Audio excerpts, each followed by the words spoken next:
Wang Chen, having traversed to the Teyvat continent, opened his eyes to a peculiar sight. The ethereal and stunning Raiden Shogun held his hand firmly, leaving no room for refusal, and declared, "Marry me, Wang Chen." Chapter 1. I want to marry the god of thunder Inazuma, which translates to lightning in Japanese, is a secluded archipelago located in the far east of Teyvat. Crossing the endless thunderstorms, one finds themselves upon the islands blessed by the vermilion maples and cherry blossoms. Amidst the encircling sandy embankments, towering cliffs, and mysterious woodlands, one witnesses the eternal pursuit of the esteemed ruler, the god of eternity. Where am I? Before him lay a cerulean sky, with leaves rustling and cherry blossoms drifting down. His hand seemed to rest within a warm, soft grasp. Turning around, he beheld a cascade of violet hair reminiscent of glass, adorned with a butterfly tassel hairpin. Her countenance was both serene and breathtaking, accentuated by a tiny beauty mark at the corner of her eye. Clad in a flowing purple kimono, the patterns on her sleeves resembled the shape of a three-pronged magatama. So it is the god of thunder. Wang Chen exhaled in relief. The magatama pattern corresponded to the elemental skill of the god of thunder, Shinkage Evil Sun's Eye. But then, a sudden realization struck him. Wait a minute. What the hell? His body trembled. Wasn't he just asleep? How had he arrived in Teyvat? Looking down, he realized that his right hand was firmly grasped by the god of thunder's delicate hands, resting against his chest, accompanied by an indescribable softness. Wang Chen, marry me, the Raiden Shogun insisted without a hint of doubt. What? Marry you? Wang Chen stammered, swallowing hard. Ding dong. As his heart raced and his breath quickened in a state of bewilderment, the system's prompt echoed in his mind. God-level heartbeat system has been bound function. Designate a person when their heart races. You can replicate their skills or steal their items. Each individual can only be copied or stolen from once a day, with a cooldown of 24 hours. It could be a skill, an item, etc. In short, it is uncertain. Host, Wang Chen character level. 1000 host is astonishingly powerful attack power. 99999 host is astonishingly powerful defense power. 99999 host is astonishingly powerful. Host is astonishingly powerful, all skills maximized. Wang Chen felt satisfied this was the treatment a protagonist deserved. This system was a splendid tool for charming the ladies while enhancing his own prowess. However, upon glancing at the skill section, Wang Chen's smile faded. Skills mastered. None utterly pathetic items. This person has nothing to their name. Is there even a need for insults? Wang Chen remarked. He continued reading. Heartbeat points. 0 obtained when a lady's heart races, consumes 1 point per second to exchange for abilities understanding everything. Wang Chen felt somewhat speechless. It turned out he was not invincible after all. To become formidable, he needed to expend heartbeat points. Otherwise, he remained a mere level 1 novice. Activating the system's scanning feature, Wang Chen discovered that the passersby around him were all below level 10, while only the god of thunder stood as an 80 level powerhouse. Despite his complaints, he knew he could not afford to miss out on any heartbeat points. Thus, he extended his other hand to grasp the god of thunder's soft, boneless hand, leaning his handsome face closer to hers. General, do you truly wish to marry me? His dark eyes locked onto the god of thunder's amethyst-like gaze, his warm breath brushing against her cheek. Ding! The god of thunder dropped 100 heartbeat points. Wang Chen. You. For the first time, the formidable god of thunder appeared flustered, her gaze lowering as her soft eyelashes fluttered like butterfly wings. A rosy hue bloomed upon her cheeks, and her hand began to feel warm. Heartbeat points were dropping, yet she was not entirely flustered. Truly, the god of thunder sought eternity above all else. Wang Chen leaned in a little closer, almost feeling the warmth of her skin. Then, may I marry you today? He whispered, gently kissing her cheek, soft and tinged with a delightful tingle. In that instant, Wang Chen felt as if his very soul might escape him. Wang Chen, the god of thunder's face flushed, her usual authority and coldness set aside, resembling a bashful little rabbit while still striving to maintain her aloof demeanor. Ding ding! The god of thunder dropped 100 heartbeat points. Stole the god of thunder skill. Shinkage Evil Sun's Eye level 13. I really obtained it. Wang Chen rejoiced, taking a step back to create some distance. At that moment, the god of thunder's crystalline earlobes flushed with a rosy tint. She gazed at Wang Chen and said, "Very well, since you have agreed to marry me, let us wed today. From now on, I want you to accompany me in pursuing eternity." Wait, pursuing eternity? We haven't even gotten to know each other well yet. The secretly elated Wang Chen was taken aback. However, her hand remained firmly clasped around his, leading him unceremoniously towards the highest point of Inazuma City.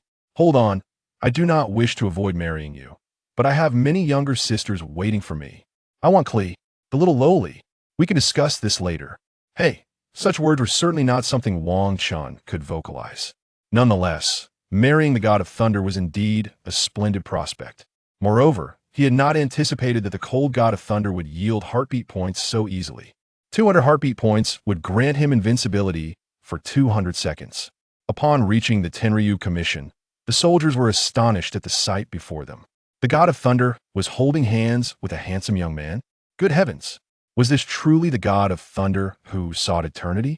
Approaching was Kuju Sera, donning a red mask, her icy gaze betraying a flicker of profound astonishment. "General?" She spoke, her serious expression tinged with shock. As a loyal follower of the general, aiding her in the pursuit of eternity was her utmost commitment. Yet, this scene before her. "Announce it. Tonight, I shall marry Wang Chen. Make the necessary arrangements." The god of thunder's face bore no expression as she uttered these words. But Kuju Sera raised her head, her piercing gaze landing on Wang Chen, an ordinary person without a vision. Caught in a state of bewilderment, Wang Chen found himself on the receiving end of a gaze sharp as a blade. Thus, he could only respond with an awkward smile. "Wang Chen, you remain here. With your strength, I cannot trust you to venture out." Turning back, the god of thunder spoke gently. "I have some matters to attend to. Please wait for me a moment. Once I am done, we shall hold the wedding." With that, the god of thunder walked away, clearly preoccupied with urgent business. At that moment, Kuju Sera approached, her face betraying a barely concealed anger. For her, the Raiden Shogun was not merely a deity, but a symbol of hope. The Shogun represented will, public esteem, power, even destiny, embodying the convergence of all noble aspirations. Her allegiance was one of recognition and trust. She would not allow anyone to trample upon this eternity. "You are Wang Chen, correct? Though this may seem impolite, I believe you are unworthy of the Raiden Shogun." She spoke coldly, her eyes narrowing slightly. Chapter 2. A mysterious stolen item? "Then, may I ask, Miss Sera, what do you require of me as proof?" Wang Chen smiled, confidence stemming from his 200 heartbeat points. "System scan initiated." "Kuju Sera, it's simple, let us duel. If you win, I shall naturally acknowledge you. If you lose, I ask you to leave the Raiden Shogun." Kuju Sera commanded her subordinates to bring 2 wooden swords. "Good." Unexpectedly, Wang Chen responded with a cheerful smile. "You, my friend, I admire your courage, but I sense no elemental power within you." Kuju Sera remarked, a hint of irritation in her voice. She possessed the might of the Tengu and the divine, yet it had been long since she encountered someone who underestimated her. Though the soldiers of the shogunate remained silent, they observed the scene with disdain, for none wished to see the esteemed Raiden Shogun what a person devoid of even a divine. Even if this individual had garnered her favor, they would not openly express their discontent, yet their hearts brimmed with resentment. Having led the shogunate forces for so many years, Kuju Sera was well aware of the soldier sentiments. To eliminate all obstacles for the Raiden Shogun was her unwavering belief. Any unrest affecting the Raiden Shogun must be eradicated by her, even if it meant bearing the burden alone. At that moment, she was not merely Kuju Sera, she embodied the spirit of all those disgruntled soldiers. "Kulme, if you have the ability, create a miracle and defeat me. Prove that the Raiden Shogun's judgment is indeed correct. Otherwise, others will certainly not acquiesce." Beneath her stern exterior, a fervent thought flickered in Kuju Sera's heart. "Let's begin." Seemingly sensing Kuju Sera's inner turmoil, Wang Chen took a stance with the wooden sword handed to him. As a seasoned player, he was well aware of Kuju Sera's intentions. "Be cautious." Kuju Sera unleashed her lightning power, striking with the swiftness of a bolt. As previously stated, the Raiden Shogun was thunder, and she was the lightning. The lightning would precede the thunderous roar. Boom! With a single slash, she severed the air, laced with tendrils of lightning, towards Wang Chen. I will prove my worth to you. Wang Chen activated his heart value, lifted the wooden sword, and effortlessly knocked Kuju Sera's sword away. Bang! The wooden sword flew from her grasp, leaving the onlooking shogunate soldiers astonished, for none had anticipated such a swift turn of events. Just one move, and Kuju Sera's sword was gone. Impressive. Shock glimmered in Kuju Sera's eyes as she unfurled her wings and struck towards Wang Chen's chest. Wang Chen remained still, offering no defensive or offensive posture. What is he doing? Kuju Sera hesitated, dissipating much of her lightning power from her palm. Bang! Her hand, charged with remnants of lightning, struck Wang Chen's chest. However, the anticipated scene of Wang Chen being violently pushed back did not materialize. Raising her gaze, Kuju Sera beheld the young man's smiling face. Not much strength, is it? His calm words resonated, followed by a swift horizontal chop. So fast, Kuju Sera watched as his fair hand approached her, grazing her cheek. Rumble! The force of his palm swept across the floor of the shogunate, tearing it apart, creating a vast chasm. As the gust subsided, her hair brushed against her face. Had that palm struck her body, the outcome would have been dire. What do you think? Slowly raising his hand, which bore the imprint of her small palm, Wang Chen deactivated the heart value consumption, flashing a bright smile that revealed his pristine teeth. A little over 10 seconds had passed, and this level of consumption was manageable.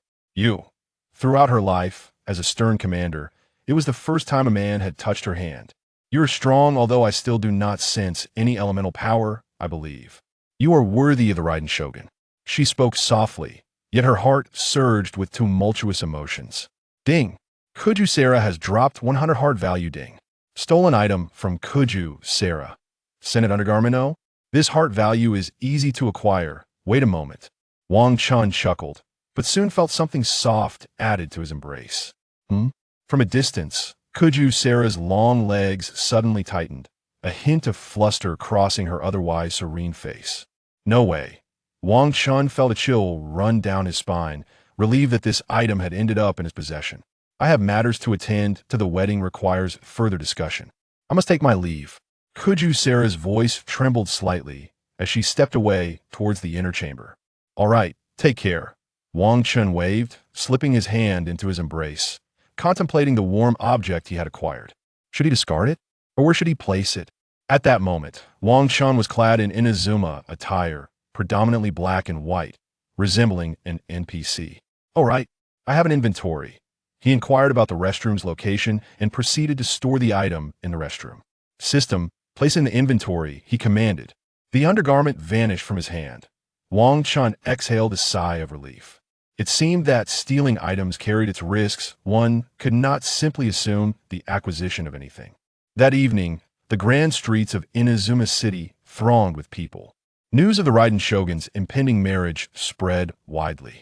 The ceremony was set to take place at the Tenryu Commission. Wang Chen and the Raiden Shogun were dressed in wedding attire. This all feels rather sudden, Wang Chen thought, still somewhat dazed. He recognized many of the guests below. Ye Miko has arrived. Kamisato. Ayaka looks stunning. Miss Sangonomiya Kokomi is truly beautiful. But why is Yuamiya still so clumsy? Yet, she is in charge of the wedding fireworks this time. A glance revealed that Wang Chen recognized most of the attendees. Wang Chen, what are you thinking? I merely feel as if I am in a dream.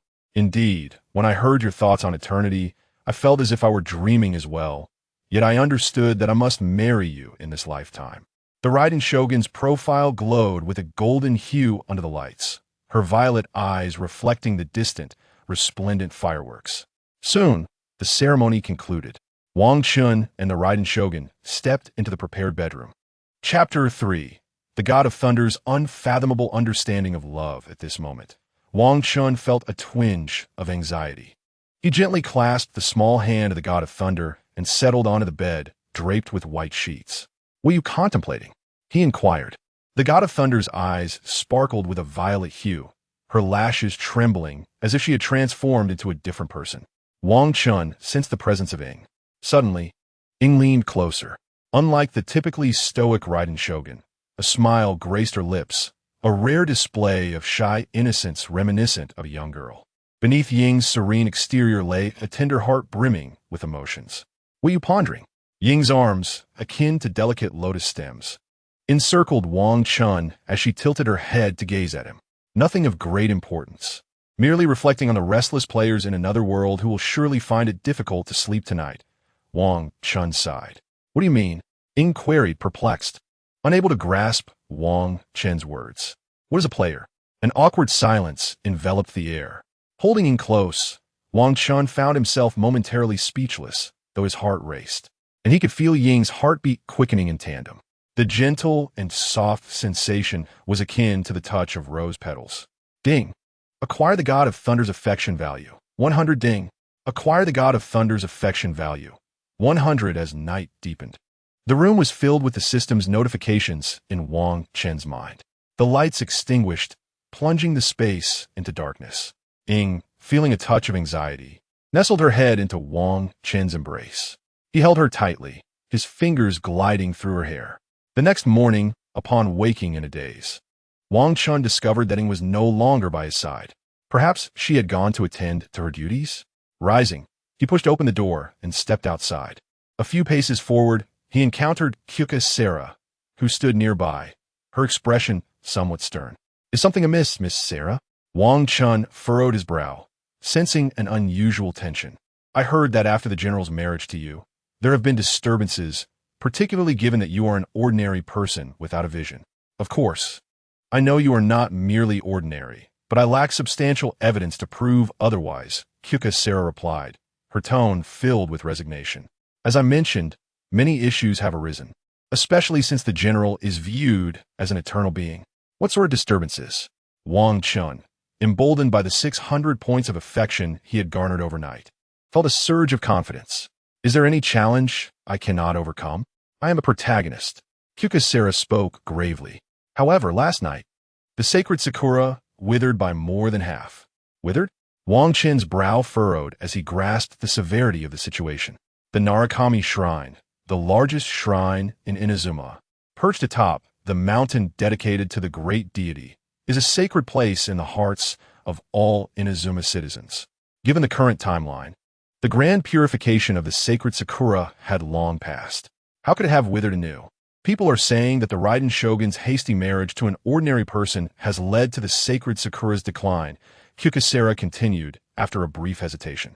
I, for one, do not believe such rumors, but if we cannot ascertain the cause of the sacred Sakura's withering and resolve it perfectly, I fear many troubles may arise. Wang Chen nodded. After all, he needed to witness the situation firsthand. Surely, someone must be instigating chaos. Well, most people do not recognize you yet, so there's no need for you to disguise yourself. I shall convey your intent to the general. Momentarily taken aback, Kyuka Sarah had not anticipated Wang Chen's resolute decision to address the issue. Her regard for him grew deeper. Indeed, he was a man of action, even on the second day of his marriage. You know the way, right? She asked with a hint of concern, recalling certain matters. Fear not. Wang Chen waved dismissively as he stepped out of the courtyard. How could I not know the path? Navigating through the vibrant streets of Inazuma City, he finally reached the city gates, close to the region known as the White Fox's Wilds. Breathing in the fresh air, he felt a tingling sensation on his skin. The vast expanse of wilderness lay before him, and a gentle breeze swept by, rendering everything so beautiful. After walking for a while, Wang Chen began to understand the meaning of the phrase, looking at the mountains while running. He regretted not having stolen a skill from a deity yesterday. How splendid it would have been to replicate a divine speed skill. After an indeterminate time of wandering, he lamented not having packed some provisions. Just then, he noticed a young girl unconscious ahead. Oh, the ever-helpful Wang Chen hastened towards her, only to realize it was Mona. What on earth is she doing here? Without funding for her astrological pursuits, Mona often teetered on the brink of survival. How had she found her way to Inazuma City? Suddenly, Wang Chen noticed the half-eaten mushroom in her hand. Could she have been poisoned? He lifted Mona into his arms. Her soft form felt distinctly different. As a gentleman, how could I take advantage of her misfortune? I must first awaken her. With that thought, Wang Chen carried Mona towards Konda village. However, not long after, He sensed something amiss. Oh no. Chapter 4. Rescuing Mona from poisonous mushrooms. What an ordeal. Has she consumed a hallucinogenic mushroom? Wang Chen exclaimed, beads of sweat forming on his brow as he hurried to a nearby tree. Beneath her blue bodysuit, Mona's form squirmed in his embrace, creating an indescribable sensation that overwhelmed him. Let us set her down here, he muttered, carefully placing Mona under the shade of the tree. Feeling utterly helpless, as the system lacked any antidote feature. Under the tree's shade, Mona's complexion flushed due to the poison. Just as she seemed poised to collide with the trunk, Wang Chen instinctively caught her head, causing her pointed hat to tumble off. In that moment, he disregarded everything else. Surely, the mushroom only possessed hallucinogenic properties, right? Wang Chen felt a twinge of concern. Suddenly, without warning, Mona bit down on Wang Chen's finger. Thank goodness you encountered me. What if it had been someone nefarious? Not wishing to withdraw his finger for fear of her biting her tongue, Wang Chen remained still. Indeed, in the next moment, Mona mistook his finger for something delectable and bit down with fervor. Ouch! Wang Chen winced, sweat trickling down his face. Time passed, and, eventually, he fell into a drowsy slumber. When he awoke, his legs were numb. Mona lay sprawled atop him, her cheeks flushed a rosy hue akin to ripened sunset fruits, suggesting the hallucinogenic effects had dissipated. Wang Chen noticed his finger was still within Mona's mouth. As he attempted to withdraw it, Mona stirred awake, her azure eyes gazing dreamily at the handsome youth before her. Mona began to speak but quickly blinked and released Wang Chen's finger, spitting it out. What have you done to the great astrologist Mona Megistus? With her long, supple legs flailing, she sprang up like a startled rabbit, hastily retrieving her hat and placing it atop her head. You were poisoned, and I was concerned for your safety, so I saved you, Wang Chen replied quietly. What? Poisoned? Huh. You underestimate me. I am the great astrologer Mona, she retorted, her ears tinged with red. I often meet with Albedo, primarily to partake in culinary delights. No, I mean to engage in academic exchanges. He is indeed a remarkable alchemist, having taught me to identify numerous botanical remedies. With this affirmation from MN, her confidence surged. The girl chuckled, placed her hands on her hips, and proudly declared, I merely conducted a personal experiment to ascertain the toxicity of this poisonous mushroom. Alas, you would never comprehend the spirit of inquiry we possess. Wang rolled his eyes, fully aware of MN's disposition, and chose not to expose her. However, as he observed her, a mischievous thought crossed his mind. Would teasing MN allow him to acquire her innate talents? Perhaps she would summon an old woman to capture him. Isn't the journey delightful? As the two of them contemplated their schemes, a rumble emanated from MN's flat. Smooth abdomen. Are you hungry? Wang nearly burst into laughter. Restraining material desires is part of an astrologer's training. Only by living simply can one glimpse the world's truth. Unsurprisingly, MN solemnly recited this philosophy. Nevertheless, after some reflection, she added, Do you have anything to eat? Food. Wang's forehead bore 3 lines of exasperation. Nothing is free. I could offer you a fortune-telling. MN assumed Wang would decline her. Thus, she confidently recited her prepared response. Actually, I left in such a rush this morning that I didn't bring any food. Sharing his plight, it was nearly noon, and having skipped breakfast, his stomach too echoed a low growl. Is that so? MN's voice softened. ML can be quite useful at times. In the wild, we could catch some wild boars or chickens.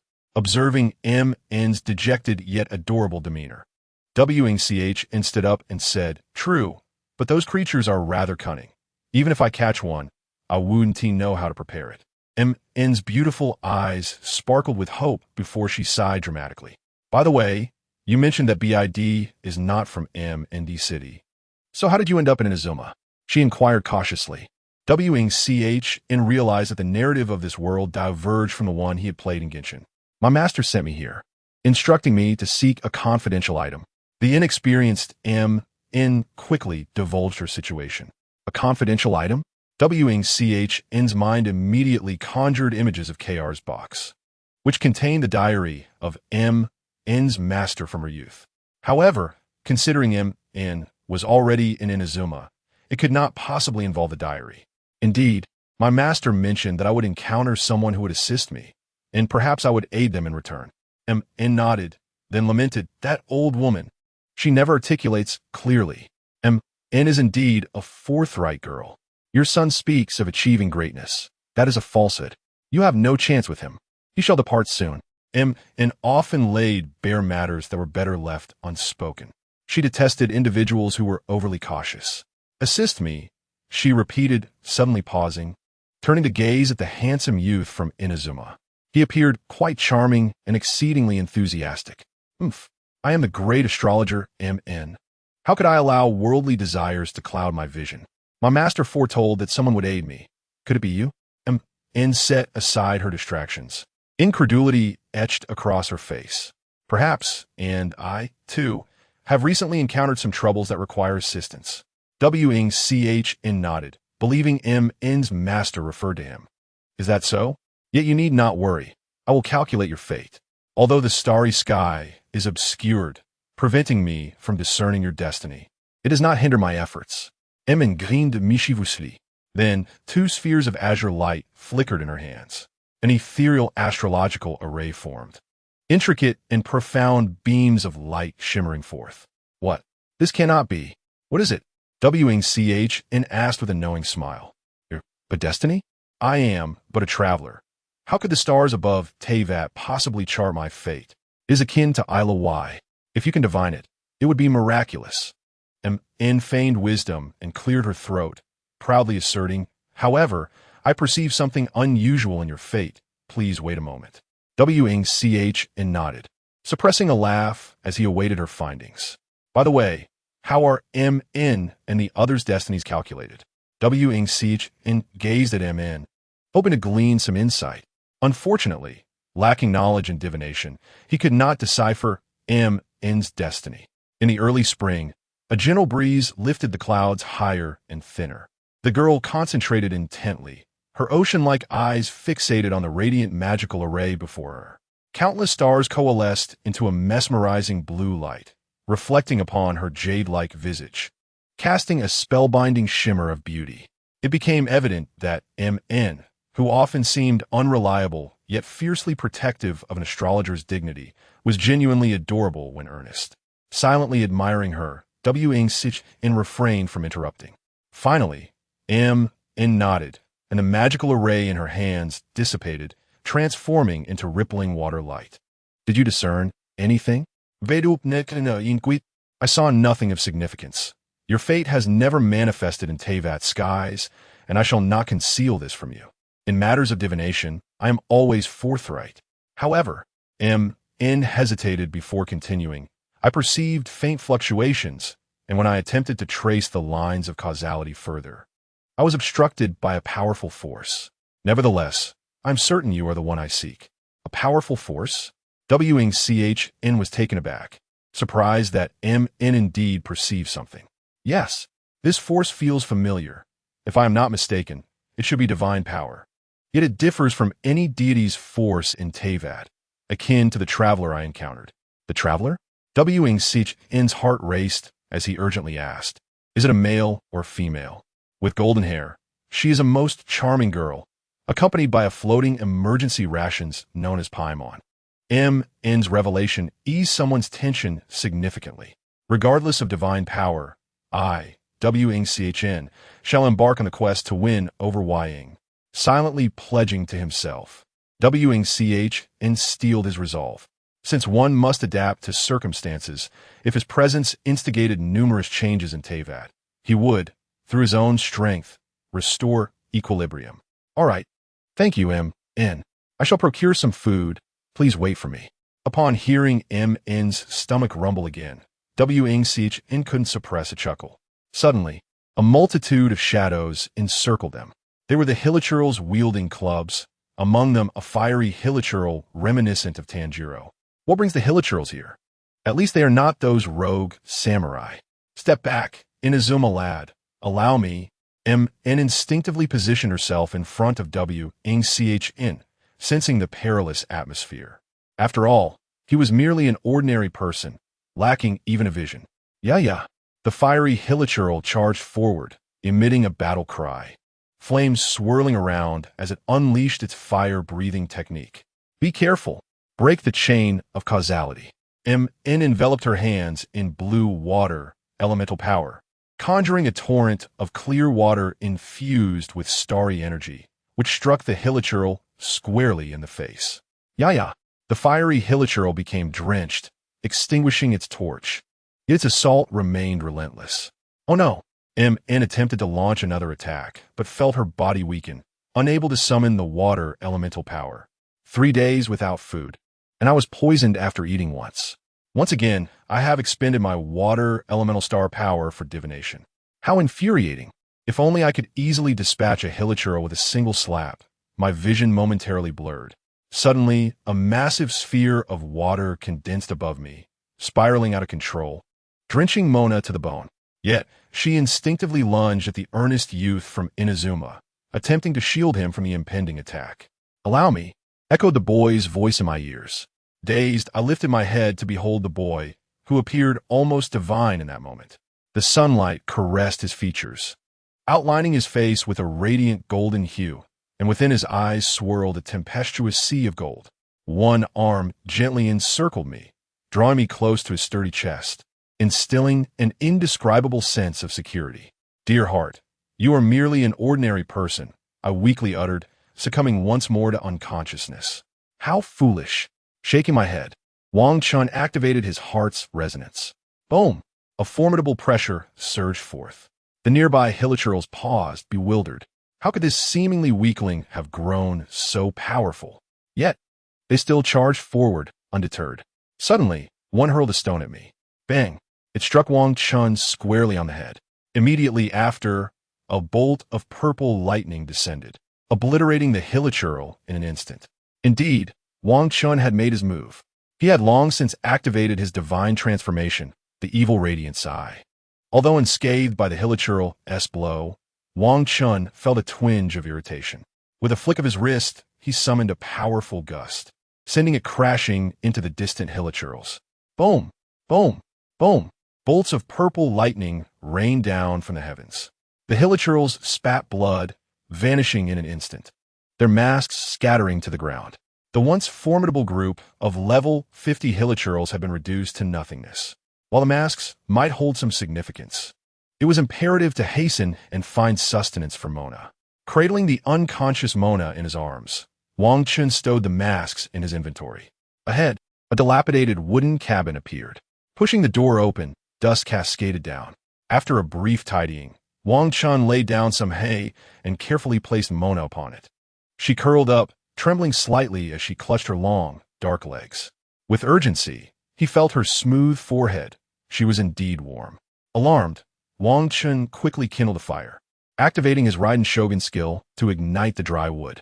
Fortunately, this ability was not as rigid as in the game. The flames roared to life, casting a crimson glow that illuminated the cabin and raised the temperature. Wearing such attire was impractical. He needed to dry it out.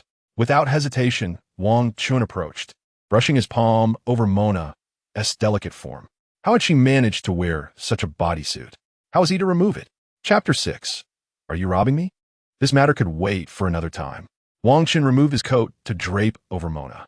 Then, eyes closed or perhaps wide open, he gritted his teeth, removing his hat and unfastening the cloak's clasp.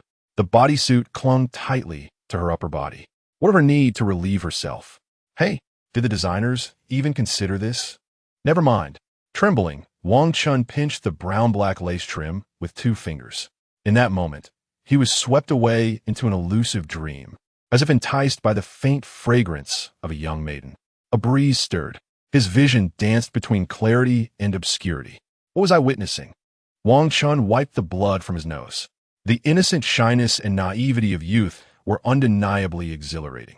Skipping 1,000 words, he exhaled deeply, suspending the drenched garments on branches by the fire. He stripped off his own clothing, wrapping Mona snugly within it. How was he to nourish her? Regretting his hasty departure, Wang Chen anxiously searched for water. Suddenly, inspiration struck, and he drank some himself. Then, cradling Mona, he gently kissed her, transferring the water slowly. Cough cough. Mona murmured. Her cheeks flushed. Exhausted, Wang Chen wiped the sweat from his brow and hurried outside. He needed to gather food for Mona. The landscape ahead was a lush green meadow, teeming with slimes. Within the hilichurl camp, several were dancing. Wang Chen's target was a wild boar grazing nearby. Unlike the adorable boar from the game, this creature was fearsome, its sharp tusks a testament to its ferocity. Caution was paramount. Wang Chen activated his heart's resonance and dashed forward to capture the boar's attention. The wild boar pawed the ground, charging directly at him. A mere child, Wang Chen deftly sidestepped and delivered a powerful kick to the boar's head. Bang! The wild boar fell. Fortunately, it did not split into two pieces. Delighted, Wang Chen hoisted the boar's hind leg and began to advance. Halt, kid! Put down that boar! At that moment, several bare-chested brutes emerged from the distance. They were the Ronin warriors of Inazuma, the Yashiro Commission. If you know what's good for you, comply. Otherwise, I'll chop off your hands and feet, they taunted, their hands inching toward their blades, bloodthirsty grins on their faces. Do you seek death? Wang Chen scoffed at these dim-witted characters daring to target him. How blind! As a seasoned warrior, they possessed exceptional swordsmanship. Slaying an ordinary boy from Inazuma without a vision would be childish play. Charge! Several Yashiro warriors unsheathed their long swords, launching a fierce assault with a slicing technique. Amidst the chaos, the skilled archers readied their crossbows, grins plastered on their faces. The power of Electro gathered. Pulling the trigger, 3 arrows crackling with electricity were released. You truly don't know the limits of your own abilities. The archer's lips curled into a sinister smile. Clang, clang, clang. The arrows struck Wang Chen, producing a resounding clatter. The anticipated scenario of the arrows piercing his throat did not unfold. Instead, they fell to the ground, their sharp tips bent like crescent moons. What? Impossible. Everyone was taken aback. The advancing Ronin staggered, their momentum halted. Playing with lightning? Wang Chen brushed off his clothes, grinning. Boom! A bolt of purple lightning cleaved through the air, striking down the archer who had just launched the ambush. The archer was reduced to ashes, leaving behind a charred crater. The scent of burning flesh wafting through the air. Gulp! One of the armed Ronin swallowed hard, trembling. The previously arrogant expressions vanished, replaced by sheer terror. What is this? If not now, when? With this thought, they dropped their weapons and fled in a panic. Trying to escape? Without hesitation, Wang Chen surged forward, like a wolf among sheep, ruthlessly dispatching the malevolent Ronin. At last, he dusted off his hands, surveying the corpses with a shake of his head.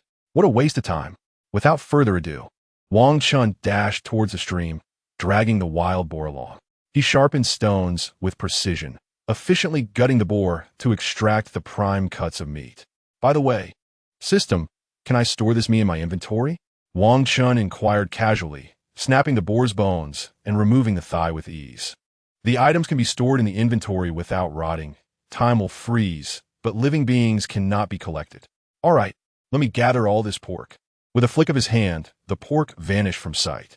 Had he known it would be this effortless, he would not have burdened himself with a pig as he raced across the fields. Fortunately, he encountered no further dangers along the way. The door to the small cabin remained blocked by the large stone that Wang Chen had moved, showing no signs of anyone having visited. Activating the heart-throbbing value, Wang Chen effortlessly shifted the stone aside. Upon entering the cabin, he found Mona with her forehead covered by a damp sleeve, a piece torn from his own clothing. Swiftly, he arranged the pork and added some kindling. Wang Chen then crushed the raspberries he had picked along the roadside, applying the juice onto the pork leg. Flames danced upon the succulent meat, golden oil dripping down. Suddenly, the flames flickered, releasing an enticing aroma. The roasted pork chop stirred Mona's little nose, her rosy tongue licking her plump lips. Moments later, Mona awoke with a dazed expression, her gaze wandering around the room. She was met with Wang Chen's concerned eyes. Seemingly sensing something amiss, she looked down at herself. Then a shrill scream erupted. Ah, where are my clothes? At that moment, it felt as if cosmic nebulae exploded in Mona's mind. In an instant, the universe collapsed into a singularity, only to explode again with a rumble. Tears streamed down her face as she realized that the one who had rescued her, Wang Chen, was indeed a lecherous beast. No, It's not what you think. Wang Chen hastily began to explain. You were soaked through, and after being exposed to the cold wind, you caught a fever. Wearing wet clothes is not advisable. Amidst his flustered explanation, Mona ceased her tears, weakly holding Wang Chen's clothing to cover herself. Yet her gaze remained fixated on the sizzling pork chop. Assessing her body, it seemed nothing significant had occurred. The indignation in her heart dissipated, and Mona's cheeks turned crimson. She felt embarrassed for having accused him after he had saved her. Well, I certainly cannot be that kind of person. I'll just eat a pork chop. Pulling a branch from the ground, Wang Chen offered her the warm pork chop. I misunderstood you, Mona said, her face as flushed as a boiling kettle, her lips glistening with saliva, unsure whether she was forgiving Wang Chen or the pork chop. Sitting up, she pitifully extended her hands to take the branch, her little nose twitching as she inhaled the aroma deeply. However, she suddenly noticed Wang Chen had a nosebleed. Feeling a chill, she looked down. In her haste to eat the pork chop, her clothing had slipped, revealing her modesty. Ah, perverted scoundrel, don't look. She shrieked again, quickly pulling her clothes back up, her head feeling as if it would burst from embarrassment. One hand tightly clutched the pork chop, while the other struggled to cover herself, leaving her at a loss for what to do. I didn't see anything, Wang Chen insisted, wiping his nose. You shameless rogue, Mona scolded, contemplating. After all, she had already been seen last night. It seemed there was no harm in being seen again, especially since eating the meat was more important. With that thought, Mona lifted her head from her clothing and fiercely bit into the pork chop, as if she were biting into Wang Chen himself. In an instant, she nearly wept. Her tongue felt as if it were melting. The delectable raspberry sauce combined with the juicy pork chop burst with flavor, an exquisite symphony dancing upon her palate. It was simply divine. Mona, disregarding her modesty, opened her mouth wide and began to devour the food. Having been so hungry for so long, she had only been able to eat mushrooms. Slow down, Wang Chen urged, while preparing the remaining pork chop. Ding! Heart-throbbing value from Mona. 100 Oh. This also increases heart-throbbing value. Once Mona finished, Wang Chen handed her the remaining pork chop. Delicious! Mona exclaimed, her mouth glistening with oil. Are you a chef? How did you make this so delicious? After savoring the last piece of meat, Mona wiped her mouth, satisfied. You cook so well, I accidentally finished your portion too. She stared at the empty fire pit, her cheeks flushing again. It's all right, I still have more. I'll go fetch it. You should put your clothes on. With a smile, Wang Chen stepped outside and retrieved more pork from his inventory. Inside, the sound of rustling filled the air. After a while, Mona's clear voice rang out, I'm dressed. Come in. Returning with the branch laden with pork, Wang Chen saw Mona squatting by the fire, warming herself. You're not feverish anymore, are you? Wang Chen inserted the pork and instinctively reached out to touch Mona's smooth forehead. Hey you.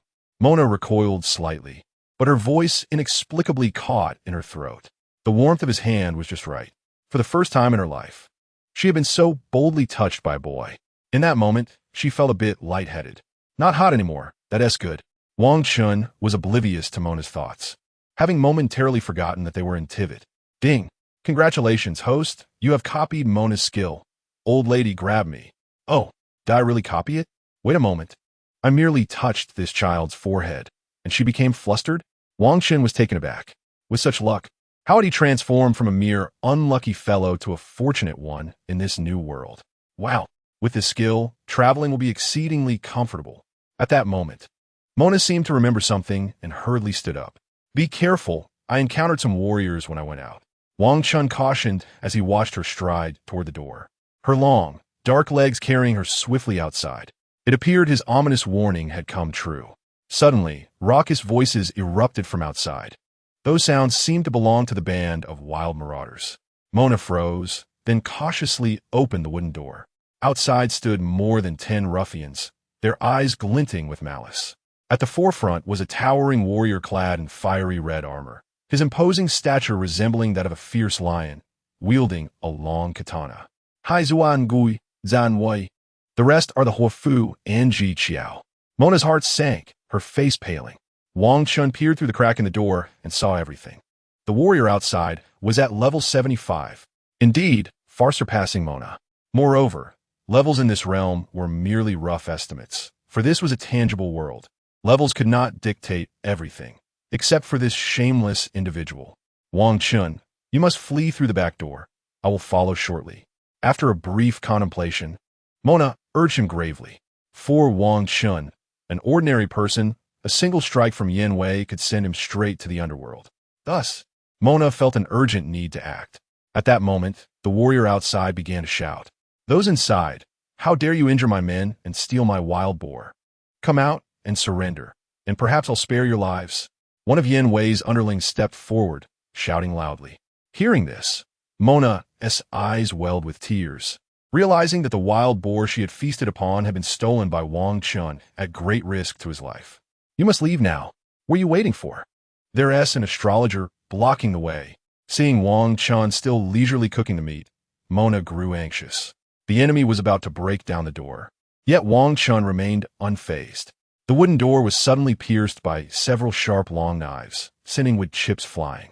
Subsequently, a few arrowheads, crackling with lightning, shot through the door and embedded themselves into the opposite doorpost, their tail feathers trembling. Be careful! Mona abruptly transformed into a shimmering mass of water and vanished, entering a state of fluidity to evade the following sharp arrows. Bang! The door was kicked open. You little rascal, you were indeed hiding here. This time, I brought Lord Yin Wei to ensure you have nowhere to run. A half-clad rogue stormed in, brandishing a long knife, his wolf-like gaze sweeping across the room before locking onto Wang Chen. You have chosen a most unfortunate moment. If you wish to harm this fellow, you must first seek my permission. With a flourish, brilliant azure light flickered, and Mona reappeared, a radiant glow emanating from behind her as a thick tome of magic spells opened with a rustle. It was a hefty ledger containing musical scores. Despite some pages being weathered and eaten by insects, the remnants of handwriting still exuded power. Wang Chen nodded, reaffirming his suspicions. Ha! I didn't expect such a beautiful maiden to be here. I must take my time to enjoy your depths later. Boom! The sound of heavy armor grinding echoed as Yin Wei approached, exuding an overwhelming aura as he slowly drew his sharp blade. Though his expression was obscured by a mask, one could still sense the mockery in his demeanor. Damn it! Mona stepped forward to Wang Chen, suddenly raising her hands and forcefully pressing down. A magical array swiftly coalesced in the air, and a water bullet shot down instantaneously. Clang! Yin Wei held his knife with both hands and sharply deflected it. The water bullet striking his blade with a crisp sound, but he perfectly blocked the attack. This infuriates me. Water Mirage, stamping her foot, Mona felt at a loss and could only wave her hand vigorously, gathering splashes of water to form an ethereal manifestation of fate. Boom! The azure magical array suddenly appeared, intertwining countless star powers to reveal the fates of everyone present. The entire wooden house was enveloped in a kaleidoscope of light, causing the rogue henchmen to go mad. As if witnessing something tremendously infuriating, they charged at the magical array. Effective, with a curl of her lips. Mona prepared to cast another spell, but Yin Wei had already awakened from the illusion. Not quite enough. Taste my blow. With a wild laugh, Yin Wei held his knife, flames of crimson igniting along the sharp edge. Boom! Yin Wei lunged forward, a terrifying wave of fire elements surging as he thrust towards Wang Chen. Such an adorable girl. He certainly feared killing her by mistake. Better to eliminate this bothersome fellow first. Be careful. Everything transpired in a flash, and Mona's face turned pale. Deep bot. The searing flames left a narrow red streak in the air, the sharp tip of the knife magnifying in Wang Chen's pupils. Wang Chen extended 2 fingers. Clang! A dull metallic clash rang out.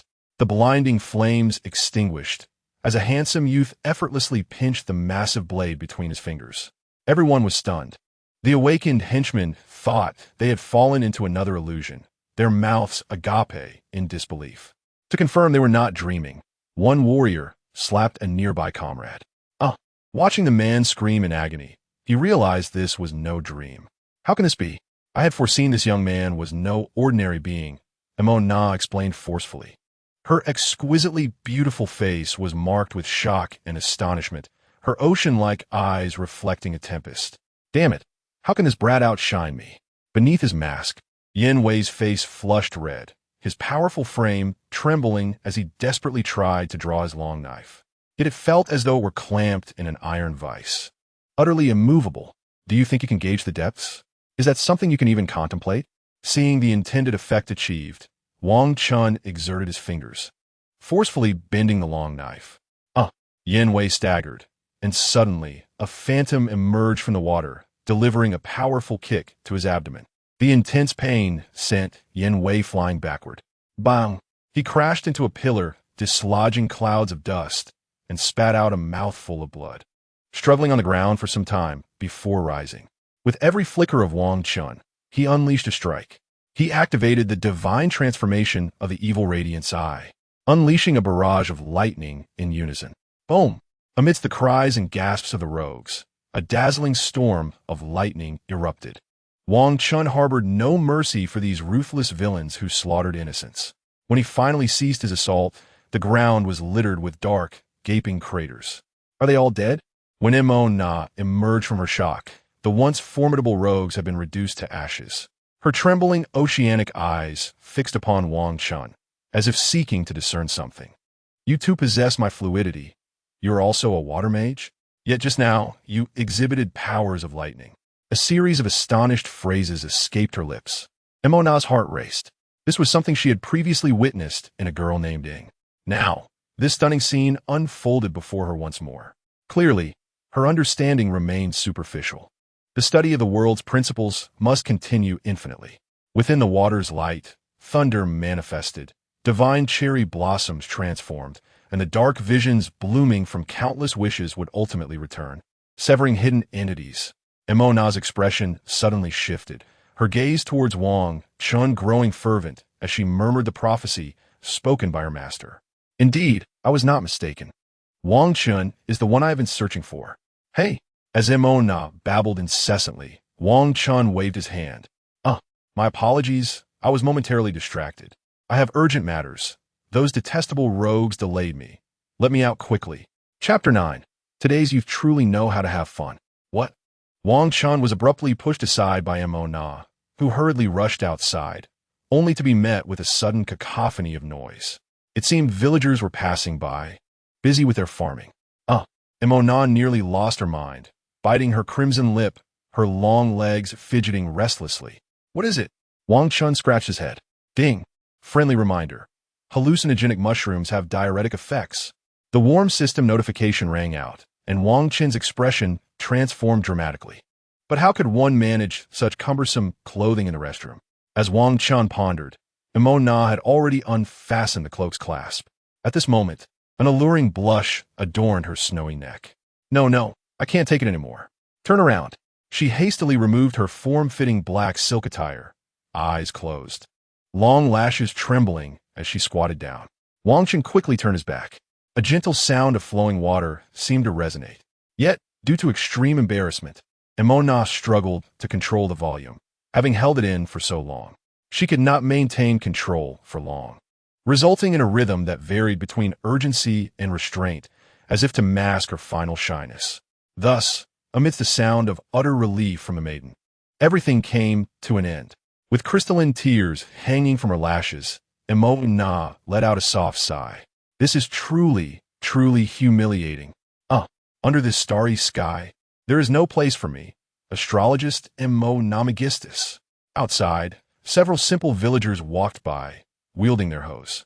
As a result, a young girl hurriedly emerged from the wooden cabin, her exquisite visage still tinged with a rosy hue. Shortly thereafter, a young lad followed in pursuit. Are today as youth truly so frivolous? Weren't you once in that very cabin during your youth? That is my ancestral home.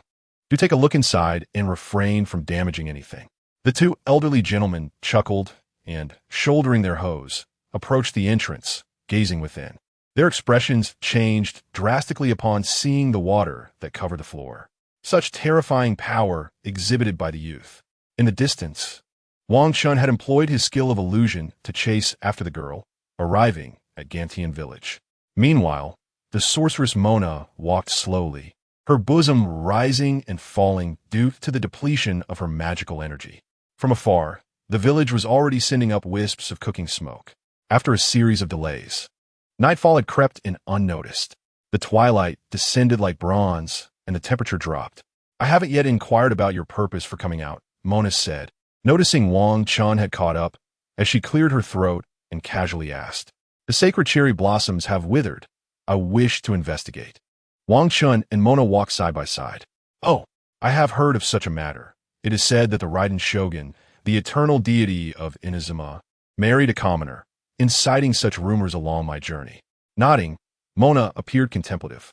"Have you encountered the common man who wed the Raiden Shogun? I never imagined that the deity, who pursued purity in the sacred ground, would make such a drastic change. This is even more outrageous than the Vision Hunt decree."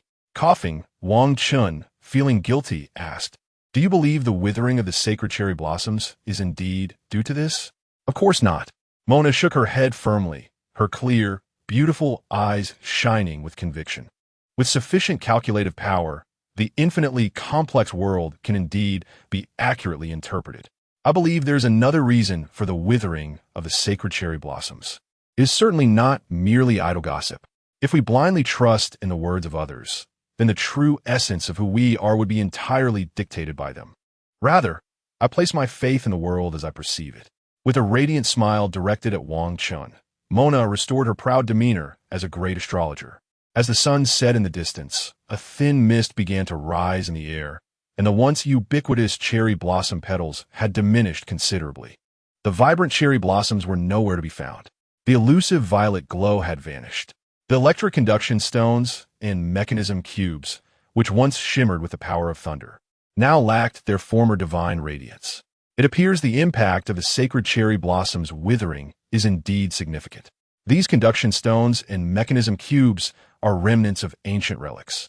If deciphered according to certain patterns, they could yield some rewards. In the game, they are akin to worthless ornate chests. Wang Chen had initially intended to experiment, but under Mona's puzzled gaze, he executed a few actions only to find nothing transpired. "Alas, I'd hoped to collect some more." Wang Chen forced a wry smile. "Now the question arises, where shall we spend the night?" When he voiced this concern, Mona's expression also soured. An excessively beautiful sight can conceal the most simplistic truths. Exquisite food can lead one to forget its nutritional value.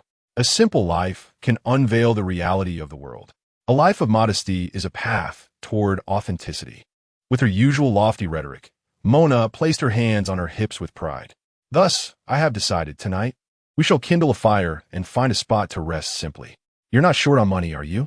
Glancing at Mona knowingly, the young lad feigned ignorance. "How could that be? I am currently engaged in a commercial commission, contributing to the Steambird Gazette astrology column. No money? How absurd." Mona huffed, visibly irritated. As night deepened, beneath a large tree, a crackling fire blazed. A pile of glistening bones lay on the ground. A contented young girl leaned against the trunk, her eyes squinting in comfort. The rolling flames emitted an ethereal glow, providing warmth for the two. "Let's sleep." Curling up together, the weary Mona fell into a deep slumber. Wang Chen yawned and soon followed suit.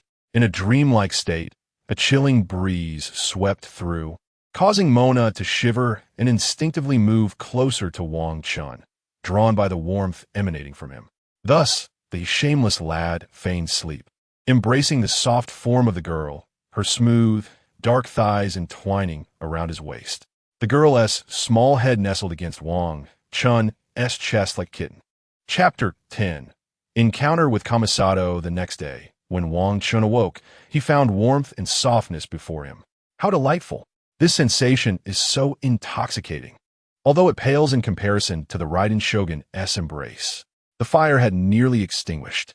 Mona was still fast asleep, her small mouth slightly ajar. Glistening drool cascading down to dampen Wang Chen's clothing. He made no effort to rouse her. Instead, he began to ponder where Ying might be. She should have completed the commission from the Kame clan by now, likely still in Inazuma, perhaps at the Thousand-Armed God Shrine. Alas, in the game, I could teleport to anchor points. Here, I am utterly fatigued. Muttering in frustration, Wang Chen's thoughts drifted back to the Raiden Shogun. I wonder if she has thought of me during my absence. Just then, Mona lifted her head, gazing at Wang Chen with her usual drowsy expression. This time, there was no scream, as if she had grown accustomed to it. Such a thought cannot stand. How can I allow myself to be so complacent? Mona shook her head vigorously, dispelling the notion. You are the great astrologer, Mona. After a long pause, she declared, it's time to rise. She tidied her clothing, donned her hat, and woke Wang Chen. Up so early? Wang Chen feigned surprise, yawning and rubbing his sleepy eyes as he glanced at Mona. Let us go. I want to see the sacred cherry blossoms. I believe the old woman's prophecy is closely linked to their withering. With a prompt, Mona transformed into a stream of clear water and moved ahead. Be careful. Wang Chen chuckled and swiftly followed her lead. However, they had not traveled far when they encountered numerous soldiers from the Tenryu Commission, armed with long spears, standing guard to block the path to the grand shrine of Narukami. Ahead stood a poised and elegant girl with white hair. Her attire seemed oddly familiar. A deep blue pleated skirt adorned with embroidered patterns of flowing clouds and snowflakes. Pink ribbons adorning her waist and hair. Her chest armor resembled that of a medieval Western knight, with the family crest of the camellia flower emblazoned on it. Wang Chen was certain. Who else could it be but Kamisato Ayaka, the eldest daughter of the Kamisato family? The safety shorts she wore were not made of pure cotton, but rather a stretchy material, exuding an air of sanctity befitting a shrine maiden of the Kamisato family. Coupled with her noble status, it imbued her with an essence of youthful purity. The cuffs of her shorts were designed with a daring lace trim, which greatly pleased Wang Chen. At that time, Wang Chen indulged daily in the company of Shunli Linghua. Moreover, he genuinely admired her character. Shunli Linghua was dignified, elegant, wise, and resilient. She treated others with sincerity and propriety, earning the deep affection of the Inazuma populace, who affectionately refer to her as the White Heron Princess. One must ask, which young man would not be captivated by such a pure-hearted maiden? Hey, Mona, noticing Wang Chen's sudden daze, playfully tapped him on the head. What is the matter? The road ahead is blocked. It seems that the young lady of the Shunli family is stationed here under orders. How we proceed? The Tenryu Commission is indeed an official entity, so we must tread carefully. Observing the sign that Red Shun Ing Rest Area, no entry for idle folk. Mona was at a loss for words. Wang Chen hesitated for a moment.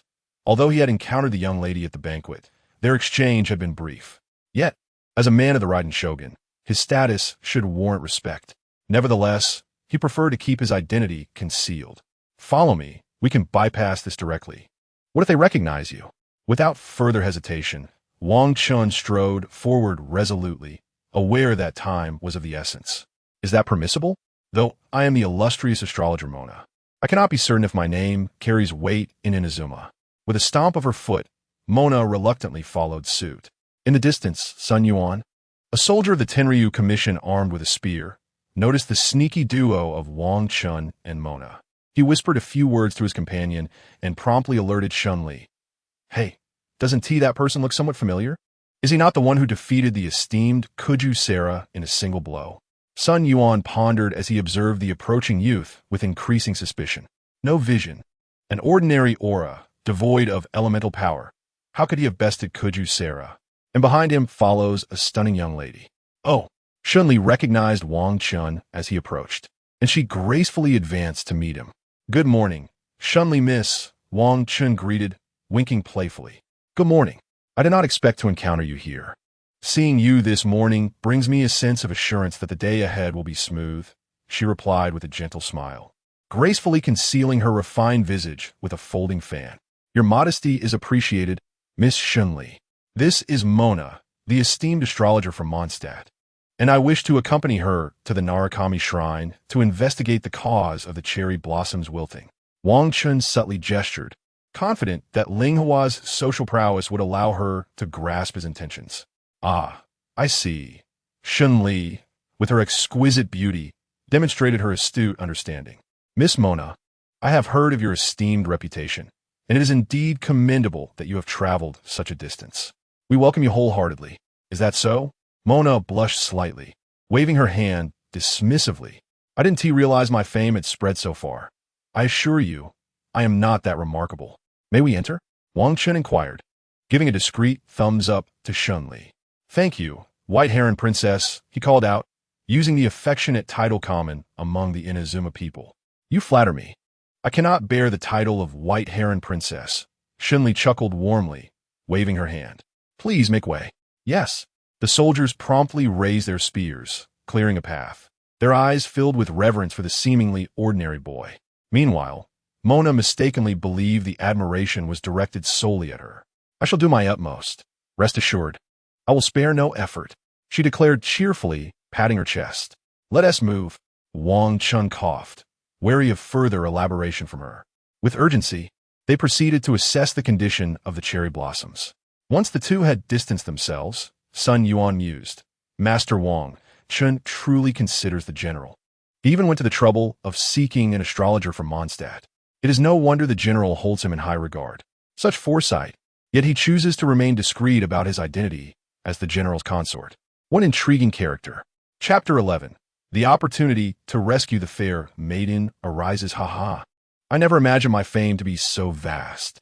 While you are indeed powerful, Wang Chen, in terms of renown, I must say you still fall slightly short, Mona proclaimed, strutting with her head held high, resembling a proud swan. Indeed, I may only possess a modicum of brute strength. I shall rely on you more in the future. Wang Chen complimented subtly, his tone unmarked. As they traversed the verdant meadow, unbeknownst to them, a shimmering electric slime sluggishly emerged from behind a pile of rubble. It crawled onto a stone, its small eyes shrouded in a layer of ominous black mist, watching the retreating figures of Wang Chen and Mona. Its gelatinous body seemingly harboring something writhing within, emitting a nauseating squelching sound.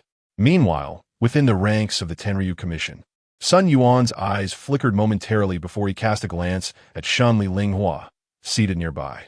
The veins on the back of his hand slightly protruded as he stroked it, the raised veins vanishing as if nothing had transpired. Trouble! Trouble! A rebellion has erupted ahead. Just then, two soldiers rushed in, panting heavily. Remain calm and explain the situation clearly, Xunli Linghua commanded in a firm tone, folding her fan.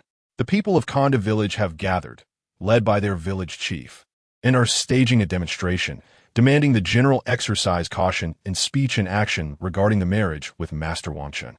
They assert that Master Wang Chen is merely an ordinary man and should not interfere with the will of the gods. Furthermore, the villagers, endowed with great strength, have forcibly breached our defenses, resulting in numerous injuries among our brothers. Indeed, Sun Yuan chuckled, raising his hand. First squad, follow me.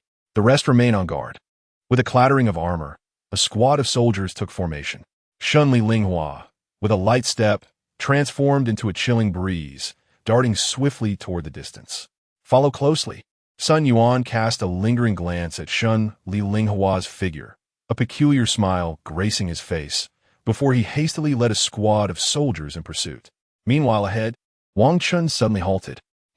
Squinting slightly, he gazed toward the underbrush, where a lurking Ronin was stealthily observing them. Upon meeting Wang Chen's gaze, the figure immediately crouched low and hastily retreated. What's going on? Mona inquired warily. A Ronin was secretly watching us, but I managed to scare him off. Wang Chen replied. A Ronin? How troublesome. Mona sighed. Why are there so many rogue warriors around here? Dealing with them is quite a headache. Yet, she felt no real concern, having witnessed Wang Chen's prowess firsthand. It's peculiar. These Ronin are typically arrogant. Yet they did not attempt to ambush us upon seeing our impressive pairing, but rather chose to flee, Wang Chen murmured, a sense of unease creeping over him. Moreover, he couldn't shake the feeling that something unseen was observing him, but despite searching, he found nothing. Could it truly be my imagination? After a moment's hesitation, Wang Chen resolved, let's follow and see. All right, we shall confront these miscreants one by one. Mona cheered, raising her hands. Together, they altered their course, sprinting toward the distance. After a prolonged pursuit, Wang Chen and Mona found themselves near the vicinity of Yingshan Mountain. Under the intense influence of the thunder element, the air shimmered with a faint purple glow. The horizon appeared dim. Wang Chen and Mona found themselves at the base of a steep peak. Cautiously treading along a dilapidated path, their vigilant gazes sweeping the surroundings. In the stillness, An unsettling feeling lingered, as if unseen phantoms lurked within the oppressive darkness. Whether it was the thunder element or sheer trepidation, Wang Chen felt a tingling sensation on his skin, causing the hairs on his neck to stand on end. Cowering behind him, the proud astrologer Emona briefly relinquished her dignity. "Do not be afraid," Wang Chen reassured himself. He knew that the existence of spirits was a reality in Teyvat. Yet he remained unfazed. If a female ghost were to appear, who would pursue whom? He was more than willing to transform nightmares into sweet dreams, a confidence befitting his noble lineage. Suddenly, a girl's cry for help pierced the air. "Help! Help! Were you feeding me?" A rather clitched taunt echoed from a distance, leaving Wang Chen momentarily speechless. "Let's go take a look." He deemed it essential to play the hero. "What are we waiting for? Hurry! It must be those despicable rogues." Emona's expression shifted, urgency propelling her to nudge Wang Chen's shoulder. They activated their technique, dashing toward the source of the voice. Amid the steep cliffs ahead lay a cave shrouded in dark mist, where the girl's screams intermittently resonated. Wang Chen hesitated, a sense of familiarity washing over him as he paused to reflect. Within, a man's voice boomed. "After taking my potion, where do you think you can run? If you do not reach an extreme state of excitement within an hour, you will surely perish." Chapter 12. An unexpected delight from a system. With a discreet activation of his heart value, a glimmer of excitement sparkled in Wang Chen's eyes. The thrill of having an advantage was exhilarating. Casting a glance at the virtual panel, he noted the following. Host, Wang Chen, character level, 1000, remarkably strong. Attack power, 99999, remarkably strong. Defense power, 99999, remarkably strong. Skills mastered. Divine transformation, evil sun opening eye, level 13. Virtual reality flow. Items. Nine-tail Sorara's panties. Host has secretly smelled them twice, possibly a system error. Heart value, 551. Active state. Currently decreasing. It was imperative to accumulate heart value swiftly. With this in mind, Wang Chen cast a mischievous glance at the anxious Emona. "No more waiting. Let us enter." When Wang Chen remained still, Emona, embodying her empathetic nature, urged him. "You block the entrance. I'll go in first." Nodding in agreement, Wang Chen boldly stepped into the chilling cave. As his eyes adjusted to the darkness, he spotted 5 rogues within the cavern. 2 were agile fighters, wearing boat-shaped straw hats, while the leader was a fire alchemist from a treasure-hunting crew. Assessing the situation silently, a murderous intent ignited in Wang Chen's gaze. As the protagonist, his only concern was to guard against a simultaneous attack from the agile fighters and the fire alchemist, which could trigger an overload and cause the cave to collapse. Thus, swift resolution was essential. Upon closer inspection, Wang Chen noticed a peculiar object, a massive purple altar, its surface adorned with shimmering abyss symbols, exuding a chilling darkness. "Help! Help!" The faint plea resonated again. Following the sound, Wang Chen finally spotted the girl in distress, weakly sprawled on the ground, surrounded by 5 burly men. No time to waste. He surged forward, the sound of rushing water accompanying his movements. "Who is there?" The rogues unsheathed their blades, and a lecherous man, concealing his face, brandished a vial of fire potion. "You're the last person I want to see." Wang Chen, fueled by the countless times he had been caught in an overload explosion in the game, unleashed his fury, landing a powerful punch on the treasure hunter's face. The impact was akin to being hit by a speeding truck, sending the rogue crashing against the cave wall with a resounding crash. The ground trembled as the treasure hunter became embedded in the rock face. What? The remaining 4 rogues were taken aback by the ferocious blast of air that followed, witnessing their comrade's demise. "Big brother, this guy's incredibly strong." Trembling, one of the younger rogues struggled to maintain grip on his weapon, fear etched on his face. "Shut up. Where's your samurai spirit?" "That man ordered us to hold our ground. We must not retreat, even in death," another agile fighter admonished, slapping the trembling rogue across the face. "Big brother." The 3 rogues hung their heads in shame. However, when they lifted their eyes, they realized their fearless leader had already fled. The remaining rogues were left in shock. At that moment, a figure burst forth, splashing water as it kicked the fleeing rogue in the back. The violent gust of wind surged once more, halting just before the trio. Hiss! The three young rogues gasped in astonishment, as if they had suddenly found themselves in a high-altitude environment, gasping for air. With the grace of death itself, the figure charged forward again. Big brother, I surrender. Big brother, calm down. Please spare us. Yet before they could finish their pleas, Wang Chen's palm, imbued with fierce energy, struck. The trio of agile fighters spun through the air before collapsing into a mist of blood, vanishing into thin air. Umph! A bunch of insignificant trash. Wang Chen brushed off his hands, ceasing the consumption of heart value. It pained him to expend heart value on such trifles. Have we finished? After hearing the silence from within the cave, Emona, who had been blocking the entrance, rushed in. Impressive. This astrologer didn't even need to intervene. And you've already dealt with them. She beamed at Wang Chen's swift action. Help! Help! Just then, the disheveled girl on the ground cried out again, her voice shifting to a soft moan. The golden-haired beauty emitted sounds of agony, which struck Emona as particularly distressing. Isn't that Ka Palia from the island? Recognizing the girl, Wang Chen hurried over. Do you know her? Emona followed closely. Yes, she is the conscientious merchant selling dandelion seeds from our Mondstadt. Wang Chen emphasized the word conscientious with intent. Indeed, quite conscientious. 6 mora for a dandelion seed. He recalled her words. Ah, guess can't drink alcohol? Well, you can buy dandelion, the renowned ingredient for dandelion wine.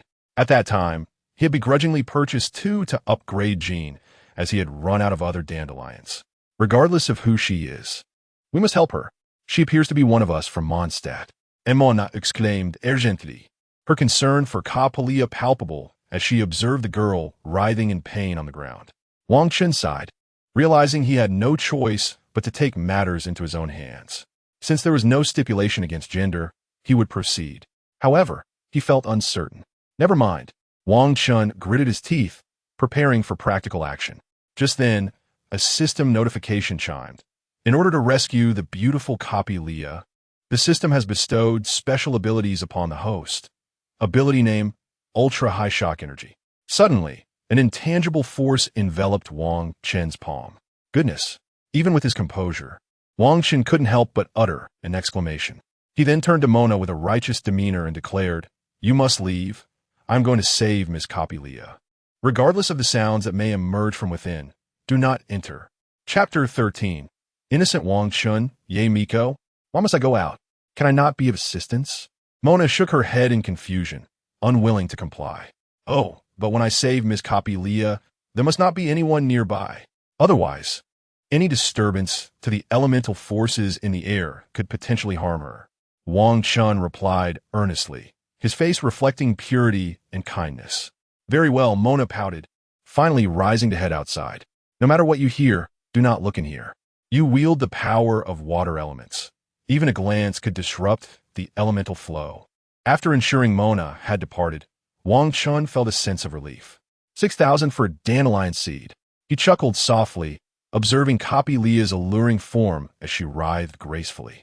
Adjusting his breath under the faint violet glow, Copy Leah's exquisite features and captivating silhouette exuded an irresistible charm. With delicate, fair fingers, she began to unfasten the buttons of her upper garment, her gaze warm and shy as it drifted toward the standing Wang Chen. I'm coming to rescue you. Wang Chen grinned at the sight. Outside the cave, at that moment, faint sounds began to emanate from within. What on earth is he doing? Surely he isn't taking advantage of the situation? However, she quickly shook her head. If he can maintain his composure, even with a beauty like me, I truly misjudged him. Soon, 10 minutes passed. Upon hearing Wang Chen call her name, Mona transformed into a streak of water and dashed inside. What is happening? Mona's voice arrived before her form did. All is well. Wang Chen smiled. At that moment, Copy Leah had succumbed to a deep slumber, her rosy cheeks resembling the most exquisite painting, radiating an indescribable allure. How impressive! I never imagined you possessed such exceptional medical skills. Mona marveled in admiration, her fondness for the kind-hearted youth growing immensely. Oh, it's just average. Wang Chen nodded firmly, lifting Copy Leah in his arms. You take Miss Copy Leah outside while I continue to examine this altar. Very well, let us proceed. Mona replied, carefully cradling the sleeping Coppelia, noting how effortless it was to hold her. As Mona stepped out of the cave, she inhaled the crisp air, oriented herself, and resolved to take Coppelia to a nearby village. After relaying her plan to Wang Chen, she disappeared into the distance with Coppelia. Inside the cave, Wang Chen gazed solemnly at the altar. If his memory served him right, he had never encountered such an object in the game. His initial instinct was that it was the work of the Abyss Mage. The symbols on it certainly bore the essence of the Abyss Mage. Yet, Wang Chen sensed something amiss, as if a greater scheme lurked behind it. Carefully noting the altar's symbols and design, Wang Chen activated his heart value and shattered the altar with a powerful kick. What is this? Upon breaking the altar, Wang Chen discovered a dark object within. Picking it up, he found it surprisingly light, resembling a shell. After examining it for a while, he reached a conclusion. However, he quickly recognized a more pressing issue. The altar was connected to the ley lines. It is known that disturbances in the ley lines can lead to peculiar occurrences. Furthermore, this area was quite close to Gantian village. According to the task description from the Great Cherry Blossom Purge years ago, the root of the Raiden Sakura lay beneath Gantian village. Though Raiden Sakura possessed the power to purify the ley lines, if the roots became permanently obstructed, they would require purification. Was it possible that the Abyss Mage had utilized the altar to gather filth, deliberately disrupting the ley lines, causing the Raiden Sakura roots to form tumors, thus leading to the withering of the divine Sakura? After much speculation, Wang Chen reluctantly arrived at this conclusion. Wasanli had mentioned that hundreds of years ago, Raiden Sakura had nearly wilted. It had been a grave calamity, but ultimately, the issue was resolved. Yet, having not just completed a purification, how could there be problems so soon again? Moreover, he sensed no gathering of filth around this altar. Wang Chen rubbed his temples, perplexed by the situation. Finally, he sighed. It seems the issue lies with this shell. Perhaps I am overthinking it. This altar may have no correlation to the divine Sakura. After securing the shell, he exited the cave, the sun now risen. Wang Chen squinted against the bright light, just adjusting to the sunlight when he heard the sound of water. From a distance, a torrent rushed forth and coalesced into Mona's figure. The girl placed her hands on her hips, beaming. I just handed Miss Coppelia over to 2 Tenryu commissioned soldiers. The matter is resolved. Let us depart. Well done, Mona. Truly impressive. Wang Chen praised, giving her a thumbs up. I thought I would have to run all the way to Gantian village. I didn't expect such good fortune. Let us head up the mountain. Waving goodbye, Mona's innocent face radiated a captivating glow in the clear sunlight. Without further ado, the two harmoniously utilized their elemental movement to ascend the mountain. They were now quite close to the divine Sakura, and logically, they should be surrounded by a sea of cherry blossoms. However, as they reached the mountainside, not a single blossom was in sight. The nearby Raiden elements had lost their former brilliance, appearing as if they might extinguish at any moment. It seemed the situation was far worse than anticipated. Wang Chen felt an unsettling premonition rise within him. The last time the divine Sakura faced trouble, it hadn't affected the entire Inazuma's Raiden elements and electric stones. As he mulled this over, Wang Chen caught sight of a slender figure in the distance, clad in a red and white kimono, with familiar pink hair cascading down, and 2 alluring, snow-white legs peeking from beneath her skirt. Chapter 14, cornered by Ye Miko. This woman is not easily deciphered by ordinary logic.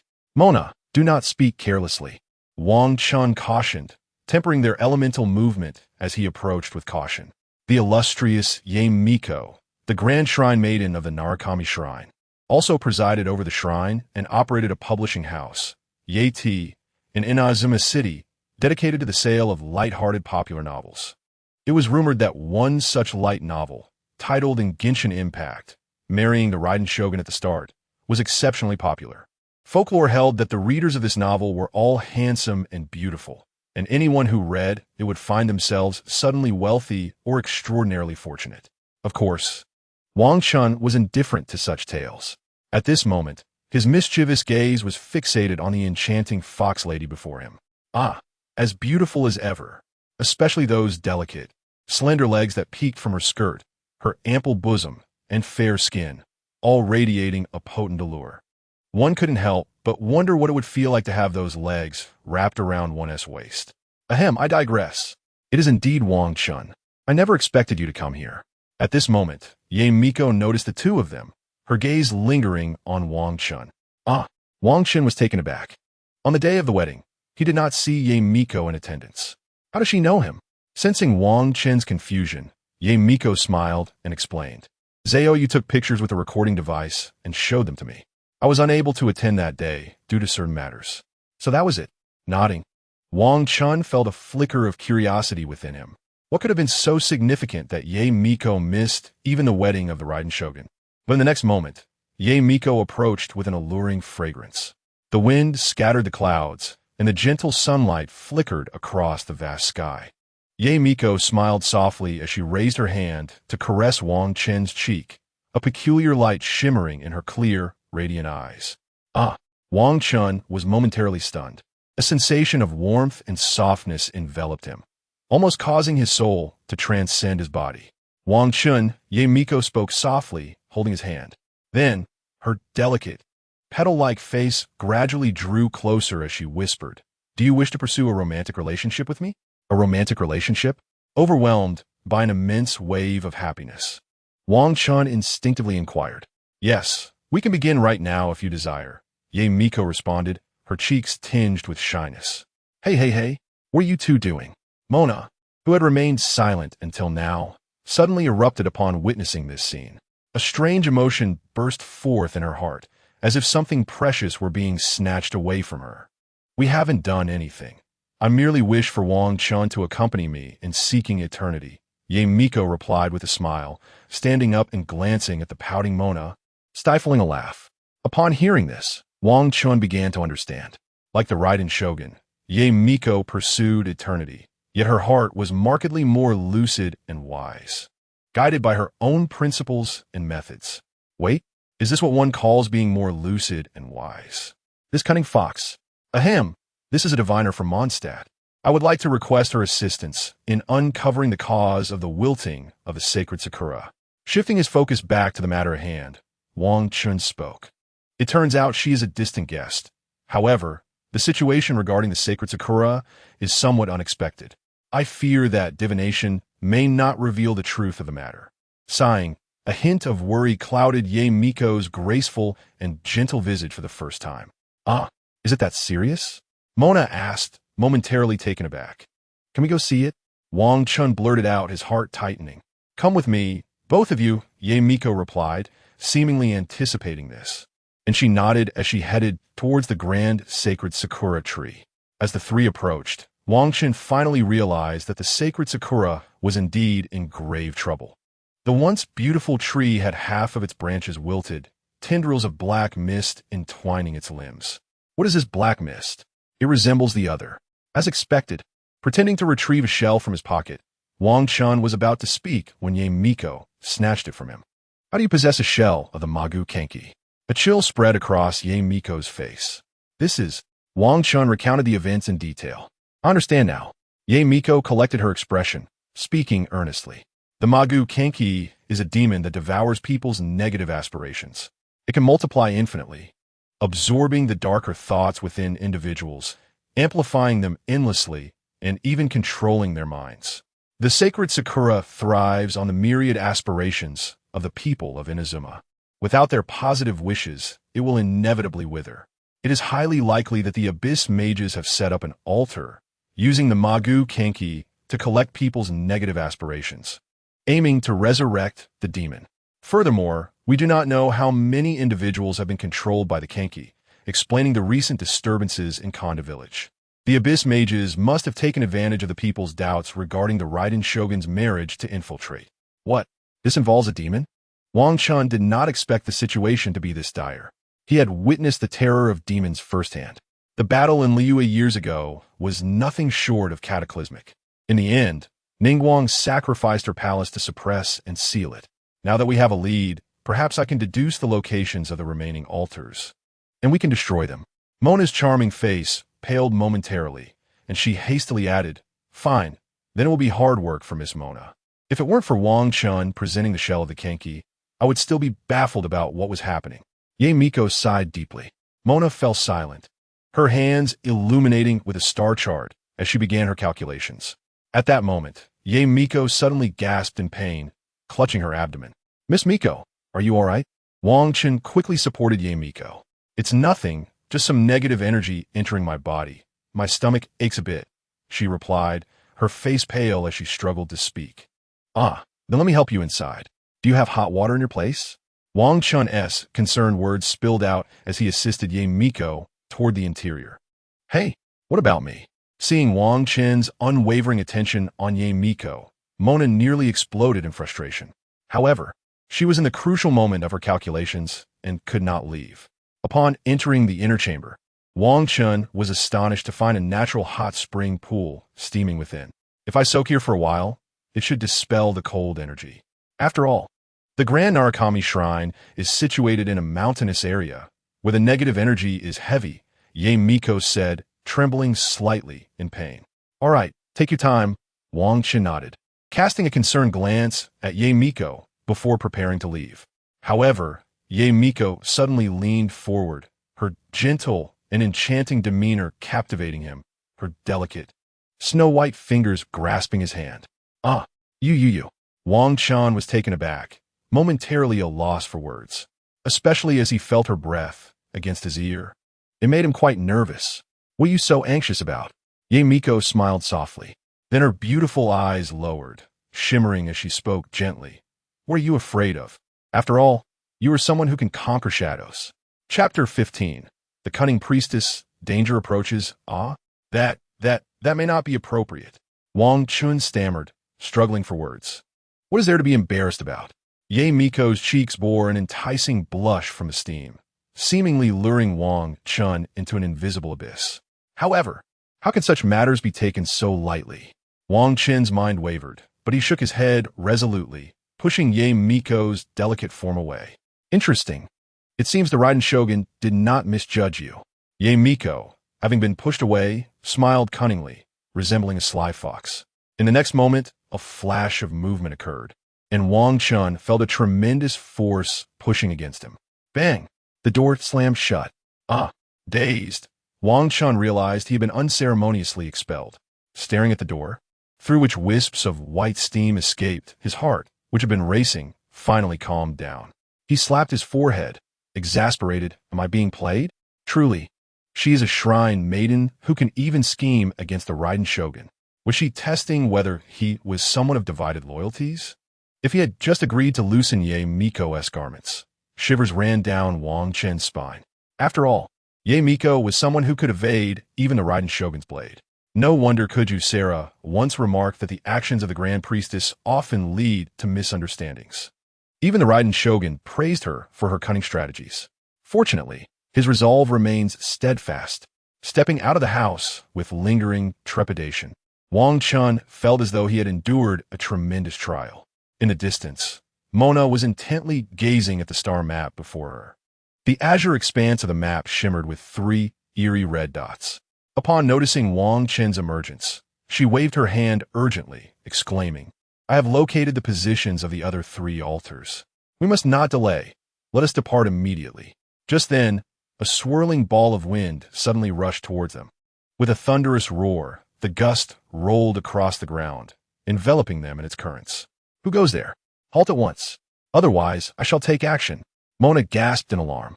Do not act rashly. It is Zhou. Wang Chen swiftly interposed, preventing Mona, who was channeling her water elemental power, from unleashing her attack. This was indeed the familiar elemental skill, Wuhu Lu Feng In Ji Jin. The newcomer could only be Zhou. It was no surprise that Mona was unaware. Most inhabitants of Inazuma were oblivious to the existence of the End of Days. In truth, the End of Days was a clandestine organization under the governance of the shogunate. Zhou, having been raised within this organization, possessed an unwavering loyalty to it. Zhou from the End of Days, at your service. The wind dissipated, transforming into countless currents, revealing a petite girl before them. Raccoon. Mona's eyes widened in astonishment. No, I'm not a raccoon. I am Zhou. The small girl replied earnestly, blinking her large eyes. Zhao Yu is not a raccoon, but Zhao Yu herself. My attire is not that of a raccoon, but rather that of a small tanuki. Wang Chen interjected, elaborating that Zhao Yu's outfit was a gift from her mentor. Inspired by the form of a small animal, the tanuki, and specifically chosen in colors that Zhao Yu adored. This attire allowed for agility and ease of movement, making it suitable for a ninja. The only downside was that it bore a striking resemblance to a raccoon, often leading to misunderstandings. After stealing another glance at Zhao Yu, Wang Chen couldn't resist the urge to ruffle her hair. She was undeniably adorable, especially with that long tail. Just a little touch, he thought, as his hand reached out to gently tousle her head. Touch my head. Well, if it is you, then I suppose it is fine, but do not linger too long. Otherwise, I may not grow tall. Zhao Yu retorted, drawing her neck in slightly. After all, Wang Chen was a figure capable of conquering even that esteemed individual. In Zhao Yu's eyes, that individual was already exceedingly formidable. Just how terrifying must a man be to conquer such a presence? Hee. Wang Chen grinned and inquired, Zhao Yu, what brings you here? Zhao Yu's expression shifted. I was originally seeking Lady Ye Miko, but there has been an incident. Lady Kamisato Ayaka, who was handling a protest, was suddenly besieged by a horde of peculiar monsters and is now trapped in Konda Village. What? Wang Chen's countenance changed. No wonder, during my earlier divination, the energy fluctuations at the altar located in Konda Village were exceedingly volatile. We must hurry, Mona urged. Miss Ye Miko cannot venture outside due to illness. You must take me with you. Very well, then Zhao Yu shall lead the way. Without further ado, Zhao Yu sprang forward, employing her swift techniques. With a thunderous rush, the wind coalesced, and once again, Zhao Yu transformed into a swirling gust, dashing onward. Let's go. Wang Chen and Mona activated their phasing techniques, following closely behind Zhao Yu as they descended the mountain. The trio pressed onward without rest, finally arriving at the vicinity of Konda Village. Cautiously, they halted near the settlement, stealthily approaching and concealing themselves behind a wall to observe. When they truly beheld the scene before them, Wang Chen's heart sank. The situation was dire. Kamisato Ayaka stood with her sword drawn, her expression grave.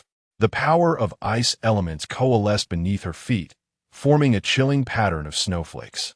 Behind her lay injured soldiers of the Tenryu Commission, many incapacitated and writhing in pain upon the ground. Only Sun Yuan remained steadfast, brandishing his spear and glaring intently at the approaching foes. Oh no, there are even more now.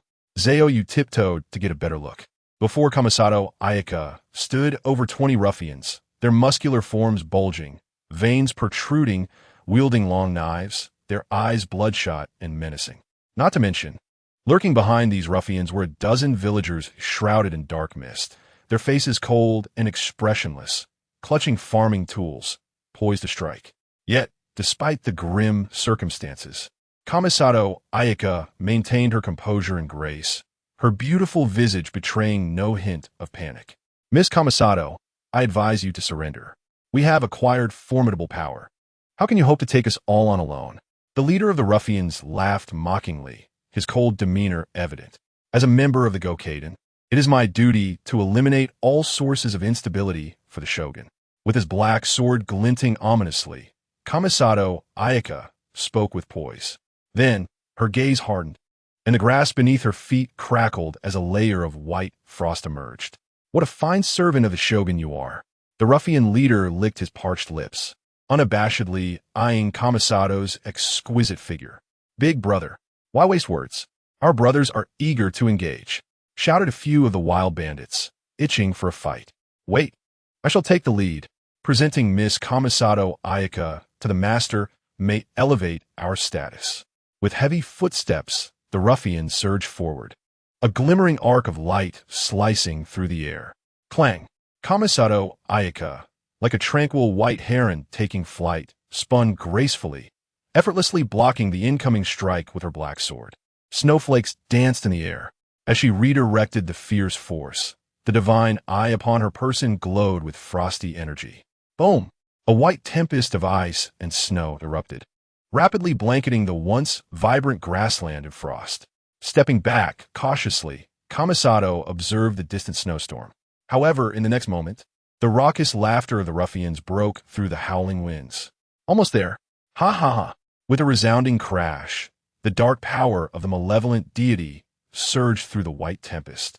As the ruffian leader, eyes aflame with crimson, strode forth through the swirling black currents. Is this all you've got? In an instant, he vanished, his long knife cleaving through the air, launching another fierce assault on Kamisato. As a master of the Kamisato sword techniques, her skill was unparalleled. Clang, clang, clang. Sparks flew as she valiantly defended against the relentless onslaught, akin to a pure white heron struggling against the storm, on the verge of injury at any moment. Ha ha! I wonder how long you can endure. The ruffian leader's laughter grew increasingly arrogant, his attacks intensifying. The three observers watching from a distance felt a surge of urgency. Oh no, Miss Kamisato is in danger. What should we do? Zayou's combat prowess was limited, her skills more suited for stealth than direct confrontation. With Kamisato Ayaka in peril, she felt utterly helpless. Wang Chen, what are you waiting for? Come and help me. Mona exclaimed, her brows knitted in worry.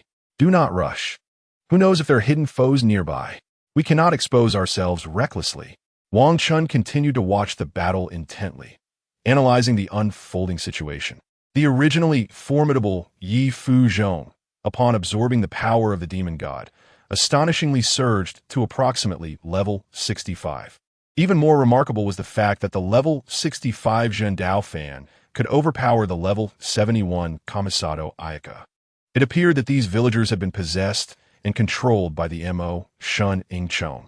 Logically, if Yi Fu Zhong could manipulate the villagers, they would have been commanded to advance first. Wang Chen pondered thoughtfully. It was evident that Kamisato Ayaka would find it difficult to take action against the villagers. Yi Fu Zhong surely understood this, yet they allowed the villagers to remain motionless at the back. Could it be? A hypothesis emerged in Wang Chen's mind, prompting him to urgently call out to Mona and Sayo. Upon hearing the plan, Mona's and Sayo's eyes lit up with excitement. All right, I shall attempt it now. Mona eagerly nodded. Sayo, please help Mona conceal her presence. Wang Chen shouted.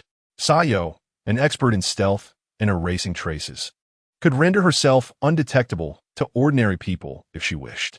Good. Sayo formed hand seals, and an invisible breeze surged forth, distorting the air. Soon, both Mona and Sayo vanished before Wang Chen's eyes. What impressive ninjutsu! I must learn it someday. Wouldn't it be splendid to sneak into Hachiho Shinko's hot spring? Wang Chen thought enviously as he observed Sayo's display of ninjutsu. He still remembered the incident with Hachiho Shinko. Meanwhile, in the ongoing battle, Kamisato Ayaka was already drenched in sweat, her cheeks flushed with an enticing hue. Ha ha ha! Can't hold on any longer? Zhen Dao fan, like a predator, gradually closed in on her. Behind him, numerous Yi Fu Zhong cheered wildly, while the injured soldiers of Tianling Fengxing revealed despairing expressions. They knew that once Kamisato fell, Yi Fu Zhong would undoubtedly slaughter them. Sun Yuan clutched a spear, his forehead slick with sweat, yet he felt powerless to assist. What no one noticed was the flicker of something sinister in his gaze. The villagers standing at the back, however, appeared numb, like lifeless statues, watching the scene unfold. Suddenly, a melodious sound of flowing water echoed. Destiny was manifesting. A tidal wave of blue light erupted, enveloping the villagers present. A massive influx of water elemental energy descended, instantly binding countless villagers, lifting them into the air, with glowing starry symbols flickering upon them. The villagers dropped their farming tools, their eyes regaining clarity. Who are these intruders? Yet, upon searching, they found only a fleeting breeze. Damn it! Sun Yuan was momentarily taken aback, then gritted his teeth and muttered in anger. Just then, Zhen Dao fan staggered a few steps, his terrifying aura dissipating significantly. He frantically shouted, but was met with Kamisato's piercing cold sword. With a swift motion, the young girl seized the opportunity. A flash of white cold light slicing through the air. Damn it! By the time Zhen Dao fan reacted, it was already too late. He clutched his throat in disbelief. With no blood spilling forth, only numerous crimson ice crystals rapidly forming, emitting chilling sounds. I refuse to accept this.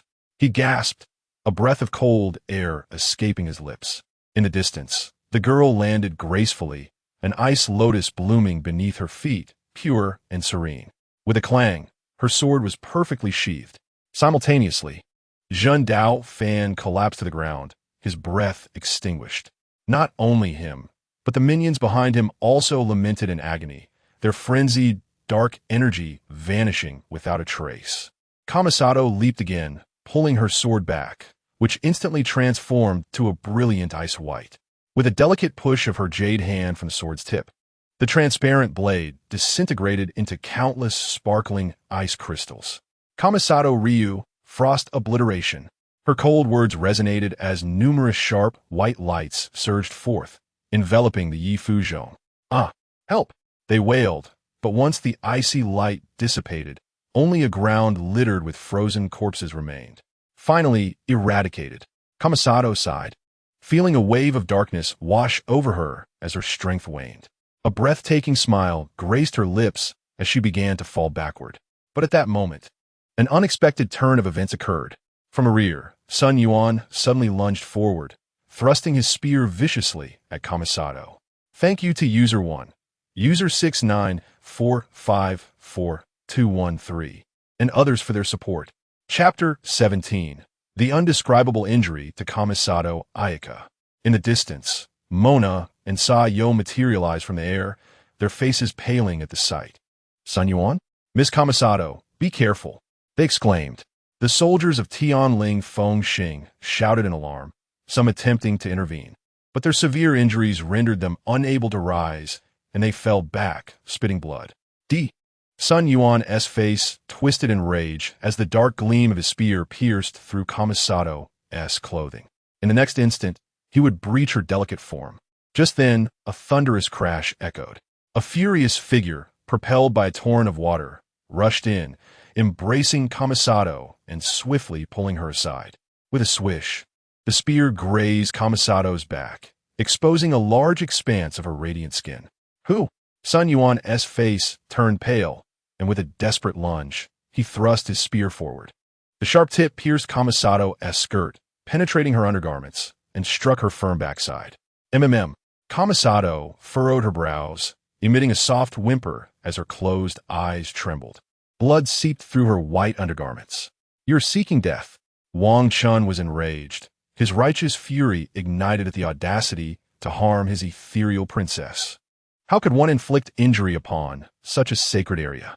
Wang Chen reflected that should he ever share a bed with Kamisato, he would never dare to inflict even a gentle squeeze, perhaps only a light nibble or a tender lick to express affection and care. Yet, he had grievously wounded her. What the worst scar? This was utterly unforgivable. You despicable fiend. At that moment, Sun Yuan bellowed. With a resounding crack, his armor shattered, revealing his muscular physique cloaked in the ominous power of the demon god. Why would you do this? Wang Chen landed and quickly pressed his hand against the wound. Thankfully, it was not severe. Why?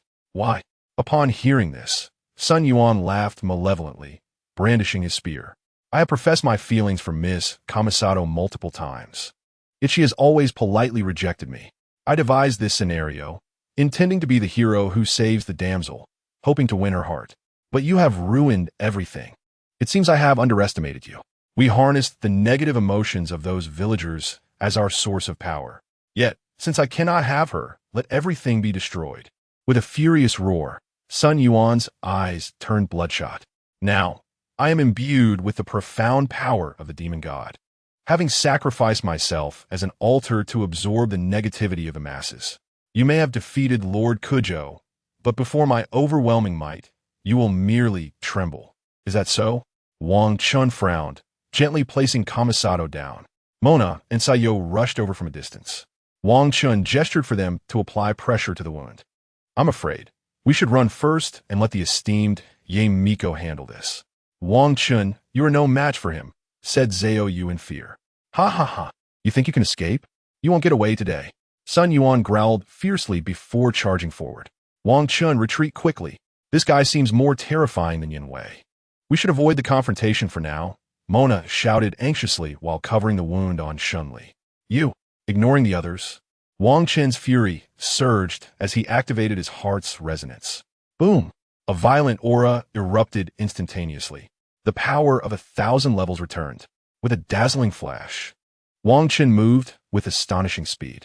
In the next moment, Sun Yuan saw a shadow appear before him, followed by a deafening sonic boom. Everything happened too swiftly. By the time Sun Yuan reacted, the youth had already unleashed a devastating punch fueled by a furious gust of wind. Sun Yuan barely managed to respond, madly thrusting his spear toward Wang Chen's fist. In the distance, Mona and Zhao Yu's expressions changed dramatically. My heavens, who can withstand a spear with bare flesh? The soldiers of the Tianling execution were gasping softly, as if they could foresee the imminent piercing of the youth's fist. Yet, the anticipated scene did not unfold. With a dull clang, the spear tip transformed into a mass of iron. Nevertheless, the youth's momentum remained unyielding, crushing forward and reducing the spear shaft to countless fragments. How is this possible? Like being doused with a bucket of cold water, Sun Yuan trembled as he witnessed countless shards slicing through the air before him, the youth's figure magnifying like a descending deity. Wang Chen delivered a fierce kick. The once arrogant Sun Yuan crumpled like a shrimp, spitting blood as he was sent flying over 100 meters. Boom! Ultimately, his body crashed against a pile of stones, his form breaking apart and dissipating into a cloud of blood mist. Unbelievable. I must be seeing things. The soldiers of the Tianling execution collectively gasped, their faces etched with shock and disbelief. Such power. It seems even more terrifying than the esteemed Ye Miko. From now on, when he pats my head, I shall remain silent, Zhao Yu thought, her eyes sparkling with admiration. This fellow, though Mona knew Wang Chen was formidable, she never expected him to be this powerful. Witnessing such a crushing display left her equally astonished. Step aside. You two, turn away to avoid suspicion. I need to check on Shun Li's injury, Wang Chen urged, hastily taking Shun Li from Mona. Oh, okay. Mona blinked and quickly turned away. Wait a moment. Something seems off. Oh no. Zhao Yu obediently complied, though her small eyes were filled with great curiosity. Why must it be the two of us girls avoiding suspicion? Her tail swayed with intrigue. At this moment, Zhao Yu and Mona formed a barrier, blocking the soldiers' view. In truth, they could not see. After a brief gasp of astonishment, they were once again incapacitated by pain. As for the villagers behind, once the star anomaly state was lifted, the shadow insects within them remained dormant, with each person lying unconscious on the ground. With the advantage of timing and circumstances, Wang Chen swiftly removed Shun Li's undergarments, revealing her fair and supple form. A thumb-sized wound appeared on her left hip, oozing dark blood. Damn, there's poison. Wang Chen's expression changed. Chapter 18. Assisting Shun Li with poison removal. Shun Li slowly regained consciousness, only to find herself being embraced by a man, lying in an exceedingly embarrassing position across his thigh. Pain pulsed through her. Could be? Have I been violated? The toxin muddled her consciousness. With this thought, even the pure and elegant demeanor she once possessed faltered, her eyes reddening with embarrassment. It seems my only option is to bite my tongue and die to avoid disgrace. Just then, Shun Li sensed something amiss. Glancing at Zhao Yu and Mona's legs, she reluctantly turned her head. Wang Chen, she froze. Ah, you're awake. Wang Chen exclaimed joyfully, relieved that the poison was not as lethal as feared. He hurriedly explained. It was you I saw before I lost consciousness. After hearing the explanation, Shun Li's cheeks flushed with shame as she realized her earlier thoughts. However, witnessing his selfless act of saving her truly moved her. It appears I misjudged the situation. Ding! Heart's resonance from Shun Li. 100. Wang Chen was taken aback. He had not expected the heart's resonance, which had not increased for several days, to finally register. Ding! While he was lost in thought, the system notification chimed in again. System notification. This poison is exceptionally difficult to resolve. To save the elegant princess by Lu, the system grants the host a temporary special ability, a skill to resolve all poisons with a delicate touch, requiring only 3 minutes of gentle sucking to dispel the toxin. Damn! Wang Chen couldn't help but curse internally. Couldn't the system be a bit more serious? Actually, I could switch to another part of my body. With a whoosh, a special energy enveloped Wang Chen's mouth. Miss Shinli, I can help you remove the poison. If we delay further, it may become critical, he explained, smacking his lips. How we detoxify? Shinli was now in a semi-unconscious state. Just remain still, Wang Chen assured confidently. He then turned to Mona and Zhao Yu's backs, saying, Mona, Zhao Yu, I need to save her, no matter what happens. I know. I want to look, Mona retorted, exasperated. This guy always has to do this when saving someone. She was suddenly curious. If one day she were injured, would Wang Chen be able to save her too? She decided she must observe how he performs the rescue. Zhao Yu obediently complied. Wang Chen swallowed hard, then took a gentle breath. The intoxicating scent of the girl enveloping him with irresistible allure. Leaning closer, he pressed his mouth against the wound. Shinli shivered weakly, her body trembling once more. That sound again. Mona felt her cheeks flush. Fortunately, the sound was soft, only audible to Mona and Zhao Yu. Zhao Yu blinked, her tail wagging more vigorously. Wang Chen was still focused on his task, gently sucking the poisoned blood and expelling it. His saliva seemed to possess powerful healing properties, slowly knitting the wound together. The delicate princess Bai Lu trembled uncontrollably, gripping her clothing tightly. The indescribable, cool sensation from the wound brought her comfort and relaxation. 3 minutes passed. Observing the wound healed perfectly, Wang Chen felt a sense of satisfaction. Still worried, I'll check for any other injuries, he thought, frowning as he resolutely slipped his hand under her clothing. Since her garment had been torn by the spear, large areas of her snow-white skin were exposed to his gaze. He gently parted her clothing to examine her flawless form. No wounds here. Let us turn her over and see. Wang Chen flipped Shun Li on her back, inspecting carefully. Indeed, there were no further issues. Letting out a sigh of relief, Wang Chen removed his outer jacket and draped it over Shun Li's delicate form. At this moment, Shun Li's ethereal beauty was accentuated by a captivating blush, rendering her utterly enchanting. At this moment, Wang Chen remembered the disheveled army of the Tenryu Commission nearby. System, please save them. Do not channel energy into their mouths. Wang Chen silently implored. Ding! Channeling energy into hands, distant healing. The system truly understands me. He instructed Mona and the others to attend to Kamisato Ayaka, then rushed out to rescue the injured. The soldiers of the Tenryu Commission who were treated were naturally overwhelmed with excitement. Undoubtedly, he is a person favored by the Raiden Shogun, capable of defying the heavens and earth. However, their expressions remained shrouded in dark energy. It seemed, as Miko had said, that they were parasitized by the shadow insects, consuming their negative will. How could this be expelled? After observing for a while, Wang Chen found himself at a loss. He wondered if others in Inazuma City had also been afflicted. With the sacred Sakura tree having withered significantly, it was evident that many individuals had been parasitized, perhaps without outward signs. Furthermore, who was the mastermind behind this? Who were they referring to as the adult? It seemed that the only way to uncover the truth would be to consult Miko. For now, however, it was imperative to eliminate the remaining 2 altars first. Wang Chen called out to the soldiers of the Tenryu Commission. Zhao Yu, I entrust Ms. Kamisato Ayaka to you. He added with concern. I trust you will see this through. Rest assured, Zhao Yu will accomplish the task. Zhao Yu replied earnestly. Let us proceed, Mona. Time is of the essence. We must head to the next altar. Wiping the sweat from his brow, Wang Chen spoke to Mona. The next altar, according to the map of Inazuma, is located in Sangonomiya. Mona exclaimed as she studied the map. Sangonomiya? Is that where Sangonomiya Kokomi resides? Wang Chen murmured. Yet, the thought of meeting the brilliant strategist and charming Kokomi filled him with excitement. No. It is for the purpose of dismantling the altar. Wang Chen's enthusiasm surged. I must engage in a profound conversation with Sangonomiya Kokomi. Chapter 19. Conquering Inazuma with Lanzhou Lamian. How can one not take a moment to cherish? I truly miss my beloved wife. Cough, cough. Pulling himself together, Wang Chen composed himself. Wang Chen. How we get to Sangonomiya? Mona, noticing Wang Chen lost in thought, nudged him. Wang Chen wiped away his drool, pondering aloud. Inazuma City? That sounds splendid. I have yet to visit. During my travels, I was preoccupied and never arrived in Inazuma. Mona's eyes sparkled as she abruptly embraced Wang Chen. Oh, all right, all right.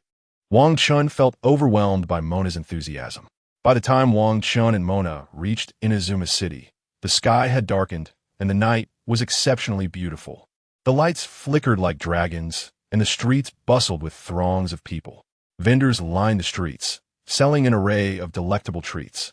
Yet, Wang Chen and Mona remained oblivious. Not because they were impoverished, but rather they could only swallow their saliva in vain. How frustrating.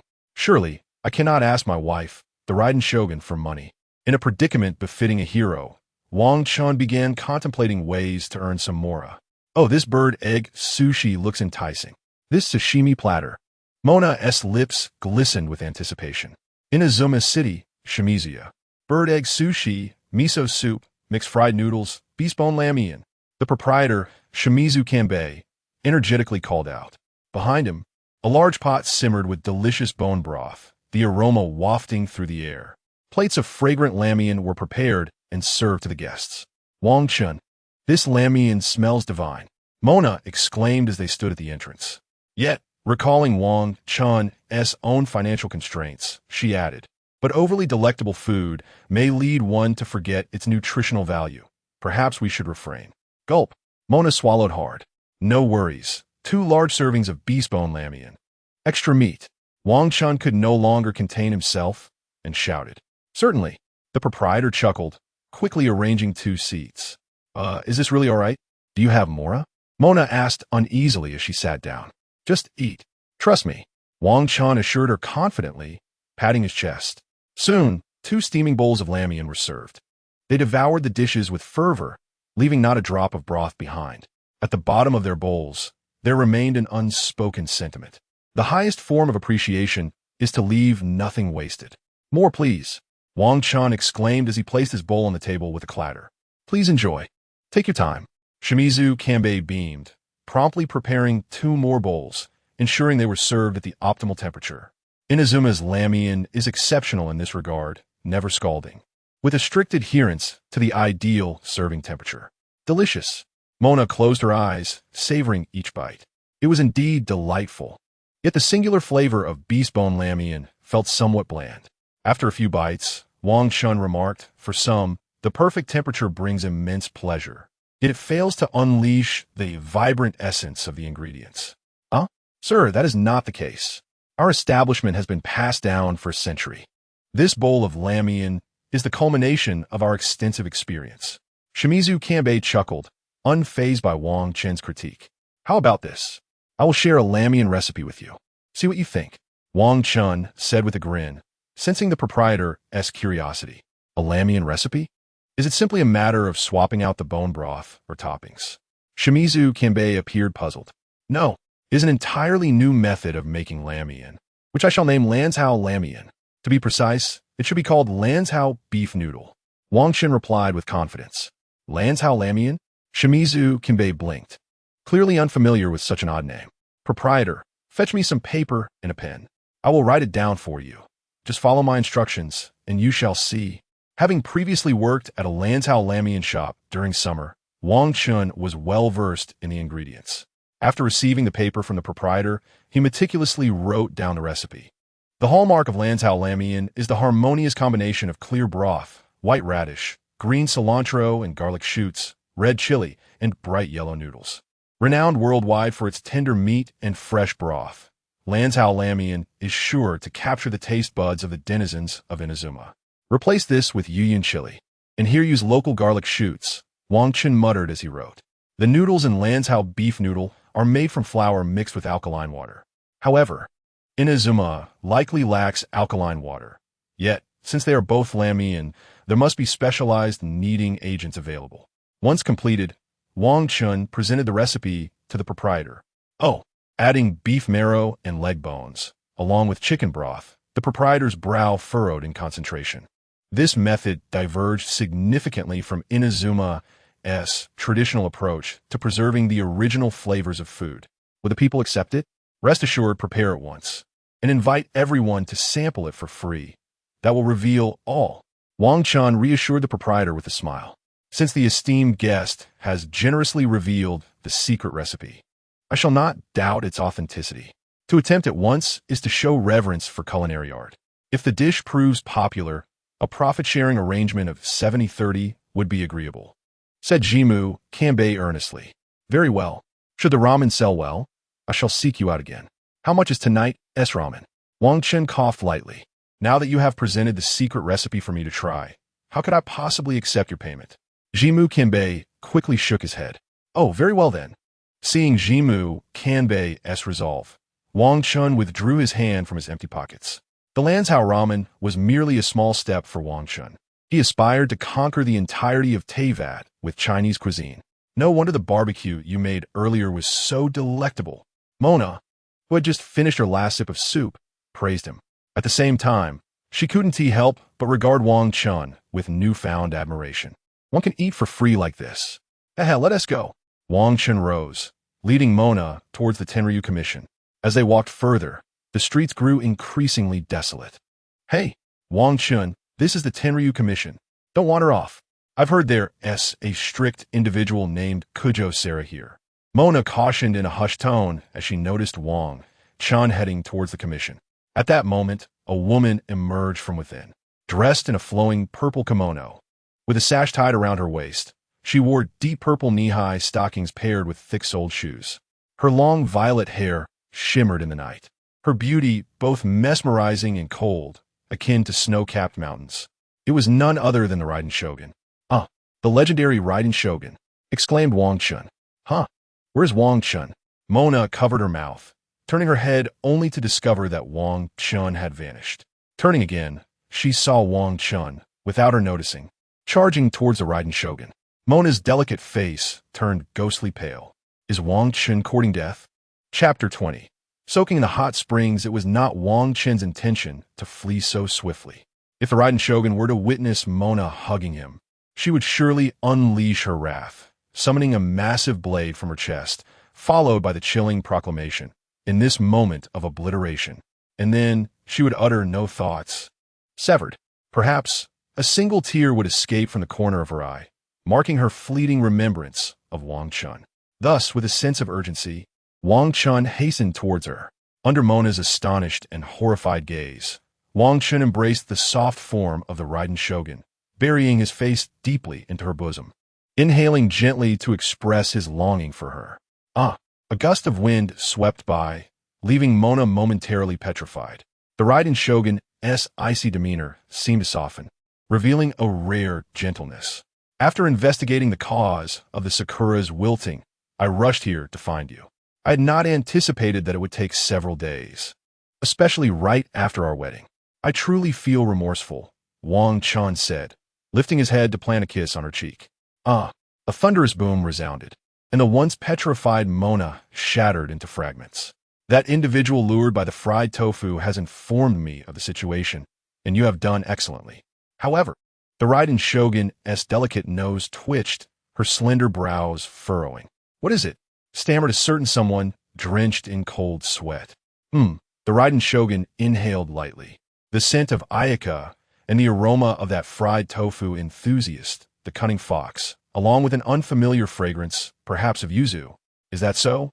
Wang Chen hastily buried his head in her bosom, avoiding the piercing gaze of the Raiden Shogun's violet eyes, and using his face to shield himself, fearing she might draw her blade.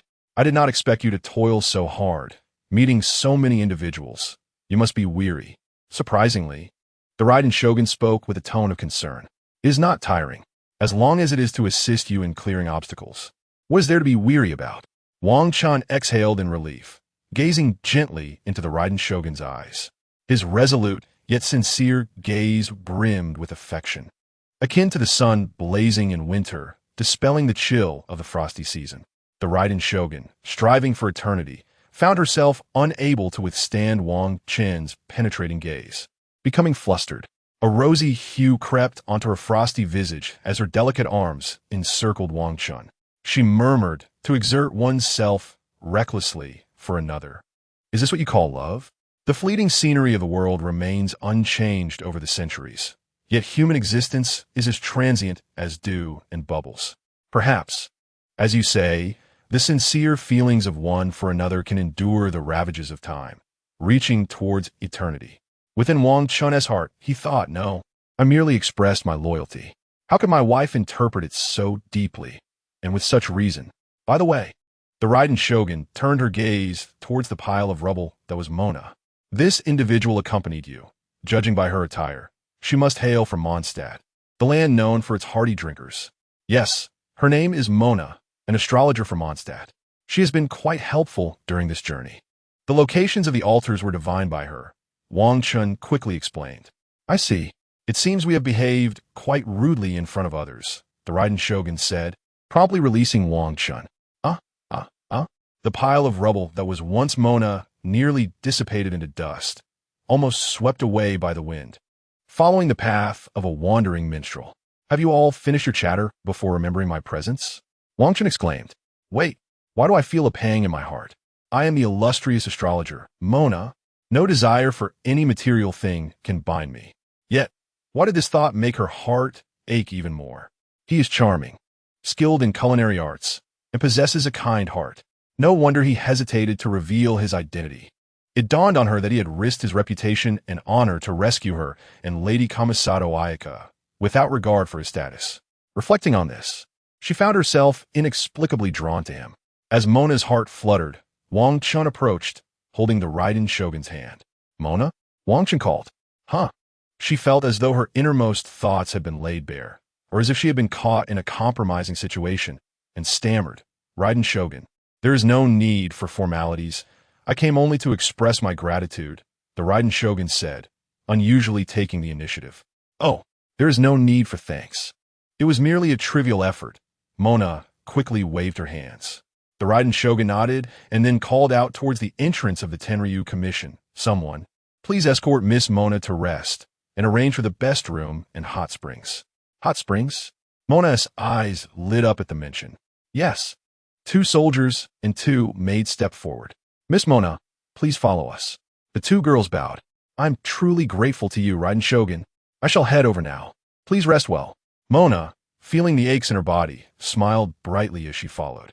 Having long heard of the fame of the Inazuma hot springs, she could hardly wait to experience them. Very well, I hope you enjoy yourself. Miss Mona, said the Raiden Shogun, nodding. Watching Mona disappear, the Raiden Shogun's previously icy demeanor faded, and she leaned her face against Wang Chen's shoulder, softly saying, after a long journey filled with hardship, you 2 have worked hard. Let's go soak in the hot springs and unwind. Hot springs?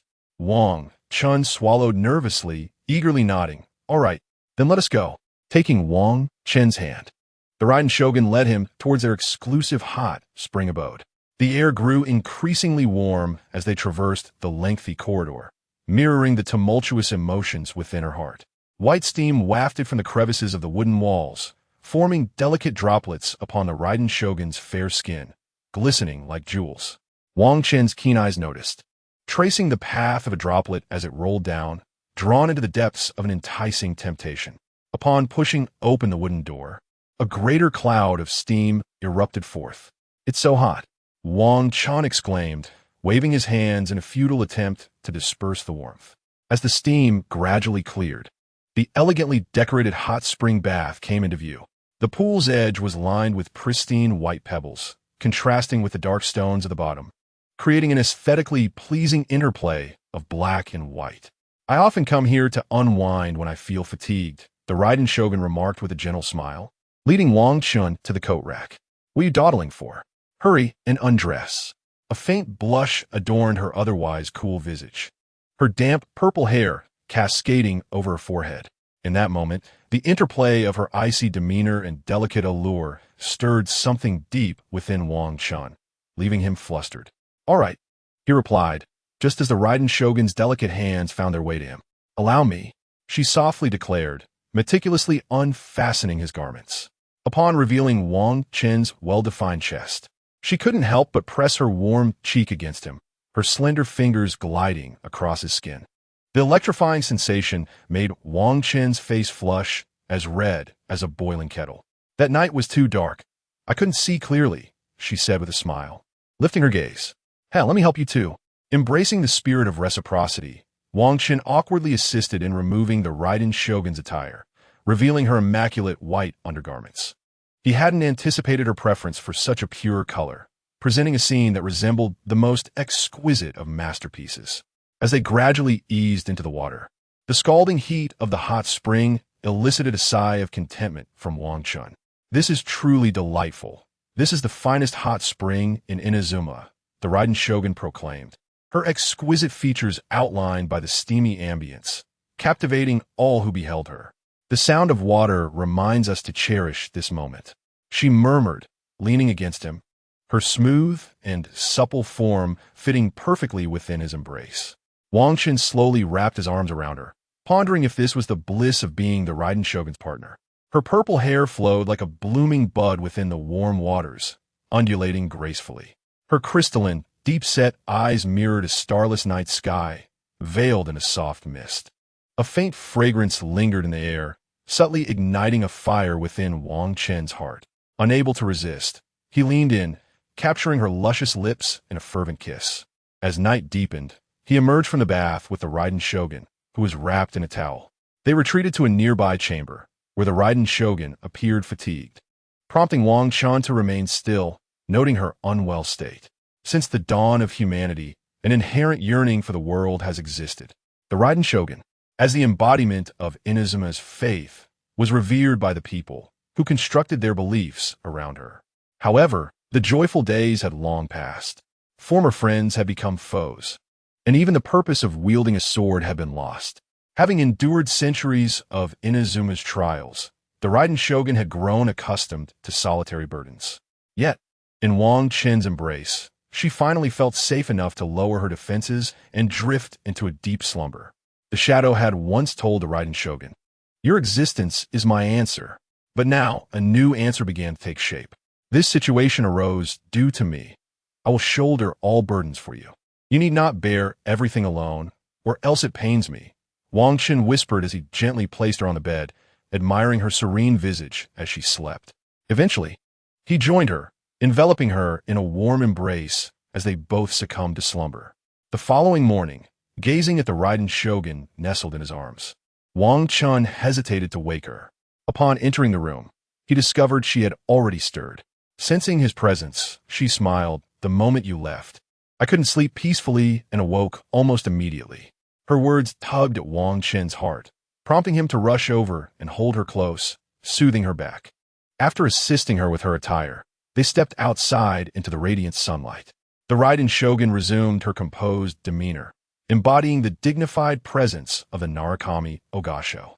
"I heard you mention wanting to visit the Coral Palace last night?" she inquired. "Indeed," Wang Chen affirmed with a nod. "This journey by sea is the quickest. I will contact the Liyue fleet on your behalf." A smile graced the Raiden Shogun's lips. "The Liyue fleet? Could it be?" Wang Chen pondered, sensing an answer forming within.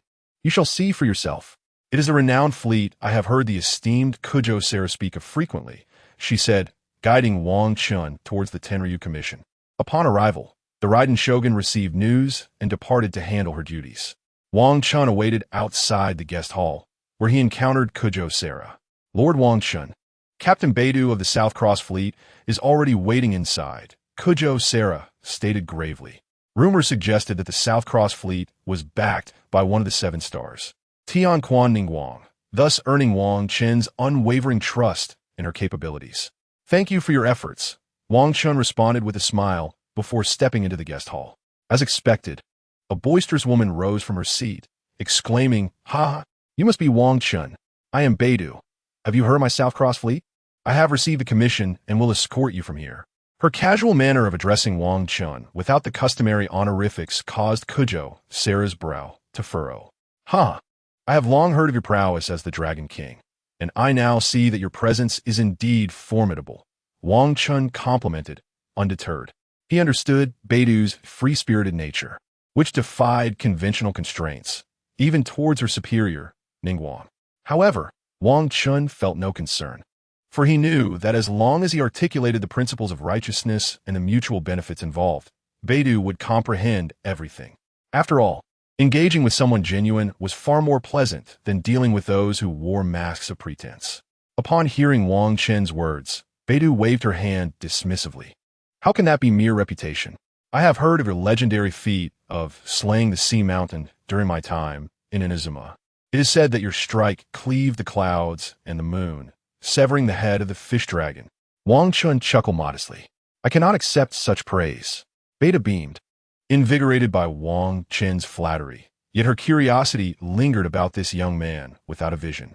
How does one capture the heart of the god of thunder? Yet, such thoughts flickered briefly before being cast aside. In an instant, their conversation flourished, nearly leading to a spirited drinking contest. Fortunately, Jiuqiao Shaluo cleared her throat. When can we set off? Wang Chen inquired, grasping the unspoken cue. We can depart at any moment. Beidou proclaimed with great exuberance. Very well. Please allow me a moment to call friend. Wang Chen rose and sought to determine in which room Mona was resting. Honestly, the sun is nearly high in the sky, and this fellow is still lounging in bed. Reaching the guest quarters, he encountered soldiers from the Tianling Fengxing stationed outside. Wang Chen strode in without hindrance, locating Mona's room. Upon entering, he found a plush bed where Mona was soundly asleep, albeit in a rather ungraceful position. The covers only draped over her upper body, leaving her fair and slender legs exposed. Her discarded clothing lay carelessly on a chair. Even her undergarments hung from its edge. Honestly, can't she wash her clothes? Did they not have a scent? Wang Chen picked up a pair of black stockings to sniff. Then, feeling uneasy, he lifted her undergarments for a whiff. Quite fragrant. Seems there's no issue. Mona, wake up. We must depart. He approached and gently shook her. Mona murmured indistinctly, pulling the covers over her head. However, this action only served to reveal her lower half entirely. Wang Chen felt a rush of blood to his head. What a predicament. Nonetheless, he persisted in calling out to Mona. All right, I understand. Mona's head emerged from beneath the covers, her eyes fluttering open to meet Wang Chen's gaze. As she became aware of the coolness below, her fair complexion flushed a deep crimson. Predictably, she refrained from screaming, accustomed to such situations by now. I'll get dressed. You may step outside first, she called out, albeit with a hint of embarrassment. Meanwhile, in an undisclosed location, a figure cloaked in black stood before a towering altar. The masked Yin Wei knelt beside, trembling slightly. My lord, the talisman crafted using the Wei Shun technique is complete. It is through this method that I can imbue the blade with flames. As he spoke, he presented a talisman inscribed with peculiar patterns. The figure extended a slender finger to take the talisman, flicking it lightly. The talisman ignited, transforming into flames that dissipated into the altar. An ethereal energy coalesced, illuminating the altar with a spectral glow. A ghostly silhouette began to materialize above it, with snow-white hair resembling desolate ice and a countenance that exuded serenity. It has been a long time. Qing Zhijia, the cloaked figure spoke slowly, their voice ambiguous in gender. Is that the spirit-summoning art of Li Yue? The youth's gaze shifted, speaking calmly. However, my mission may have long concluded. To fulfill the wishes of Hu Zhaigong in safeguarding, I sacrificed everything, my life, wealth, and emotions. To avert the tragedies of yesteryear, I established the Yin-Yang Liao, even at the cost of decades of my lifespan to maintain the secret realm. Yet, that girl who once traversed the Inazuma fields in the guise of Bai Chunhu, the mischievous and charming one who devised schemes against 500 Zhang Yaoli, she perished for this land. The cloaked figure stirred slightly, remarking, truly intriguing. Zhongli once uttered similar sentiments when relinquishing his divine identity. Perhaps she truly possesses the capability to lift the seal and enact the grand withdrawal as you desire? Just as the black-robed figure finished speaking, Wei Shenqing Ji's eyes sharpened. Chapter 23. The Poetic Verses of Wan Yi, the culinary artist Xiangling. By the seaside of Inazuma City, beneath the blue sky and white clouds, seabirds occasionally chirped melodiously. A magnificent fleet of ships floated upon the undulating sea. This will suffice. Wang Chen turned to Jiuqiao Shaluo. Please exercise caution along the way. The seas of Inazuma are fraught with thunderstorms and numerous sea beasts. Jiuqiao Shaluo cautioned. Rest assured, should any sea creature appear, I shall cleave it in two. Beidou lifted a wine jug and took a hearty swig, wiping her mouth with delight. Wang Chen chuckled in return. What ist? Spending a night with the god of thunder has earned a handsome sum of heart-throbbing points. The current tally of 851 heart-throbbing points afforded him a confidence that could last over 14 minutes. The only regret was the inability to replicate any skills. Having only pilfered the god of thunder's hair tie, I naturally believe in the prowess of the Southern Cross fleet. As Wang Chen's thoughts wandered, Jiu Chao Sha Luo had already urged the Tianling Fengxing forces to step back. Let's go. Beidou boarded a nearby wooden vessel, beckoning Wang Chen and Mona. The two climbed aboard as Beidou steered the boat towards the distant ship, the Death Star. Lower the gangplank, shouted several sailors. A soft ladder was tossed down. Let us go. Beidou nimbly ascended the ship. Mona, you go ahead. I will follow. Wang Chen patted Mona on the side. All right, but this ladder looks rather flimsy. With a hint of trepidation, Mona grasped the ladder and began her ascent. Wang Chen followed closely, lifting his gaze to see beneath Mona. Alas, she was not wearing a skirt. Upon reaching the ship, Wang Chen finally grasped the grandeur of the Death Star. Numerous crew members busied themselves, each fulfilling their duties. Set sail. Beidou climbed onto the deck, taking the helm while calling out commands. All right, a robust sailor shouted in response as the sails were hoisted. The wooden vessel creaked as the Grand Death Star set forth, embarking on its journey to Coral Palace. On this voyage, we shall pass through Jiu Chaojinwu, Shun Wuzong, and Baiyun Island before finally reaching the island of the sea deity. Beidou skillfully maneuvered the vessel and took a swig of alcohol, smiling at Wang Chen. Very well. Yet, doubts lingered in his mind. Was this not akin to drinking and driving? He glanced over at Mona, who was leaning against the ship's edge, extending her delicate hand to enjoy the gentle sea breeze, thoroughly engrossed. The morning birdsong was a gift from nature. Our journey was finally about to commence. At that moment, a clear voice pierced through the air. That voice sounds so familiar. Wang Chen looked up to see a youth gazing out at the azure sea and sky. Oh, it dawned on Wang Chen that Feng Yuan Wan Yi was accompanying the Southern Cross fleet. Hearing Wang Chen's soft exclamation, Feng Yuan Wan Yi turned around, a hint of a smile gracing his exquisitely crafted features. My apologies. I have a penchant for poetry, and I couldn't resist indulging in my artistic inclinations. Hello, my name is Feng Yuan Wan Yi. Greetings, I am Wang Chen. Stepping forward, Wang Chen returned the warm smile. The renowned Wanda International. Emperor Yi Tian, who is not familiar with your name. I've heard of your great reputation. To wed the Raiden Shogun is no trivial matter. Feng Yuan Wan Yi replied nonchalantly. Although you lack a vision, the winds whisper of your extraordinary nature. After all, I have encountered others who, devoid of a vision, have achieved remarkable feats. Oh, you flatter me. Wang Chen waved his hand, unable to suppress a newfound admiration for Wan Yi. You little rascal, always so eloquent. The burly first mate, Zhong Zhua, chuckled heartily while tying the ropes of the sails. Wan Yi smiled, choosing not to speak further, instead casting his distant and melancholic gaze toward the horizon. Wang Chen understood. The warriors, after all, yearn for a life of fervor, seeking supreme honor with a blade in their hands. Yet, the path that WNY upholds is not one of bloodshed. Rather, he wields the sword of life. WNY, gaze upon the heavens from the observation platform. At that moment, BIDU called out. With a spirited response, the youth conjured a gust of azure wind beneath his feet and gracefully ascended to the platform. How elegant! Wang Chen watched in deep envy as WNY displayed his prowess. However, how to steal an opportunity? It could only be accomplished when one's heart is in disarray. Yet, how could WNY's carefree demeanor ever be flustered? Shaking his head, Wang Chen dismissed the chaotic thoughts and approached MN, gazing at the vast, undulating sea in the distance. Who, after all, is orchestrating the machinations of the demon god shadow insect? Who was the hidden puppeteer? Wang Xiash and Ponde Dipli. Unbeknownst to him, noon approached, and footsteps echoed across the deck. BIDU had descended at some point. Let us head to Xing Eling for lunch. You wouldn't believe it. The dishes from her large pot fried in hot oil are truly distinct from the grilled fish and cured meats of the sea. She beckoned Wang Chen. See no ne? Wang Chen was taken aback.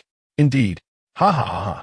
In truth, It was our accountant's frugal nature that led us to deceive and bring the chef, Shi Ing El Ing, we encountered at the market aboard.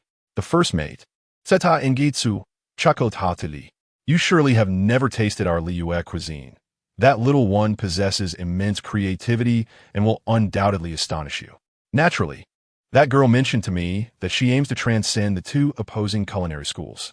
Bei de Electro Wang Xiash and understood. In Liyue, there has long been a rivalry between two culinary schools, the sea cuisine and the mountain delicacies.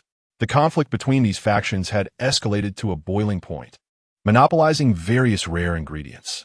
Many small restaurants suffered suppression, yet W&M Entity Ing persisted through the turmoil, relying on their unwavering love for cooking. Xing El Ing upheld her father's will, insisting that no matter the ingredients used, she would create extraordinarily delicious dishes, continually innovating. At that moment, a melodious voice rang out from afar. I overheard you discussing me. Hello, I am Xing El Ing, a chef from Liyue, specializing in various stir-fried dishes. Oh dear, despite practicing many times, I still get nervous, hee. Wang Ch turned to see a young girl approach, her face beaming with a smile as she enthusiastically greeted him. Following her was a peculiar creature that mirrored her every step. This is El Gubi. No, wait, Gubi is a demon god. Addressing him as El Gubi would be disrespectful. Silently reminding himself, Wang Ch dared not underestimate Gubi. He smiled and replied, Hello, I am Wang Chen. I too have a keen interest in culinary arts. Ah, really? Upon hearing this, Xing Eling was filled with excitement, rushing over to grasp Wang Chen's arm. Are you skilled in the dishes of an Azuma? They are entirely different from our stir-fry style, right? I recall they aim to preserve the original flavors of the ingredients to the fullest extent. Yes? In Azuma dishes? Wang Ch scratched his head. I specialize in what is known as Chinese cuisine. Chinese cuisine? Xing Eling blinked in surprise, her eyes wide. Would you come into the kitchen and discuss it with me? Perhaps we could create an entirely new dish together. An entirely new dish? Bidu quickly interjected. Xing Eling, your W&Ning water-cooked fish is already delicious. Perhaps it's best not to delve into research. Just kidding. If you continue experimenting, we might run out of pots. Since Xing Eling arrived here, countless pots in the kitchen have been destroyed. Upon hearing Xing Eling's intention to research new dishes, the first mate's expression turned grave. His calloused hands instinctively reached for his rear. The memory was vivid. The last time Xing Eling prepared an extremely spicy version of W&Ning's water-cooked fish, she added in Azuma's what was it called? Ming Chow and powdered amethyst chunks. When the electrifying water-cooked fish was served before the first mate, who considered himself seasoned by life storms, he was drenched in cold sweat. Please, it will surely be delicious, uncle. The little girl, Xing Eling, blinked her enchanting eyes. Fine, I cannot let down this child's earnest intentions. The first mate gritted his teeth, closed his eyes, and devoured a large bowl. That night, he wailed, rolling and crawling into the restroom. The anguished cries echoed, prompting a crowd to gather at the restroom door. In the darkness, thunder roared. The first mate's screams soared to the heavens, and from the tightly shut door, blinding purple lightning erupted. All who witnessed this were left pale. It is said that eating spicy food can lead to fiery consequences. What then is this thunderous chaos? Ultimately, when silence fell in the restroom, a concerned sailor inquired, Is the first mate all right? No sooner had he spoken than blinding purple lightning erupted once more, and the first mate's screams resounded again. The crowd's eyelids twitched, and their lips quivered. Meanwhile, Xing Eling gazed guiltily at the restroom door, diligently noting in her notebook that while Ming Chow and amethyst chunks could substitute for the numbing sensation of Sichuan peppercorns, they would incite a thunderous backlash. This child, in her adventurous spirit, often conjured what she deemed innovative dishes. One must be cautious. At this moment, everyone comprehended the unspoken words of Xing Eling's father. Following that incident, Xing Eling rose to fame. No way. Having finally encountered a new culinary style, I must inquire thoroughly.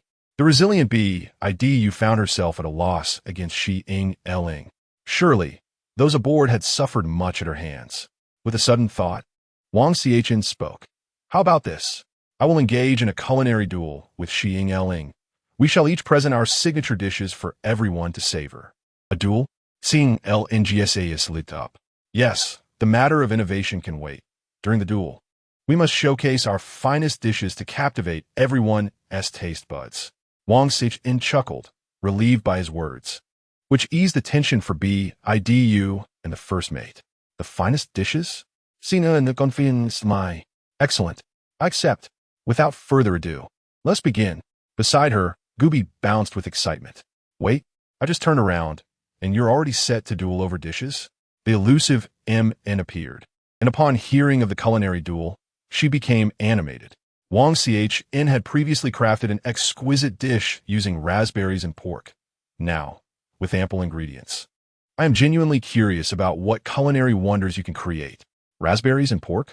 That too seems to defy convention. Well then, any questions can wait until after our duel. Wang Chen smiled, already contemplating what dish to prepare. All right, let us proceed. Rushing into the kitchen with fervor, Wang Chen followed closely. Upon entering the kitchen, he was greeted by the sight of charred wooden walls. Some areas appearing as if they had experienced an explosion, with warped boards and gaping holes. A few days ago, while experimenting with new dishes, an explosion occurred. Xing apologetically sticking out her tongue, pointed to another stove. You can use this stove. I will use that one. No problem. By the way, Xing, where are the raw ingredients? Approaching the pot, Wang Chen picked up a spatula to test it. As someone who enjoys exploring culinary arts and has worked in the kitchen, many Chinese dishes come easily to him. Conquering Liyue would surely pose no challenge. The ingredients purchased are right here. The fish are below deck. Upon hearing Wang Chen's inquiry, Xiangling deftly opened the wooden box and extracted a plethora of ingredients. Thank you, Xiangling. Wang Chen approached and gathered the required items. Huh, you're only taking flour, julienne chili, Sichuan pepper, and garlic. Such simple ingredients? Noticing Wang Chen's limited selection, Xiangling curiously questioned. I will grab some crabs later. That will suffice. With a confident smile, Wang Chen placed the items beside the boiler. I'm genuinely curious about what kind of dish you can create with these ingredients. Xiangling murmured to herself, her beautiful eyes sparkling with excitement. Chapter 25. Xiangling sure victory. Just wait and see. Wang Chen skillfully opened a flour bag and mixed it with water to knead the dough. Seeing Wang Chen busying himself, Xiangling chuckled and opened the deck, retrieving several large, blue fish. I am going to prepare my signature Wanmin Hall water-boiled fish.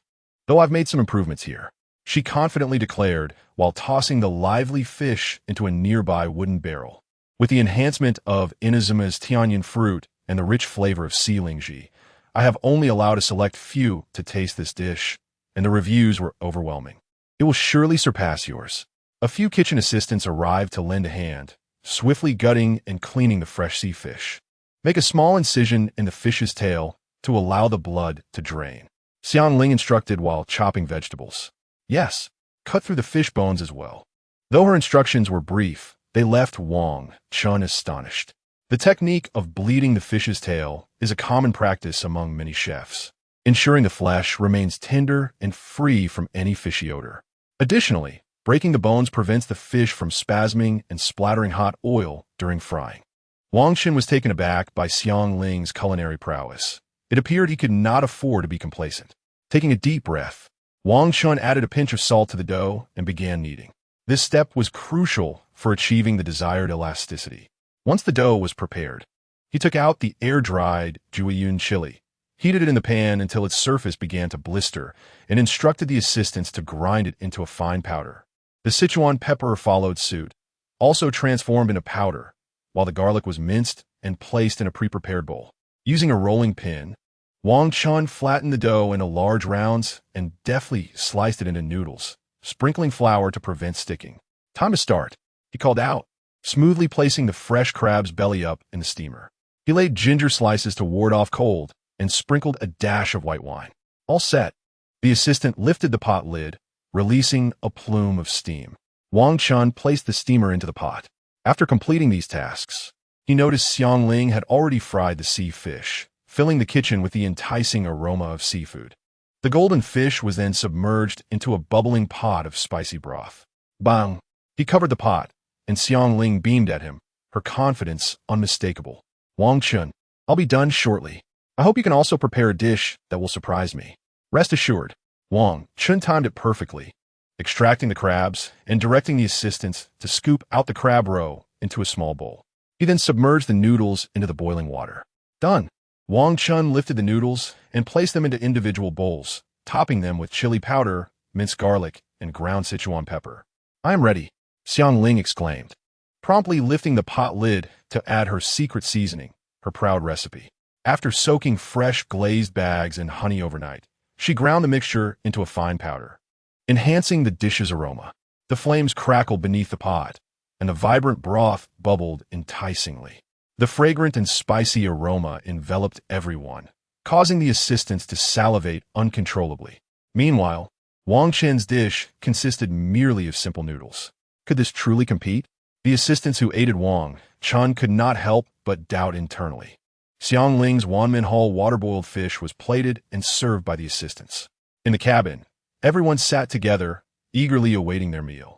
The first dish presented was the water-boiled fish, its red oil glistening and vibrant, the red chilies visually appealing, while the fish flesh gleamed like jade. Is this still water-boiled fish? Beidou inquired, catching a whiff of the enticing fragrance. Water-boiled fish demands fresh fish, a robust spiciness, tender meat, and a rich yet not greasy flavor. It seemed she had made improvements, incorporating unique spices and ingredients from Inazuma. An assistant used chopsticks to pick up a piece of blue sea lingji. Upon hearing the term improvement, the others hesitated, casting uncertain glances at the first mate, Zhongzhua. After swallowing hard and contemplating, he prepared to take a bite. Suddenly, praises erupted from a nearby table, where several sailors extolled the dish. Xiang Ling recommended this dish to me. The sea lingji is crisp and refreshing, delicious. It carries the fragrance of tianyun fruit. Hearing this, Zhongzhua felt reassured and lifted a piece of fish to his mouth. With the first taste, his eyes lit up. Spicy yet not overwhelming, numbing but not bitter. Upon hearing the first mate's remark, Beidou boldly grabbed her chopsticks and took a piece of fish. After savoring the delicious morsel, she exclaimed, "The spice hits hard. The flavor is exhilarating. The fish is neither mushy nor falls apart. It has great texture. Delightful." In contrast, Mona was relishing the meal, her lips glowing red from the spice as she unabashedly enjoyed herself. Although she remained silent throughout, her expression spoke volumes. Even Man Yi, seated across from her, couldn't help but relax his brow, revealing satisfaction after a few bites. As this was a friendly competition, Xiang Ling waited outside, as per the rules. Hearing the praises from within the cabin, her face broke into a joyous smile. "Ha ha! This time victory is certainly mine." The excited pot-bellied pig danced around Xiang Ling. At that moment, several assistants entered, carrying bowls of sea noodles. He really just made simple noodles. Then I must have secured my win, Xiang Ling mused, gazing at the unremarkable noodles with a hint of disbelief. Inside the cabin, an assistant announced, "Lord Wang Chen's dish has arrived. Please, everyone, do not touch your chopsticks yet." One by one, bowls were placed before the diners. Is this noodles? Is this truly Lord Wang Chen's dish? It appears to have merely a sprinkle of chili and minced garlic. The crowd was perplexed. What is he trying to do? Mona's azure eyes were filled with confusion as she stared at the bowl before her. Man Yi appeared contemplative. "Everyone, please make way." Just then, an assistant poured a ladle of hot oil over the noodles. The sizzling sound filled the air, and white smoke rose. The aromas of chili, minced garlic, and Sichuan pepper intensified. Another assistant swiftly added a scoop of crab roe atop the noodles. "Mix it well, and it's ready to eat," he instructed, proceeding to douse each bowl with oil and crab roe. The diners inhaled deeply, captivated by the unique and delightful aroma. Such simple ingredients could yield such an incredible flavor. "Give it a try." Beidou boldly stirred the noodles with her chopsticks. The golden crab roe is evenly enveloped around the glossy noodles, while vibrant red chili, white minced garlic, and brown pepper powder bloom, dancing gracefully within the bowl. She takes a hearty bite. Boom! It feels as if a bolt of lightning has pierced through the eternal night, exploding in Beidou's mind. The 26th chapter, A complete victory. Xiangling is moved. Ding! It seems as if the sound of a gong resonates. This is impossible. A series of electrifying exclamations ensue. In an instant, everyone feels transported to the land of Liyue. Before their eyes, the dawn breaks with myriad hues. And a colossal eastern dragon soars forth from the misty mountains. Countless delicacies flash in the air, enveloping everyone's palate with an overwhelming aroma.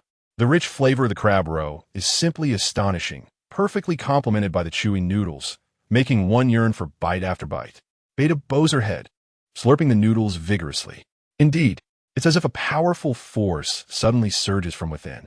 The noodles, having been kneaded and beaten, possess an incredible chewiness, lacking excess seasoning, yet harmonizing wonderfully with the chili and garlic.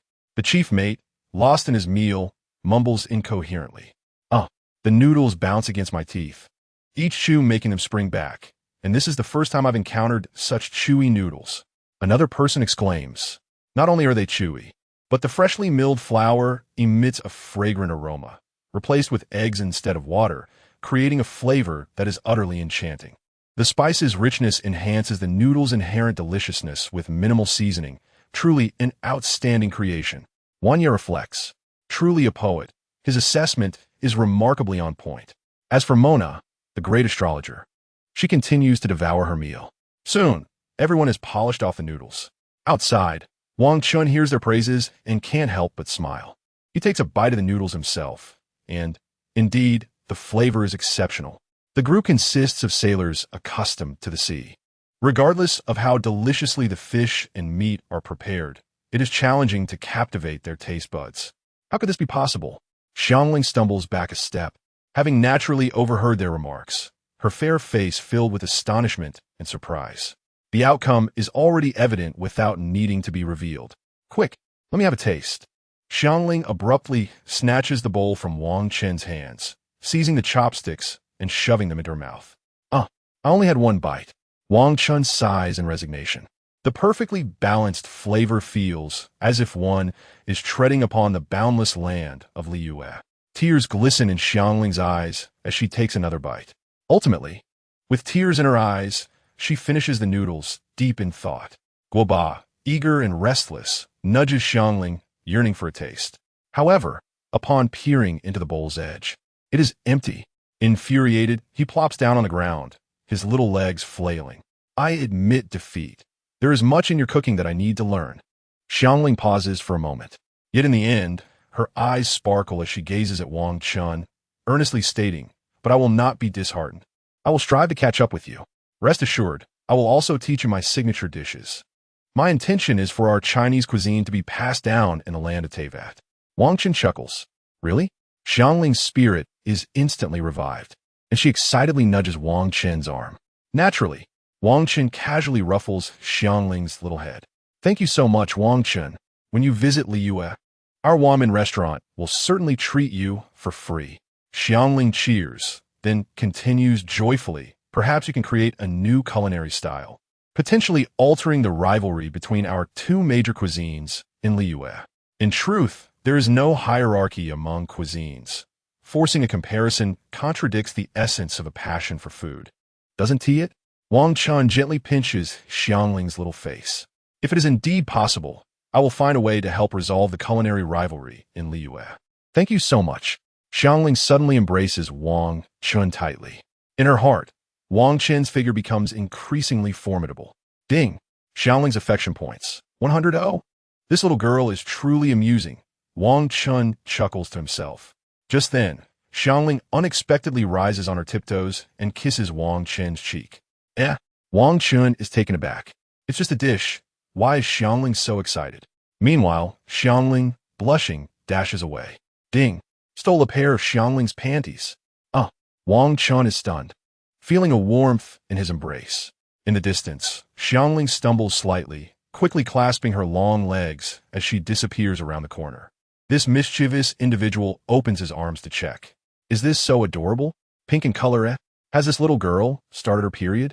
He notices the white cloth underneath, already stained with blood. Wang Chen hurriedly places it into his system's inventory. Damn system, what are you stealing every day? The girl is in distress, And you still steal? Shaking his head, Wang Chen pushes open the cabin door. The satisfied crowd, having enjoyed their meal, praises him as he arrives. Wang Chen, I never expected your culinary skills to be so extraordinary. Beidou takes a swig of wine. I told you, Wang Chen made even beast meat taste delicious. Mona pats her belly. Everyone unanimously agrees that Wang Chen is the victor. What about that girl? I hope she won't be too disheartened, Beidou inquires, noticing Xiangling's absence. It's all right. She takes it in stride. And indeed, Xiangling is the most talented chef. I have promised to improve my culinary skills alongside her, Wang Chen quickly explains. That's good to hear.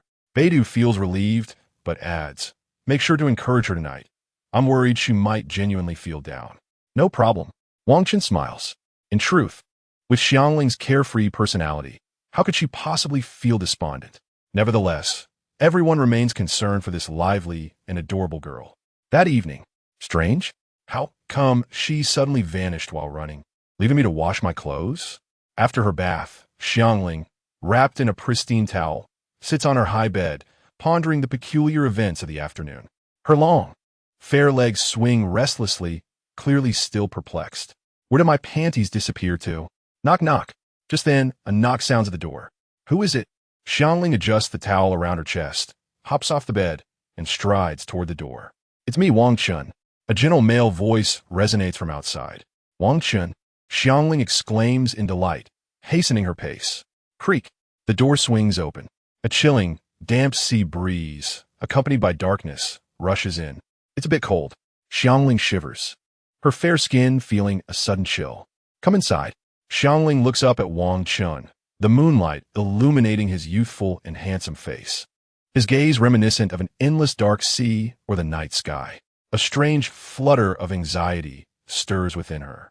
I came to discuss the new dishes with you and also to chat about life, Wang Chen says, a gentle smile gracing his face. Really? That sounds great. Xiangling eagerly grabs Wang Chen's arm, her eyes sparkling with excitement. Bang! The door closes. At a distant corner, a girl adorned with a pointed hat gazes silently at the unfolding scene with her cerulean eyes. Upon overhearing the conversation between the two, she breathes a sigh of relief. I was beginning to wonder what mischief he might be up to in the dead of night. But it turns out he was merely seeking to discuss the intricacies of life with Xiangling. Inside Xiangling's abode, Guoba is blissfully asleep on the bed. The bed is quite elevated, but fortunately, a small ladder is nearby. Since this area serves as a cargo hold, my bed must be positioned higher, Xiangling explains, as she fetches a chair for Wang Chen. Upon seeing him seated, she scuttles over like a playful kitten, crouching down and looking up at him with eager eyes, while grasping his hand and asking, So, what new dish are you going to tell me about tonight? I want to teach you, Wang Chen replies, lowering his gaze only to inadvertently catch a glimpse of something he ought not to have seen through the gap in Xiangling's towel. What a small mischief. Outside, the full moon hangs high in the night sky, its beams shimmering like scattered silver upon the undulating sea, with a couple of twinkling stars peeking through. Exuding an irresistible allure, Wang Chen touches his nose, ensuring he is not bleeding, and steadies his mind to say, What I want to teach you is called Loasafen. Loasafen? Wait a moment. I need to grab my notebook. Xiangling's cheeks flush crimson as she hastily climbs the nearby ladder. Wang Chen looks up, noticing her new, still adorable pink attire. How inconsiderate of her to treat me as if I were just anyone. The young lad feels parched, his heart racing. All right, go on. In essence, it is a delicacy crafted from rice noodles and snail soup. It has a pungent aroma, but a delightful taste. Time passes as Xiangling's eyes grow brighter with each word, feeling increasingly captivated by Wang Chen's extensive knowledge. The peculiar combination of ingredients leaves her astounded. Her heart inexplicably beats faster as she gazes at him, finding his face radiating a gentle, ethereal glow, making him appear exceptionally handsome. Ding! Xiangling's heart flutter value. 100. Wang Chen raises an eyebrow and continues with his final statement. A key ingredient is pickled bamboo shoots, which must be properly fermented, along with fried tofu skin. Make sure to remember that. Absolutely. I adore you, Wang Chen. You're amazing.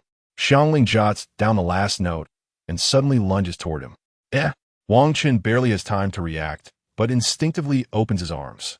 The petite, soft figure of the girl draws near, her delicate, flushed face close to his, her rosy lips brushing against his cheek. A warm sensation envelopes him, accompanied by her unique fragrance. By the time Wang Chen regains his composure, Xiangling has already retreated, clutching her notebook and nearly bouncing with joy. In that moment, however, caught up in her excitement, Xiangling inadvertently lets her robe slip. This, Wang Chen tries to widen his eyes in disbelief. A gust of night air sweeps in, unveiling the once obscured bright moon, pouring forth its pure, jade-like light. In the tranquil night, a shriek escapes the girl. Mona, awakened in the adjacent cabin, groans in irritation, pulling the blanket over her head and muttering, "Why does this fellow always provoke a girl's scream wherever he goes?" Inside Xiangling's room, my apologies.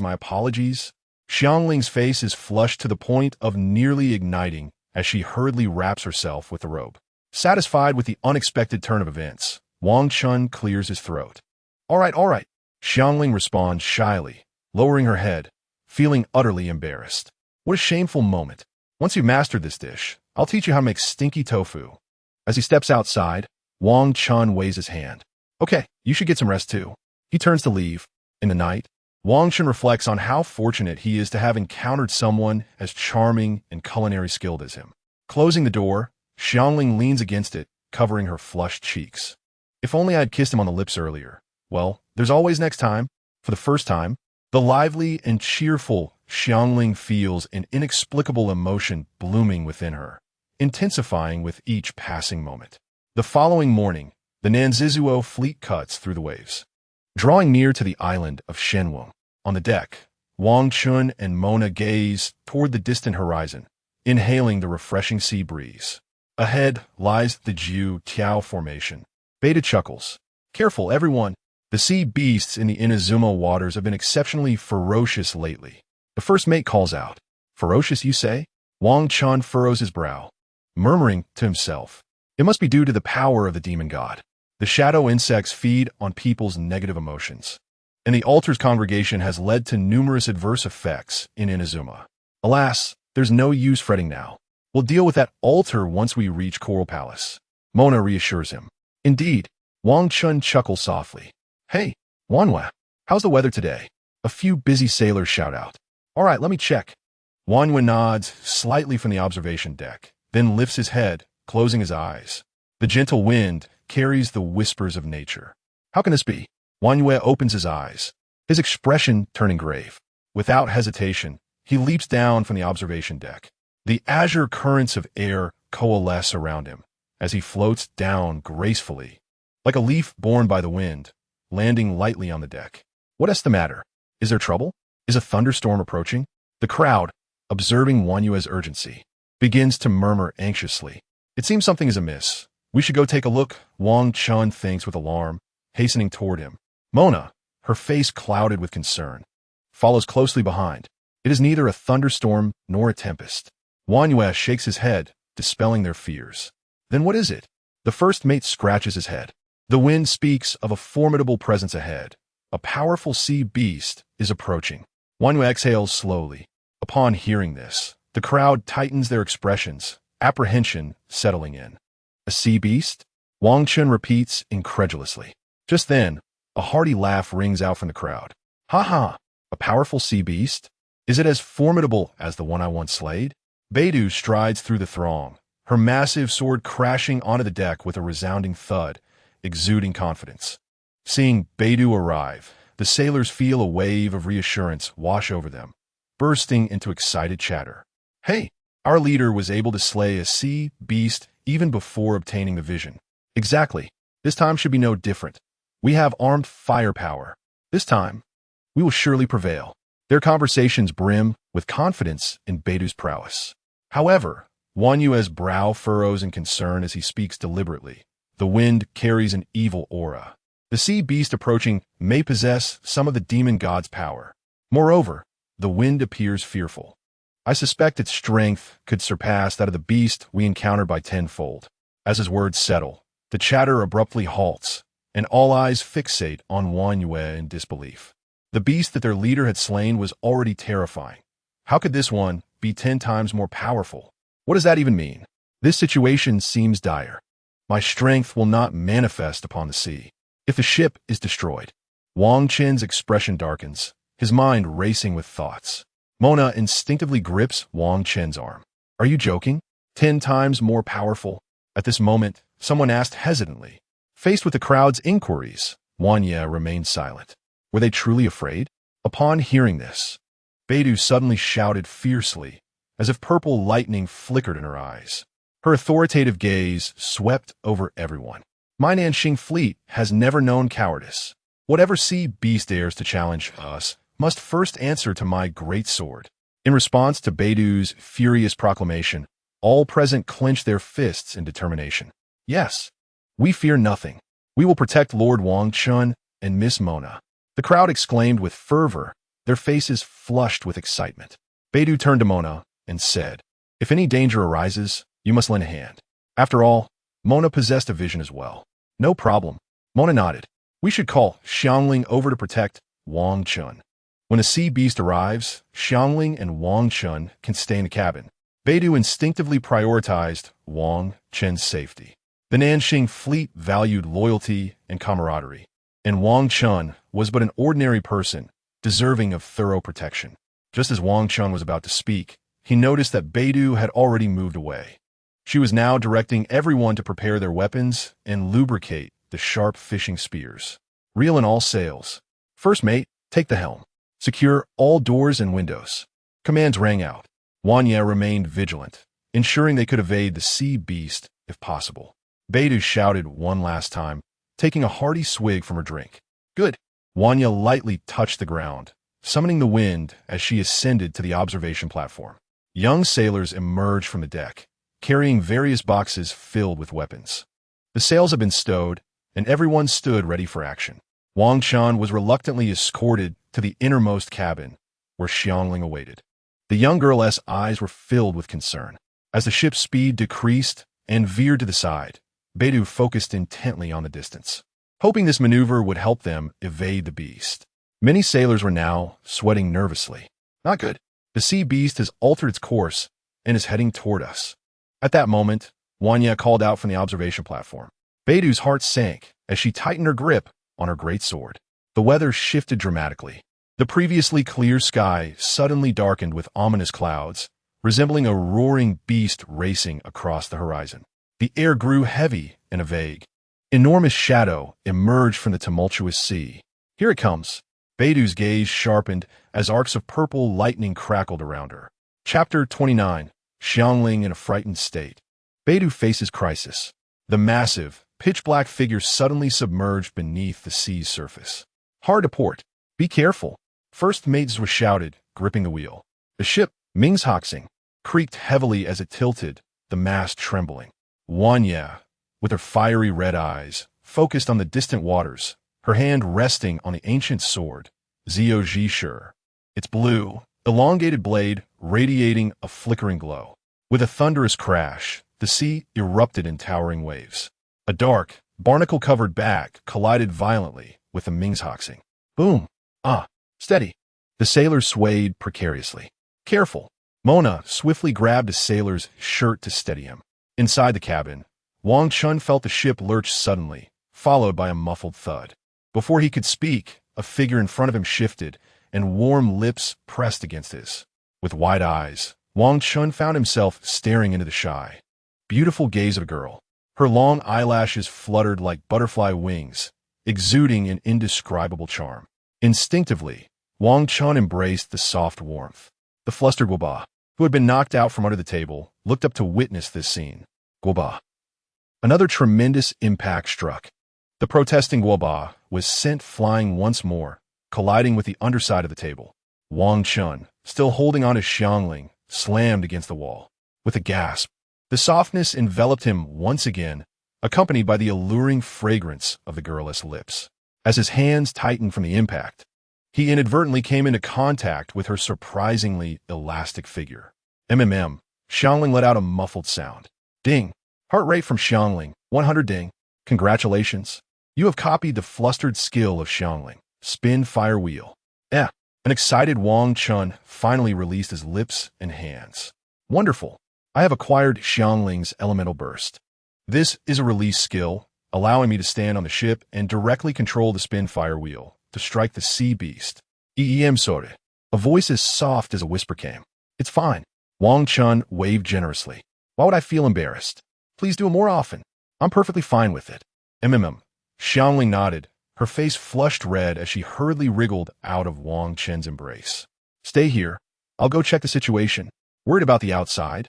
Wang Chen patted the girl's head and attempted to leave. No. Xiangling swiftly blocked his path. It's too dangerous outside. You don't even have a vision. What if you get hurt or worse? Don't worry. Wang Chen felt a surge of confidence with nearly 1,000 heart rates and new skills. I'll be fine. No. Xiangling shook her head vigorously, her resolve unwavering as she stood at the door. If you die, I will be heartbroken. At this, the lively and adorable girl's eyes glistened with tears. Oh dear, just trust me. Suddenly bending down, Wang Chen pinched Xiangling's delicate cheek with one hand while the other encircled her slender waist. Xiangling felt his warm hand wrapped around her. And before she knew it, Wang Chen had lifted her off the ground. Outside, with a resounding splash, a colossal tail struck the sea, sending waves soaring several meters high. A sailor was knocked away by the waves, crashing heavily onto the deck. Be careful. Mona hurried over to assist the injured sailor. The sound of crashing waves echoed with dread. The massive shadow of the sea beast lurked beneath the surface, poised to strike at any moment. Fire! Someone shouted fiercely. Bang! Bang! Bang! 3 sharp fishing spears shot out, their chains clattering as they pierced the water. The frothy sea churned, but the anticipated blood from the sea beast did not surface. Missed! It escaped again. The first mate cursed angrily. How infuriating! What kind of skill is this? Hiding and seeking? Come out and fight me. Wiping away the water, Beidou stood at the bow, cursing at the surface. With such terrifying power, it remains overly cautious. This sea beast is indeed a formidable adversary. Boom! Just as Beidou finished speaking, a shadowy tentacle erupted from the water, slicing through the air and crashing toward her. Everything happened too swiftly. The onlookers first saw the shadow before hearing the piercing sound of breaking air. It's over. What do we do? Everyone's faces turned pale. Wind and clouds converge. A young voice echoed. Wanya soared gracefully into the air, her sword erupting with dazzling azure light as she swung it. Boom! A tempest of blue wind erupted, creating a beautifully radiant gale. Then, the water element spread, instantly transforming the wind into a deep sea blue hue. Boom! A colossal shadow struck fiercely against the wind barrier, instantly inflicting countless minuscule wounds upon it with the azure gales. Seizing this opportunity, Beidou finally reacted. She let out a hearty laugh as purple lightning erupted from her form, truly worthy of blocking the strike of the thunder god. Behold my prowess, the wave catcher. The great sword swung out violently, accompanied by a dazzling display of purple lightning, crashing down upon the immense tentacle before her. Boom! The sword, enveloped in crackling electricity, collided with the tentacle, yet it produced a dull clang akin to metal striking metal. This creature, is it truly so resilient? A jolt coursed through her as Beidou realized that her full force strike had barely penetrated half the length of the blade. She had expected to sever this tentacle. At that moment, the sea erupted with 4 massive water bulges. Boom! Boom! Boom! Boom! 4 gigantic tentacles surged forth, casting an ominous shadow as they descended upon Beidou with overwhelming force. Is it truly this terrifying? Big sister, run! Faced with such a dreadful spectacle, an overwhelming sense of despair arose within everyone. At that moment, they felt utterly powerless, only able to watch helplessly as Beidou faced her demise. Curse it! Wang Yi gasped for breath, his long sword once again radiating light. Yet, the short distance of mere dozens of steps appeared insurmountably vast to him now. Even if he dashed forward, it would be too late. Beside him, Mona, filled with urgency, attempted to rush forward but slipped, landing in a heap. That wretched creature! Beidou sensed the shadow beneath her growing ever larger. She attempted to withdraw her great sword, only to find it ensnared by the sea beast's muscular grip, rendering it impossible to extract. Unexpected, this creature possesses considerable strength. Letting go of her sword, Beidou gazed at the four enormous tentacles with an undaunted smile, gracing her fierce visage. There is nothing in this vast ocean that can instill fear in Beidou. Come at me. Chapter 30. Astonishing all, healing Mona. Boom. Brilliant and blazing flames surged upwards. The golden dragon-entwined spear spun wildly, resembling a blazing sun, crashing forcefully against one of the colossal tentacles. Zila. To the astonished gazes of the onlookers, the spinning fiery sun effortlessly severed one massive tentacle, followed by a second and a third. The spinning fire wheel surged forth like a raging tide, its fiery tail lashing out as it cleaved through 5 towering tentacles. Roar! A painful roar erupted from beneath the sea. The 4 severed tentacles plummeted onto the ocean's surface, generating towering waves. The white spray cascaded and transformed into a rich crimson, staining a vast expanse of the sea. Is this Xiangling's spinning fire wheel? At that moment, Beidou, who had narrowly escaped death, exclaimed in shock. Her voice jolted the dazed crowd awake. They collectively came to their senses, voices filled with astonishment. How has Xiangling become so formidable? My heavens! She severed 4 tentacles in one go. Big Sister's full force strike couldn't even cut through one. Not only the sailors, but even Wang Ye's face bore a look of disbelief. Their gazes instinctively followed the spinning fire wheel. As the flames dissipated, the weapon, Ming Chun, was gently grasped by a fair hand. When the crowd beheld the wielder, their eyes widened in utter shock. The voice of astonishment rang out once more. It is Lord Wang Chen. My heavens! How is this possible? No one had anticipated that the one who had just acted was Wang Chen. He truly is a master of concealment. Yi Tiandi furrowed his brow, realizing that Wang Chen was far more complex than he had initially perceived. The girl, Xiangling, who had chased to the entrance, was also rendered speechless, her delicate face as pure as jade, reflecting her shock. Guoba! Yet the man himself simply chuckled. Is this all it takes to frighten you? He hoisted the fallen Mona from the ground and draped his coat over her drenched form. Wang Chen, your marksmanship is astounding. Mona sneezed twice, her cheeks flushed, her eyes brimming with admiration. I have another spear that is equally impressive. Wang Chen, in a moment of spontaneity, began to boast. Is that so? May I try it out someday? Mona asked, her belief unwavering. Ahem, if the opportunity arises, you will surely experience its prowess. Wang Chen replied, a sheen of sweat on his brow. All right. The innocent and proud girl nodded repeatedly. All right, be careful. I shall deal with that creature, Wang Chen said, ruffling Mona's damp hair, his gaze inadvertently lingering upon her alluring long legs. The moisture clung to her stockings, casting an enticing sheen that tempted one to take a taste. Ahem! Suppressing any improper thoughts, Wang Chen brandished his spear and dashed out. Wang Chen, be cautious. You gravely injured that beast. It may not show itself again immediately. Beidou warned as he rushed forward. No worries. Should it dare to reveal itself, I shall blast its heads to smithereens. Wang Chen thumped his chest with conviction. How do you know it has 2 heads? Beidou inquired, her gaze sweeping the surrounding sea. Just a hunch. Wang Chen hastily silenced himself. At that moment, waves began to rise beneath the surface once more, a massive, mysterious shadow gliding by, only to vanish into the depths of the ocean. Big Sister. It seems that creature has fled after being injured. The first mate, Zhong Zhua, shouted. Wanye, Beidou called out. Wanye closed his eyes, listening intently to the whispers of the wind.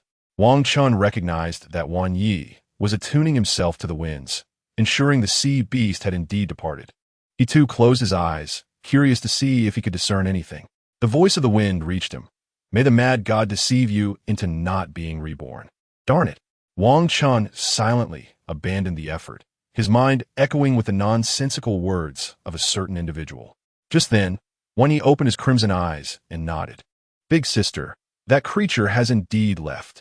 Upon hearing this, the tension in everyone's bodies eased. That's a relief. Beidou laughed heartily, tilting her head back to gulp down a mouthful of liquor. The thrill of having escaped death is truly exhilarating. Thanks to Lord Wang Chen. The sailors gazed at the simple yet handsome youth with admiration, expressing heartfelt appreciation. All right, everyone, gather yourselves. Check for any damages to the ship that need repairing or replacing. Beidou sheathed her great sword and descended from the bow. All right, the crew, invigorated, shouted in unison and began bustling about. Raise the sails. Zhongzhua, adjust the course. Target Coral Palace. Baidu commandit. Understood. The first mate, Zhongzhua, swiftly took the helm. Creak. The Star of Death turned, setting a new course towards Coral Palace. Below deck, Xiangling exclaimed, Wang Chen, how are you so impressive? I had no idea you were not only a cook, but also possessed such remarkable marksmanship. She clung to one of Wang Chen's arms, her eyes sparkling with admiration. At that moment, Wang Chen loomed larger than life in her eyes, almost omnipotent. The heart of the young girl began to race once more. Just average, he humbly waved his hand, his demeanor enigmatic. Guoba, noticing Xiangling's proximity to Wang Chen, felt a pang of displeasure. Guoba, ever since you arrived, Xiangling has been calling your name, even in her sleep. How infuriating!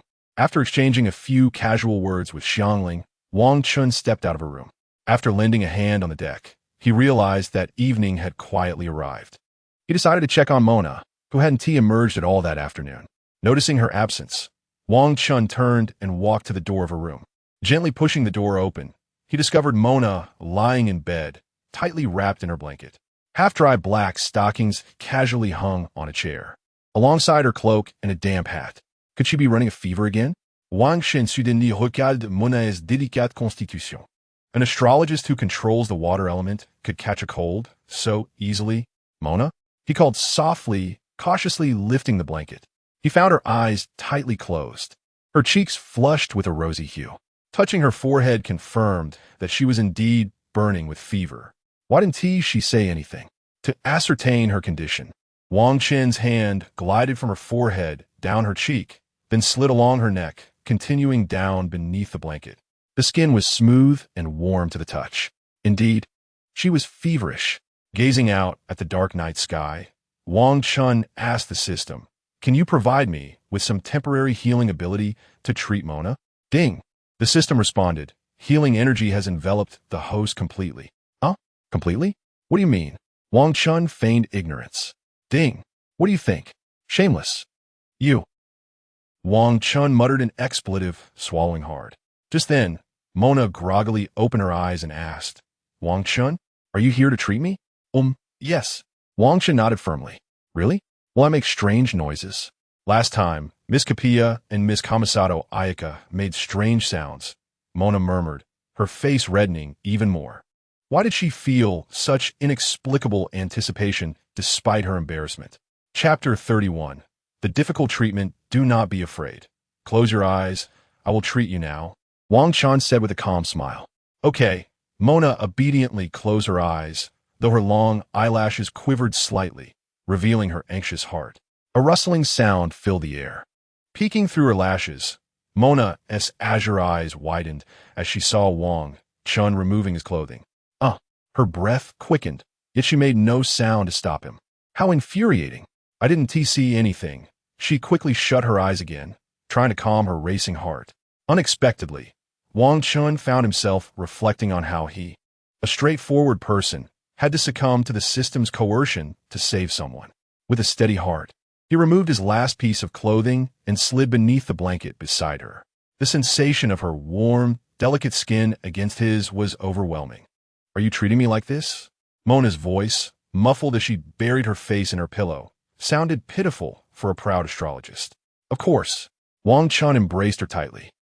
Mona gasped, her face flushed deep crimson, but she symbolically resisted before burying her head against his chest. A myriad of thoughts raced through her mind. It's not that I like this warm-hearted fellow, she insisted to herself. As a proud astrologist, how could she be constrained by desire? Meanwhile, Wang Chen felt a flutter of excitement as he held her close. The softness and warmth of her body, along with her long legs entwined around his, was simply delightful. Do you feel any better? Wang Chen inquired. No, I think I'm getting hotter. Mona nestled closer, her head rubbing against his chest. It seemed they needed more contact. Wang Chen tightened his embrace. Mona sighed contentedly, her arms clutching his waist. The following morning, Wang Chen wondered where he had gone. Just as he rounded a corner, Xiangling accidentally bumped into him while hurrying. "Oh, I'm sorry." She stumbled, but was quickly caught by him. "Wang Chen," she exclaimed, her face lighting up with joy as she recognized him. Before she could unleash her fiery wrath upon him, she discreetly kicked the mischievous Guoba, halting the flames that had threatened to escape his mouth. "Everyone, the demon god has fallen," Guoba lamented, watching Xiangling embrace Wang Chen with a look of despair in his eyes. Wang Chen, relieved that he had left early, thought about how awkward it would have been if Xiangling had seen him leaving Mona's room. "Wang Chen, why are you up so early?" Xiangling asked. "Mona had a fever, and I treated her," Wang Chen replied gently. "Oh, that explains those dark circles under your eyes. Were you up all night taking care of her?" Xiangling noticed the bloodshot in his gaze, feeling a pang of sympathy. "Yes, it was a bit exhausting," Wang Chen admitted, wiping the sweat from his brow. "Couldn't he sleep?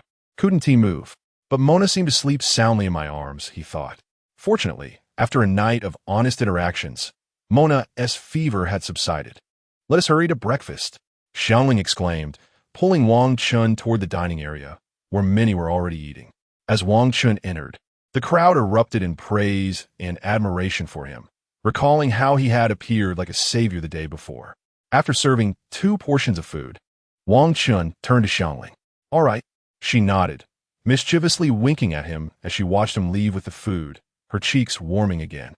Adept in culinary arts, strong, handsome, and caring, Wang Chen had become increasingly perfect in her eyes. Upon entering the cabin, Wang Chen was taken aback to find Mona sitting by the bed, her long, slender legs adorned in black stockings. His mind suddenly felt overheated. Who could resist such a sight? Mona blushed, but quickly pulled on her stockings and jumped off the bed to get dressed. Wang Chen brought the food over, which consisted of simple sausages and milk. Before long, they finished their meal. "Wang Chen, do you always treat people this way?" Mona asked, eyeing him suspiciously. "Of course not. My methods vary based on the individual and their ailment," he replied, his tone shifting to a more persuasive one. "Miss Barber from Mondstadt, doesn't he use such strange methods when treating fevers?" Mona said, intrigued. "You don't understand. This is my exclusive formula," Wang Chen declared, clearing his throat. "You had heat entering your body, so I needed to be close to you in order to absorb your heat into myself and bear it for you." "Ah, is that how it works?" Mona looked at Wang Chen's dark circles, suddenly concerned. "Did you not sleep at all?"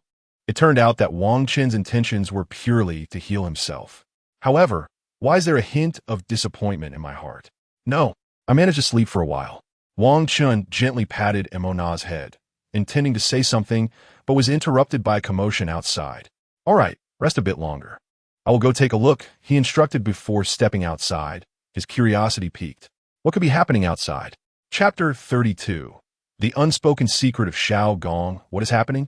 Seeing the crowd animatedly discussing, Wang Chen approached and was instantly taken aback. Lying on the ground was a girl who was coughing. Wang Yi had spotted her from the observation platform, and the first mate provided an explanation. Nodding, Wang Chen's eyes swiftly scanned the scene. The girl had long yellow hair neatly secured with a comb, adorned on one side with delicate purple wisteria-like flowers, with a red sphere dangling from her hairpin. Could this be Tian Baozhu? She wore a collar with a butterfly ornament hanging down, and her exposed arms were decorated with cherry blossom tattoos and red goldfish patterns. On her chest, there were red floral designs. Her orange-red haori was drenched, and the leg bindings were discolored from water exposure, while the red protective cord on her back hung wetly. Indeed, the purpose of the bandeau was to prevent injury from bowstrings while shooting arrows. Wang Chen's attention often fixated on peculiar details. His mind began to conjure images of Xiao Gong accidentally scraping her chest, her face flushing, letting out a soft moan. Wow, cough, cough. It seemed that this was not the focus at the moment. The first mate called for someone to bring a towel to wrap around Xiao Gong. Who is this little girl? Someone inquired of Wang Chen, the owner of the Nagano-hara fireworks shop. Wang Chen casually explained. At this moment, Xiao Gong finally expelled the last of the water from her lungs. Are you feeling better? Wang Chen squatted down and gently patted the girl's back. Thank you. Xiao Gong's face turned crimson, but thankfully, she seemed to have recovered. She lifted her head, and her honey-colored eyes landed on Wang Chen's face. Lord Wang Chen, what are you doing here? She exclaimed. Me? I came to handle some matters at Coral Palace. Speaking of which, how did you end up here? Wang Chen was not surprised that Xiao Gong recognized him, as she was responsible for the fireworks at the wedding. A person with white hair found me and handed me an ancient firework formula, asking me to create fireworks. However, due to its age, one of the materials has become quite rare. I came here alone by boat to find a material called Xingguang Luo, when suddenly, I encountered a massive shadow passing beneath my boat. As she spoke, a trace of fear flickered in Xiao Gong's eyes. Even this lively girl, brimming with childlike wonder, now spoke with a slight tremor in her voice. Then, a wave created by that creature shattered my boat, and I found myself floating on a plank until now. Upon hearing Xiao Gong's account, everyone present wore expressions of dawning comprehension. Noticing the strange looks on their faces, Xiao Gong felt puzzled. Strange? Why does everyone seem so unfazed? She tightened her towel, anxiously saying, You all must be careful. If that creature collides with your boat, it would be disastrous. As soon as she finished speaking, the first mate scratched his head, somewhat embarrassed, and said, Actually, that creature escaped from our area. We didn't expect it to cause you trouble, Miss Xiao Gong. Escape from you? Xiao Gong's tone suddenly rose in pitch. Yes. Lord Wang Chen severed all 5 of that monster's tentacles with a single blow. The first mate's eyes sparkled with admiration as he recalled Wang Chen's heroic demeanor from the previous day. Lord Wang Chen, is he really that formidable?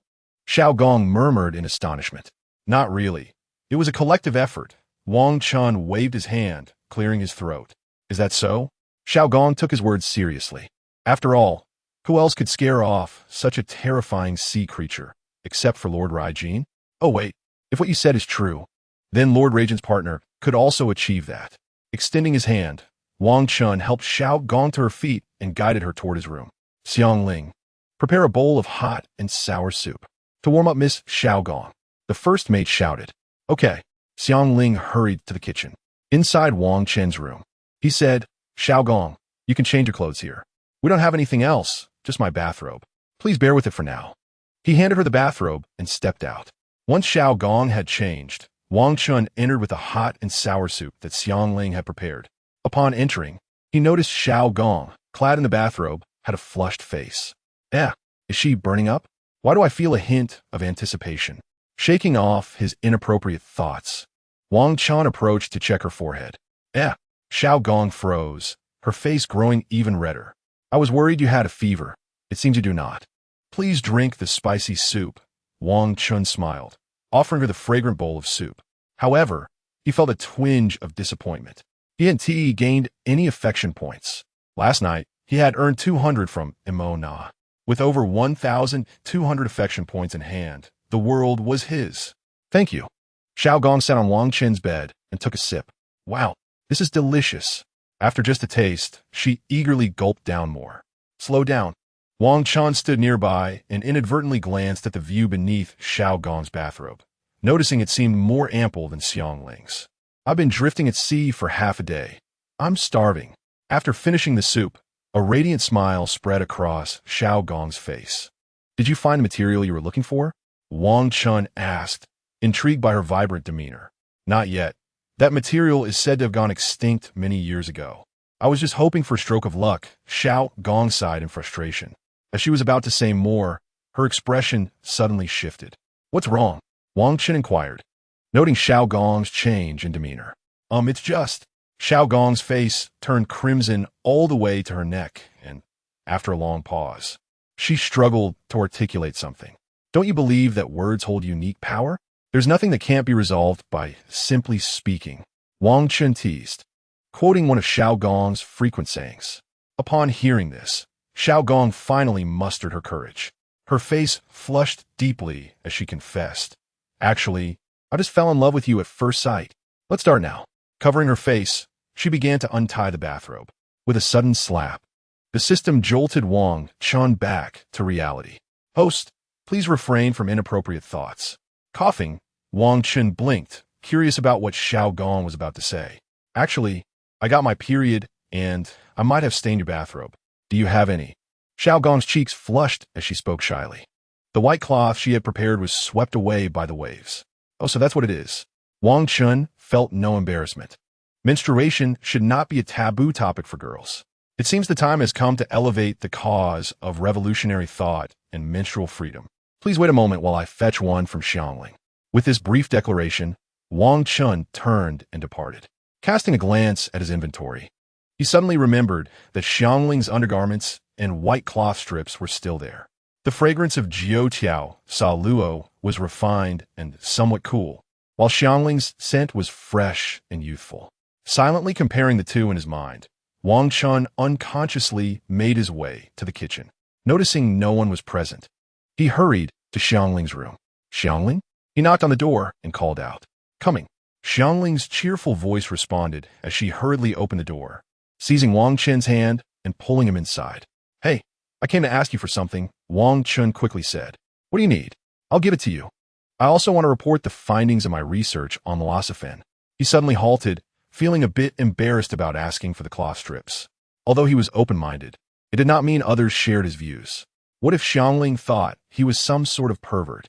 Requesting a white cloth strip from one girl on behalf of another was quite outrageous in anyone's eyes. Moreover, white cloth strip was his term. Who knew what they called it here? "Why are you silent? What do you need?" Xiangling asked, puzzled. Clearing his throat, Wang Chen steeled himself to speak. However, out of the corner of his eye, he caught sight of a string tied at the bedside, adorned with a pink undergarment and two pristine white cloth strips. His heart leaped with joy. "Actually, I want that." He pointed, feeling a bit guilty as he quickly averted his gaze to Guoba, who was sleeping nearby, much like a student engrossed in studying when their teacher calls their name. Wang Chen scrutinized Guoba. This Guoba is truly adorable, with a large head and round bottom. It cooks and eats well. He fumbled his words. "I'm asking for someone else." To think he would experience such embarrassment as the car god of Qiuming Mountain. Well, all right then. Xiangling, unable to hear clearly, walked over and retrieved the items. "If you want it, then here." She hurriedly shoved the items into Wang Chen's hands, her voice faltering. "Thank you so much, Xiangling." Wang Chen exhaled in relief, quickly exiting through the door. He hurriedly rounded the corner, akin to a thief, only to find the room empty upon pushing the door open. "Where is Xiaogong?" He wondered, momentarily stunned. Perhaps she had gone to the restroom. But the next moment, it felt as if a lightning bolt struck him. Staring blankly at the pink undergarment in his hand, his expression transformed dramatically. "Oh no, I wanted the white cloth strip." He realized he had made a monumental blunder. Suddenly feeling an itch in his nose, Wang Chen hastily raised the undergarment to cover it. A sneeze erupted, sending a delightful sensation coursing through him. He wiped his nose. This softness. Perfect. Wait, what have I done? Wang Chen was drenched in cold sweat as he stared at the garment in his hand. Upon unfolding it, he gasped, "Am I a ghost? What have I done?" Just then, a creaking sound announced the door opening. "Wang Chen, I'm giving you this, but don't tell anyone." Xiangling peeked her head in, her gaze fixated on Wang Chen and the undergarment, along with the inexplicable item on it. You. Though Xiangling was still young, she had gleaned some knowledge from sailors' chats aboard the ship. Her eyes widened, and her face flushed crimson, her ears turning a shade of rose. Wang Chen had truly taken her item for that purpose. But why? She felt a strange sense of intrigue towards him. "I didn't see anything," she stammered, leaving in a flurry of hurried footsteps that echoed into the distance. Wang Chen, frozen in place, realized that he could never wash this incident away, no matter how hard he tried. What now? He certainly couldn't ask Xiangling for the white cloth strip again. Who else could he ask? Frantically scrubbing his hands clean of the undergarment, Wang Chen stowed it away in his inventory. It seemed his only option was to seek out Mona. Resolute in his decision, he abandoned the thought of approaching Beidou, fearing that she might cleave him in two with her sword. But did Mona even have any? Her attire made it challenging to use the restroom, and he had never seen her carrying anything of the sort. Could this girl truly be so impoverished that she lacked even this? Surely not. With a multitude of questions swirling in his mind, Wang Chen approached Mona's door and silently pushed it open. "Mona?" he called softly as he peeked inside. Chapter 34, on the usage of slimes, creating a hairdryer and ice pops. Inside, Mona lay asleep on her bed. "What's the matter?" she murmured. blinking her eyes open upon hearing Wang Chen's voice. The girl I saved just got her period. Do you have any? Facing Mona, Wang Chen felt less restrained, having shared candid moments in the past. The barrier of their friendship had only a thin veil remaining. Check under my clothes. You'll find it yourself, Mona replied, pulling the blanket over her head and continuing to doze. All right. Wang Chen tiptoed over, lifting her clothes to discover several freshly cut white cloth strips. Taking two, he folded them and exited. Returning to his room, he knocked on the door. Lord Wang Chen, please come in, came Xiao Gong's cheerful voice from within. Then, I shall enter. Wang Chen pushed the door open and stepped inside. The first officer just called me for a hot bath. Xiao Gong brushed her damp golden hair back, smiling. Wang Chen promptly handed her the white cloth strips. Thank you. Recognizing the moment, he withdrew, scratching his head. The sea air was laden with moisture, leaving his hair perpetually damp and uncomfortable. If only I had a hair dryer. He mused aloud, his eyes lighting up. He hurried to the kitchen, where Xiangling was busy preparing lunch. Upon seeing Wang Chen, she jumped in surprise, her cheeks flushing red. Aware that Xiangling still misunderstood him, Wang Chen chose to remain silent. He directly asked, Xiangling, do you have any slimes? Slimes? At the mention of slimes, Xiangling proudly exclaimed, Of course, I have several barrels of them. I was researching new dishes with them earlier. Hearing this, Wang Chen exclaimed in admiration, as expected of Xiangling. I need wind slimes and fire slimes. After a moment's thought, he added, I've got them. Xiangling patted her chest and promptly brought over 2 large barrels. Wang Chen opened them to find them filled with slimes. He grabbed 2 small slimes, roughly the size of those on Xiangling's chest, 1 fire slime and 1 wind slime, and quickly took his leave. He approached a sailor to obtain a sheet of metal and several thin iron rods.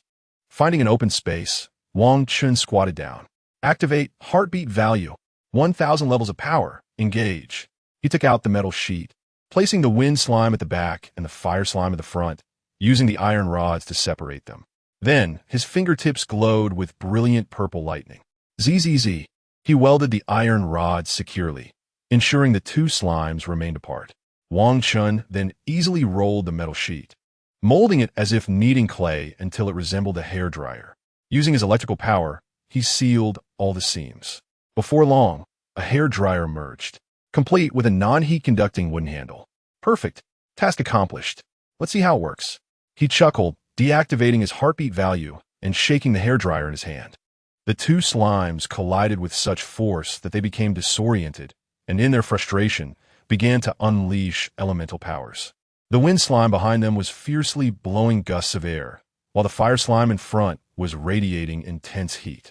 Thankfully, they were only small slimes, and the temperature they emitted was just right. Wang Chen, feeling quite pleased, was taking advantage of the 2 little workers. After drying his hair, the slimes had just exhausted their energy and became still once more. He decided to take them to Xiao Gong. Her hair was surely still damp. In a hurry, he dashed into the room, only to discover Xiao Gong towel drying her golden locks. Oh, Lord Wang Chen, what is that in your hand? She looked up, curiosity sparkling in her eyes as she gazed at the hairdryer Wang Chen was holding. This is a hairdryer. It can help you dry your hair, he explained with a smile. A hairdryer? It blows wind? Xiao Gong asked, her excitement palpable as she eyed the device. Let me help you with that. No, it's all right. I can manage, she replied, hesitating. Allow me, just lower your head. Wang Chen stepped forward, shaking the hairdryer in his hand. As the warm air poured forth, Xiao Gong gasped in awe. Lord Wang Chen, your ingenious ideas are truly remarkable. Before long, Xiao Gong's golden hair was thoroughly dried. You can use it to dry your clothes as well. I'll step out for a moment. He pointed to her damp garments and exited the room. All right. Thank you so much, Lord Wang Chen. With a chuckle, Xiao Gong curiously examined the hairdryer in her hands. At the Nagano Original Fireworks Shop, apart from selling fireworks, they also offered an array of exquisite souvenirs. These trinkets were her secondary venture. The shelf displayed a myriad of unique crafts, each one having been thoughtfully modified by her hand. Another section featured her experimental creations, born from sudden bursts of inspiration. It seemed her imagination occasionally fell short. Observing the 2 slimes, Xiao Gong felt a spark of creativity ignite within her. Meanwhile, Wang Chen, inspired by the events, conceived a new idea. The cabin was filled with ice blocks formed by ice slimes, and if he were to create some popsicles from them, it would provide a delightful distraction during mundane times. He chuckled to himself and swiftly made his way to the kitchen. Under the puzzled gaze of Xiangling, Wang Chen requested a few more ice slimes, milk, sugar, and some blueberries and raspberries. He gathered various ingredients and began to work diligently. After chopping the blueberries and raspberries into small pieces and mixing them into the milk, he added a generous amount of sugar. Once blended, he procured several slender bottles, originally meant for oil. Wang Chen chose them for their wide mouths, ensuring the popsicles could be easily removed later. He poured the mixture into the bottles and placed clean chopsticks in each. Opening the cold, frosty wooden barrel, he found several ice slimes at the bottom. After placing a wooden board atop them, he carefully inserted the bottles and settled in for a patient wait. During this time, Xiangling, curious, squatted nearby to observe. Due to previous events, this lively and charming girl felt too shy to speak to Wang Chen. However, she could not help but inquire. "Wang Chen, what are you making?" "Just wait and see," he replied with a playful smile. Soon, the popsicles were completely frozen. The power of the ice slimes was indeed impressive. As he opened the lid, a frosty mist escaped. Wang Chen extracted one bottle and gently soaked it in warm water to release the popsicle from its confines. He then slowly pulled out the creamy white treat, its top adorned with purple and yellow raspberry bits. "Wow, what is this food called?" Xiangling's eyes sparkled with excitement. "You should try it." Wang Chen handed the popsicle to her. After a moment of hesitation, Xiangling began to lick the popsicle slowly. Midway through, she suddenly noticed Wang Chen observing her with a peculiar expression. "Isn't this how you eat it?" she asked, her cheeks flushing as she switched to devouring the entire popsicle in one go. This only deepened Wang Chen's bemusement. "What's wrong? Is this not the right way to eat it?" Xiangling, feeling embarrassed, flushed all the way to her neck. Although she was unsure why Wang Chen's gaze made her blush, she stammered, "Ahem, no, you can eat it however you like." Wang Chen quickly retrieved the remaining popsicles, repeating the soaking process. "You can take these to give to the others, and I'll take 2 for Shirao Gong and Mona." "Wait," Xiangling called out to Wang Chen. "I made some pigeon soup in advance. Please take it to Miss Shirao Gong to help her regain her strength. After being in the water for so long, she just had a bowl of sour and spicy soup." "What?" Wang Chen replied, occasionally struggling to comprehend her words. "It's pigeon soup, not rice soup." She corrected him. "I must have misheard." He accepted the soup she offered, holding the popsicle in the other hand as he made his way outside. Carefully, he approached Mona's door, placing the pigeon's soup on the table. She was still fast asleep. Wang Chen approached with a popsicle in hand and pinched her delicate nose. Mona, unable to breathe, gasped as her lips parted. Quick as a flash, Wang Chen inserted the popsicle into her mouth. "What are you giving me?" Mona's eyes flew open, astonishment reflected in her cerulean gaze, swiftly transforming into delight. "A popsicle. Enjoy it at your own pace." With that, Wang Chen exited, still holding the pigeon soup and the remaining popsicle. As customary, he knocked on Shirao Gong's door. "Is it Lord Wang Chen? Please come in." Her cheerful voice rang out.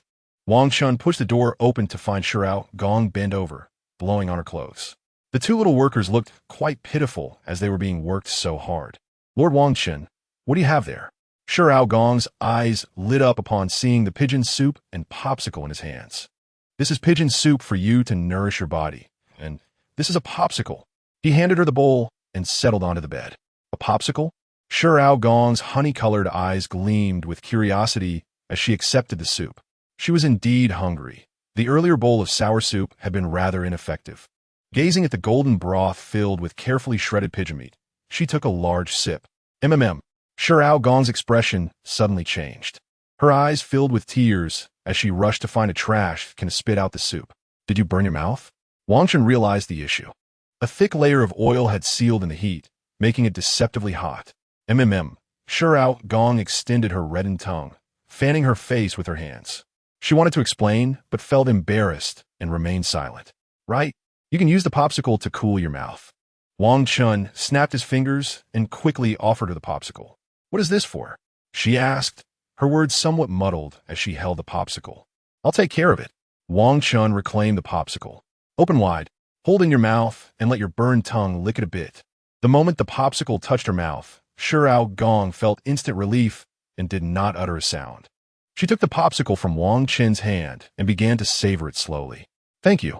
She sighed in relief after pulling the popsicle away. What about that starlight snail? Are you still searching for it? Wang Chen inquired. Of course.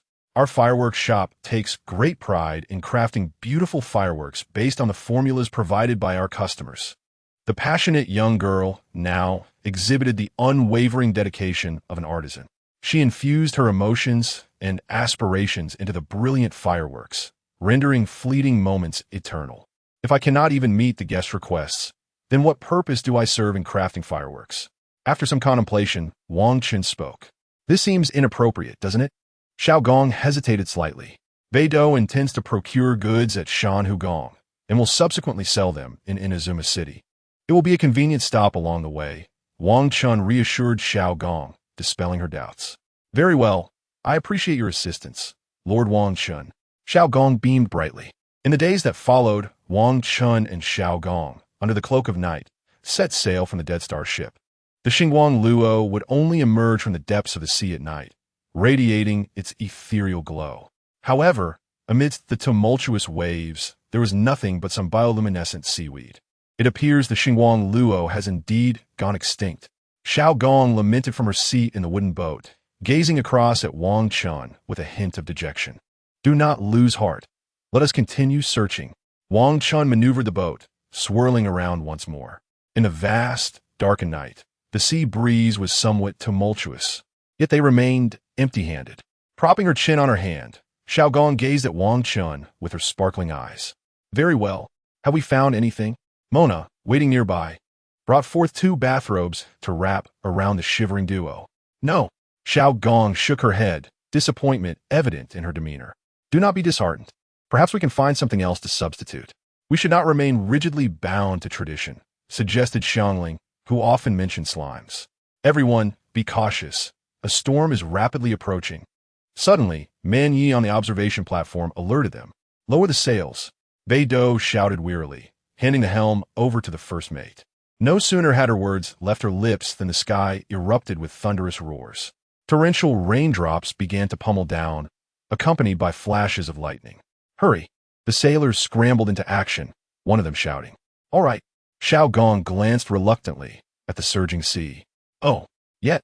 Wang Chen noticed large patches of bioluminescence surfacing in the waves. The Xingguang Luo. It turns out these mollusks only rise to the surface during storms. For reasons unknown. A proverb suddenly echoed in Wang Chen's mind. When the rice snails float to the surface, a storm is not far behind. Glancing at the overcast night sky, Mona urged them on. This esteemed astrologer harbored a particular aversion to getting wet. Sighing heavily, Xiao Gong struggled momentarily, but ultimately conceded. In such stormy weather, a wooden boat would surely be torn apart. The tempest has yet to arrive. I shall take a look. Faced with such an opportunity, Wang Chen was determined not to let it slip away. He approached and untied the wooden boat. Ah! The 3 women gasped simultaneously. Are you out of your mind? The storm is about to hit. Mona, flustered, pinched Wang Chen's arm. He could not bear to see Xiao Gong's disappointment. Her name was well known in Hanamizaka, and failing to create fireworks this time would undoubtedly tarnish the reputation of her fireworks shop. Moreover, Xiao Gong's childlike spirit and vitality sparkled like fireworks in the night sky, ever radiant and never dimming. He could not bear to shatter that glimmer of fireworks in her heart, regardless of the label of foolishness cast upon him. He had endured enough humiliation in his own world. Now that he was in this realm, he resolved to protect the beautiful things of a few cherished individuals as best he could. The prolonged absence of Raiden Shogun was not without reason. He had always felt that the system was playing tricks, that Raiden's affection for him was not genuine. If he acted otherwise, what distinction would he hold from the strong? Before the 3 could react, with a splash, Wang Chen leapt into the boat with alacrity. Chapter 36. Wang Chen encounters Calamity Dam. The wind is fierce. Wang Chen paddled with all his might as the waves relentlessly battered the small boat, threatening to capsize it at any moment. Above, dark clouds billowed, and violet lightning surged like electric serpents through the sky, crackling with sound. This is untenable. Wang Chen wiped the water from his face. The raindrops had escalated to a deluge, as though someone were wielding a high-pressure hose directly at him. Water cascaded down his body, quickly forming a small waterfall. Activate the heartbeat value. Gripping the oar, he fervently began to row. With a whoosh, the small boat sliced through the waves with remarkable speed. Ahead, dozens of blue Xingguang luo emerged from the tumultuous sea surface. They swayed with the waves, their pale blue tentacles emitting a soft glow akin to blooming flower buds. Soon, two Xingguang luo drew near, their tentacles unfurling as the male inserted a slender tube. How brazen! Due to the storm, other carnivorous creatures dared not show themselves. Yet you shamelessly engage in such acts in broad daylight. The virtuous Wang Chen swiftly approached the pair of Xingguang luo. He raised his oar and struck down. Bang! The two Xingguang luo flickered in brilliance, promptly separating. Bring it here. Wang Chen reached out and seized the unfortunate pair, stowing them away in his inventory. Boom! A bolt of violet lightning tore through the dark clouds, illuminating Wang Chen's somewhat pallid face. Unbeknownst to him, beneath the surging blue-black waters, a vague, massive shadow flickered ominously. In that moment, Wang Chen's mind raced. He hastily emptied the water that had entered the boat and pulled on the rope, only to find it easily dislodged from the water. Crack! The lightning pierced the clouds, and the sudden flash of violet light illuminated Wang Chen's ghastly complexion as he stared at the tangled, frayed end of the rope. What the hell? He wiped his face and quickly looked up. He surveyed the distance, where the Dead Star ship loomed like a small mountain, its silhouette faintly discernible. Were it not for the flickering lights above, he would have lost his bearings by now. In that instant, many thoughts crossed Wang Chen's mind. He admitted to feeling a tinge of fear. If only he had encountered Genshin High sooner and could replicate her ultimate move, he would not be in such a dire situation. Forget it. But as he glanced again, what the hell? Where did Meyer go? The once robust, or seemed to have been bitten off by something, leaving only a bare shaft. Are you kidding me? Wang Chen angrily tossed the stick into the churning sea. After a moment of contemplation, he resolved to make a decision that defied tradition. Observing the wooden boat that had once again filled with water, he forcefully smashed it open. With a splash, he plunged into the water, clinging to a piece of wood. Behold my invincible little fan. Grasping two smaller wooden planks tightly, Wang Chen activated his heartbeat value, spinning his arms like a fan. Whoosh! Wang Chen closed his eyes, the briny seawater choking him, nearly suffocating him. He could barely open his eyes to race toward the distant light. Yet, this nearly 100-meter distance felt exceedingly far amidst the storm. Waves towered higher and higher, crashing down upon Wang Chen. With water flooding his nose, his consciousness began to blur. To be honest, at that moment, he regretted his impulsiveness. Ultimately, his tense body began to relax. Simultaneously, a mysterious and profound shadow illuminated beneath the sea surface. On the Dead Star ship, Mona gazed at the distant sea, her eyes reddened. The rain cascaded down her hair, forming a crystalline brook upon her snow-white face. It was all my fault. I should have stopped him earlier. Xiangling, clutching a pot of rice crust, appeared like a lost soul at that moment. Beneath her feet lay a broken rope. Wang Chen had descended not long before it snapped. Xiaogong remained silent, her eyes filled with a myriad of complex emotions, tinged with redness, suggesting she had recently wept. She could never have imagined someone would brave such a tempest, risking life and limb to procure materials for her. The first mate, Zhongzhua, and Beidou were struggling in the distance, pulling on the ropes that supported the mast, their shouts rendered futile amidst the roaring storm. Suddenly, a drenched figure soared through the air and landed with a splash on the deck.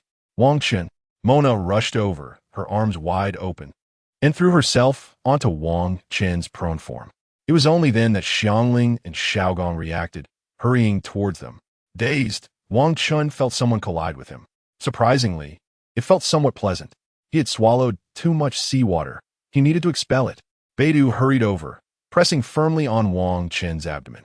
With a gasp, Wang Chen cried out in pain, expelling a significant amount of seawater, and was fully awakened. Upon opening his eyes, he found 4 girls gazing down at him. The tumultuous waves presented a spectacle more magnificent than the sea itself, a landscape of peaks and valleys, diverse in height and distance, drenched by rain, all shrouded in a hazy beauty. Why was he silent? Was he still recovering?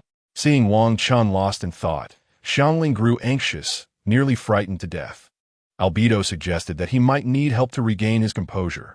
After a moment's thought, Mona bent down, her cool red lips nearing his. Wang Chen was taken aback. He had initially wanted to reassure her, but instead he silently closed his eyes. He had responded. Xiaogong's heart soared with joy upon hearing Wang Chen's voice. Beidou breathed a sigh of relief and quickly instructed. Mona picked Wang Chen up and hurriedly strode towards her room. She laid him down gently on the floor and, in a moment of irritation, shooed away Xiaogong. After all, in her eyes, Wang Chen had nearly met his demise while gathering materials for Xiaogong. "Sai, I'm so sorry." Xiaogong felt embarrassed to say anything further. She cast a worried glance at the unconscious Wang Chen before reluctantly departing. Yet for some reason, an indescribable feeling lingered in her heart. The image of Wang Chen risking everything to retrieve materials for her shone like a blossoming firework within her. Inside Mona's room, she hurriedly removed Wang Chen's clothing and carefully placed him on the bed, wrapping him tightly in blankets. She also shed her soaked garments, donning a dry bathrobe. What should she do? Although he was breathing, why had he not awakened yet? Feeling Wang Chen's icy body, Mona hesitated but slowly removed her bathrobe. To prevent him from succumbing to hypothermia, she had to do this. The pristine bathrobe fell away, resting at her snow-white ankles. Wearing only her undergarments, Mona lifted the blanket. The warmth of her body pressed against that of the unconscious young man. It seemed he'd held her like this before. Murmuring softly, she embraced Wang Chen tightly. Minutes passed, during which Mona felt the young man's heartbeat quickening. It didn't seem like he had a fever. She extended a delicate hand to touch his forehead, listening to the rhythmic pounding of his heart. Suddenly, an immature thought crossed her mind.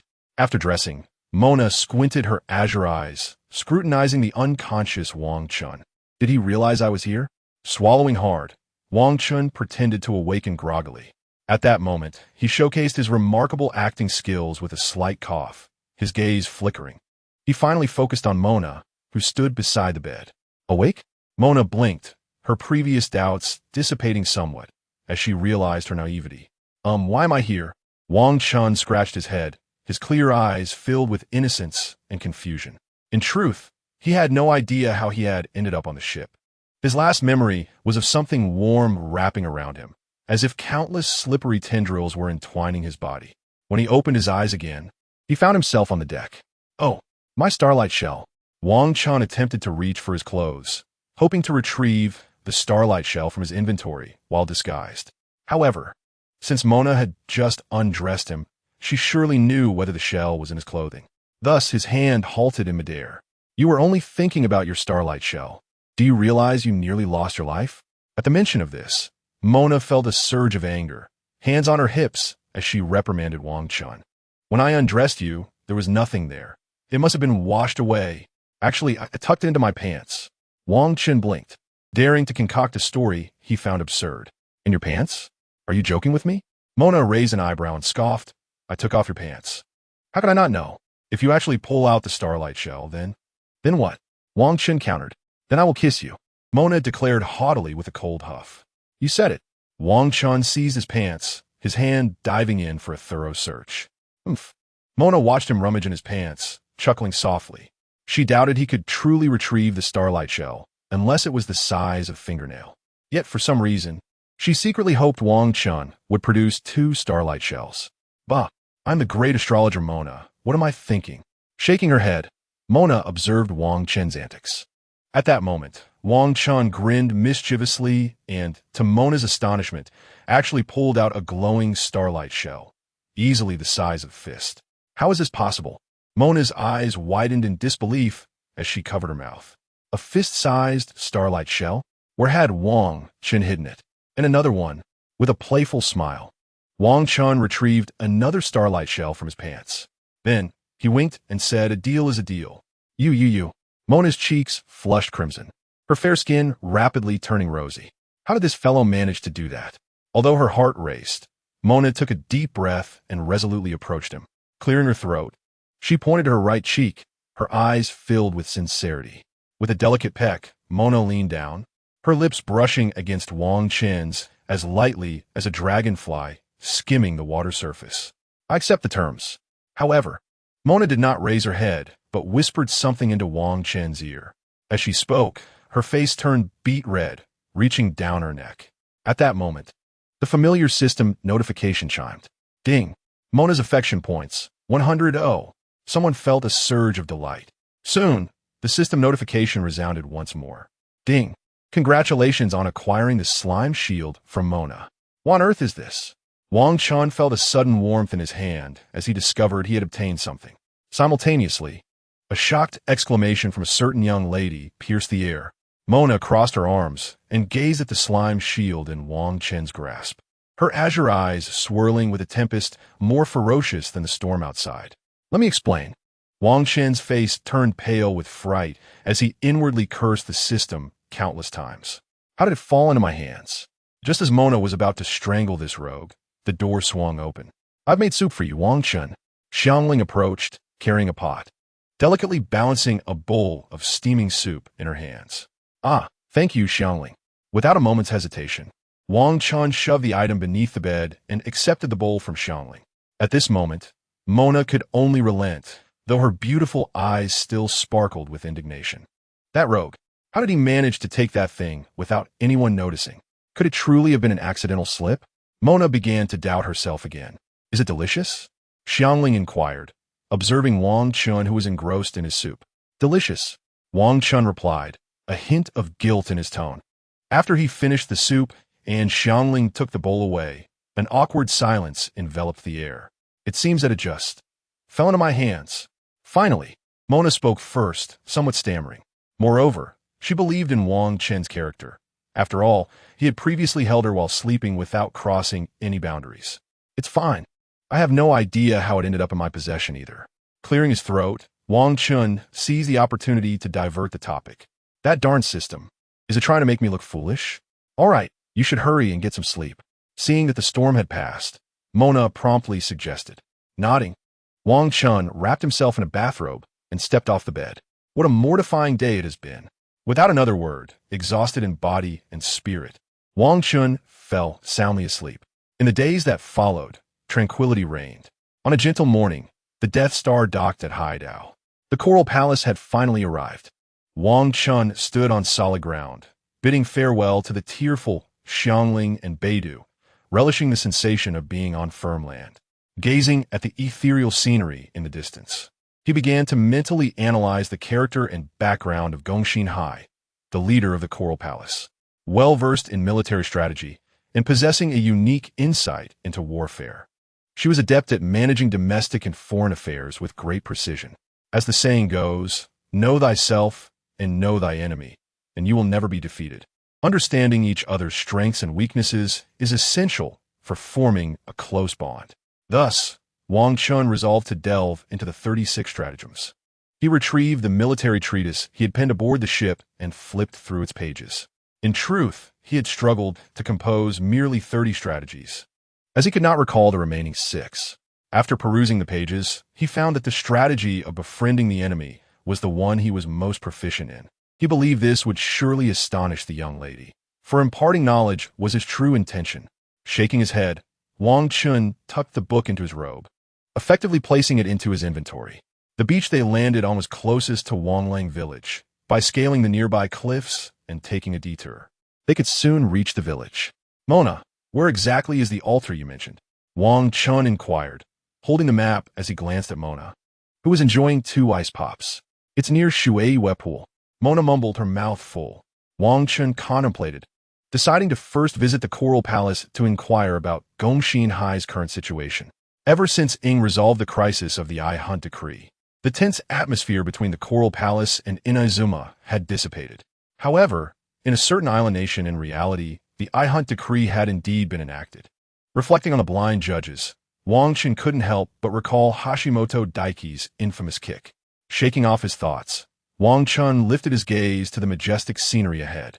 With limited manpower and resources, Haidao had relied heavily on the tactics devised by Genshin Hai to turn peril into safety time and again. In domestic affairs, commerce, diplomacy, and supervision, she always strived to excel, earning the trust of various factions on Haidao. Let us proceed from here, Wang Chen declared as he activated his virtual movement and dashed forward. Mona hesitated for a moment, glancing at her ice pops, and reluctantly followed behind with small steps. Upon reaching the top of the cliffs, they beheld Wanglang village. Why is it deserted here? Have the villagers been infested by the shadow insects? Wang Chen scratched his head, vexed by the desolate settlement. The villagers of Inazuma, controlled by the shadow insects, had been extremely aggressive and immensely strong, requiring the Tenryu Commission to exert considerable effort to confine them. He wondered what the situation was like on Haidao. While he was lost in thought, a dark, swirling wind bearing a malevolent presence approached from a distance. Step back. Faced with these revolting creatures, Wang Chen picked up a stone. Bending down, he drew his arm back. At that moment, he imagined the floating spirits before him transforming into numerous warriors draped in cloaks of freedom, while he resembled a titan of beasts. The leading elven floating spirit emitted a desperate roar from afar. Why am I daydreaming so often? Wang Chen chuckled to himself before hurling the stone with force. Boom! Countless stones flew through the air, instantly turning the floating spirits into a sieve, followed by a series of thunderous explosions. Perfect! Clapping his hands, Wang Chen collected several floating ethereal cores and floating dry cores. Impressive. Mona, still munching on her ice pop, couldn't be bothered to assist. At that moment, she was savoring her last ice pop. Let's go. There probably aren't too many people left here. Let us head to the Coral Palace. Following a tranquil path, Wang Chen's attention drifted outward. They walked for several hours. Approaching noon, the two were panting, having covered 2/3 of the distance. Suddenly, Mona's stomach emitted a loud growl. Wang Chen. She clutched her belly, her delicate face turning pale. Oh no! Recalling that Mona had consumed a large bowl of pigeon soup and 3 ice pops before leaving, he feared she might have an upset stomach. I can't take it anymore. My stomach hurts.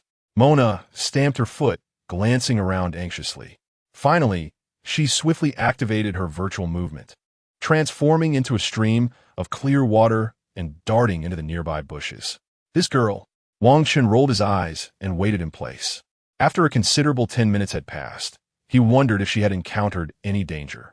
Hesitating for a moment, he slowly approached. Just as he walked a few meters, he heard a piercing scream from the bushes. Wang Chen quickened his pace. Wang Chen. It seemed she recognized his footsteps as a pointed hat swayed from the bushes. Why are you taking so long? Is your stomach still hurting? He asked with concern. No. After a long pause, a weak voice came from the bushes. I didn't bring any paper. The leaves here have thorns, and they pricked me. After pondering for a while, Wang Chen retrieved the military treatise from his inventory. With a sigh, he reluctantly tore off 2 pages and said, I have some paper here. Do you need it? Yes, but you must not open your eyes. After a moment's hesitation, Mona trembled as she extended her hand from the thicket. Wang Chen, with his eyes closed, approached and handed over the paper. Why was Mona in such a pitiful state? Ever since she had been with him, she had hardly experienced a moment of peace. Shaking his head, Wang Chen retreated over 10 meters. Finally, he saw a graceful young girl swaying as she emerged. He rushed to support Mona, who had tears pooling in her reddened eyes. What was wrong? Wang Chen's heart skipped a beat. The leaves from earlier seemed to have been poisonous. My skin is both painful and itchy now. After struggling for a long while, Mona finally spoke with a choked voice. The chapter concludes here. The author is off to sleep, and I appreciate your patience, dear readers. Chapter 39, Gongxin Haijing. Transferring healing energy to the host's tongue. Get lost. Wang Chen was frantic. What do you mean, get lost? Are you cursing me? Mona, in pain, had tears welling in her eyes, her face flushed with embarrassment. It was already remarkable for her proud nature to express such vulnerability. Upon hearing Wang Chen's words, she was instantly enraged, launching a flurry of punches and kicks at him. I did not curse you. I merely witnessed several monsters. Wang Chen retorted, fabricating a story on the spot. Is that so? But I'm truly in agony. Do you have any remedies? Mo Na leaned against Wang Chen's chest, unable to bear looking at him. It was far too humiliating. The previous embarrassing situations paled in comparison to the current predicament. Wang Chen offered words of comfort, urging the system to take things seriously. Mo Na's pain must have felt akin to a strong menthol bomb, or perhaps akin to wiping oneself after a nature call without noticing the presence of a prickly plant. As Wang Chen lost himself in thought, the system chimed in. Ding!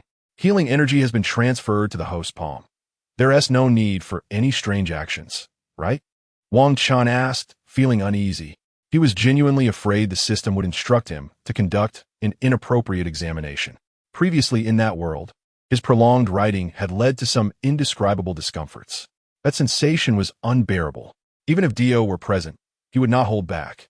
Wang Chen had experienced it and did not wish for Mo Na to endure the same. Ding! Please rest assured, no need for such actions. Just a gentle touch will suffice. Upon hearing this, Wang Chen exhaled in relief and quickly said, I will treat you now. Bear with me. How will you treat me? Mo Na instantly grew wary. This fellow's methods were often unreliable. No need to undress this time, Wang Chen hastily explained. All right, then hurry.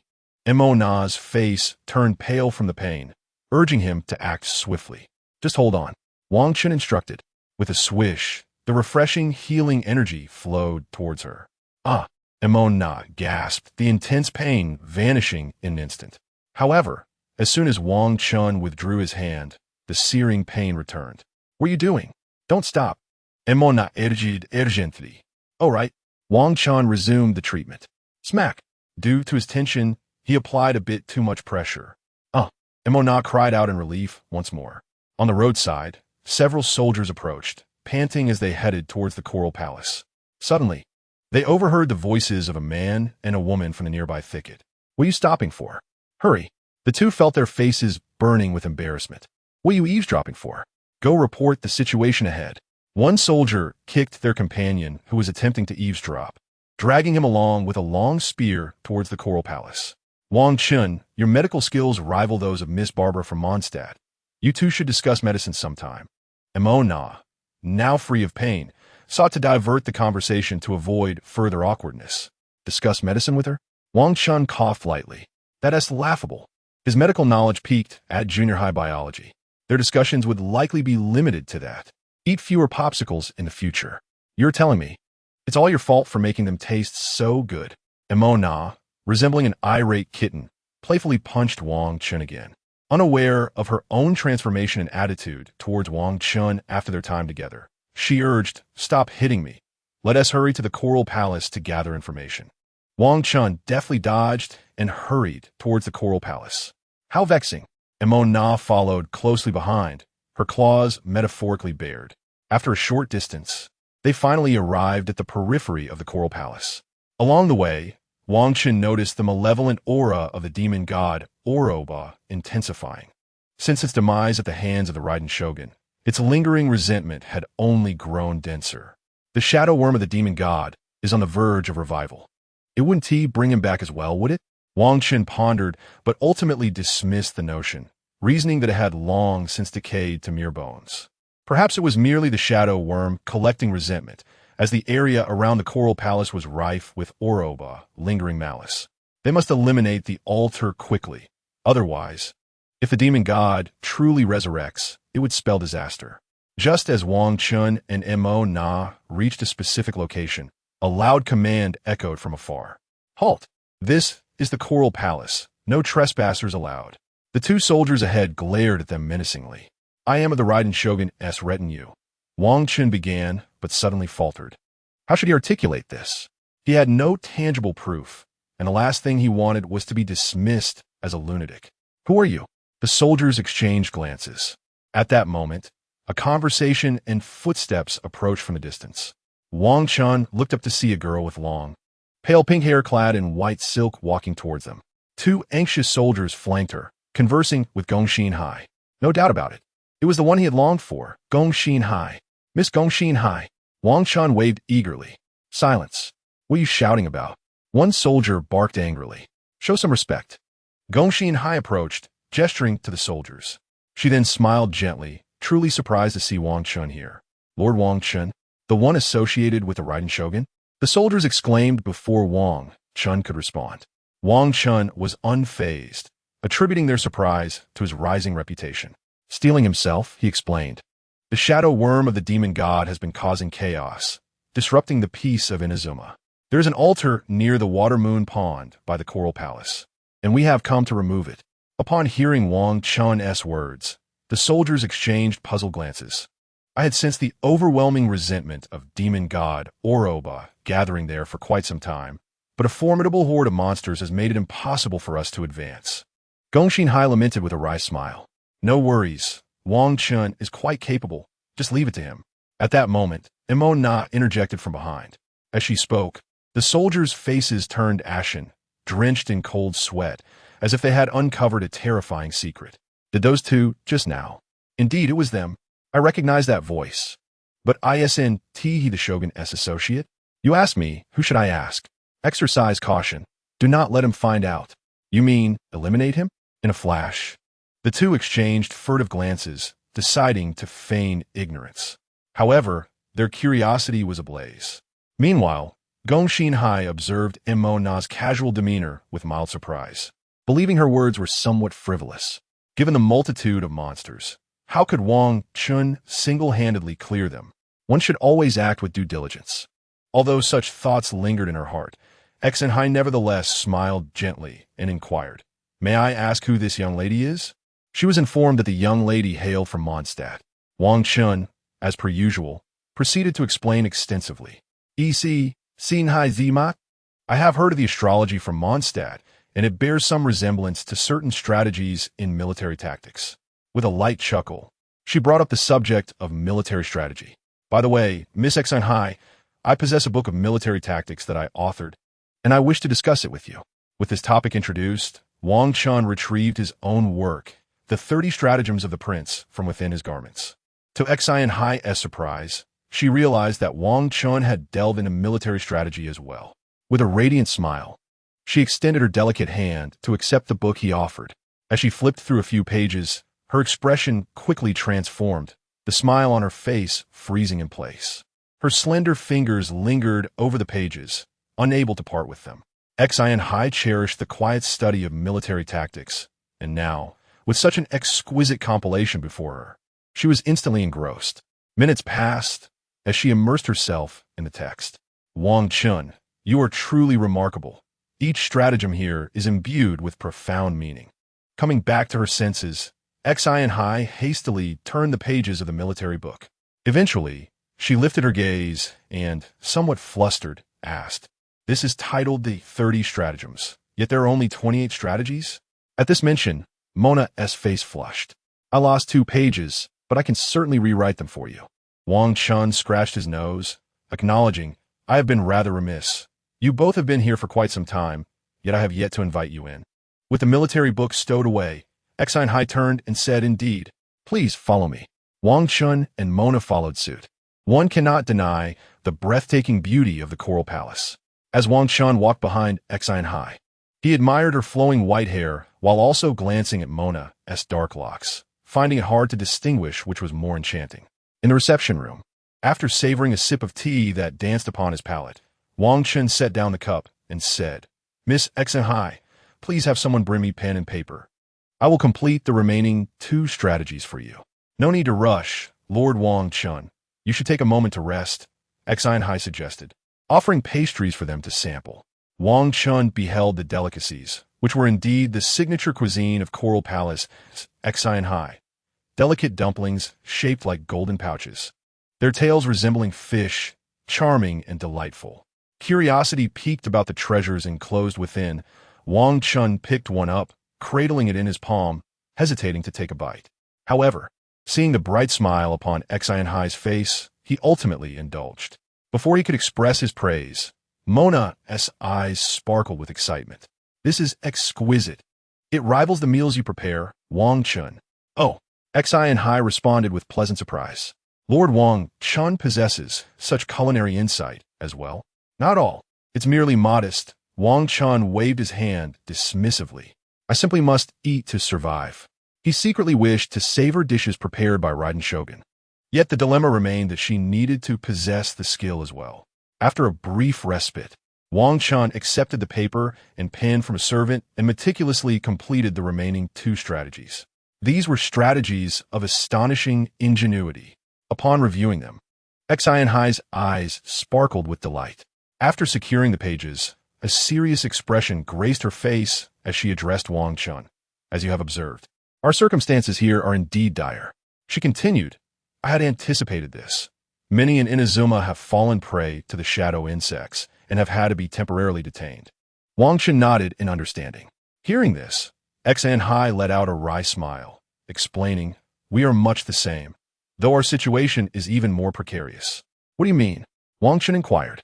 You are aware that we possess divine power here, and when it encounters the cold, malevolent essence of the shadow insects, it results in an even more terrifying force. Xianhai elaborated. Is it truly this troublesome? Wang Chen frowned, taken aback. The intertwining of 2 forms of divine power? He expressed concern that the malevolent entities might launch a large-scale assault on Coral Palace, especially given their increasing numbers and the challenge of dismantling the altar amid such chaos. Ultimately, Xianhai voiced her apprehensions. However, we have no choice. Our goal is to dismantle the altar that gathers cold resentment to prevent the resurrection of the shadow insects. Wang Chen replied resignedly. Thus, I wish to inquire if you have any good strategies. I would like to discuss them with you. At this, Xianhai spoke earnestly. Strategies? Wang Chen felt a bit awkward. He was merely a theorist. He believed in the might of brute force. Moreover, what strategies could he employ? He could simply charge through with overwhelming strength. Thus, he continued, I propose one strategy, individual heroism. Chapter 41. Xianhai dives. An unforeseen change. A glimmer of interest sparked in Xianhai's exquisitely gentle visage, her gaze turning curious. Lord Wang Chen, please elaborate on what you mean by individual heroism. It must be noted that the spark of curiosity in her beautiful eyes lent her a distinct allure, resembling a goddess of wisdom in the soft glow of light. Indeed, every young man finds it quite appealing when a girl gazes at him with eager admiration. This is rather complex, as it only applies to exceptional cases, such as those chosen by destiny. Wang Chen mused, momentarily lost in thought as he sat at the ornate wooden table, lifting his teacup to mask the ripples of emotion within. Only applicable to exceptional cases? Xianhai felt a sense of disappointment, unable to suppress a soft sigh. Do not worry, Miss Xianhai. I shall take responsibility for the altar matter. I have already dismantled 2 altars. Seeing the glum look in Xianhai's eyes, Wang Chen felt compelled to reassure her. He could not bear to see a girl in sorrow. Since we are in this world, we must protect all that is beautiful. No. Xianhai shook her head resolutely, her beautiful blue-pink eyes fixed upon Wang Chen. The malevolent creatures there are exceedingly dangerous. I cannot allow you to take such risks. Currently, Guru is leading the troops to guard the area. Guru? He is of the Geo element, if I recall correctly. After such a lengthy wait, Wang Chen had yet to encounter him. It was unexpected that he would meet him here first. Contemplating for a moment, Wang Chen's mind was still preoccupied with how to replicate Xianhai's formidable abilities. Yet, it seemed that no one was currently available to orchestrate this endeavor. They had been here for quite some time, and there was no sign of any opportunity arising. Has my protagonist aura faded? Wang Chen shook his head, deciding that the matter could wait for another day. Miss Xianhai, I have come here primarily to understand the circumstances. I will only conduct a distant reconnaissance of the altar, and I will refrain from any impetuous actions. After stating this, Wang Chen rose with a smile, gently pulling Mona, who had been lost in thought, beside him. Lord Wang Chen, I shall dispatch troops to escort you to the altar. Xinhai Smai said in Li, her gaze soft as it fell upon Wang Chen. No need, no need. Too many eyes can be troublesome. Wang Chen observed the shimmering depths of Xianhai's enchanting eyes and shook his head in refusal. Yet, simultaneously, a mysterious smile graced his lips. Reconnaissance? I intend to venture forth, alone, into the unknown. Farewell to Coral Palace. Wang Chen and Mona made their way towards the watermoon pool. Within Coral Palace, Xianhai meandered through the purple-hued woods, unwittingly ascending to a higher vantage point where the sun shimmered in the distance. accompanied by the soothing sounds of crashing waves. Taking out her secret notebook, Xinhai sought a secluded spot to sit, tucking her long, fair legs beneath her and smoothing her hair. She produced a pen and began to document the events of the day. Typically, she recorded her emotions under the cover of night, but today, having received Wang Chen's military treatise, she felt a surge of joy. The troubles wrought by the malevolent divine power had significantly diminished at this moment. After completing her writing, Xinhai cautiously tucked away her notebook, a precious possession that must remain hidden from prying eyes. With a soft exhale, she blinked her eyes, releasing a sigh of fatigue. Navigating with ease to a secluded area, she was greeted by the rushing waves of the sea. Finding a concealed thicket, she carefully stashed her notebook and pen within. Subsequently, she removed her outer garments and white stockings. Her flawless, delicate skin seemed to radiate a shimmering light, so tender it appeared one could squeeze water from it. With a splash, the young girl leaped into the water, creating a flurry of white bubbles, reveling in the tranquility of the crystal-clear depths. Multicolored fish danced around her, and in that moment, all her worries faded away. Having swum for quite some time, Xinhai suddenly noticed something glinting in the distance. Curiously, she swayed her long legs and pursued it. Amidst the rhythmic dance of the waves, she discovered a shimmering object nestled among the corals. What appeared to be a broken piece of wood along with a crystalline orb beside it. What could this be? Pondering in her mind, she hesitated to approach. The gentle sounds of the sea enveloped her, punctuated by the distant, muffled bubbling noises that sometimes felt far away and at other times alarmingly close. Xinhai silently observed the peculiar crystal orb as the shimmering waves cascaded over her pristine form, casting a soft, ethereal glow upon her. Unbeknownst to her, a massive shadow loomed closer from behind. Suddenly, a figure emerged before her, a youth, bound by wooden planks, racing towards her with fervor. Is that Wang Chen? What is he doing here? This thought flashed through Xinhai's mind before panic set in, urging her to seek refuge. A deafening explosion erupted beside her, sending torrents of water crashing in, as countless dark shadows flitted past her. The last image etched in her mind was one of sharp pain piercing through her back. When she regained consciousness, Xinhai found herself sprawled on the ground, covered with clothing, beside a crackling bonfire. It was dawn. The grass was adorned with dew from the night before, and a bare-chested youth was tending to the fire. No, it seemed he was grilling a fish that emitted a mouth-watering aroma. In the ancient, silent woods, the only sounds are the golden drippings of fish oil sizzling in the flames. A chill wind carried an air of coldness, leaving only the warmth near the fire. As Xinhai sat up, her fair and delicate shoulders, along with her exquisitely sculpted collarbone, were revealed. Tentatively adjusting her clothing, she called out, "Lord Wang Chen? Ah? Miss Xinhai, do I away?" He replied, "What transpired before?" Xinhai asked, a hint of confusion in her voice, as the sharp pain from before lingered in her memory. "I was attacked by a mysterious figure, and in the chase, he fled into the nearby sea. Without thinking, I followed," Wang Chen explained, flipping the fish as he spoke. "It seemed he deliberately lured me in. Once in the water, I lost track of him and instead witnessed a sea beast assaulting you, which compelled me to rescue you." Yet, there were many unspoken words from Wang Chen, such as the mysterious appearance of the broken or he had previously used to aid Xiao Gong in searching for the Starlight Shell. Now, he found himself pondering who it was that saved him during the storm. Furthermore, there was the peculiar crystal orb known as the Heart of the Ocean, now nestled in his inventory. So that was the case. What a Miss Mona, Xinhai mused, pressing her pale finger against her temple, silently watching the flames. Upon my arrival, I discovered she had gone missing, and we are not on Haiji Island. Not on Haiji Island? Shock flickered in Xinhai's blue-pink eyes, and a hint of concern crossed her serene visage. To be precise, we are in a vast underwater cavern, Wang Chen indicated, lifting his chin towards the left. Following his gaze, Xinhai beheld an enormous cave. Yet, outside the entrance lay the deep blue-black waters, seemingly restrained by an invisible force, preventing even a single drop from entering the cavern. Could this be the undersea palace? Exian High wondered, scanning her surroundings. Nearby, jagged trees stood, their bases cloaked in damp moss, while countless purple-blue, glowing ferns swayed gently. Above them, the lofty cavern was adorned with several ivory stalactites that glimmered with a faint light.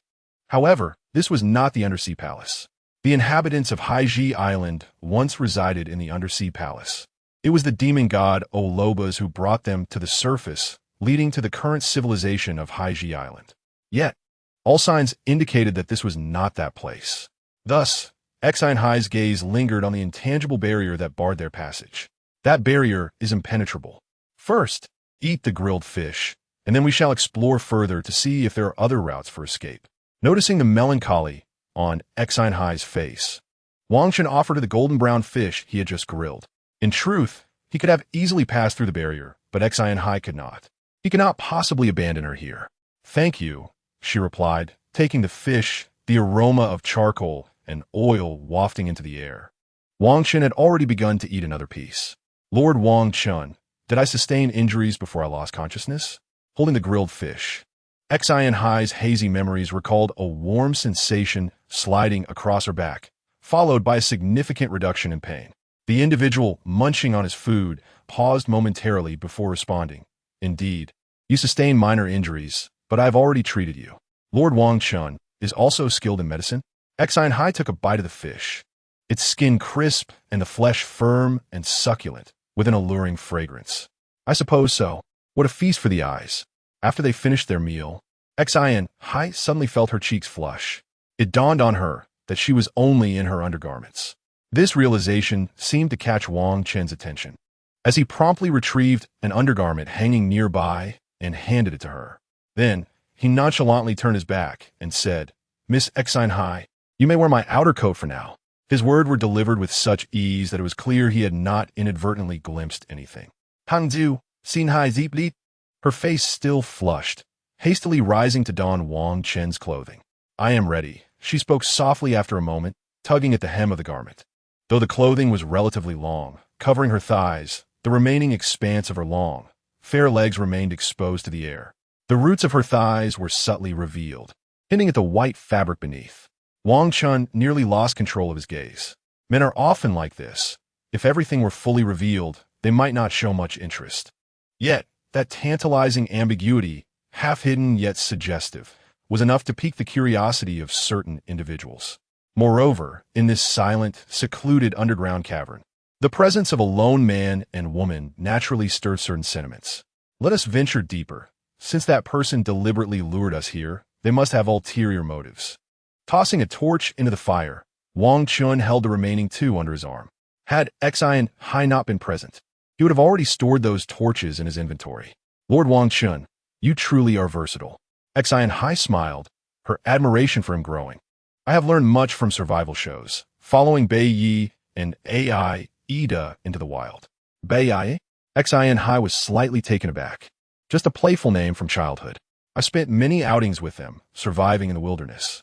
Realizing he had misspoken, Wang Chen quickly clarified. "Ah, I see." Exian High smiled, her breathtaking beauty illuminated by the flickering firelight, creating an indescribable allure. A breeze wafted from the front, hinting at the possibility of an exit. "What is wrong?" Wang Chen inquired, a note of curiosity in his voice. "My feet hurt a bit," Exian High replied, a hint of embarrassment creeping into her tone. "I completely forgot about this." Wang Chen slapped his forehead, realization dawning upon him. The cavern floor was slick with moisture, strewn with small pebbles. "Let me take a look," he suggested, crouching down to examine Exian High's delicate, white feet, which were slightly curled due to discomfort. "Lift your foot. I want to check for any injuries," he commanded. "Is that really necessary?" Exian High shook her head, feeling shy. "Absolutely, I need to check," Wang Chen insisted resolutely. "All right then," Exian High acquiesced, steadying herself against the cave wall as she lifted one small foot. It was merely a scrape, with no blood drawn. Wang Chen gently took her foot in his hands, inspecting the tender sole, inadvertently catching a glimpse of the subtle whiteness beneath her skirt. The warmth of his touch sent a shiver through Exian High, as it was the first time a boy had held her foot. "Let me see the other one," Wang Chen called out again. Exian High, flustered, quickly raised her other foot. "Just a moment." After examining both feet, Wang Chen moved to a nearby tree. He began to gather his thoughts, locating a sizable tree and deftly peeling off its bark. He fashioned 4 strips of cloth from the inner lining, drilling holes in the bark to secure them. Before long, he had crafted a pair of sandals, roughening the bottom to prevent slipping. Wang Chen also collected some soft moss. Xi, blushing, observed his industriousness in silence. Here, lift your foot, he instructed, approaching her with the sandals lined with thick, soft moss for her to wear, fastening the cloth strips around her feet. Thank you, Lord Wang Chen, Xi said, her cheeks flushed with gratitude. For someone like her, who had spent years sequestered at home studying military texts, Wang Chen's every action was a source of fascination. No need for thanks, Wang Chen chuckled, picking up a torch wedged in the crevice of the cave wall, signaling for them to proceed. They walked for an indeterminate length of time until Wang Chen's torch flickered dangerously low, prompting him to quickly light another. The wind seemed to pick up slightly. At least there are no forks in the path here, Xi remarked, feeling the cool, damp breeze. Wang Chen smiled, leading her deeper into the cave. After a while, they unexpectedly encountered a fork in the path. Which way should we go? Xin ponda, gazing at the 2 shadowy openings, her serene face betraying a hint of uncertainty. Bioluminescent moss illuminated much of the surrounding darkness, yet the depths remained inscrutable. After a moment's contemplation, Wang Chen made his decision. Just then, the sound of footsteps echoed from the right passage. Someone's coming, Xi gasped, hastily covering her mouth. Quick, let us go, Wang Chen exclaimed, pulling Xi into the left cave.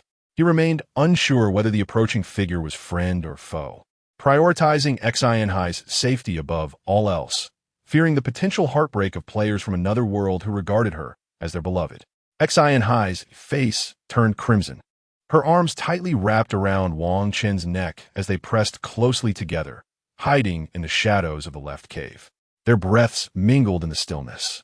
Xi's heart raced, her body aflame with warmth. Stealing a glance, she caught sight of Wang Chen peering cautiously outside. She quickly averted her gaze, attempting to steady her breath, her cheeks still flushed. In that moment, she caught a whiff of a delightful fragrance emanating from Wang Chen. Reminiscent of warm sunlight on a winter's day, a girl emerged from the right passage, accompanied by a peculiar creature. It seems we've lost track of him. That person was despicable. He stole your mask. The strange creature exclaimed, somewhat irate. It's all my fault. That was a gift from Miss Hua-san, the girl lamented, lifting her head to reveal her exquisite features illuminated by the dim light. Wang Chen's breath caught his throat. Why was Mei, who should have been engaged in those eerie tasks at Iguan here? Who are you? Mei's gaze sharpened, her sword suddenly pointing towards the left cave.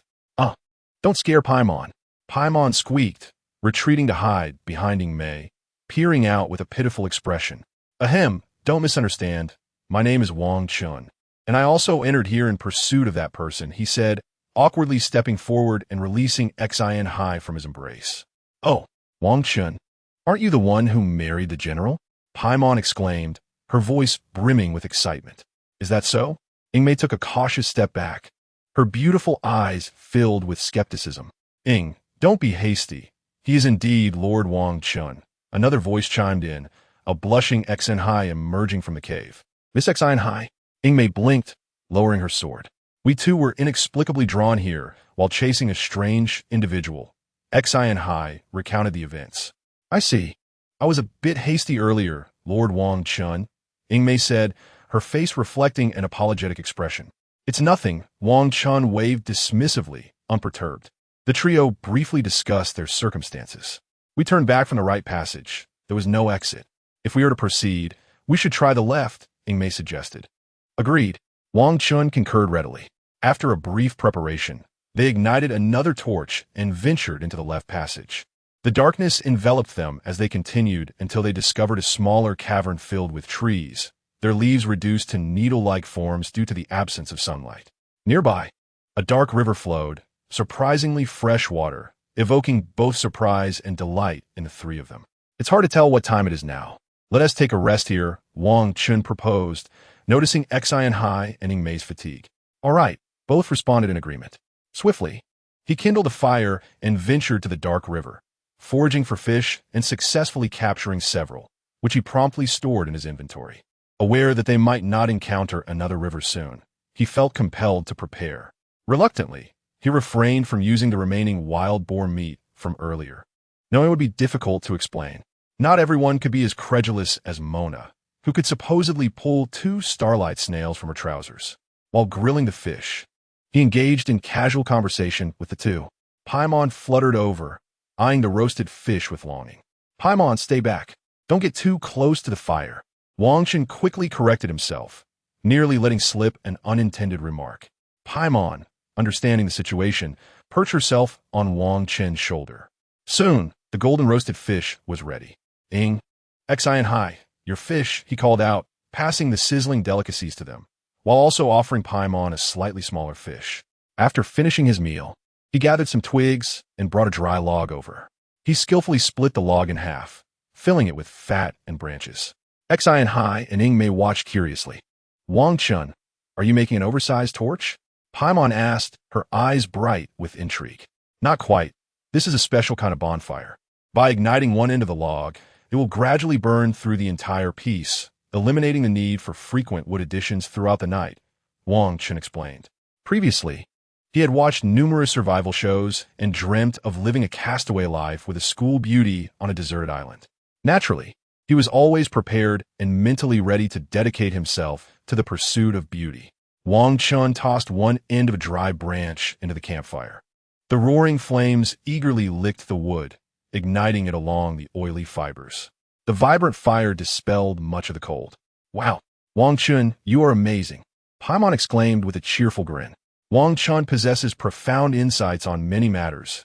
Xian Hai smiled slightly, explaining to Ing, is that so? I truly need to engage in a deep dialogue with Wang Chen. As I travel, I urgently require survival skills. Ing responded with equal enthusiasm. All right, let's take a short break. After a nap, we shall continue our journey. We will take turns keeping watch, Wang Chen urged, adjusting the fire. Okay, Paimon is utterly exhausted, she replied, eagerly welcoming the idea of rest. The ground here was damp, and lying down for too long would surely lead to pooling water. So Wang Chen laid down a layer of dry twigs and needle-like leaves. Noticing Xian Hai and Ing sitting on the stones, Wang Chen shook his head. Is that so? Xian Hai retracted her delicate white feet, discovering that beneath the soft gravel lay a significant amount of water. Wang Chen approached, carrying a thick layer of tree sap, and efficiently arranged it. I'll help too. Ing eagerly ran out, bringing a large handful of fluffy, dried needle-like leaves. Xian Hai hurriedly got up to assist as well. Before long, a thick bed was prepared. There's moss here, the best material for insulation.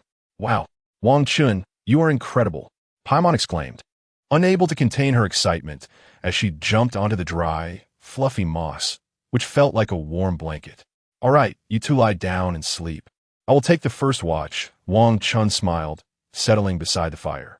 Both Ing and Xian Hai vied for the first watch, but Wang Chen firmly insisted on taking it himself. As he sat beside the fire, guarding them, he watched Ing and Xian Hai drift into slumber. After an indeterminate amount of time, exhaustion overwhelmed Wang Chen, prompting him to wake Ing. She rubbed her eyes, yawned, and without saying much, sat beside the fire. However, Wang Chen hesitated, for the makeshift bed was somewhat small due to limited materials. Ing could snuggle with Xian Hai, but he could not do the same, despite the desire to. Observing the sleeping Xian Hai, he cautiously laid down in the spot where Ing had just been, still warm from her presence. Overcome by fatigue, he quickly fell asleep, too weary to entertain any wandering thoughts. After an unknown period, Wang Chen's restless slumber had him turning and clutching his pillow, as per his habit. This night was no different. He turned, resting his face down, and his hand inadvertently brushed against Paimon, who was sleeping above him. Fly, he mumbled, quickly retracting his hand. Who tossed this thing onto the bed? He then moved his hand to rest on Xian Hai, embracing her as one would a pillow. This pillow is incredibly warm and soft tonight. In the distance, Ing was idly poking at the fire, feeling drowsy, oblivious to Wang Chen's actions. Xian Hai's long lashes fluttered as she opened her powder blue eyes, catching sight of Wang Chen's peaceful face and feeling his arm draped over her. Her porcelain cheeks flushed crimson, and she bit her lip, momentarily at a loss for how to react. The art of war offered no guidance for such dilemmas. In that moment, she felt akin to a boiled crab, her exposed skin aflame with embarrassment. Just then, Wang Chen's hand shifted downward, brushing against her long, delicate, snow-white thigh. Xi trembled, suppressing any sound. She suspected Wang Chen was merely restless in his sleep, fearing that any noise would lead to an awkward situation for both. Thus, she gently grasped Wang Chen's hand, carefully moving it away, letting out a sigh of relief. It was all too mortifying. At this juncture, Xi felt wide awake. Hastily rising, her legs still tinged with warmth or an indescribable sensation, she quietly called out to Ying, indicating her intention to take the watch. Sitting by the campfire, Xi waited a moment before casting a cautious glance at the bed. Sure enough, Wang Chen had turned over, now clenching a large pile of firewood. Xi stifled a laugh, witnessing Ying's body shudder, prompting her to quickly avert her gaze, feigning ignorance. Yet, secretly, Xi kept an eye on the unfolding scene, curious about Ying's next move. Chapter 45. There are many slimes here not far away. Ying stirred awake, her face instantly reddening upon witnessing Wang Chen's deep slumber. As she attempted to curl away from his grip, Wang Chen's hand tightened around her. Thus, she found herself in a predicament, caught between retreating and staying put. Fearing that Xi might witness this moment, she cautiously turned her head, only to find Xi idly poking at a branch, which relieved her. Unbeknownst to them, Xi observed everything, secretly amused. Meanwhile, Wang Chen smacked his lips, still under the impression he was clutching a pillow, unaware that his pillow was a custom-made creation inspired by the swimsuit-clad Ganyu. The internal structure was filled with silicone in all the right places, leading him to instinctively reach for the silicone of the Ganyu pillow. This flustered Ying immensely. Xi couldn't discern the entire situation, merely glancing sideways. She noticed Ying's legs twisting in a flurry, sparking her curiosity about what was transpiring. Since Wang Chen held on to her, Ying hesitated to struggle too forcefully, fearing the embarrassment that would ensue if he awoke.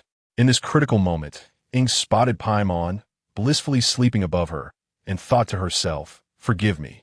With that, she swiftly seized Paimon and thrust her into Wang Chen's grasp. Paimon flailed her tiny legs.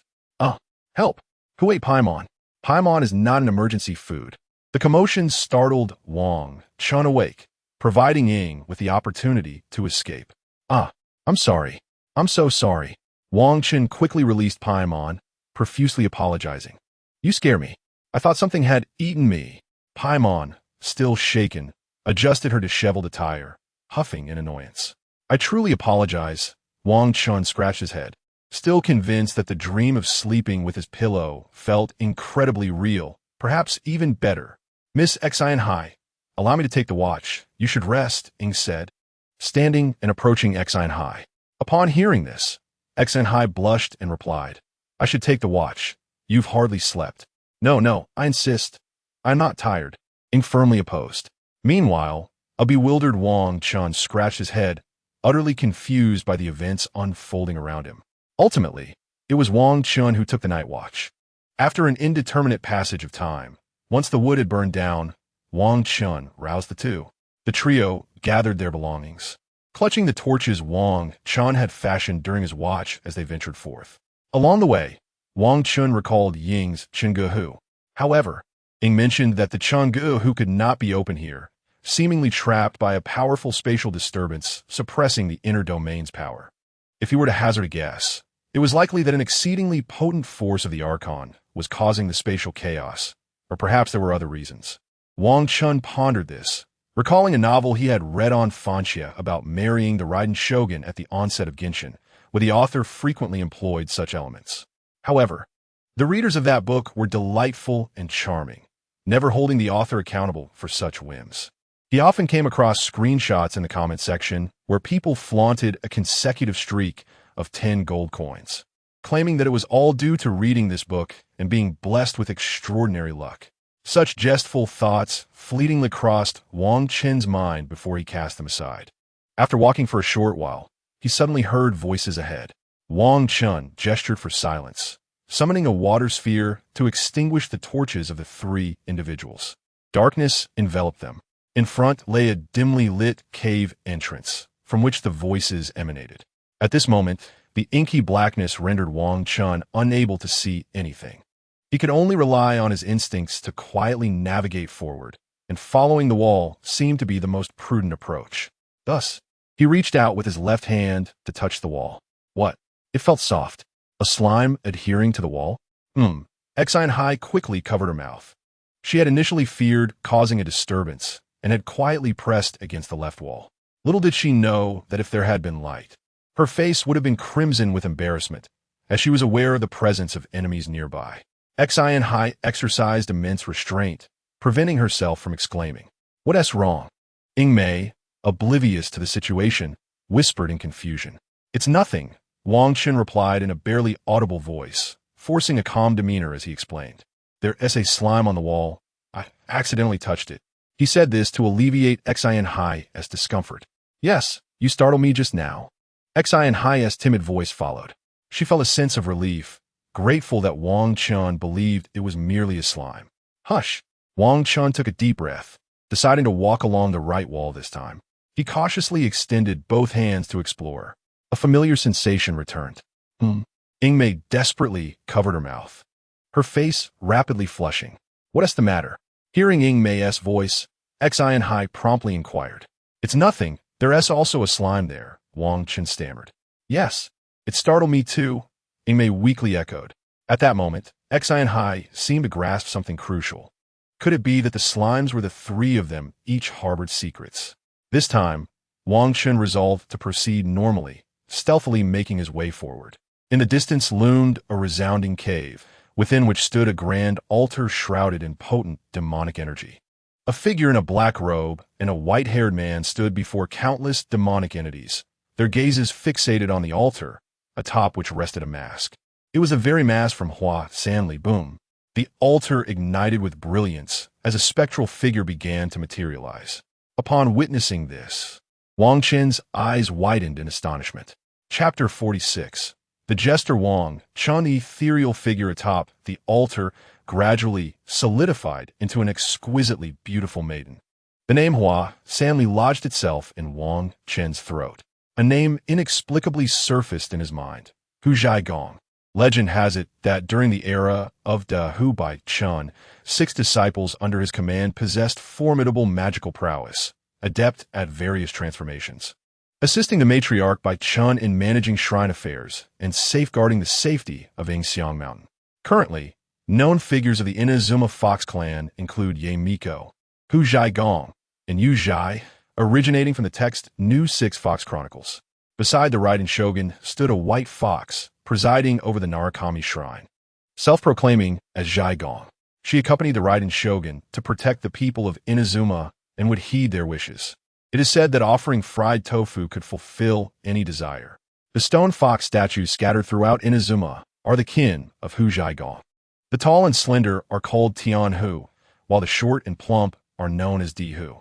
In a calamity long past, Hu Gong fought valiantly against the malevolent disaster to protect Narukami Island, ultimately succumbing to its wrath.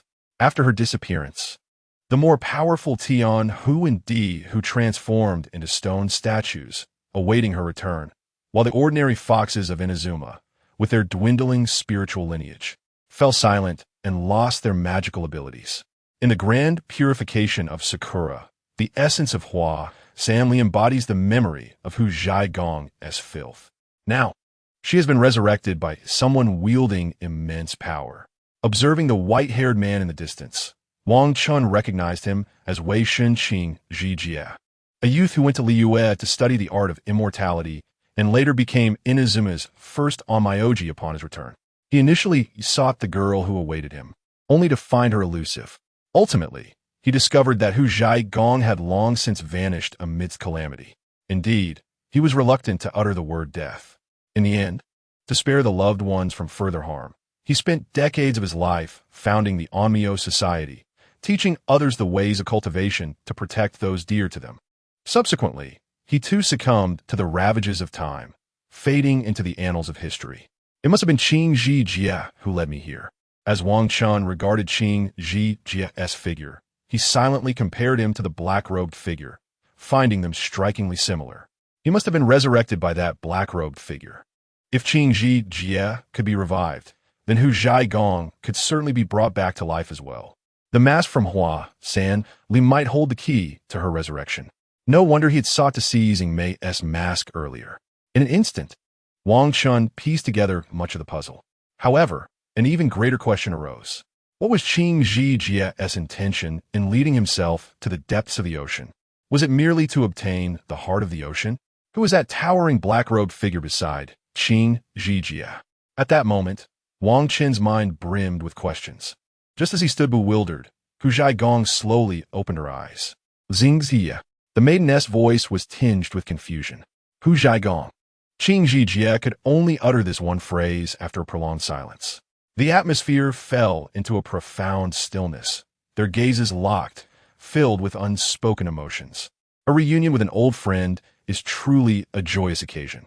Finally, the black-robed figure spoke, their voice neither distinctly masculine nor feminine. I have completed the task I set for you, and now I must take Hu Zhaigong with me. Upon hearing the black-robed figure's words, Qing Ji Jie furrowed his brows slightly. Of course, but before that, I wish to say a few more things. The black-robed figure subtly shifted, blocking Qing Ji Jie's path. What is it? Qing Ji Jie ascended the altar, aiding the somewhat bewildered Hu Zhaigong. You must be aware that Hu Zhaigong was resurrected through my demonic power, Liu's immortal arts, and your Onmyo techniques. The black-robed figure smiled. What is wrong? Oing He. You are well aware of the source of the demonic power, are you not? It arises from the resentment of countless shadow insects that devour the people of Inazuma. You know this, yet you do not intervene. The black-robed figure spoke indifferently, continuing. This contradicts your intention in founding the Onmyo Society to protect Inazuma. I never expected you to choose this path for Hu Zhaigong in the end. Hearing the black-robed figure's words, Qing Ji Jie fell silent, but Hu Zhaigong grasped the general meaning from their exchange. Qing Ji Jie, is what he said true? Hu Zhaigong fixed her gaze upon Qing Ji Jie. Qing Ji Jie remained silent, acquiescing. Why? Hu Zhaigong exclaimed in disbelief. She had initially sacrificed herself to protect Inazuma from disaster. If her resurrection would bring about calamity, what then was the meaning of her sacrifice? Do you know why I resurrected Hu Zhaigong? As the tension between them escalated, the black-robed figure suddenly laughed. With the power of Bai Chun, the esteemed celestial fox, Miss Hu Zhaigong will serve as the perfect offering to summon the demonic shadow insects. Upon hearing the black-robed figure's words, Qing Ji Jie displayed no surprise. Even wearing a hint of mockery, I knew your intentions from the very beginning. Otherwise, why would I cooperate with you so readily? Taking a deep breath, Qing Ji Jie spoke with remarkable composure. Upon hearing this, the black-robed figure was taken aback. He had believed he was orchestrating everything, only to find that Qing Ji Jie had seen through his scheme long ago. Upon witnessing the black-robed figure's demeanor, Kings and I turned towards the nearby cave entrance and remarked, having watched for such a long time, it is high time you made your appearance. Did you truly believe that during a tempestuous night at sea, I would summon my Shikigami to rescue you for naught?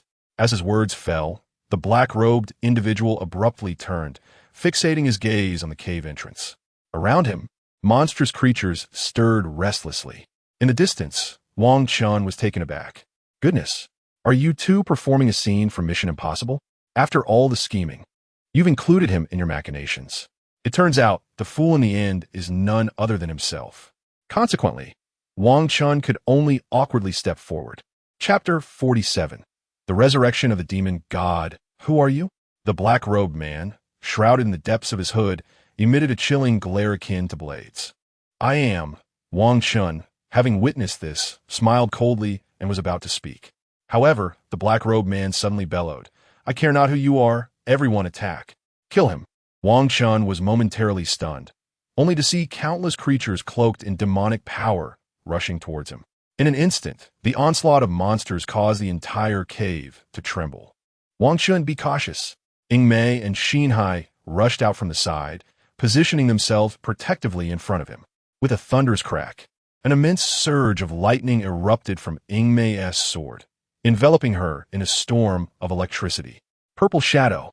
She swung her sword, unleashing 3 swift arcs of lightning. The foremost attackers were instantly rendered dazed, their bodies charred black.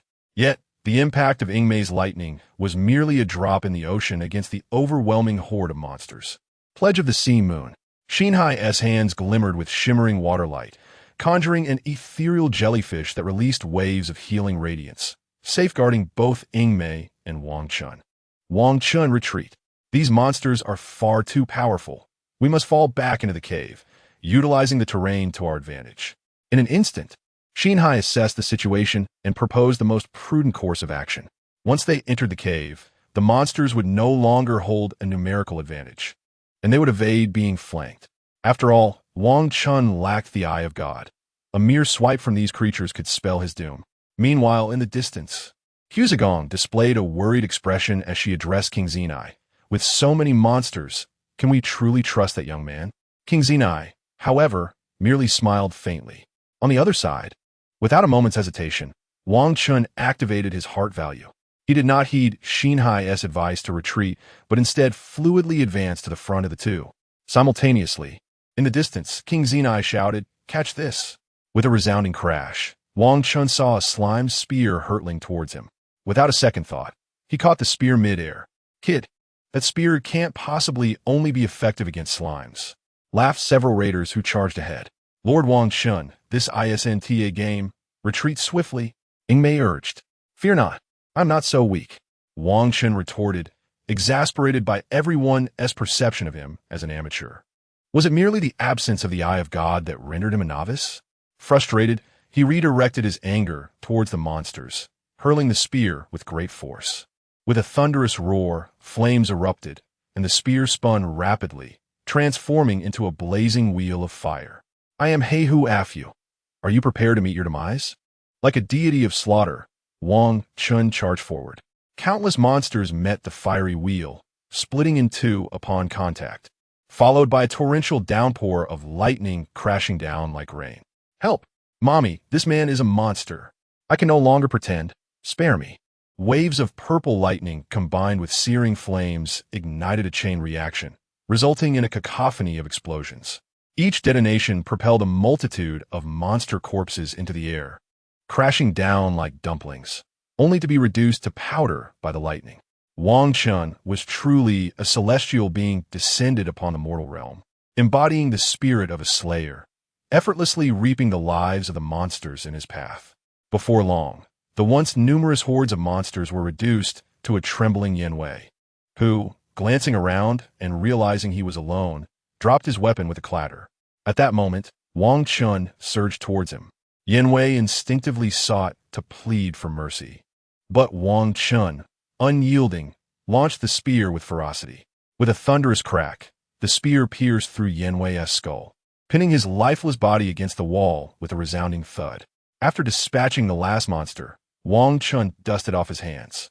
The cavern fell into an eerie silence, disrupted only by the vibrating sound of the spear, which resonated painfully in the stillness.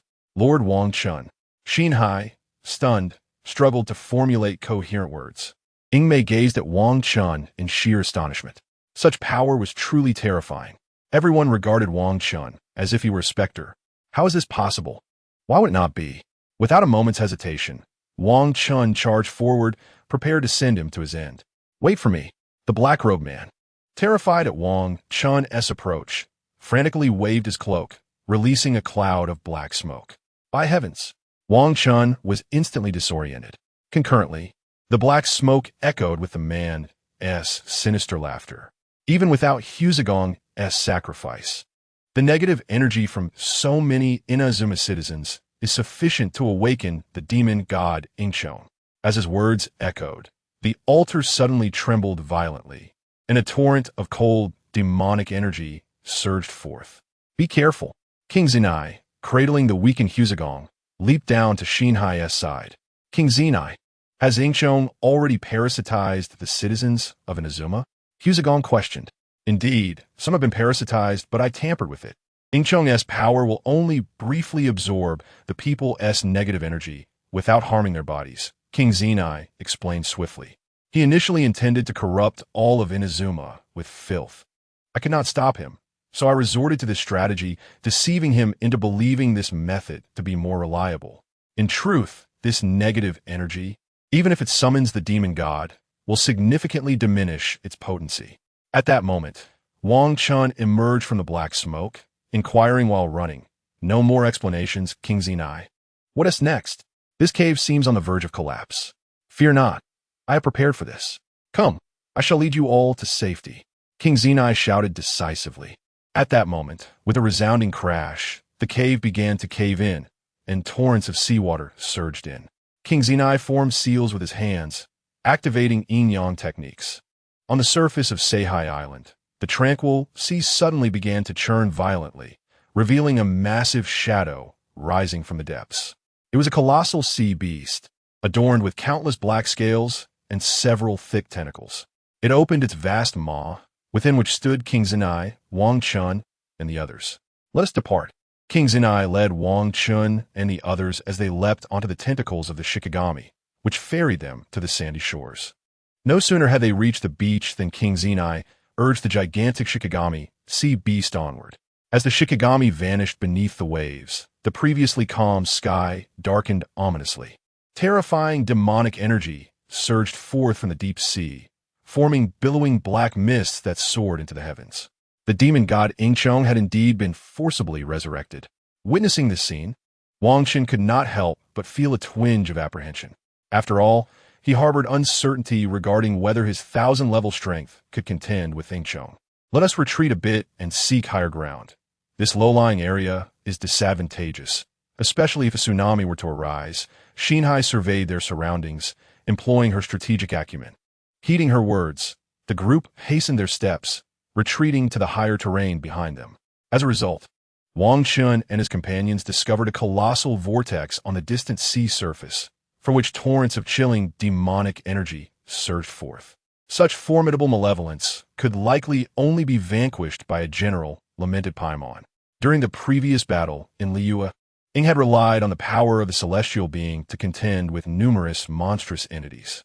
No need for that esteemed individual to intervene, remarked Haruka suddenly upon hearing this.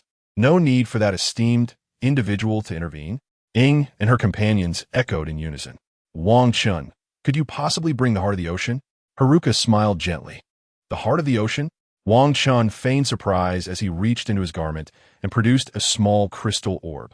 Indeed, this crystal orb is the manifestation of the resentment that once enveloped the shadow insect upon its demise. However, after years of purification by the ocean, all malice has dissipated, leaving only the purest of energies. Gazing at the distant, billowing vortex, Haruka solemnly stated, "So, this object serves as the best guardian against the demonic shadow insect?"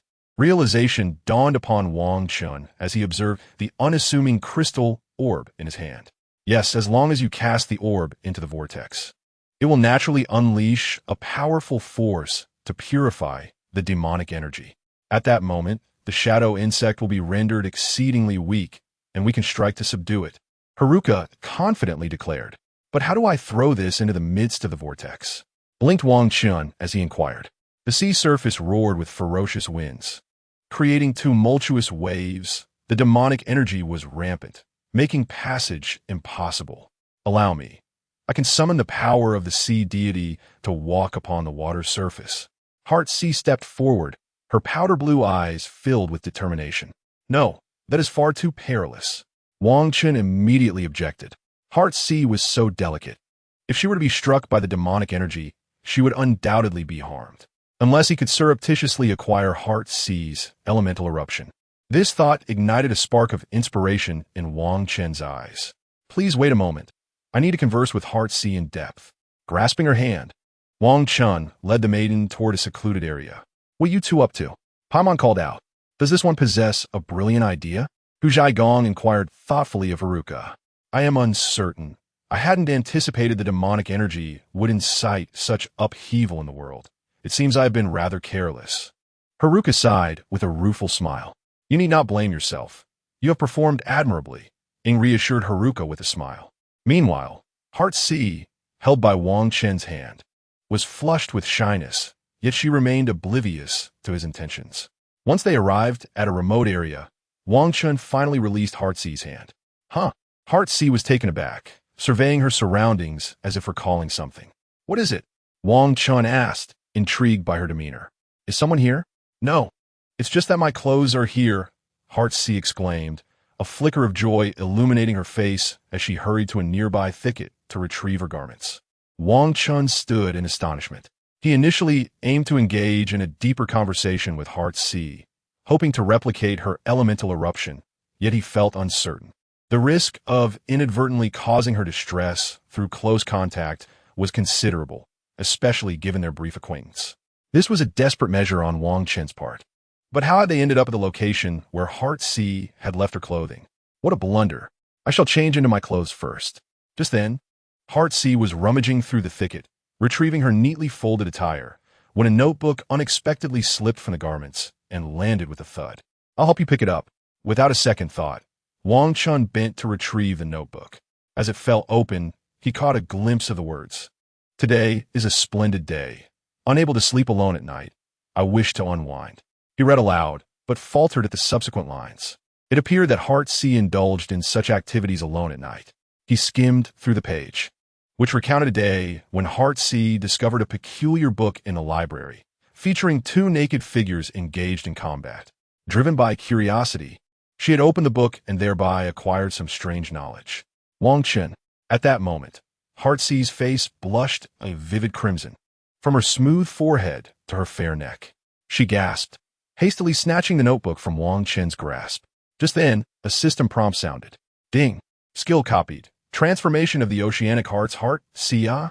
Wang Chen was simultaneously astonished and elated. So this is indeed possible. What did you see just now?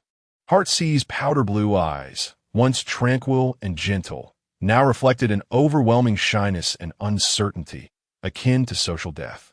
I did not see anything, Wang Chen adamantly denied, hastily fabricating a response. I merely noted your intention to seek solace. Is that true? Heart C's cheeks burned like a torch, her skepticism evident. But why she hesitated, recalling that Wang Chen had seemingly uttered the book's most secretive content. Had she misheard? Before she could inquire further, Wang Chen dashed away in a flurry. At that moment, his voice echoed from a distance. The reason I brought you here is that you need not go. I will handle it myself. You stay here and change your clothes. Observing Wang Chen emerging from the thicket and heading straight for the sea without a word, Paimon perched on Ying's head, intrigued. What could Wang Chen be up to? I too am at a loss, Ying replied, equally puzzled. Under their watchful eyes, Wang Chen suddenly unleashed a brilliant azure wave of water elemental power. By the grace of the sea deity, the waters of the Coral Palace converge. A distorted wave of water formed behind him. Subsequently, Wang Chen dashed into the ocean as if traversing solid ground. He possesses Heart C's abilities, Paimon exclaimed in astonishment. Haruka and Hu Zhaigong mirrored her surprise. Just then, the sea's surface churned with dark, swirling waves, and before Ying and Paimon could react, Wang Chen unleashed a powerful punch, cleaving through the tumultuous waters and surging forward. In that moment, Wang Chen finally reached the vortex and hurled the crystal orb into its depths. Chapter 49. A serious punch boom. The frenzied vortex trembled violently, the dark demonic energy receding, and the chilling, resentful aura diminished rapidly. Roar! A piercing cry emerged from the depths of the ocean, a profound terror akin to a nightmare from the abyss. The cacophony of shrill, hurried cries rolled toward the surface, resembling an approaching tempest. Goodness! Wang Chen's ears were assaulted by a relentless series of screeches, akin to the cries of colossal insects, nearly shattering his eardrums. The sound was indescribable, reminiscent of sharp, coarse metal scraping together, producing a bizarre noise. Waves surged forth, compelling Wang Chen to retreat to a relatively safe distance. Boom! A shadow emerged from the depths of the sea, growing larger until it erupted from the water with a cacophony of crashing waves. Its dark shell reflected a stark light. Torrents of seawater cascading down its massive exoskeleton like monumental waterfalls, adorned with countless strands of seaweed and algae draping over its damp, jagged spikes. The slender ring it bore resembled a towering pillar covered in thorns. Each slow movement stirred up monstrous waves, creating a thunderous cacophony that resonated across the sea. Is this the M.O. Shun Chong? Witnessing this apocalyptic scene, Wang Chen murmured in a daze. This is merely its form after a reduction in power. How terrifying would it be if its original strength were unleashed? In the distance, Ying Mei and the others were pushed back several steps by the violent gusts of energy. The crashing waves drenched them with sprays of seawater. Where's Wang Chen? Xin Hai panted as she rushed over, her expression filled with concern upon noticing his absence. Over there, Paimon pointed towards the distant sea. There, amidst the surging waters, Wang Chen emitted a faint blue glow, standing atop the waves, rising and falling with the tide. How did he end up there? Upon seeing him on the water, Xin Hai's face flickered with worry, instinctively disregarding the question of how he utilized her abilities. Fox Zhai Gong silently approached the cliff's edge. All right, Qingji Jie realized that, even weakened, the M.O. Shun still possessed formidable power. Clearly, he had underestimated the M.O. Shun Chong. However, upon hearing his shout, Wang Chen remained unfazed. What is Lord Wang Chen doing? On the distant sea, Wang Chen gazed at the enormous Ing Chong, resembling a mountain peak, his brow furrowing. System, can I defeat it? He questioned inwardly. Ding! The system prompt sounded. Go for it. Thus, to the astonishment of Qing Jie and the others, Wang Chen took the initiative to charge towards the colossal M.O. Shun Chong. What is Wang Chen doing? Lord Wang Chen. Paimon dare not look. Gasps of shock erupted from the group. Just then, the towering M.O. Shun Chong noticed a tiny figure rushing towards it. The ant shaking the tree. Boom! Xin Hai's body weakened, and upon witnessing the scene, she was nearly paralyzed with fear. Fortunately, Yimei steadied her delicate form. How infuriating! Qingji Jie suddenly formed hand seals, intending to cast yin-yang arts. Yet, Fox Zhai Gong restrained his hand, unexpectedly gazing at the tumultuous sea. On the churning sea surface, with utmost seriousness, a punch was thrown. Bang! Rumbling, centered on Wang Chen. The entire sea heaved violently, waves crashing towards either side. In the astonished gazes of Qing Jie and the others, this punch split heaven and sea apart.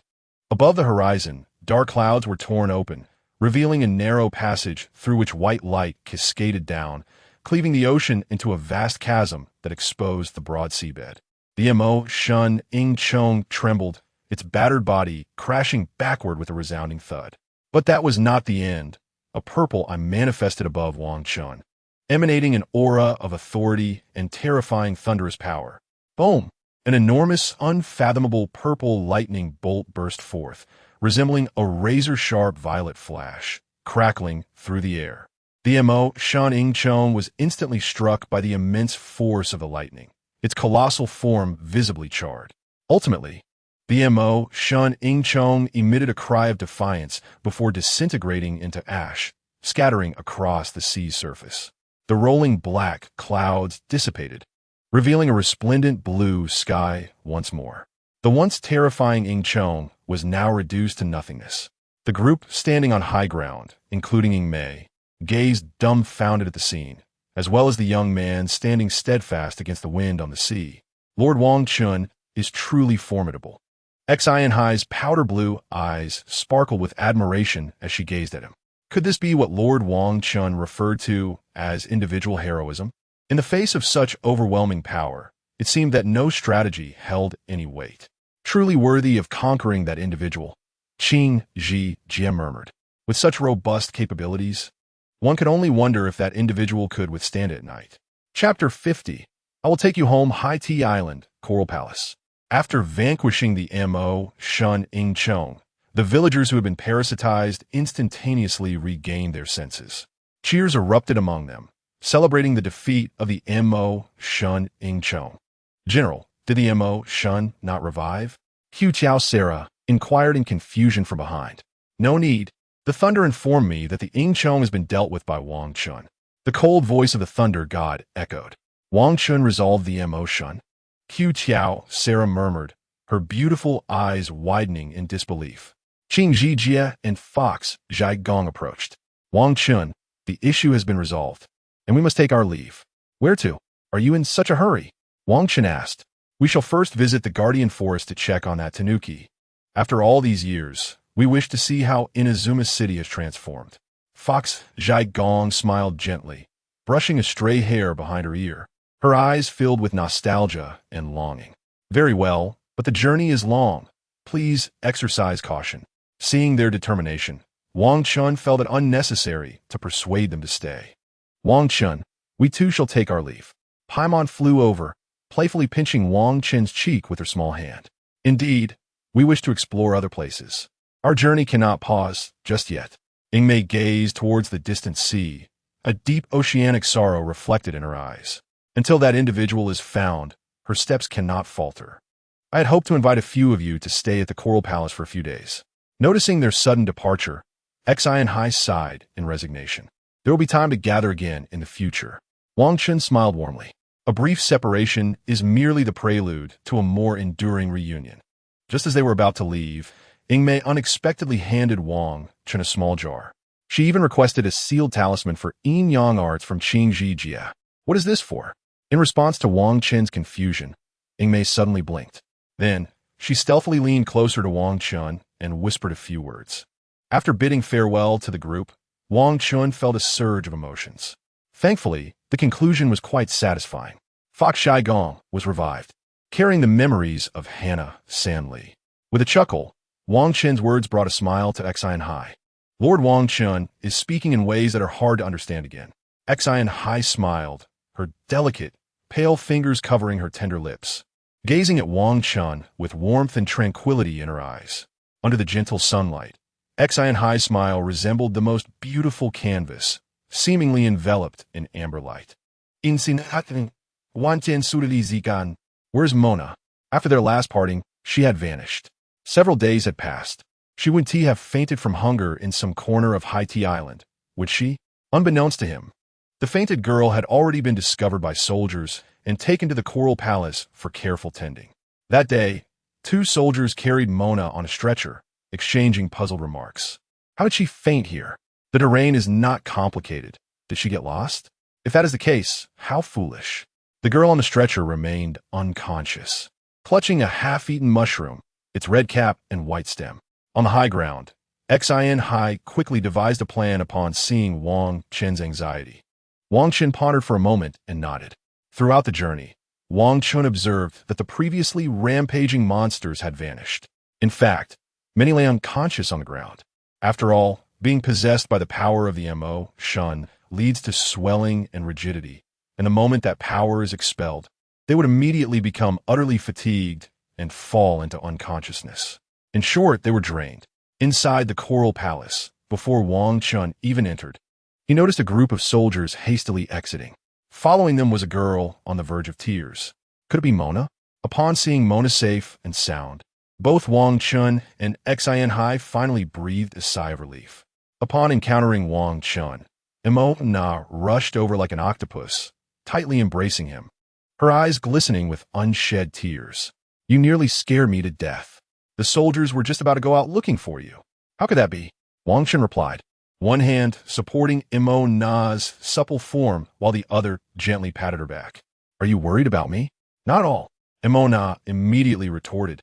If it weren't for that old hag's prophecy remaining unfulfilled, why would I be concerned about you? Hearing Mona's stubborn denial, Wang Chen recalled the young girl's prophecy from that day. The shadow insect had perished. The dreadful scene born from countless wishes had truly returned. But what did that one phrase mean about seizing the hidden object? This led Wang Chen's thoughts to the jar given to him by Ingmei. That must be the hidden object. It seems Mona's master is indeed quite formidable to have foreseen so many events.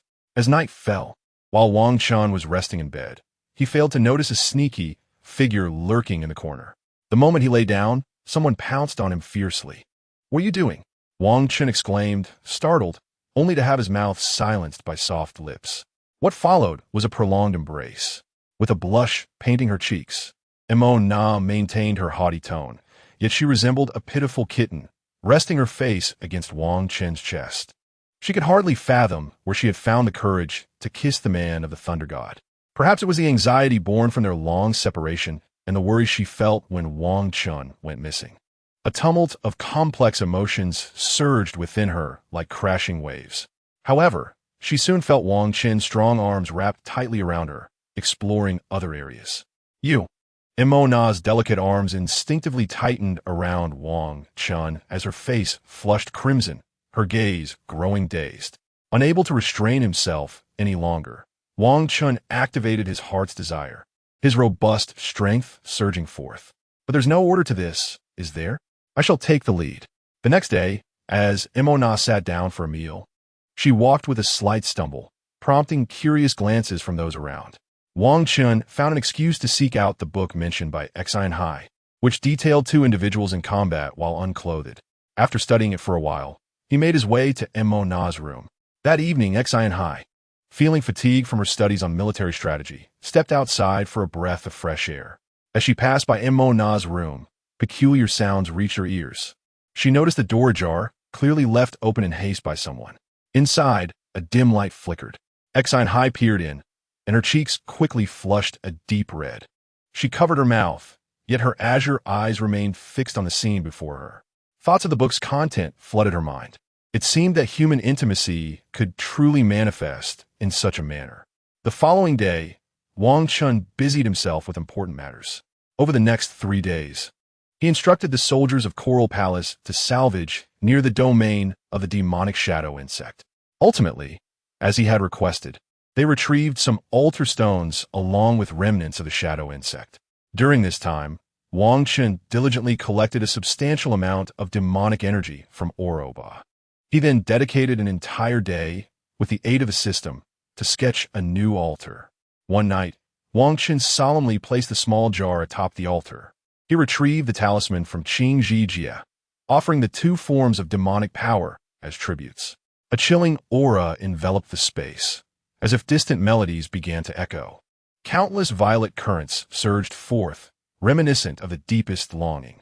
The phantasm of the Thunderbird flickered into view, transforming into an array of glistening purple lightning that cascaded through the air. A child's silhouette gradually materialized above the altar. Finally, he opened his eyes, bewildered, and gazed at Wang Chen. After a long pause, he hesitantly inquired, "Who are you?" Wang Chen remained silent, stepping forward to take the boy's hand. He crouched down, gazing into the child's crystalline black eyes, and gently smiled. "This time, you must grow up well." In the days that followed, Wang Chen and Emo-na engaged in profound conversations. During their time together, he playfully teased both Emo-na and Xinhai to earn heart points.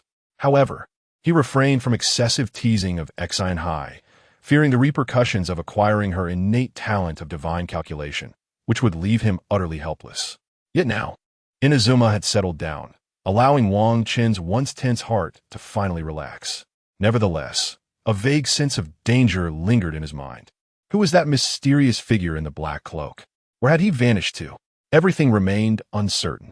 During this period, Wang Chen had Emo-na perform a divination regarding Inazuma's future.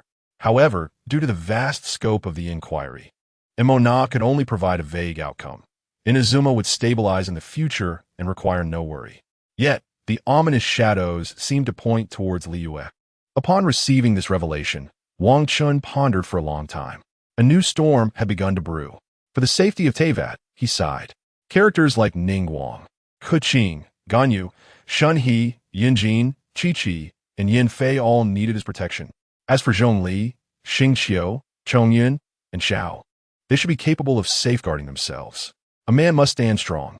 Could the director of a shield bureau, Zhong Li, not protect these individuals? Wang Chen understood the reasons well.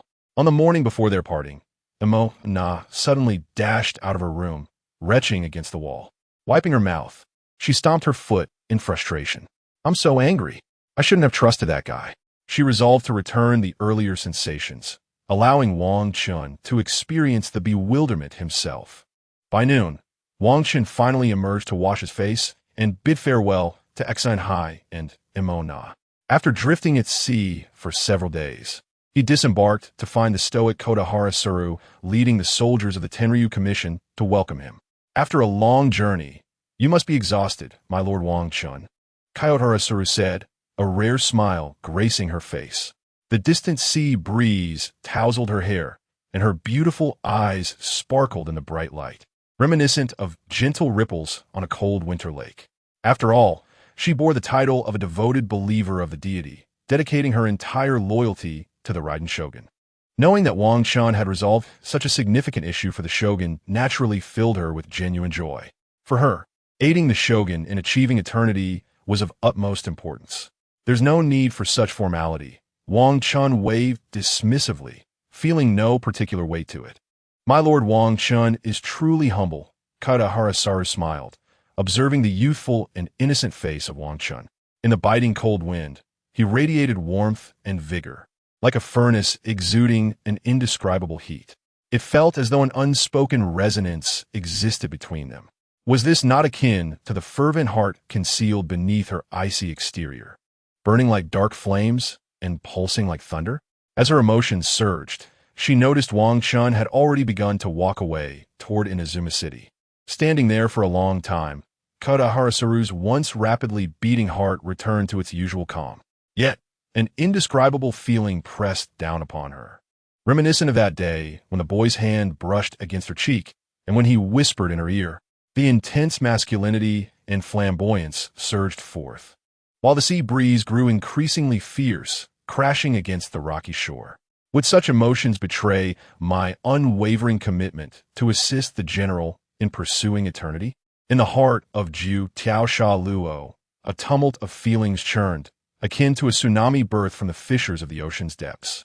That night, in the hot spring, Wang Chen embraced the aloof beauty in his arms. Her long, damp, purple-glazed hair cascaded over his shoulder, and her bright, pearly teeth gently nibbled at his earlobe. The rhythmic flow of the spring water produced a soothing sound. A myriad of words were omitted here. If the affection meter remained unactivated, could it be that I would not breach that final layer? Wang Chen sighed. Suddenly, he felt a powerful force surge before him. The Raiden Shogun emerged from the hot spring, clear water cascading down her long hair, dripping rhythmically into the pool. Her exquisite and regal visage, shrouded in mist, bore the beauty of a distant deity remarkably enchanting. She extended a snow-white arm, glistening with droplets, and pressed down on Wang Chen's shoulder. Subsequently, her slender fingers glided along his broad shoulder, tracing down to his firm chest and finally to his flat abdomen, ultimately pushing him forcefully to the ground. Chapter 52. An unexpected encounter with Kamisato Ayaka following the orders of the Raiden Shogun. Inazuma City began to circulate tales of Wang Chen slaying the Archon and saving the city. The previously resentful citizens of Inazuma soon found themselves genuinely in awe.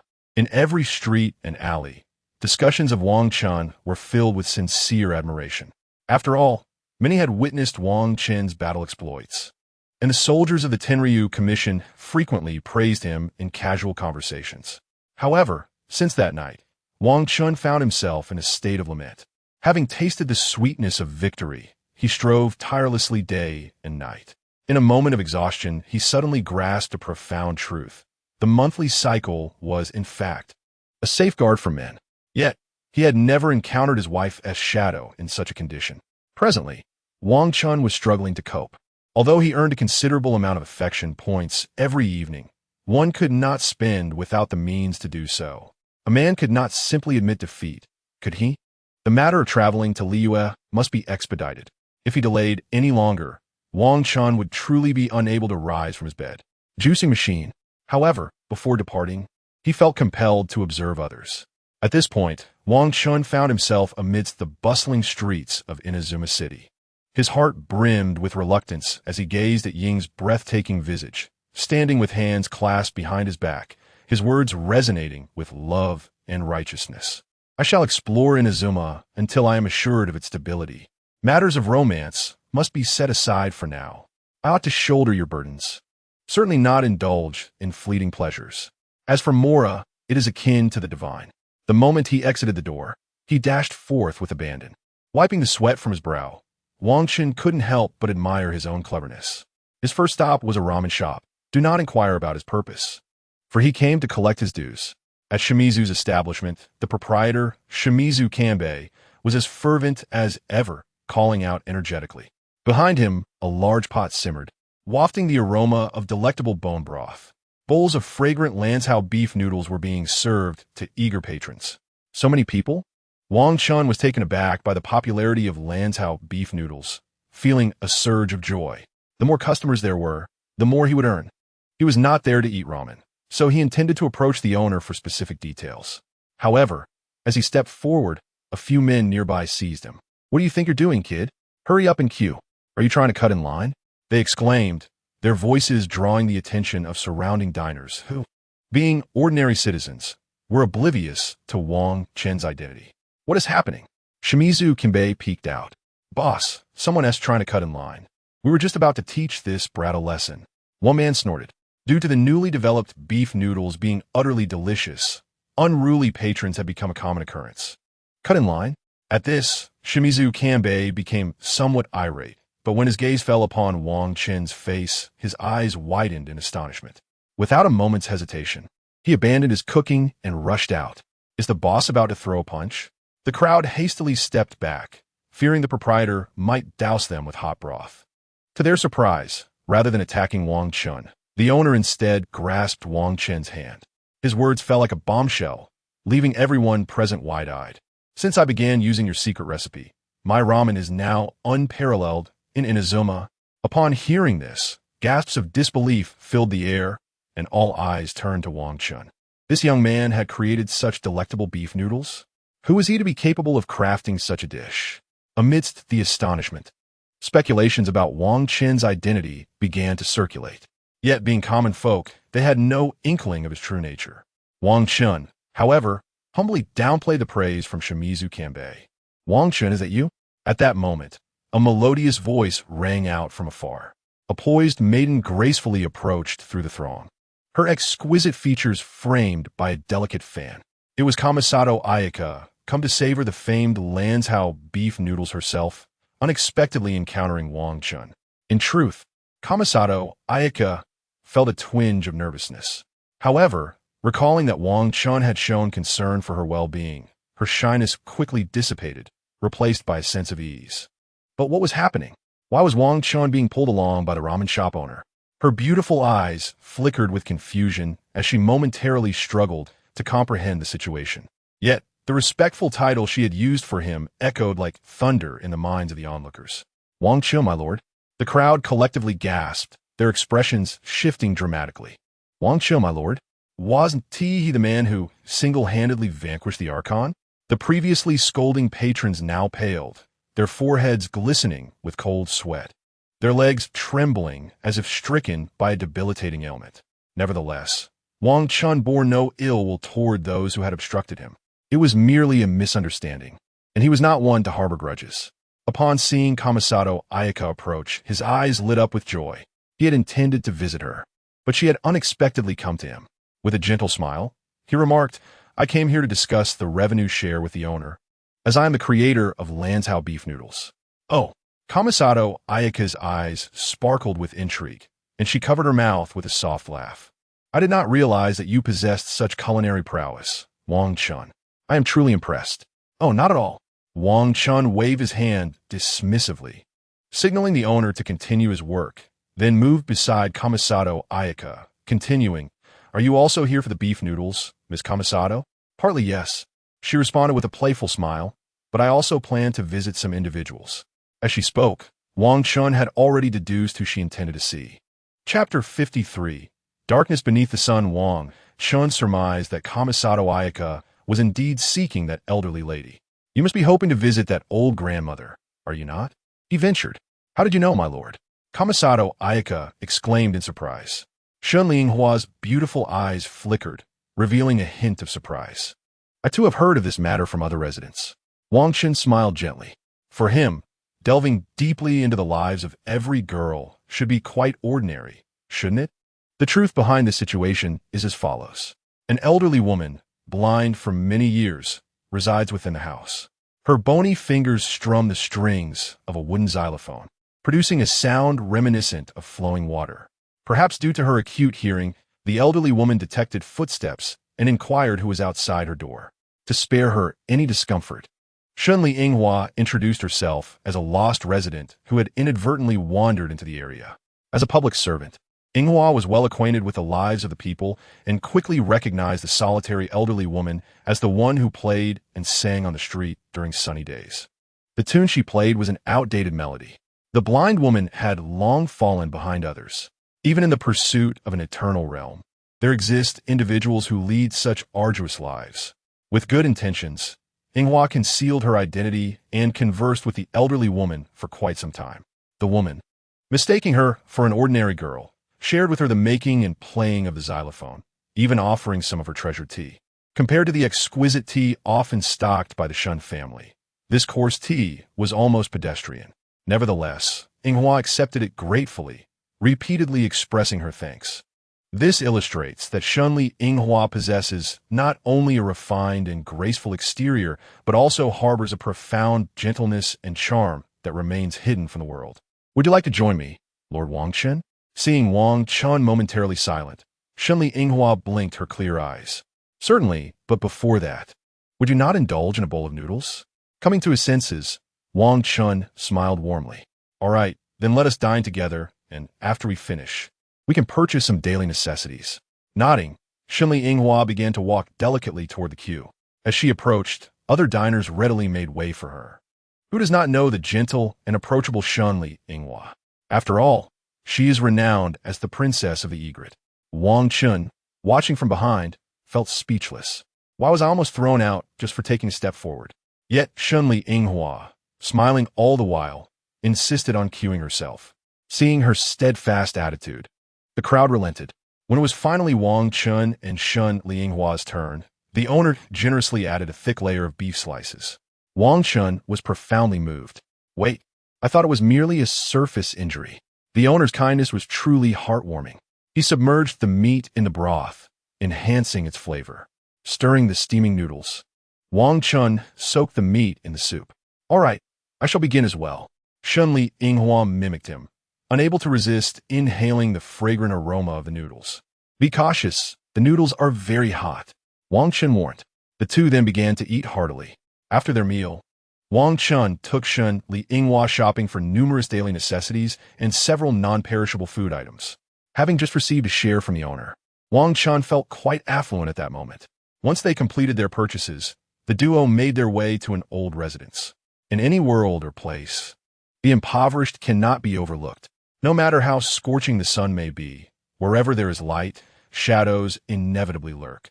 Yet, the threadbare rope is often the first to break.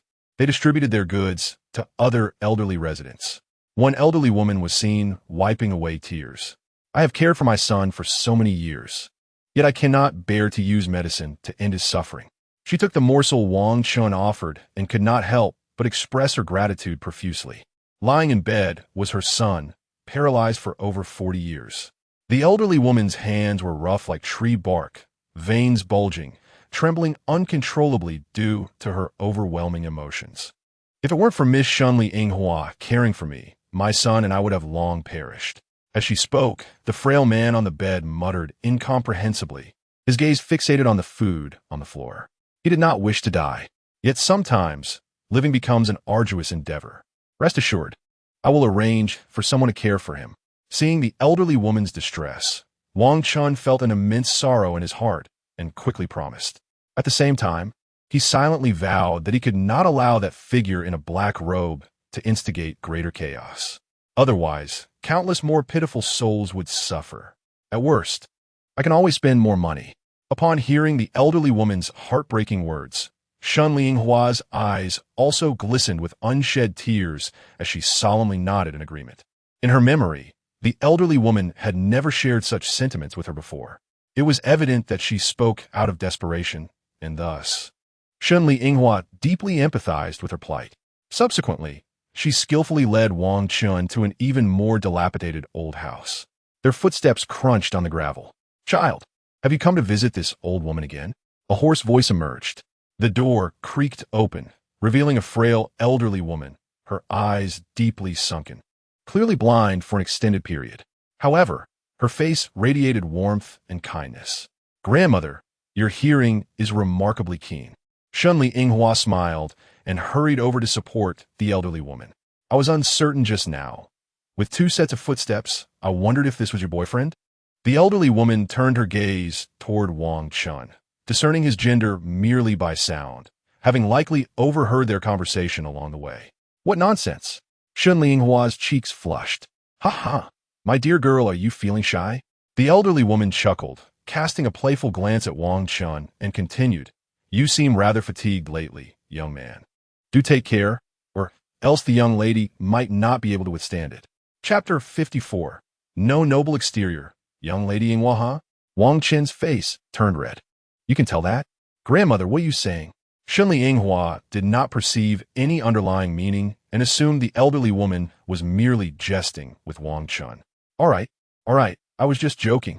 The elderly woman chuckled again, then coughed lightly. "Don't catch a chill. You should come in first." Wang Chen followed behind her. Upon entering the house, he was taken aback and paused to survey his surroundings. The modest dwelling, though worn, was surprisingly tidy. It was hard to envision how a blind elderly woman managed to keep everything in such order. Noticing Wang Chen's hesitation, the elderly woman smiled gently. "Are you surprised that a blind person like me can maintain a clean home? Indeed, I did not expect it to be so clean. Grandmother, you must work very hard." Wang Chen scratched his head, grinning awkwardly. The elderly woman's hearing was exceptionally sharp. She could glean so much from the mere sound of footsteps. "Since I cannot see, I navigate from left to right, tidying bit by bit. After all, I have little else to occupy my time. Although I am blind, my heart remains clean and bright. In truth, it is something I learned gradually. I remember when I first lost my sight.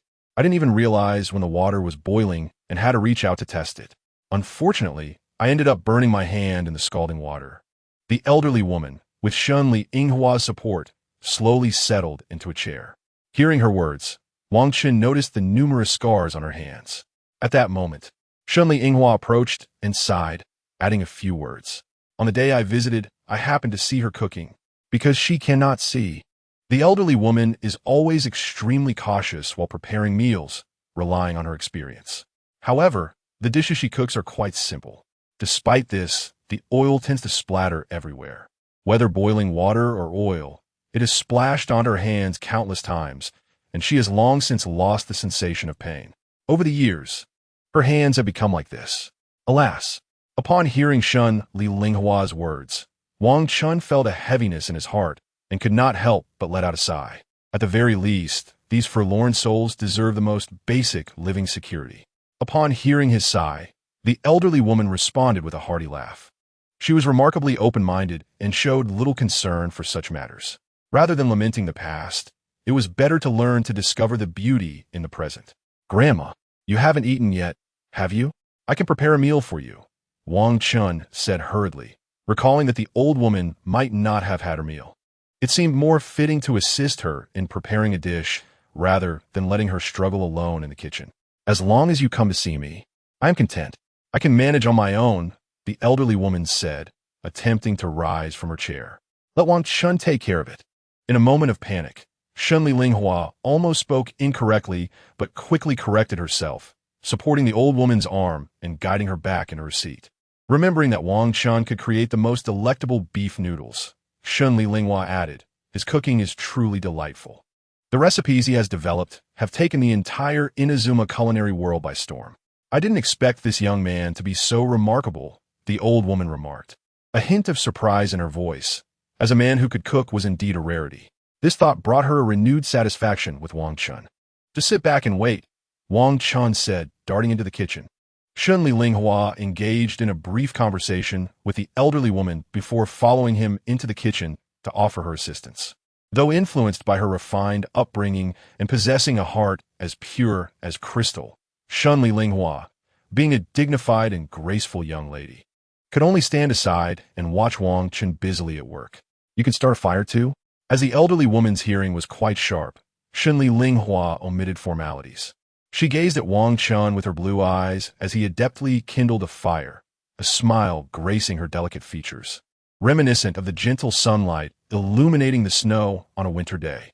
Although she usually immersed herself in the arts of flower arrangement and tea ceremonies, these were skills she had to master as a noble lady. It was in these ordinary moments that true joy illuminated her face. In this instant, she was not the revered princess Bai Lu, nor the esteemed Lady Linghua who managed the Shun family estate, but rather an ordinary girl named Linghua. What are you preparing? Seeing Wang Chen remove the shrimp's intestinal vein while prepping ingredients, Shenli Linghua curiously inquired. She held a keen interest in exotic cuisines, despite having few opportunities to try them. If confined to Inazuma cuisine, her favorite dish was chizuki, a rice dish with a braised flavor. This is a dish with a red braised flavor, Wang Chen explained, then proceeded to pour oil and start caramelizing sugar. Red braised?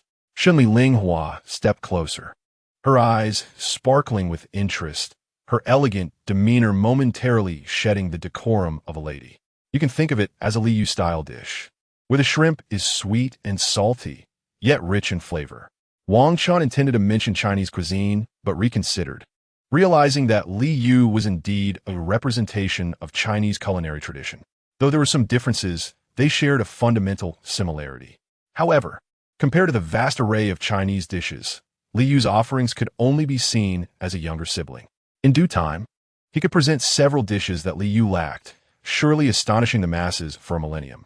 Furthermore, if he were to experiment with instant noodles, milk tea, or self-heating rice, wouldn't that be a remarkable innovation? I truly didn't expect you to have such diverse interests, Shenli Linghua said, covering her mouth with a smile, her curiosity towards Wang Chen deepening.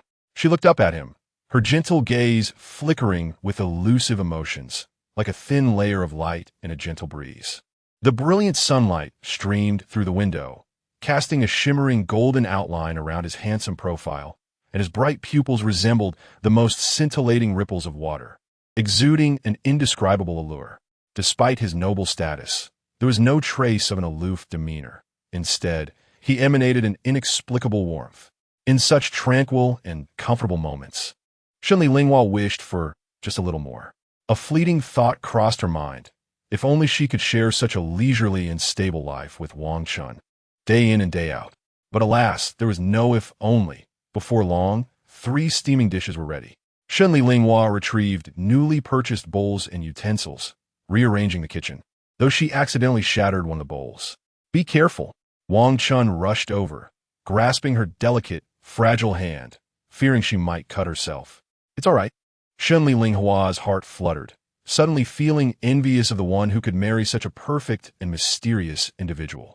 Chapter 55. The Rogue of the Oni clan. Once the 3 were seated at the table, Wang Chen eagerly peeled shrimp for Shenli Linghua and the elderly woman. As for himself, he contemplated not peeling the shells at all, especially with Shenli Linghua present. A real man never peels shrimp. After tidying up the elderly woman's living space, Wang Chen and Shenli Linghua bid her farewell. Once outside, Shenli Linghua apologized. Lord Wang Chen, if I have caused any offense earlier, I hope you will not take it to heart. There is no need for such formalities. Friends should interact sincerely, Wang Chen replied, dismissing the matter entirely. The 2 strolled down the bustling street, only to find a commotion ahead where people were chattering excitedly. What's going on, little brother? Wang Chen approached, while Shenli Linghua took out a handkerchief to wipe the tears from a boy's face. A tall guy with horns bullied me. How cruel. He won my candy. The little boy sobbed, his eyes swollen from crying. A tall guy with horns? Is it Toma? Wang Chen immediately thought of Toma. However, he could not believe that Toma would bully a child. Toma was an important friend of his, whose cheerful and sunny disposition always lifted Wang Chen's spirits. He could never imagine him tormenting a child. Shenli Linghua shook her head. Then who could it be? Wang Chen was perplexed. The surrounding chatter continued.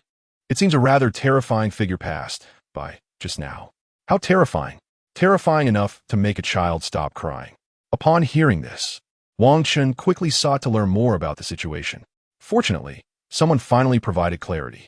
They say this person is fierce and domineering. But others mentioned that this ruffian often plays with children and gets along quite well with Monsieur Miko, a woman named Li Hui chimed in. That's someone from the Arataki gang, an Oni clan member. They previously had a duel arranged with Lord Kujusera, but insisted on a sumo match at the crossroads, only to be taken away by a masked lady. Another person added with a chuckle. The Arataki gang? Could it be the long-awaited Arataki Ito? Wang Chen's eyes brightened. He expected this fellow to emerge. A sumo match with Kujusera? Shenli Linshua Shukladligli. Seemingly envisioning the comical image of Kujusera engaging in a sumo match with that man, and just the thought made her want to laugh. Oh dear, I've said it before, the graffiti on the bulletin board is merely a nuisance. All that sumo nonsense. Lord Kujusera has repeatedly assured that she has nothing to do with that person. Another person quickly interjected. Let us go check the bulletin board, Wang Chen suggested, heading towards the nearby bulletin board. The shop street's bulletin board prominently displayed messy, jagged letters. Arataki Ito is the strongest. Arataki goes berserk, invincible Ito.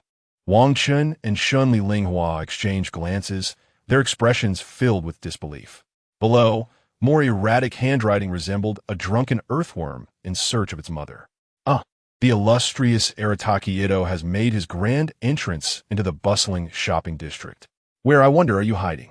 I advise you to emerge swiftly and engage in an honorable duel. After all, this is a matter of revenge for the stolen eye.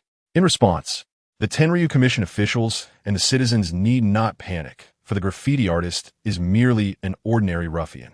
Lord Kujusera assures that she has no association with this individual and will promptly address this matter. Wang Chen rubbed his forehead, pondering the nature of this peculiar character. Meanwhile, in the distance, 4 men strode through the streets with an air of audacity. One, clad in dark green attire, sauntered along with his hands on his belt, his brazen gaze sweeping over the terrified faces of bystanders. His mischievous grin seemed to scream ruffian. The leader, even more nonchalant, sported crimson horns atop his head and a chiseled abdomen, hands resting on his hips, exuding an air of superiority. Beside him, a plump man in yellow struggled to carry a ladder, panting heavily. What's there to fear? The eye hunt decree has ended. Arataki Ito twisted his neck and stood before the statue. Hey, you lot, go check it out. Hee hee. My divine, I must surely be atop this statue. As soon as he finished speaking, his companions hurriedly agreed and climbed up the statue, setting up the ladder. 2 held it steady while the sprightly fellow in green climbed to the top, searching earnestly. The divine I had been confiscated by Kujusera, a perpetual wound in his heart, a disgrace he could hardly bear. Just as he was about to voice his frustration, a shout rang out from above, Big brother. It seems it's not up here. What? Arataki Ito exclaimed, incredulous. How could that be? I, Arataki Ito, am renowned far and wide. If the divine isn't atop the statue, then where could it be? At that moment, a smaller fellow in blue crouched beneath the statue, pointing at a glimmering object beneath, stammering, Be big brother, your divine eye seems to be down here. Arataki Ito's eyes widened in disbelief, nearly choking on his indignation as 2 puffs of white smoke erupted from his head in exasperation. Do I not have any dignity? The anguished roar of Arataki Ito echoed across the tranquil skies of Inazuma City. Hey you, did you just laugh? Wang Chen, who was on his way, lifted his gaze toward the statue. Did someone just shout from that direction? He inquired of Kamisato Ayaka. It seems so. Let us go take a look, she replied, nodding in agreement. When the 2 arrived at the statue, they found Arataki Ito confidently hanging the divine eye around his neck. With a hearty laugh, he slammed his crimson horn club against the ground, causing the earth to tremble under the weight of his elemental power. One impressive display, big brother. Wow, big brother. I want to have your children. His 3 followers, witnessing his return to form, showered him with praises, while the surrounding crowd fled in terror. Such unappreciative fools. Seeing the panicked throngs, Arataki Ito slung his heavy sword over his shoulder and tidied his flowing white hair with a comb. The chubby fellow in yellow exclaimed, Clap your hands. Big brother is on fire. He could hardly contain his excitement, eager for a fight. Indeed, if any trouble arises, we shall have to bail you out of prison again. His companions chimed in. If they left Arataki Ito unchecked, his penchant for trouble could lead to another calamity. They recalled the last time he insisted on a bet involving fox ramen, despite being allergic to beans, nearly leading to disaster. As they urged him to reconsider, Wang Chen and Kamisato Ayaka finally arrived. Wang Chen's gaze fell upon the raucous Arataki Ito, who appeared even more unruly than the misguided deity. "Oh, who is this?" Arataki Ito noticed Wang Chen and seized his weapon, laughing heartily. "Big brother, that S Miss Kamisato Ayaka, and that young man seems to be." One of his followers scratched his head, momentarily at a loss for words, having never seen Wang Chen before. On the opposite side, Kamisato Ayaka inhaled deeply, stepping forward to address Wang Chen. "Lord Wang Chen, allow me to handle this public disturbance." Just then, one of the small followers smacked his forehead and shouted, "Big brother." So he is the legendary Lord Wang Chen. However, as the final word left his lips, his expression shifted to one of sheer terror. Who among them did not know of the man capable of defeating a divine being with a single punch? Cold sweat drenched their backs as they instinctively took a step back. Yet, Arataki Ito's eyes sparkled with enthusiasm. He boldly approached, unabashedly declaring, "Hey kid, would you like to join my Arataki gang? What nonsense are you spouting?" Wang Chen was taken aback and quickly intervened on Kamisato Ayaka's behalf, wary of the seemingly reckless individual. "What nonsense? I am indeed of the Demon Clan. What I am asking is whether you wish to join my Arataki gang and become my underling." Arataki Ito grinned widely, his eyes ablaze with combativeness. "You want me to join your gang?" Wang Chen chuckled, bemused. "Indeed, that is my intention. As my underling, I shall not treat you poorly." Arataki Ito laughed heartily, while his three companions turned pale, unsure of how to respond. "Oh no, Big brother has lost his mind again. Is this not akin to searching for death in a restroom with a lantern?" "All right then," Wang Chen said, raising an eyebrow. "If you wish for me to join your Arataki gang, you must first defeat me. But if you cannot, you shall become my underling." Arataki Ito erupted into laughter, gripping his crimson sword tightly. "Do you think I rely on anything less than prowess to earn the loyalty of my underlings? Very well, come at me." As Arataki Ito prepared to engage, Kamisato Ayaka narrowed her beautiful eyes, poised to intervene, only to feel a hand gently restraining hers. Looking up, she saw Wang Chen smiling reassuringly. "Step back. Let me handle this unruly character." His calm demeanor prompted her to instinctively release her grip and retreat to a safe distance. With Kamisato Ayaka out of harm's way, Wang Chen grinned and approached Arataki Ito. "Capturing this fellow as a fighter might not be such a bad idea. I just need to ensure I don't inadvertently kill him." "Bring on." Wang Chen beckoned forward. "Ha ha, you are quite audacious, young man. I will show you what true strength is." In a fit of rage, Arataki Ito steadied himself, stomping the ground with vigor. "Oni frenzy," he bellowed, raising his heavy sword upon his shoulder as the ground trembled beneath them. The rich essence of the earth element coalesced behind him, forming a grotesque visage of a ghoul. The massive sword in his hand morphed into a formidable wolf-fawn club, adorned with countless yellow spikes. "Elder brother is truly impressive. Wow, what an aura. Do you think he could defeat Wang Chen?" The three younger brothers behind him couldn't help but light up, their voices filled with admiration. Witnessing their elder brother's extraordinary prowess, they speculated that he might indeed vanquish Wang Chen. "Kid, let me show you my might." Amidst the praises, Arataki Ito's confidence surged as he stepped forward, unleashing a terrifying aura that caused the floor around him to crack under the immense pressure. With a thunderous roar, he charged forward, leaping high into the air, both hands gripping the wolf-fawn club, slicing through the air with a whistling sound as he aimed a fierce strike at Wang Chen. "Go, elder brother. You're so cool. We support you." Seeing Arataki Ito unleash such an extraordinary attack, the three younger brothers cheered, their hearts brimming with joy. The fruits of their elder brother's rigorous training were evident. If he could truly recruit Wang Chen as a subordinate, wouldn't they also then be considered Wang Chen's elder brothers? Wouldn't that mean they would be hailed as such? While the three were lost in their fantasies, a commanding voice echoed from a distance. "A mere rock hill shaman dares to flaunt his skills? Behold my great might," followed by a sharp clap. Smack! To the astonishment of the three, their esteemed elder brother was sent spinning through the air, performing countless rotations before being kicked away, crashing into a distant heap of refuse with a resounding thud. The three younger brothers silently bowed their heads. Amidst the garbage, Arataki Ito managed to extend an arm, weakly cursing. Are you all laughing at me? No, elder brother. We are professionally trained. Truly not.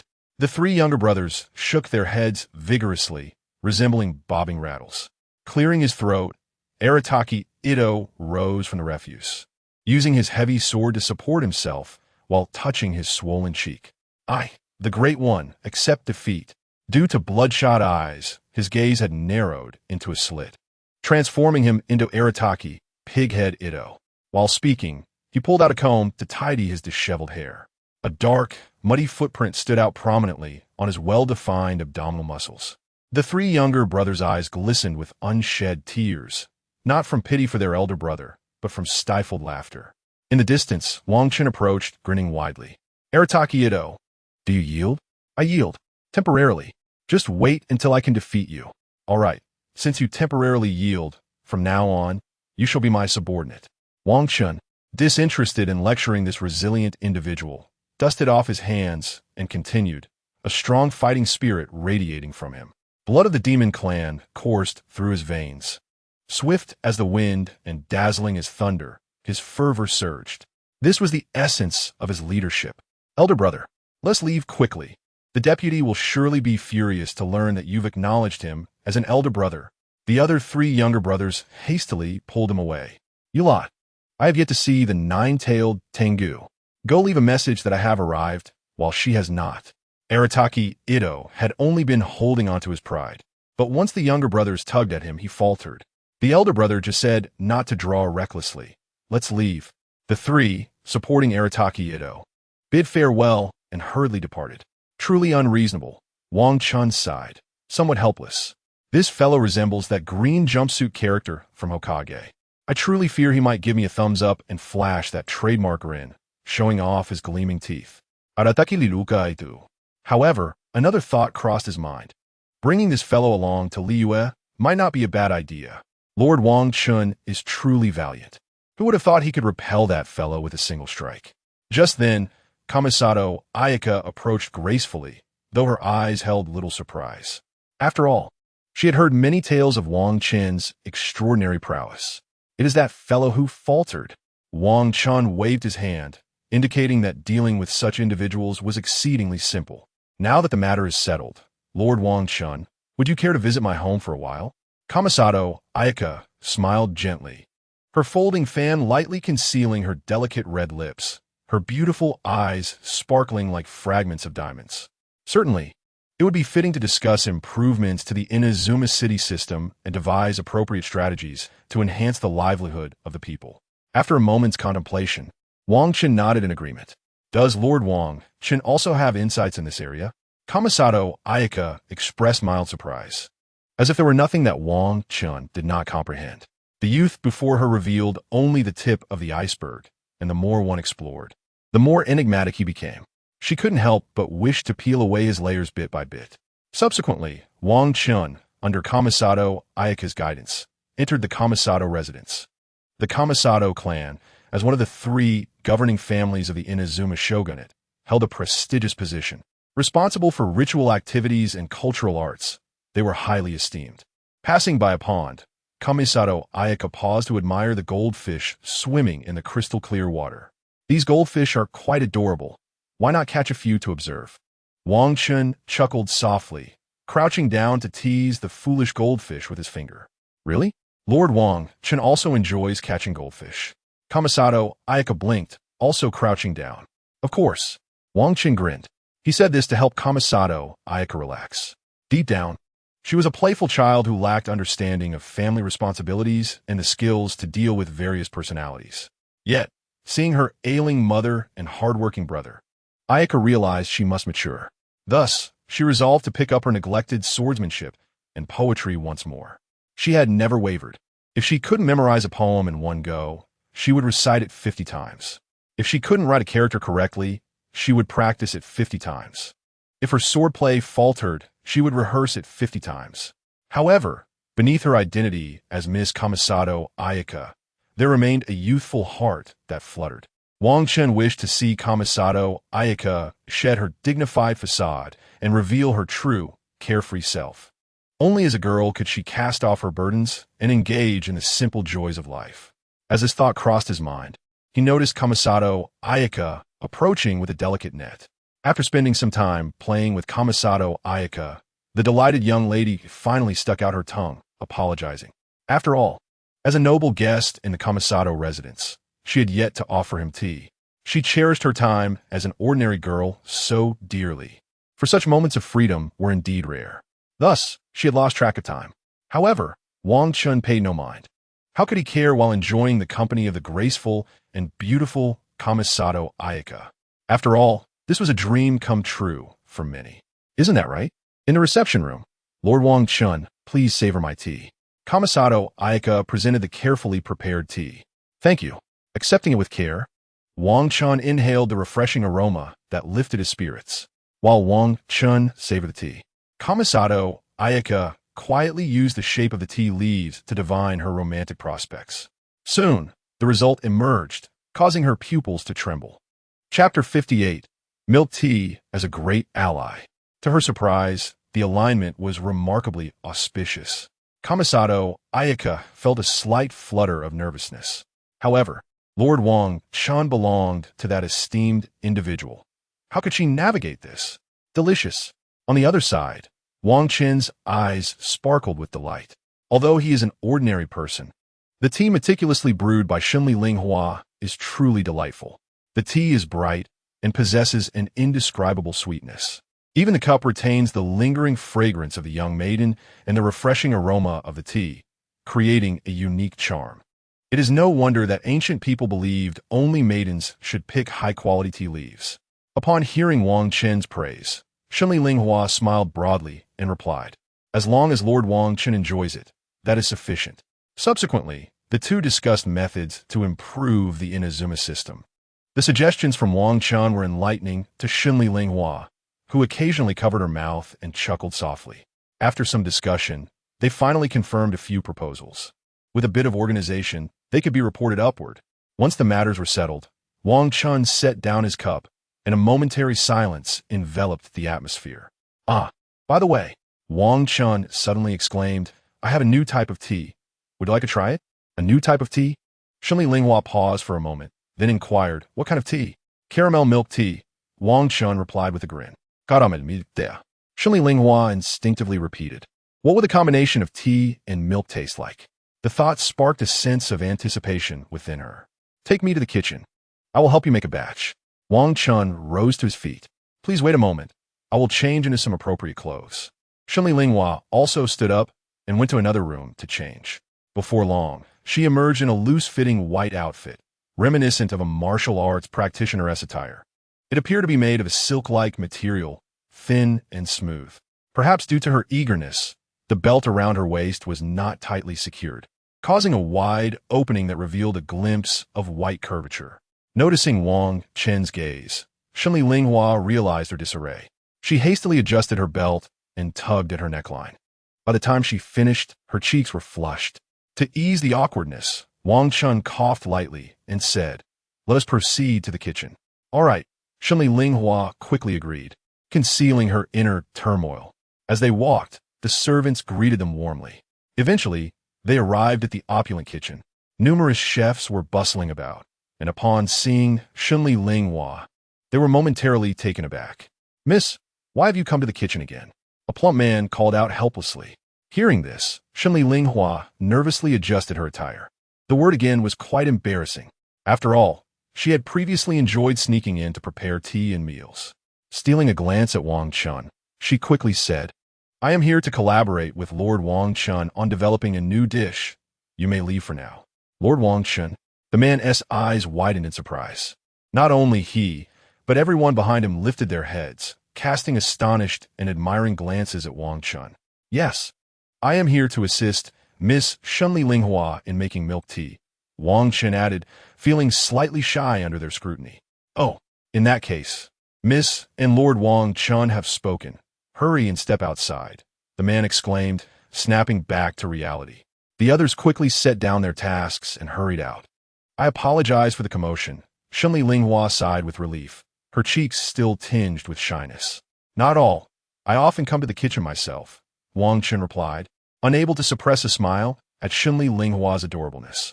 Without the demeanor of a noble lady, she truly appeared quite charming. Without further ado, Wang Chen gathered sugar and fresh milk, beginning to diligently prepare the caramel. He combined water and milk, added a spoonful of sugar and some tea leaves, and then heated it gently. Xunli Linghua widened her blue eyes, intently observing Wang Chen's actions. As the sweet aroma of caramelized sugar and tea filled the air, Wang Chen poured in the fresh milk and turned up the heat to a boil. Is this caramel milk tea? Such an astonishing combination. Xunli Linghua could not help but murmur. Indeed, it possesses the refreshing fragrance of tea along with the rich flavors of caramel and milk. Wang Chen explained as he poured the milk tea into a cup. Lord Wang Chen's creativity is truly remarkable. Xunli Linghua smiled gently. This is a bit hot. Let us wait a moment before tasting, Wang Chen said, setting the cup aside. He then took fresh milk and chopsticks to begin whipping the milk foam. As he worked up a sweat, the milk tea cooled down. Under Xunli Linghua's curious gaze, Wang Chen poured the foam over the milk tea. Please enjoy, he said, his right hand trembling slightly as he raised the cup to her lips. It was no pretense. Hand-whipped milk foam required considerable effort. Thank you. Xunli Linghua intended to take the cup with her hand, but Wang Chen had already brought it to her lips. Her heart raced, and she instinctively took a sip. With just one taste, her eyes lit up, and she looked up, a layer of white foam gracing her rosy lips. This is absolutely delicious, she exclaimed, unable to resist taking another sip. She wanted more of the milk tea, and as she exerted a little force, Wang Chen's already weary arm faltered. After just a small sip, Xunli Linghua felt the cup slip. Splash! Wang Chen inadvertently loosened his grip, and the milk tea spilled onto Xunli Linghua's chest. Chapter 59. Xunli Linghua's Secrets. Xunli Linghua felt a warmth spread across her chest. Fortunately, the milk tea was not hot. Otherwise, she would have been scalded. However, her silk-like attire was now quite revealing. I'm so sorry, Wang Chen exclaimed, flustered as he hurriedly tried to wipe it off. Xunli Linghua's face instantly turned crimson, especially since Wang Chen's touch was rather misplaced, sending tingling sensations through her. Yet, she could not voice her discomfort. It was clear Wang Chen only wished to assist her. Seeing his guilt-ridden expression, she could only offer comfort, saying, "It's all right. The milk tea isn't tea hot, so I'm not burned." As she spoke, a flicker of warmth filled Xunli Linghua's heart. The sticky sensation was bothersome, with sugar clinging to her skin. Wang Chen noticed tea leaves stuck to her fair skin and felt a sudden realization. This was the essence of true milk tea. Xunli Linghua smiled softly. However, with the chefs still present, she could not remain in such a state. Wang Chen quickly interjected, "We can't let others see. What should we do?" Xunli Linghua, ever composed, now displayed a hint of shyness in her eyes. Only in Wang Chen's presence could she shed her noble facade. Yet, this display of girlish modesty starkly contrasted with her usual elegance, causing Wang Chen's heart to race. "Remove your clothes. I will wash them and dry them for you," Wang Chen calmly proposed, having gathered his thoughts. How can that be?" Xunli Linghua instinctively refused, biting her lip as her face flushed intensely, her eyes shimmering with embarrassment. "This is not a problem. I truly do not mind," Wang Chen unabashedly insisted, gently guiding Xunli Linghua to the side of the cabinet. "Change your clothes here. I want tea. Look. Just hand me the clothes when you're done," he assured her, turning his back. Faced with Wang Chen's back and his reassuring words, Xunli Linghua felt a wave of gratitude. Recalling how he valiantly repelled threats and helped her with the poison, she sensed his genuine concern for her. Wang Chen's kindness extended to helping her resolve issues within the Inazuma system, and he even joined her in playful activities like catching goldfish and making milk tea. Various events shimmer in her heart like scattered, resplendent diamonds, eternally aglow. Whether significant or trivial, she can always perceive Wang Chen's genuine heart, marked by both innocence and wisdom. This sensation is one she has never experienced before. Those of higher status remain perpetually ensconced in the frigid etiquette of nobility, while those of lower standing regard her with a strange reverence. Only in the company of Wang Chen does she truly embody the essence of Xunli Linghua. As this realization washes over her, her eyes begin to glisten with warmth. Despite his exalted position, Wang Chen exhibits no airs of superiority, even offering to wash her clothes. His every action imbued with consideration for her. Yet, she has allowed her shyness to betray his affections, which seems woefully undignified, perhaps even injuring his sentiments. Can it be that she does not acknowledge her feelings for Wang Chen? Resolute in her thoughts, Shenli Linghua steps forth, even omitting the honorific lord. Wang Chen, taken aback, gazes at her as she slowly loosens her waist wrap, her face flushed to the point of appearing as if blood could drip, her delicate earlobes painted in crimson. With a trembling hand, she presents the white robe to Wang Chen, who receives it instinctively, captivated by the scene before him. What is happening? Fortunately, his experience prevents him from being overwhelmed by the moment. Wang Chen, I should not maintain such distance from you, she says, anxiously tugging at the lace of her undergarments. No worries, he stammers, uncertain of how to react. Regardless, he immerses himself in the task of washing clothes. Shenli Linghua crouches nearby, silently observing him. Each time Wang Chen lifts his gaze, he is met with the mesmerizing sight of her alabaster skin, contorted by her graceful posture, and the exquisite blush adorning her dignified yet bashful visage. This is utterly irresistible. Imagine, the demure young lady now presents herself in an entirely different light, igniting a fervor within any man fortunate enough to behold her. Wang Chen, Shenli Linghua murmurs, feeling a twinge of bashfulness under his intense gaze. I fear you may be cold, he declares gallantly, energetically tending to the laundry. She replies softly, her mind racing with thoughts of whether Wang Chen harbors feelings for her, especially since he is such an exceptional individual. Moreover, it seems Wang Chen is preparing to depart Inazuma City to pursue the true culprit in Liyue. Would this mean a prolonged separation from him? She has never encountered someone so responsible, willing to forsake personal affections for duty. The more she contemplates, the more elevated his image becomes in her eyes. Observing Wang Chen, who does not hesitate to wash her garments, she resolves to surprise him that evening. After all, if they are to be apart for an extended period, she wishes to leave no regrets. At this moment, her heart longs only for his companionship. As Shenli Linghua's thoughts swirl, Wang Chen rises, placing the garments by the fire to dry. All done, he sighs contentedly. Thank you, Wang Chen, she replies as she slowly dons the clothing. Once they have both calmed their hearts and tidied the tea-stained floor, they venture outside. Just then, Wang Chen encounters a man clad in red. None other than the esteemed Tomo, Shenli Linghua's loyal attendant. Lord Wang Chen, though Tomo has never met him before, he recognizes him instantly. Hello, Tomo. Wang Chen greets him warmly. Tomo laughs heartily. There is no need for such formalities. Wang Chen waves his hand dismissively, while behind him, Shenli Linghua remains silent, her cheeks flushed, lost in her own thoughts. Lord Wang Chen. Tomo notices Shenli Linghua's demeanor and approaches her with a smile. Our lady possesses a kind heart, graceful and gentle, yet she can be somewhat reserved. If next time she appears hesitant to speak, you must take the initiative to inquire about her thoughts. Certainly, Wang Chen responds, though he wonders why Tomo feels the need to advise him in such a manner. After all, they have been quite open with each other. What could she possibly be hesitant about? What thoughts occupy Shenli Linghua's mind? After bidding farewell to Tomo, Shenli Linghua apologizes and heads to the bath, feeling sticky and uncomfortable.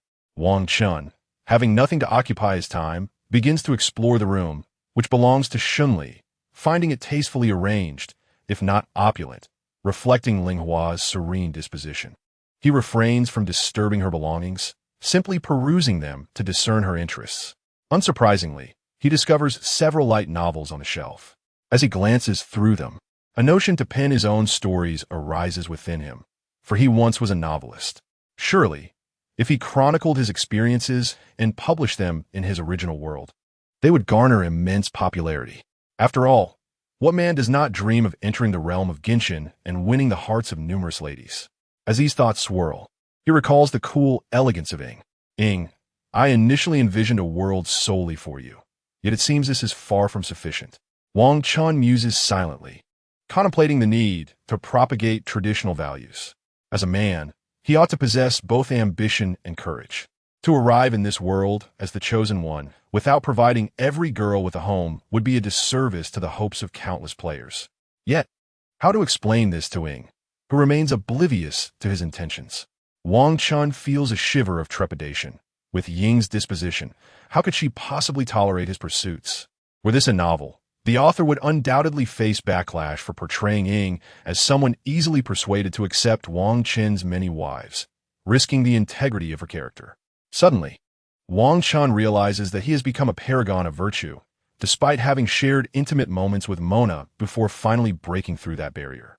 It feels as though something is constraining him, preventing him from fully expressing himself. If he were indeed a character in a novel, perhaps the author, fearful of criticism for compromising character integrity, has written with hesitation.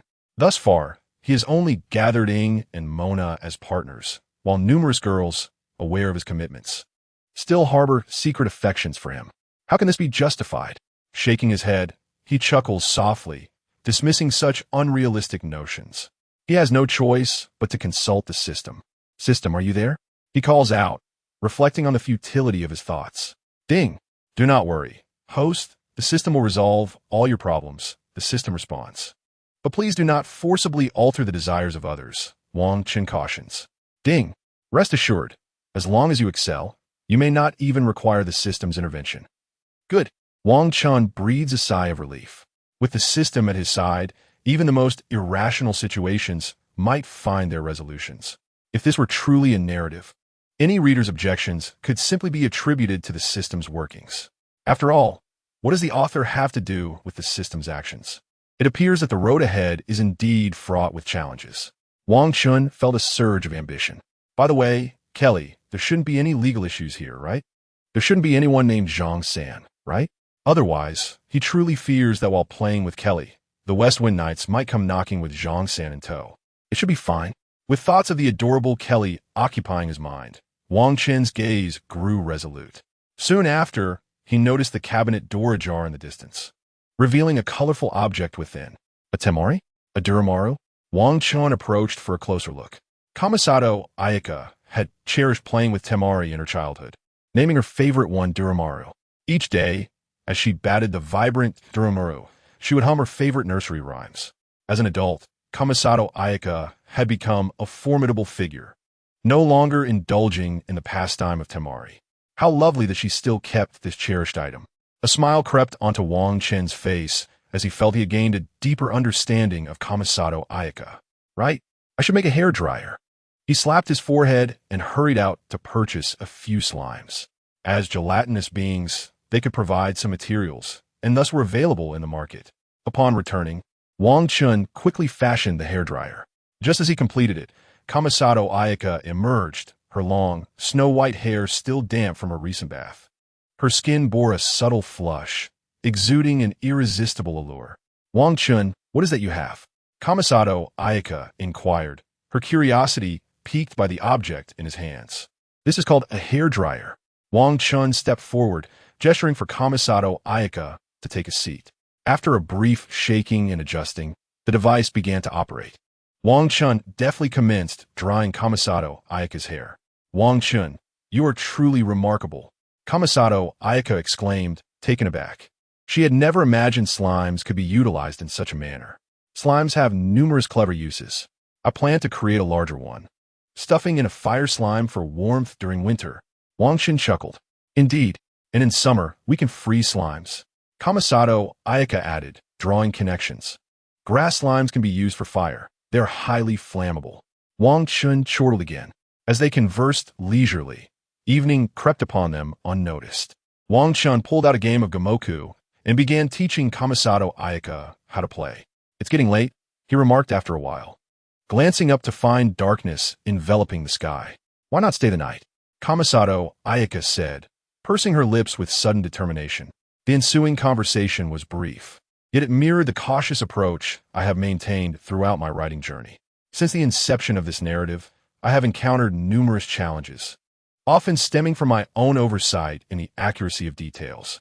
As for the initial ambiguity regarding Raiden Shogun and Ye, I envision marrying a singular entity, one who embodies both aspects, as I see them as inseparable. The timeline aligns with Lumen's quest at the Kame Shrine, moving forward with Mihoyo's storyline. Otherwise, the character of Arataki Ito would not have emerged so promptly. Of course, I have also faced criticism from those who harshly accuse me of ruining character integrity, urging me to cease my writing endeavors. Writing is truly a formidable task, and I possess a fragile heart. At times, I hesitate to read comments for fear of negative feedback, and a single unfavorable review can linger in my thoughts for days. Nevertheless, these instances are rare, and I am grateful for the overwhelming support from my wonderful readers who embrace my work. Without your encouragement, I would undoubtedly struggle to continue. I express my heartfelt thanks. And due to the nature of the harem genre, certain elements may inevitably lean towards the risque. I hope for your understanding as I endeavor to ensure that Wang Chen adequately cares for the wives in his life. In truth, my motivation for writing this book stems from a desire to alleviate financial burdens stemming from medical expenses. 2 years ago, an irregular diet and spicy food led to chronic gastrointestinal issues, resulting in significant monthly medication costs. I aspired to write to ease some of the pressure at home. I do not intend to evoke sympathy, but rather urge everyone to be cautious with their dietary choices, as the repercussions can be regrettable. One can never predict when one's health may falter, and the notion that one's body can handle spice without consequence is misleading. Individuals can develop gastrointestinal ailments from excessive spice consumption. Having spoken at length, I would like to once again extend my gratitude to all the readers who have supported me from the beginning. The initial reception of this work has not been as favorable as hoped, yet I remain committed to writing and providing a perfect conclusion. Chapter 61. The Fox Seeks Food. The Moth Collects Nectar. That sounds reasonable. Wang Chen pondered the darkness outside, feeling a hint of fear regarding safety. Perhaps it would be best to reluctantly spend the night at Kamisato's residence. Indeed, that seems fitting. He harbored a fear of monsters. Then let us rest for a while before dinner, Kamisato Ayaka suggested cheerfully. After a simple dinner, Wang Chen found himself again drawn into a game of Gamoku with Kamisato Ayaka. However, merely playing Gamoku lacked excitement. An idea sparked in Wang Chen's mind. Ahem, Ayaka, how about we wager something on our Gamoku game? Wang Chen cleared his throat. Wager what? Kamisato Ayaka inquired, her clear eyes brimming with curiosity. Let us drink. Whoever loses takes a sip, Wang Chen proposed. Drink? Sound good.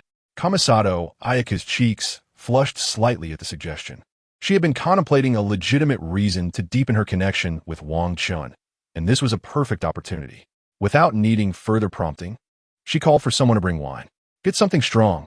It's for Lord Wang Chen, and this must not be disclosed to my brother. She added with a few final instructions. She felt a sense of relief that her brother was not at home. You need not remain here tonight. You may patrol elsewhere. She directed another servant with meticulous orders. As for Toma, he was not present at Kamisato's residence this evening.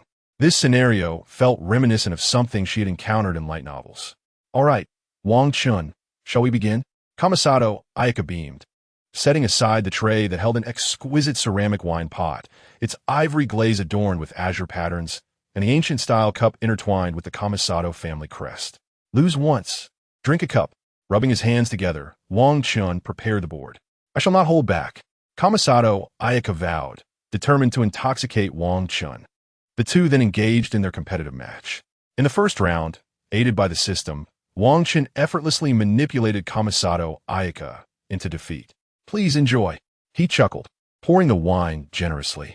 Kamisato Ayaka, after finishing her drink, felt a rush of warmth spread across her face, followed by a series of coughs. Her eyes, sparkling with tears from the wine, burn. After just one cup, she felt a pleasant dizziness wash over her.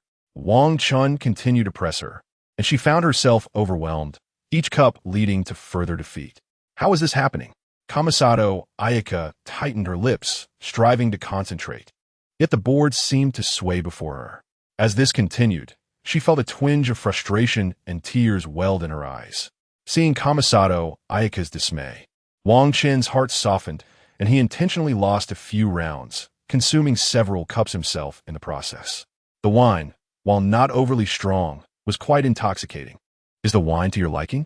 Kamisato Ayaka inquired, noticing Wang Chen's flushed complexion. Her own eyes were already glazed over with the effects of intoxication, and her rosy lips appeared even more alluring, reminiscent of a blood-red rosebud. Her previous elegance and tranquility seemed to fade away, transforming into a clear, flowing stream. Joyous and free. Delicious, Wang Chen supported Kamisato Ayaka, promptly replying, "Well, as long as it's delicious," she smiled, her delicate arm suddenly wrapping around Wang Chen's waist. She tilted her head back, her long, snow-white hair cascading like the Milky Way, while her straight bangs parted, revealing her noble forehead. Wang Chen was caught off guard by Shun Li Yinghua's embrace, quickly wrapping his arms around her to prevent her from suddenly falling to the ground. "The wine is good, but am I still more handsome?" Shun Li Yinghua blushed, having held back for quite some time before almost whispering this phrase. "Of course. You are handsome." His heart raced, as if he grasped Shun Li Yinghua's meaning. Yet, he also worried it might be the effects of her intoxication. But wait, isn't it said that alcohol reveals the truth? Wang Chen, noticing Wang Chen in a daze, Shun Li Yinghua called out gently. Then, she slowly closed her bright eyes, her delicate and thick eyelashes fluttering slightly, seemingly glistening with a layer of blurred tears. Unable to contain himself any longer, Wang Chen leaned down and fiercely embraced Shun Li Yinghua's delicate form. Shun Li Yinghua's breath hitched, her tightly shut eyes fluttering open. The snow-white robe slowly slipped away as the night deepened outside. Chapter 62.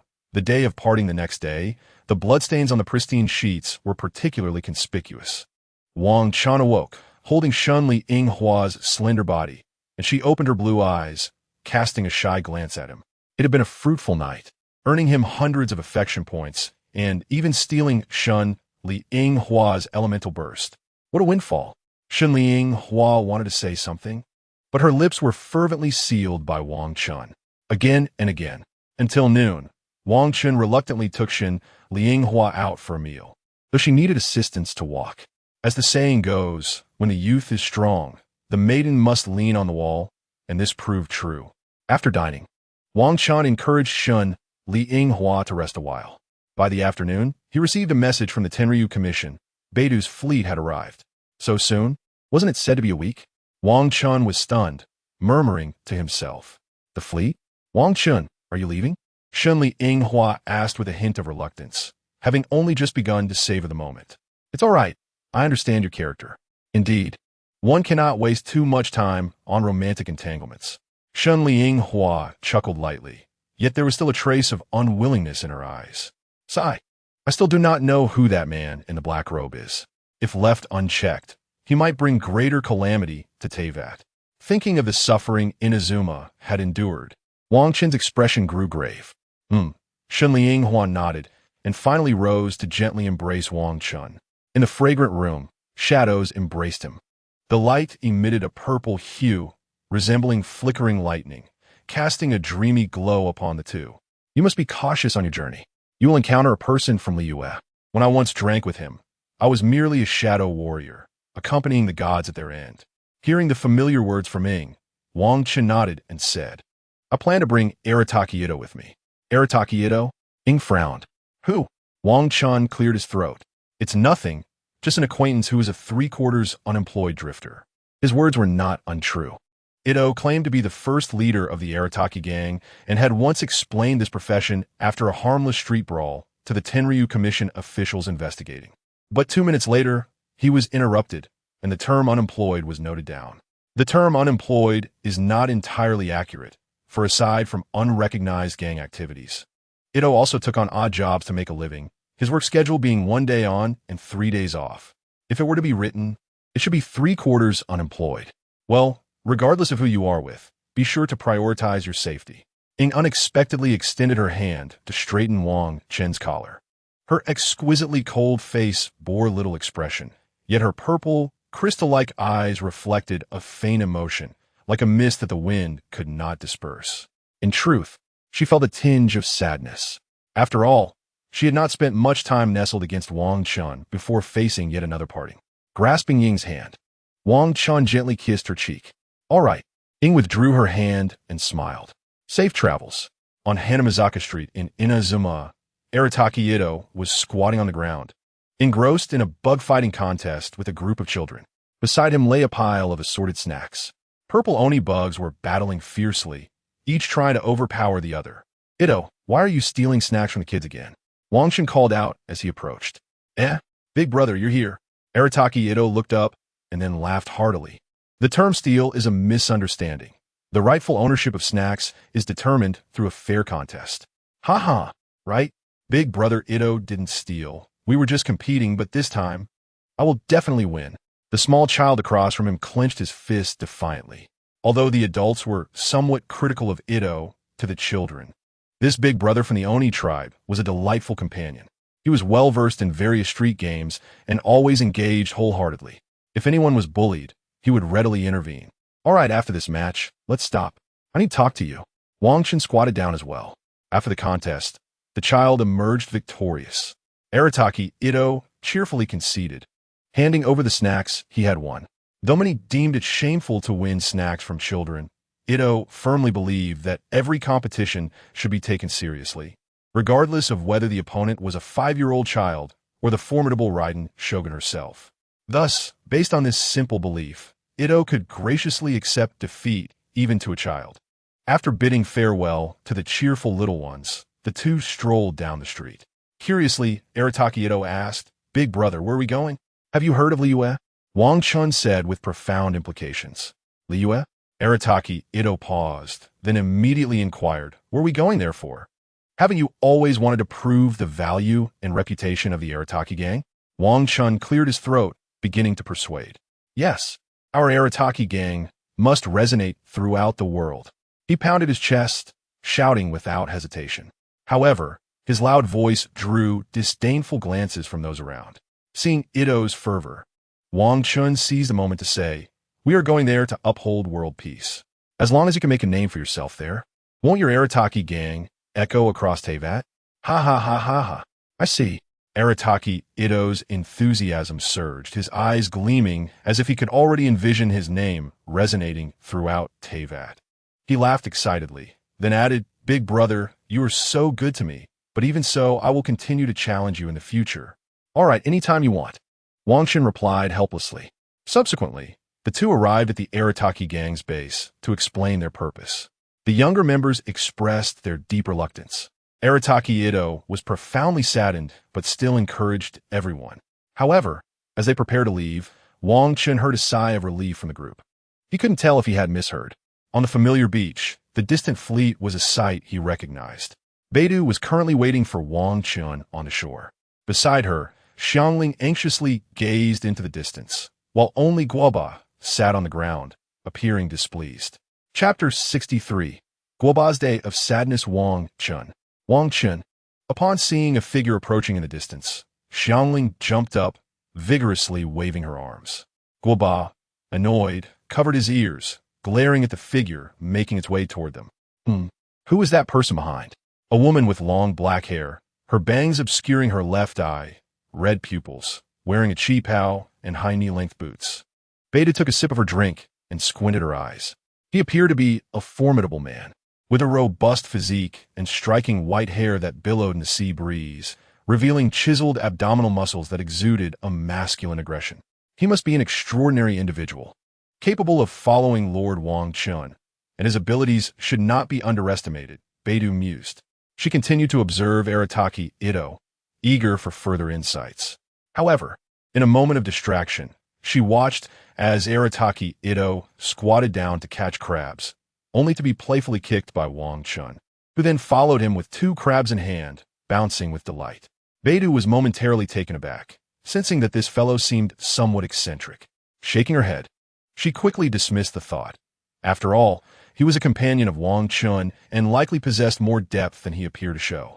Xiangling. Beidou. At that moment, Wang Chen approached with a smile. Wang Chen, I have prepared the luosafen you mentioned last time. I haven't had the chance to serve it yet, exclaimed Xiangling, full of enthusiasm as she seized Wang Chen's arm, beaming with joy. Is that so? I must try it soon. Wang Chen's eyes sparkled. He had long been craving luosafen, and now that Xiangling had perfected it, he was eager to indulge. All right, now that we are here, let's board the ship. By the way, Lord Wang Chen, who is this? Beidou inquired, turning to Arataki Ito with a smile. As the esteemed leader of the Arataki gang, my name is renowned far and wide.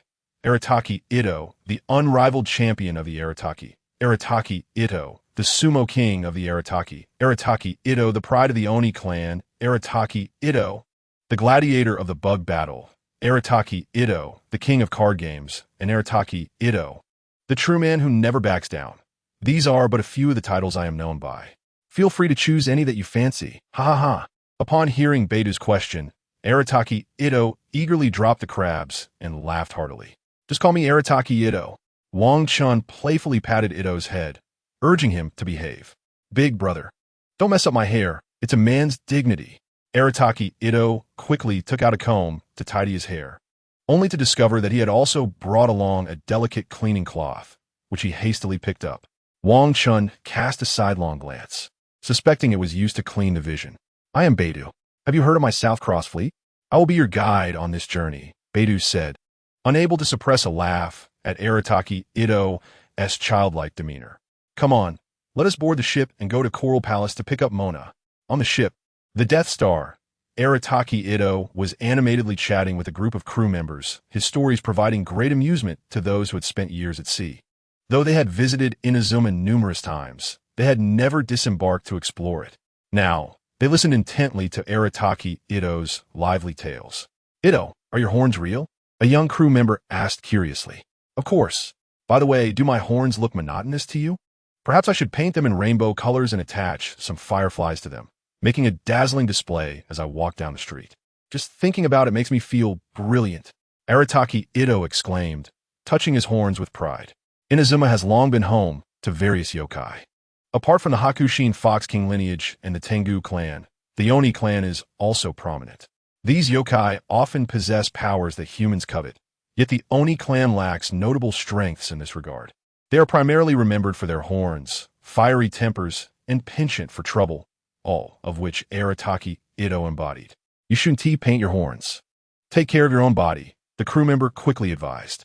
Then, as if recalling something, he added, if you really want to tie something, you could use fire and electro slimes. Wooden tea that create a spectacle of sparks and lightning?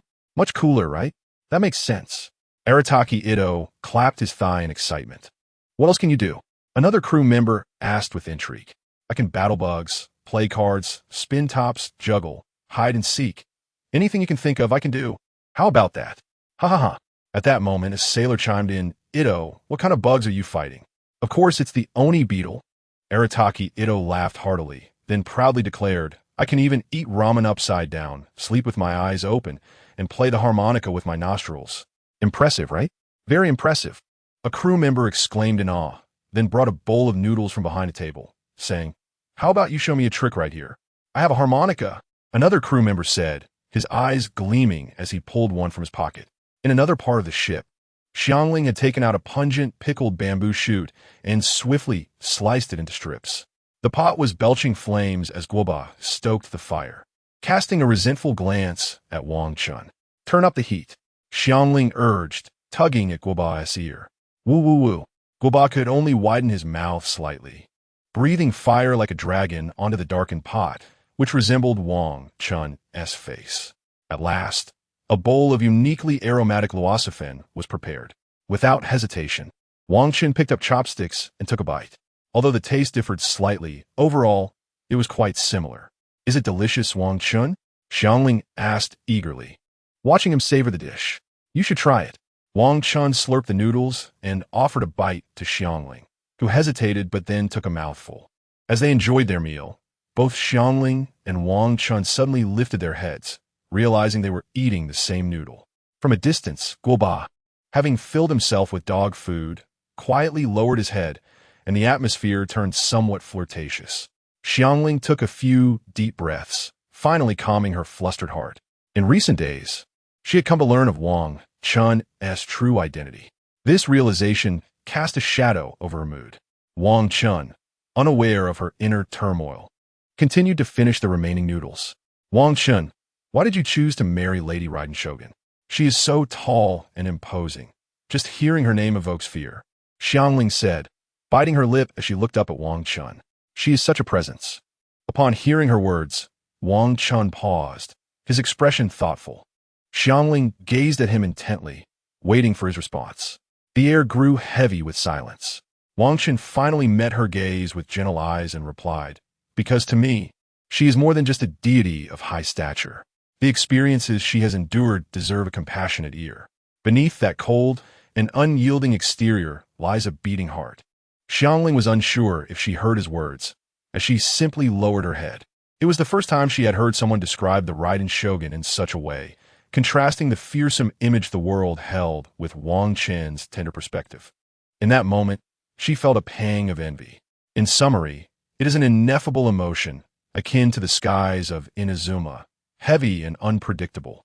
At this thought, Xiangling lifted her head and said to Wang Chen, it's almost time to prepare lunch. I shall gather some ingredients. Without waiting for Wang Chen's response, she hurriedly exited. Wang Chen scratched his head as he observed Guoba storming out in a huff. Within the distant city of Inazuma, a slender figure clad in a Miko uniform, with long sakura-hued hair, hummed a tune as she strolled leisurely into the shogunate's courtyard. The Gongji, Kyujusera was taken aback, surprised that Ye Miko had come. Oh, are you surprised to see me? Ye Miko inquired with a cheerful smile, her pink eyes blinking playfully. Not at all. Kyujusera understood that this woman was beyond ordinary reasoning. Speaking too much in her presence could lead to missteps. Hey, why have you gone silent again? Ye Miko feigned a pitiful expression, her voice laden with mock grievance. The Electro Archon is inside, Kyujusera stated seriously, her gaze lowered. How dull, Kyujusera. Do you have feelings for Wang Chen? Ye Miko had somehow sidled up beside Kyujusera, her face close to the latter's impassive visage. Gongji, please do not jest. Kyujusera's heart raced, and she quickly shook her head. Seeing this, Ye Miko tilted her head slightly, her eyes fixed intently on Kyujusera's, as if trying to discern something. Finally, she parted her crimson lips and remarked, Oh, your heart seems to be racing quite fast. Da Gongki. Kyujusera took a step back, her head bowed in silence. Oh, how uninteresting, Ye Miko said, leisurely walking past Kyujusera and towards the interior. As she passed, the shogunate's staff, arriving for work, gazed at Ye Miko in astonishment, none expecting her presence there. At the entrance of the Tenshikaku, Ye Miko glanced at the door, tilting her head. Komein, a commanding voice echoed. I was afraid of interrupting your affairs of state. Ye Miko chuckled as she pushed the door open with her fair hand, revealing the Electro Archon seated in meditation. What brings you here? The Raiden Shogun's eyes sparkled with purple light, observing Ye Miko. Of course, I came to see you. What? You unwilling? In the presence of the 7 Archons, Ye Miko felt no restraint, confidently stepping forward. She bent slightly, her peach blossom eyes gazing at the Shogun's exquisite yet cold visage. Enough of the pleasantries. Let us get to the point, the Shogun replied flatly, her gaze fixed on Ye Miko. Oh, why so fierce? Nevertheless, the doll you crafted is quite impressive. Ye Miko settled beside the Shogun, her alabaster arm unexpectedly wrapping around the slender waist of the Raiden Shogun. Her other hand, attempting to roam freely, was caught by the Shogun, who grasped her delicate wrist. Why are you glaring at me so sternly? Ye Miko blinked innocently. By the way, your creation here must be significantly larger than you, with materials rivaling those of the divine. I wonder if that young man, Wang Chen, can break through that layer? Ye Miko's playful smile returned. You know well of his strength, the Shogun replied coolly. It seems you are well informed. I thought you were unaware. So, cunning fox, can you now reveal your true purpose for being here? The Shogun, slightly exasperated by Ye Miko's elusive nature, chose to ask directly. Are you in a hurry? Ye Miko teased lightly. Yet she soon adopted a serious tone. The individual from Zhudong has raised the banner of rebellion against the heavenly principles. What is your perspective on Wang Chen's emergence? I do not know what Wang Chen's arrival will ultimately bring to this world, nor can I ascertain. The Shogun lowered her gaze, her purple eyes observing Ye Miko closely. However, one thing is clear. The heavenly principles are no longer the supreme authority. You hold him in such high regard. Ye Miko's delicate finger traced the shogun's cheek. There were others hidden in the shadows observing that day as well, the shogun admitted, somewhat impressed. Indeed, I never expected him to be so formidable. Initially, I refrained from attending your wedding, thinking that the formidable doll of the Raiden Shogun had malfunctioned. Ye Miko chuckled. Regrettably, I misjudged him, allowing such a fine individual to be snatched up by you. Nonetheless, I have already tested his heart. It remains steadfastly aligned with yours. Tested? The shogun seized upon the sensitive term, pinching Ye Miko's ear, merely asking him to assist me in shedding my garments. Ye Miko grinned mischievously, but was interrupted by a sharp tug on her ear. Cunning fox, you remain so unprincipled. The shogun finally dropped her divine facade, revealing a rare moment of vexation before her longtime confidant. Chapter 65, A Great Escapade, Oh dear. What a shame. Ye Miko quickly swatted away the shogun's hand, sighing. That little man could never undress me. Umph. The shogun huffed, continuing. Only you would lack shame. Is it not your duty to guard the sacred Sakura? If you have come merely to discuss such trivial matters, it is rather dull. Upon hearing this, Ye Miko adopted a serious demeanor. Have you clarified that individual's origins? Surely you sensed his presence upon entering Inazuma. The current state of Teyvat is anything but peaceful. Having surrendered the gnosis, what could his intentions possibly be? Ye Miko's words momentarily silenced the shogun. After a lengthy pause, the shogun finally spoke. I have not ascertained his origins. However, he carries an aura of the divine, which is why I did not strike him down immediately. Furthermore, he has taken certain items from Inazuma, seemingly retrieving something from the wasteland. What did he take? Ye Miko's voice grew alert, her pink eyes fixated on the Raiden Shogun's cheek. I do not know, the shogun replied, shaking her head slowly. Sigh. Ye Miko rose slowly, embracing the shogun gently as she whispered in her ear, Shin, I merely hope that you do not bear the weight of these matters alone. Since you are willing to entrust your heart and soul to that man, I hope you can also let him understand your feelings. After all, he is quite remarkable and may indeed unveil the true nature of that individual. Listening to Ye Miko's sincere words, the shogun felt a twinge of surprise. It was rare to see Ye Miko so earnest after all these years. Indeed, only this longtime companion knew her heart so well. As various thoughts flitted through her mind, Ye Miko's playful smile returned. Moreover, given that man's formidable abilities, I imagine he is equally impressive in that regard. Even with your stature, you may find it hard to bear. Perhaps I should help you share the burden. By the way, did you beg for mercy at that time? The shogun's gaze fell. The momentary warmth she had felt dissipating. This mischievous fox had not changed one bit. Upon hearing Ye Miko's words, the shogun remembered that Wang Chen had indeed not exerted his full strength. Could it be that he had not fully enjoyed himself? It seemed she would need to cling to him more in the future. Is that true? Ye Miko exclaimed with a mixture of genuine delight and skepticism, her delicate arms tightening around the Raiden Shogun's waist. Indeed, the shogun affirmed earnestly. She wished nothing more than for Wang Chen to bring this troublesome fox to heel, even longing to witness her plead for mercy.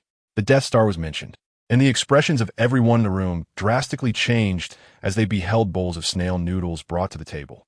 This is a new dish I developed under Wang Chen's guidance, called snail noodles. Xiangling, shedding her previous gloom, was brimming with excitement as she sampled the dishes. Beside her, Arataki Ito couldn't help but raise an eyebrow, pondering to himself. He had thought himself invincible, yet this young maiden was no ordinary subordinate. Her ferocity was astonishing. This foul-smelling concoction, reminiscent of a distasteful noodle dish, was indeed more terrifying than mere beans. The atmosphere grew tense, with everyone perspiring profusely, staring at the Loasafen. Yet none dared to lift their chopsticks. Go on and eat. Wang Chen, recognizing their trepidation, boldly took the lead, diving in amidst the astonished gazes of his companions. I shall partake as well. Seeing Wang Chen indulge, Arataki Ito, as his loyal follower, could not lag behind. The pride of the Oni clan must assert itself. Observing the bowl of Loasafen devoid of bean products, he nonchalantly scooped up a pair of chopsticks and plunged them into his mouth. With eyes closed, Arataki Ito chewed haphazardly and suddenly opened his eyes, his face illuminated with delight. The odor was overwhelming, yet the taste was unexpectedly exquisite, offering a unique flavor. Could it truly be this delectable? The first mate, feeling reassured by Wang Chen and Arataki Ito's hearty enjoyment, also lowered his guard. Let us do this. With their initial bites, they continued to eat, relishing the distinct flavors. Only a few could not tolerate it, covering their mouths after one taste and rushing outside to feed the fish over the ship's edge. In the following days, the Death Omen Star successfully arrived at Shanagu. After a long separation, Shinhai and others welcomed Mona aboard. As night fell, Mona stealthily crept into Wang Chen's room, not waiting for his words before snuggling into his embrace. Just then, a knock echoed from outside. "Wang Chen, it's me, Xiangling," came the spirited voice from beyond the door. "Xiangling?" Wang Chen had barely removed Mona's dark stockings when he hastily opened the wardrobe, urging Mona to hide inside. Once everything was in order, he composed himself and smiled as he opened the door. In the moonlit night, Xiangling stood there wrapped in a bathrobe, seemingly just out of the shower, wisps of steam still rising from her head. "Wang Chen, what about that stinky tofu you promised to teach me?" Upon entering, Xiangling, blushing, shut the door quietly and locked it behind her. "Stinky tofu?" Wang Chen, unaware of Xiangling's subtle actions, sought a quick excuse to dismiss her. Xiangling gazed at him with wide eyes and took a step forward, only to have her bathrobe snagged by the door, causing it to slip off entirely. Her alluring figure was suddenly exposed to the air. Wang Chen exclaimed, hastily covering Xiangling's eyes. "No, Xiangling gasped in surprise. She had intended to tease Wang Chen tonight, never anticipating such an abrupt turn of events. She certainly did not mean to have her robe caught in the door. Just then, footsteps echoed outside. "Big brother, are you in there?" Arataki Ito began knocking vigorously. Hearing the knocking, Xiangling, like a startled rabbit, glanced around and spotted the wardrobe, dashing into it without hesitation. "What the?" Wang Chen panicked, his expression shifting as he tried to stop Xiangling. But she had already disappeared inside. At that moment, the door swung open, revealing Arataki Ito, who had accidentally broken the latch. The bumbling fool strolled in, displaying what he had caught. "Big brother, look at what I caught fishing tonight." "What did you catch?" Wang Chen's lips twitched, wishing he could kick Arataki Ito out for ruining his moment. "You're up at this hour just to show me your catch?" He dared not imagine what scene awaited in the wardrobe. "Look!" Arataki Ito laughed heartily, holding out a damp object for Wang Chen to see. Wang Chen had made up his mind. If it resembled anything fish-like, he would hang this little brother from the mast to enjoy the sea breeze all night. However, as his gaze fell upon the object in Arataki Ito's hands, his pupils constricted in disbelief. What is this?" Wang Chen snatched the item from Arataki Ito, exclaiming in astonishment. It was a peculiar device, wet and still adorned with a strand of aquatic plants.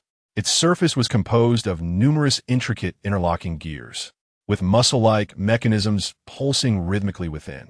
It resembled the core of a ruin's guardian, but bore distinct differences, brimming with a unique design.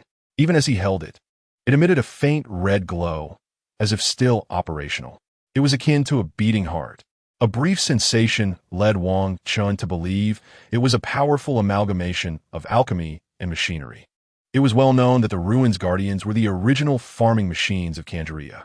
Wang Chen recalled the commission he received from Ganyu regarding the investigation of treasure hunters, during which he inadvertently discovered a defiled statue of the Electro Archon, encountering abyssal apostles in the process. This suggested that such objects possessed incredible utility. Wang Chen was compelled to ponder the connection between the resurrected demon god Shadowworm. Could there be a link between the two? Kandaria and alchemy, Wang Chen mused silently. 500 years ago, the gods descended, personally obliterating Kandaria, and its remnants transformed into the Abyss Order. Was that mysterious figure in the black robe connected to Kandaria? Otherwise, how could such an object appear here, fortuitously fished up by Arataki Ito? All of this seemed rife with coincidences, as if an unseen hand were orchestrating events behind the scenes. "Big brother." Arataki Ito waved his hand before Wang Chen's eyes, snapping him back to reality. Wang Chen quickly tucked the object into his clothing, actually storing it in his inventory. He glanced at the inventory, where it was labeled as the heart of the Black King. The heart of the Black King? What could this be? Though curiosity bubbled within, Wang Chen pushed Arataki Ito out. At that moment, the wardrobe could no longer bear the weight, and the door burst open with a thud. Xiangling tumbled out, embracing Mona as she fell. The air grew awkward once more. At that moment, Wang Chen opened his mouth, unsure of what to say. Why you? How did you end up in Wang Chen's wardrobe? Xiangling's face flushed crimson as she hurriedly grabbed the bathrobe from the floor to cover herself. I came to chat with Wang Chen. Mona, rising from the floor and smoothing her tousled hair, feigned calmness. Yet her long, fair legs shone conspicuously in the air. Then why aren't you dressed? Xiangling hesitated. Wait a moment. In a flash of insight, Xiangling suddenly realized. Could it be that Mona had also intended to flirt with Wang Chen tonight? The thought ignited a competitive spark in her beautiful eyes. It was fortunate she had come tonight. She absolutely could not allow Mona to seize the opportunity first. Meanwhile, Wang Chen was in a state of panic. Was Xiangling perhaps misunderstanding something? What was with that infuriating competitive spirit in her gaze? I'm not dressed because I felt a bit warm. As for Mona, she had yet to react, glancing at the bathrobe-clad Xiangling and huffing. What about you? You're here to chat too, right? But why are you without clothes? The moment this was mentioned, Xiangling's face reddened once more. Indeed, I seem to be in an even more compromising position than Mona. However, she quickly retorted, stop pretending. You must be here to seduce Wang Chen, and I just happened to catch you. Were you not intentionally trying to entice Wang Chen? Mona raised her eyebrows and proclaimed with pride, I am the great astrologer Mona. Wang Chen even took a whiff of my black stockings. What does that signify? Xiangling retorted defiantly. He even asked me about my underwear. Wang Chen silently spat out a mouthful of blood. Hey, how'd I end up sounding so shameless and lewd in your mouths? Is this even a competition? Stop it. Stop it. Just as Wang Chen was about to say something, the two women suddenly turned their heads and barked, shut up. The atmosphere between them continued to escalate, charged with tension. Ultimately, Mona brought out her trump card, boasting, I've already been intimate with Wang Chen. What? Xiangling panicked, her eyes reddening as she hurriedly turned to Wang Chen and asked, Did you really? Of course. Mona answered proudly. Oomph. Is that all? I can do that too. Let us get started. Wait, Xiangling. How old are you? No way. Wang Chen immediately refused, sweating profusely. I'm 18, Xiangling declared resolutely. This brought a flicker of joy to Wang Chen's heart. Just then, Mona dashed over, pulling Wang Chen along. Today, let's see who is stronger. Their gazes locked, sparks seemingly ready to fly.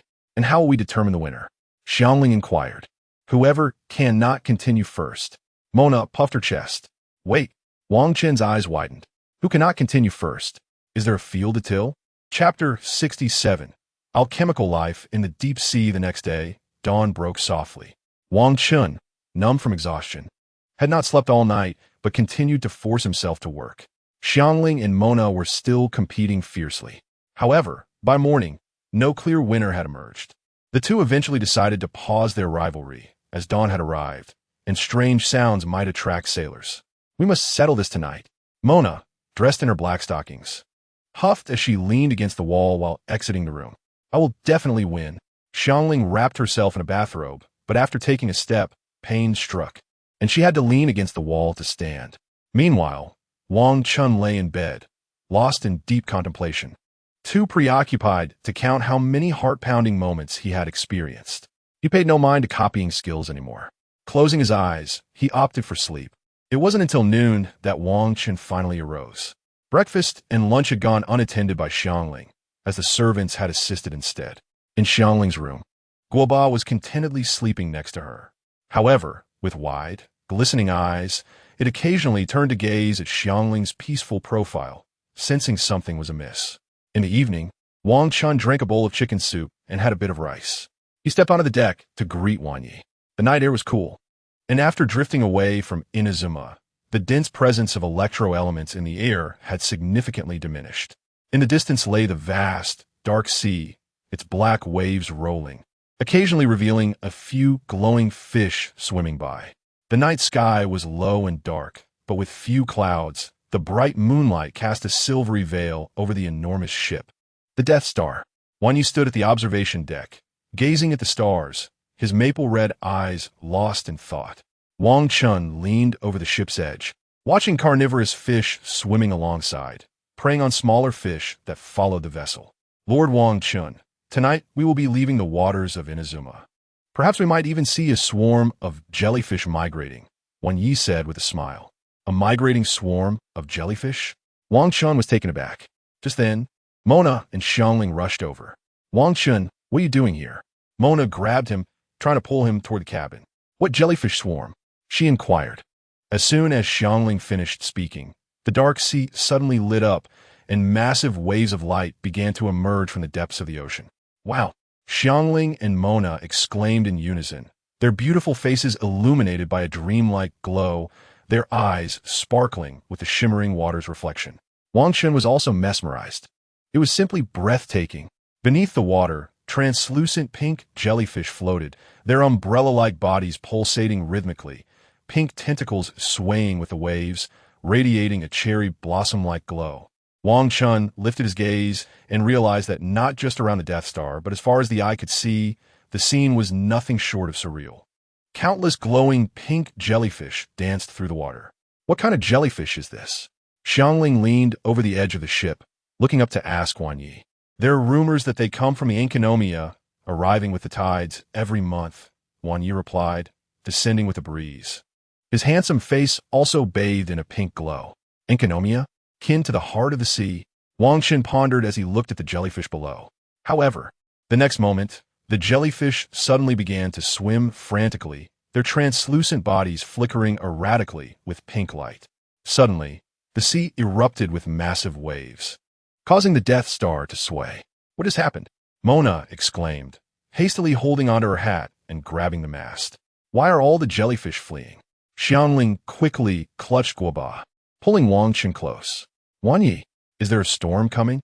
A crew of sailors rushed out. No, I have no idea what's happening. It seems something is beneath the water. Wang Yi attempted to decipher the situation from the sounds, but learned nothing. Lower the sails, Beta shouted, rushing to the helm to take control of the ship's direction. Wang Chen, be careful. Okay.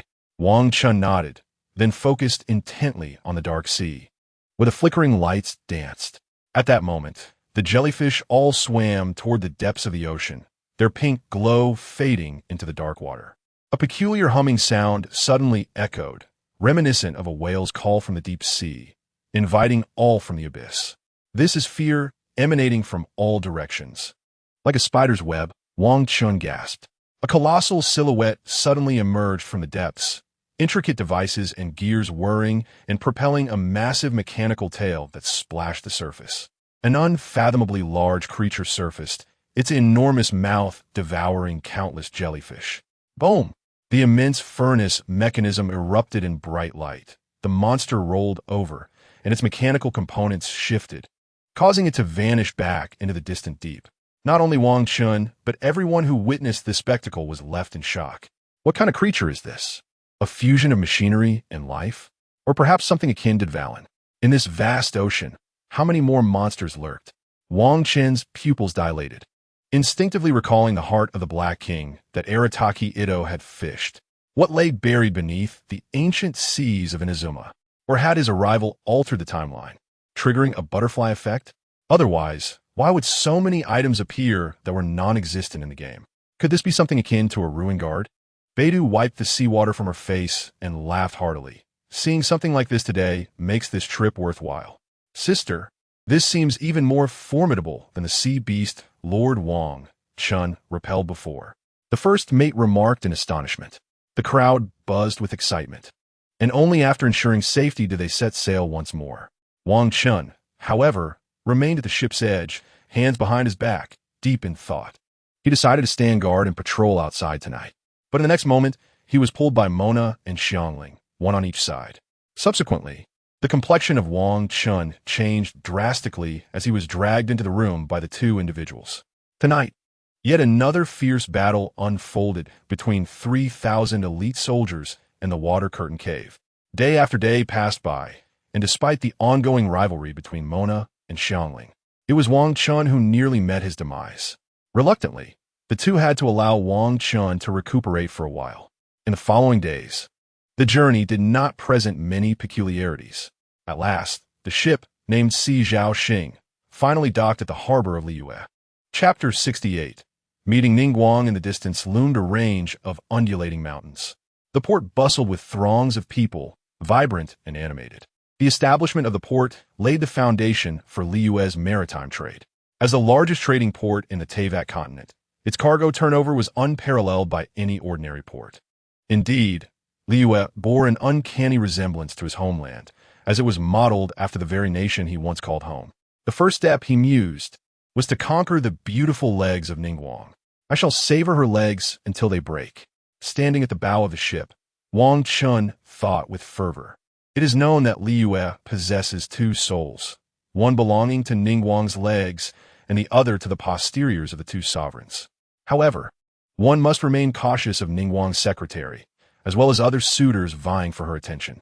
After a moment of contemplation, Wang Chen suddenly realized that Ningguang had three trusted aides, Bai Xiao, Bai Shi, and Bai Wen. They were responsible for gathering intelligence and handling documents, which would then be presented to Ningguang for final decisions. Among them, Bai Wen harbored special feelings for Ningguang, often fantasizing about her physique. A woman as alluring and wealthy as Ningguang would naturally attract numerous admirers. Young nobles from Yujing Terrace, successful young merchants, and renowned ship captains from the Seven Nations all endeavored to win a smile from Ningguang. It was even rumored that a prominent figure from Fontaine, after a brief conversation with Ningguang, ordered the signing of a trade agreement with Liyue Harbor, all for the sake of seeing her more often. Ningguang treated each suitor with courtesy, maintaining an elegant distance that allowed for endless conjecture. Indeed, she was a woman skilled in the art of intrigue. Having contemplated this, Wang Chen felt a weight upon his shoulders. In Liyue, he possessed little influence. He wondered if his exploits in Inazuma had reached Liyue. Lord Wang Chen, having heard of your arrival, Ningguang should personally come to greet you, Beidou said, approaching with a drink in hand, resting her elbow on Wang Chen's shoulder. To speak of Ningguang so casually, perhaps only she would dare do so in all of Liyue. Ningguang? It made sense. His identity indeed warranted a personal welcome from her. The commotion at the distant dock began to swell. Is Lady Ningguang coming? Is she arriving to meet someone significant? Murmured the crowd, their voices a blend of curiosity and excitement. Before them, the Qinyan army jogged forward, forming two lines to part the throng, revealing a pathway. Clad in a qipao of gold, white, and black, Ningguang gracefully approached, her long, snow-white legs gliding effortlessly, accompanied by her secretary in a red qipao. Her platinum hair shimmered under the sun, elegantly styled with a black-gold hairpin, cascading down her back like a waterfall. The crimson tassels hanging from her forehead harmonized with her eye color, exuding an air of opulence and grace. Seeing this, Wang Chen quickly organized his belongings, instructing Xiangling and Mona to take Arataki Ito aside. He feared that the boisterous Ito might attempt to claim Ningguang as a little sister without a second thought. Once ready, Wang Chen stepped off the ship to greet Ningguang. Unbeknownst to him, among the crowd stood a young man of formidable presence, with eyes like gold leaf and a composed demeanor, dressed in a fitted garment of black and gold. Beside him was a spirited young girl with reddish-brown hair styled in twin ponytails, wearing a patterned traditional outfit with a long back hem adorned with designs of spider lilies and lilies, topped with a Chinquantai Gua hat featuring a black bow at the back. Hey, old relic, do you know who is coming? They say it's a man from far away Inazuma, exclaimed the girl, hands on her hips, excitement radiating from her. That one.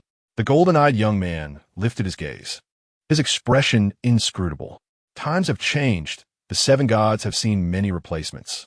Today, only two among the original seven remain, the two rock lords and that free-spirited Anemo god. Who would have thought the Raiden Shogun is now married? He mused, shaking his head in reflection. What are you talking about? The girl retorted with disdain, pouting her lips. I meant the god of Inazuma. With that, she ceased further conversation with the young man, seemingly unimpressed. Suddenly, she spotted Xiangling in the distance. But next to her was a boisterous white-haired man and a girl in black stockings. The man's expression was peculiar, brimming with curiosity as he glanced around, even reaching out to touch a child's windmill, drawing disapproving looks from the surrounding adults. Wow, this guy's style could be my potential client, Hu Tao exclaimed jubilantly, surprised that Xiangling had introduced her to such a promising prospect. Observing his mannerisms, she thought he might not survive long. At that moment, Xiangling noticed Hu Tao and quickly rushed over, pulling Mona along. Hu Tao, Xiangling called out, grinning widely. I was hoping to sneak up on you. Oomph. As the 77th leader of the Wang Chen funeral parlor, how could I be frightened by you? Hu Tao replied with a laugh, though her gaze inevitably drifted toward Arataki Ito, who was eyeing Zhongli with narrowed eyes, his expression inscrutable. Allow me to introduce you. This is Mona, Xiangling said, presenting her to Hu Tao. Greetings. I am Hu Tao, the 77th leader of the Wang Chen funeral parlor. It's a pleasure to meet you, and I hope to be of service to you in the future, Hu Tao exclaimed, eagerly grasping Mona's hand, recognizing her as another potential client. Wang Chen funeral parlor? What is that organization? Mona inquired, puzzled. Just then, Arataki Ito spoke up, locking his gaze on his Zhongli's golden eyes. I've just arrived and am in need of a little brother. You seem perfect for the role. How about we spar? And the loser becomes the big brother? Me? Zhongli turned to Ito, his brow furrowing slightly, his expression intriguing. On the other side, Wang Chen stood before Ningguang amidst the astonished gazes of the crowd. No one expected that the one worthy of Ningguang's greeting would be a young man. I am Ningguang, the Tian Quan of the 7 stars. Greetings, Lord Wang Chen, she said with a poised smile, her voice gentle. Greetings, I have heard of your illustrious name in Inazuma. It is said that you embody power and law, as well as wealth and wisdom. The magnitude of your fortune is unmatched across the continent, Wang Chen remarked, admiring Ningguang's mature and sophisticated demeanor. You flatter me, Lord Wang Chen. It is quite improper to discuss matters outside. Let us proceed to Yujing Terrace, where I have prepared a banquet to welcome you, Ningguang replied graciously. Very well, Wang Chen agreed, and as they walked side by side, Ningguang continued. I have heard that the customs and laws of Inazuma differ greatly from those of Liyue. We should engage in a thorough exchange. Perhaps I can learn something new. How so? It is I who should approach you, Wang Chen with a smile. In the crowd, Huangtaki Ito unsheathed his heavy sword and took a step forward. Zhongli gazed silently at Huangtaki Ito, raising an eyebrow slightly. Chapter 69. The Anomaly in Liyue. Every life must eventually meet its end. There is no need for you to rush. After a moment of contemplation, Zhongli spoke slowly. What rush is there? Come, let's engage in combat. Huangtaki Ito, oblivious to Zhongli's words, had already gathered a dense aura of geo-elements around his robust form. The heavy sword in his hand erupted with divine light, transforming into a spiked weapon resembling a wolf-esque fawn. Huangtaki Ito, Mona is angry. Did Wang Chen not instruct you to avoid trouble? Fear not, just this once. Huangtaki Ito turned, grinning with a wide smile. Let me give it a try. Hey, what are you doing? Why must you resort to violence upon first meeting? In the distance, Hu Tao crossed her arms, exclaiming.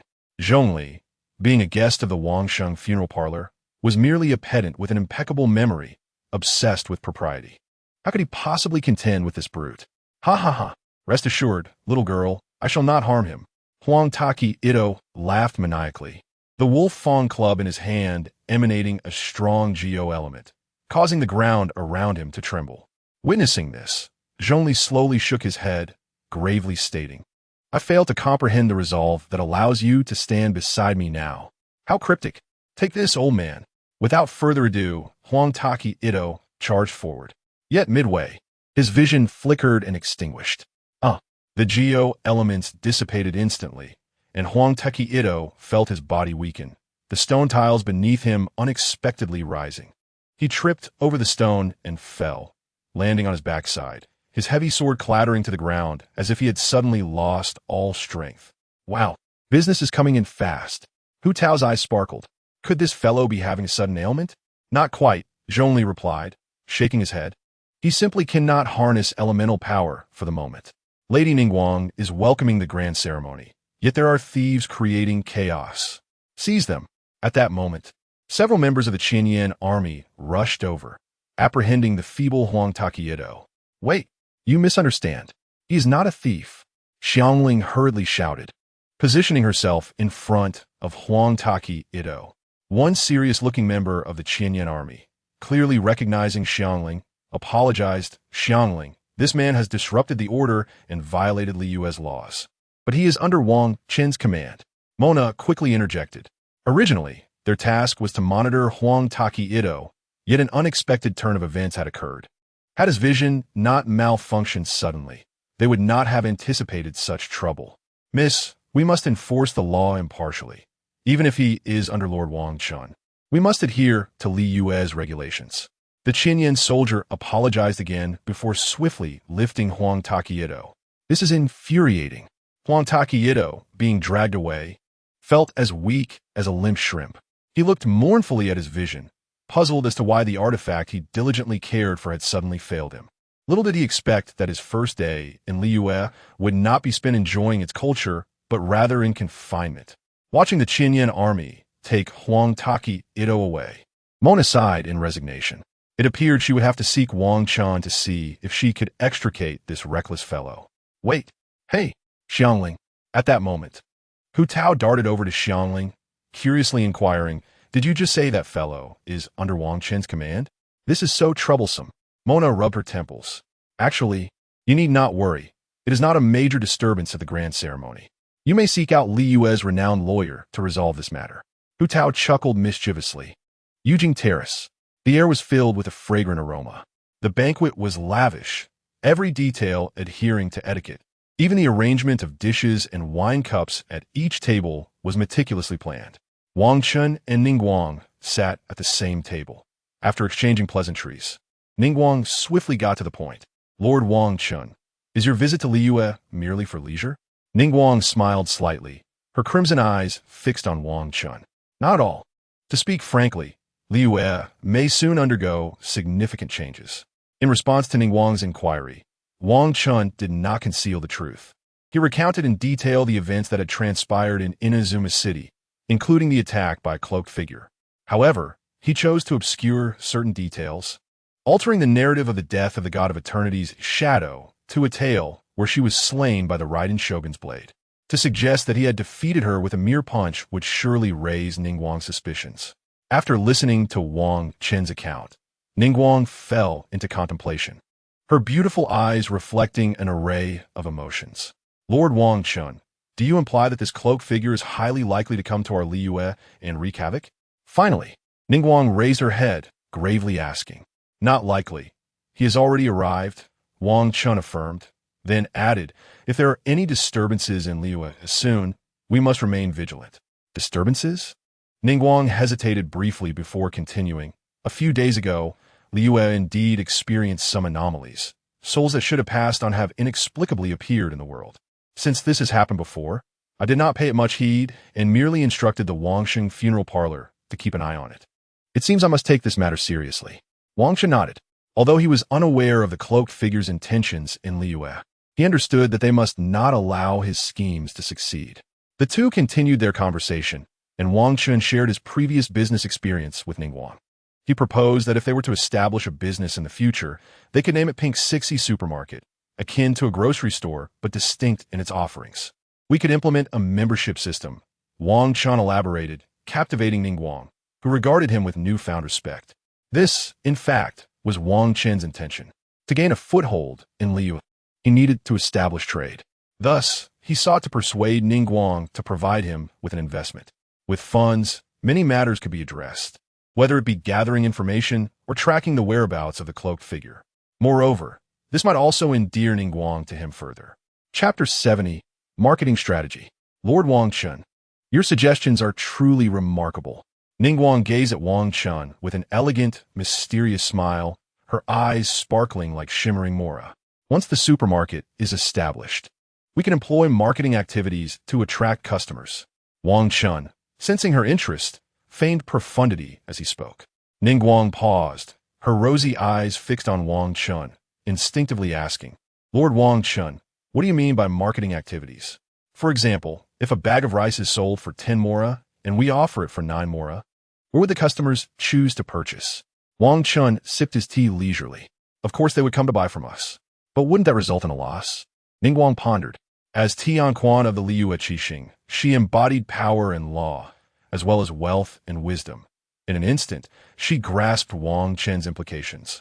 Wang Chen nodded in satisfaction. But what if other stores mimic our strategy? How should we respond? As Ningguang managed the commercial operations of the entire Liyue harbor, she did not believe Wang Chen possessed only such rudimentary tactics. Unbeknownst to her, she had already begun to refer to Wang Chen as we, subconsciously regarding him as a partner. Then we can initiate our second marketing plan, which I shall call assistance. Wang Chen gazed at Ningguang, who spoke with fervor. Ningguang, one of the Liyue Qixing who wielded significant power, was astute and eloquent. Even in the bustling marketplace of Liyue Harbor, she was an unrivaled businesswoman. Every individual who has encountered Ningguang would be captivated by her astounding insight and exceptional intellect. The recent promotional discount was undoubtedly insufficient to truly sway Ningguang, prompting Wang Chen to unveil his grand strategy. Price reductions inherently belong to the realm of malicious competition and are not a sustainable solution. Thus, we can introduce an alternative initiative. The concept is straightforward. Following the official opening of our supermarket, each customer who successfully brings 10 others to shop will receive a voucher, redeemable exclusively in our store. This approach will effectively bind customers to our establishment. Thus, the master of persuasion, Wang Chen, commenced his eloquent discourse, completely captivating Ningguang, who listened intently to his words. Our supermarket will offer a wide array of products. Do not confine the clothing store to merely clothes. We shall sell everything related to food, drink, and daily necessities. The arrangement of shelves is also crucial. Snacks should be placed at a lower level for children to see, and the checkout area should feature enticing treats to stimulate impulse purchases during queues. Most importantly, we must offer milk tea, which we shall call Mishuen milk tea. Upon hearing this, Ningguang inquired, "What is milk tea?" It is a novel beverage primarily composed of milk and tea, crafted with various ingredients. Wang Chen elaborated. He was unperturbed by the prospect of Ningguang potentially going solo after listening to him, as he deliberately shared only partial insights or the simplest explanations, preserving the critical elements. Ningguang, as a newcomer, I naturally desired to make my mark in Liyue. Rest assured, I do not intend to monopolize the entire region, which is why I am sharing this with you. Wang Chen gazed earnestly at Ningguang's exquisite visage as he spoke. Ningguang, meeting Wang Chen's clear gaze, felt a flicker of emotion within her heart. It is noteworthy that Wang Chen, being the man from Inazuma, had the potential to disrupt Liyue's commerce. However, he chose to fully disclose his plans instead. As Ningguang pondered this, Wang Chen sensed the atmosphere had reached an appropriate moment and sincerely proposed, "I shall not demand much. You provide the capital, and I will contribute the strategy. How about we establish a contract and split the profits 50-50? You can be assured that I will entrust the entire operation of the supermarket to you. I shall not interfere."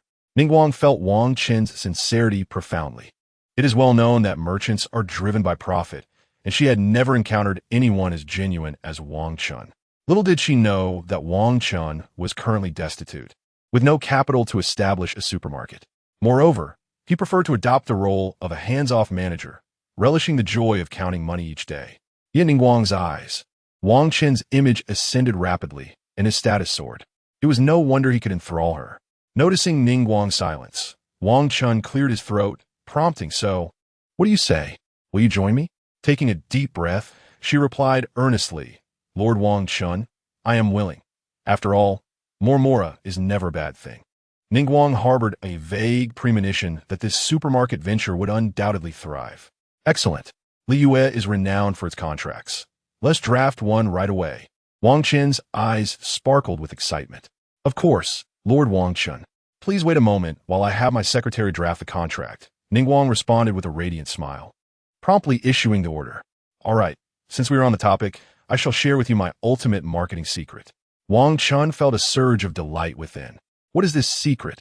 Ningguang inquired with curiosity. "It involves 2 songs. There are myriad marketing methods. As long as our melodies resonate far and wide, we shall achieve instant fame. Pink Sea, the more you pin, the more you save. You love me, I love you, mi shui bing chung, sweet as honey." Wang Chen winked. Meanwhile, within the confines of the Qinyan army's prison, Arataki Ito sat in his cell, meticulously polishing his vision with a cloth, occasionally exhaling in frustration. Could be that I, Arataki Ito, have unwittingly offended the Geo Archon upon my arrival here? He pondered, noticing the faint glimmer of the vision. On the bustling streets, Mona and Xiangling hurried to the renowned law firm in Liyue. Indeed, this was the abode of the esteemed legal consultant Yan Fei, who was said to have memorized thousands of legal statutes and adeptly applied the law to resolve each case. However, Yan Fei was far from conventional.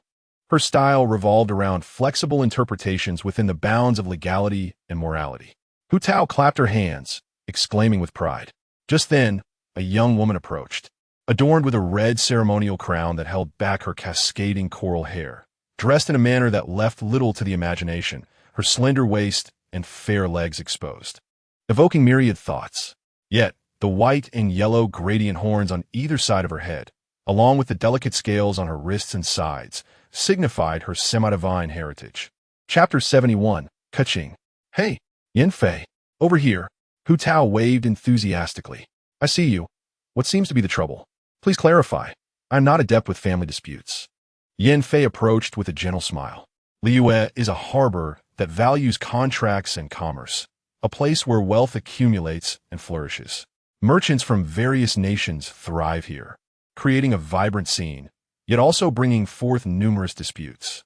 Ningguang has formulated comprehensive legal regulations for this purpose, yet not everyone possesses the patience to study them.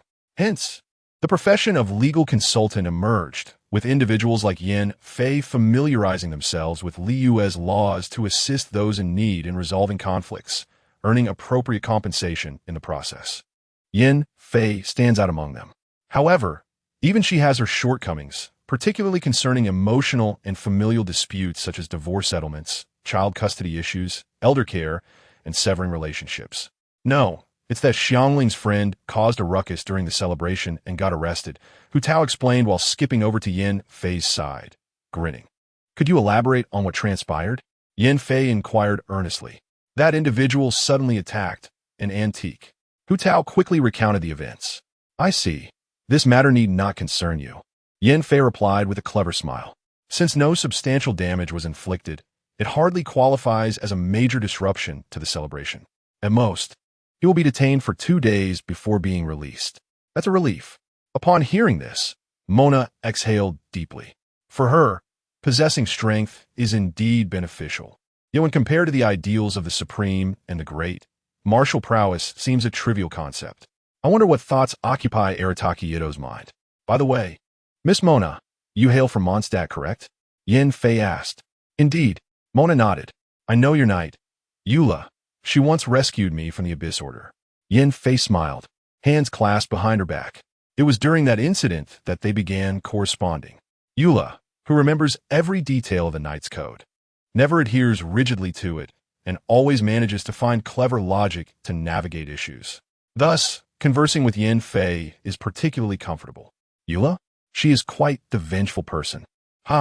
Indeed, she does not forget to mention her penchant for holding grudges in her letters. Yan Fei laughed heartily. On the Yujing Terrace, Wang Chen had already signed his name with a pen, and Ningguang, extending her hand adorned with a golden ring, inscribed her name on the contract as well. The contract was sealed. Henceforth, the matters to follow will be entrusted to you, Ningguang.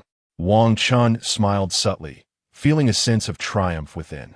Although it was a 50-50 split, he was content. As long as I can subdue Ningguang, what is yours will naturally become mine. This is only to be expected. Ningguang nodded solemnly. Then I shall proceed to investigate Wuwang Hill.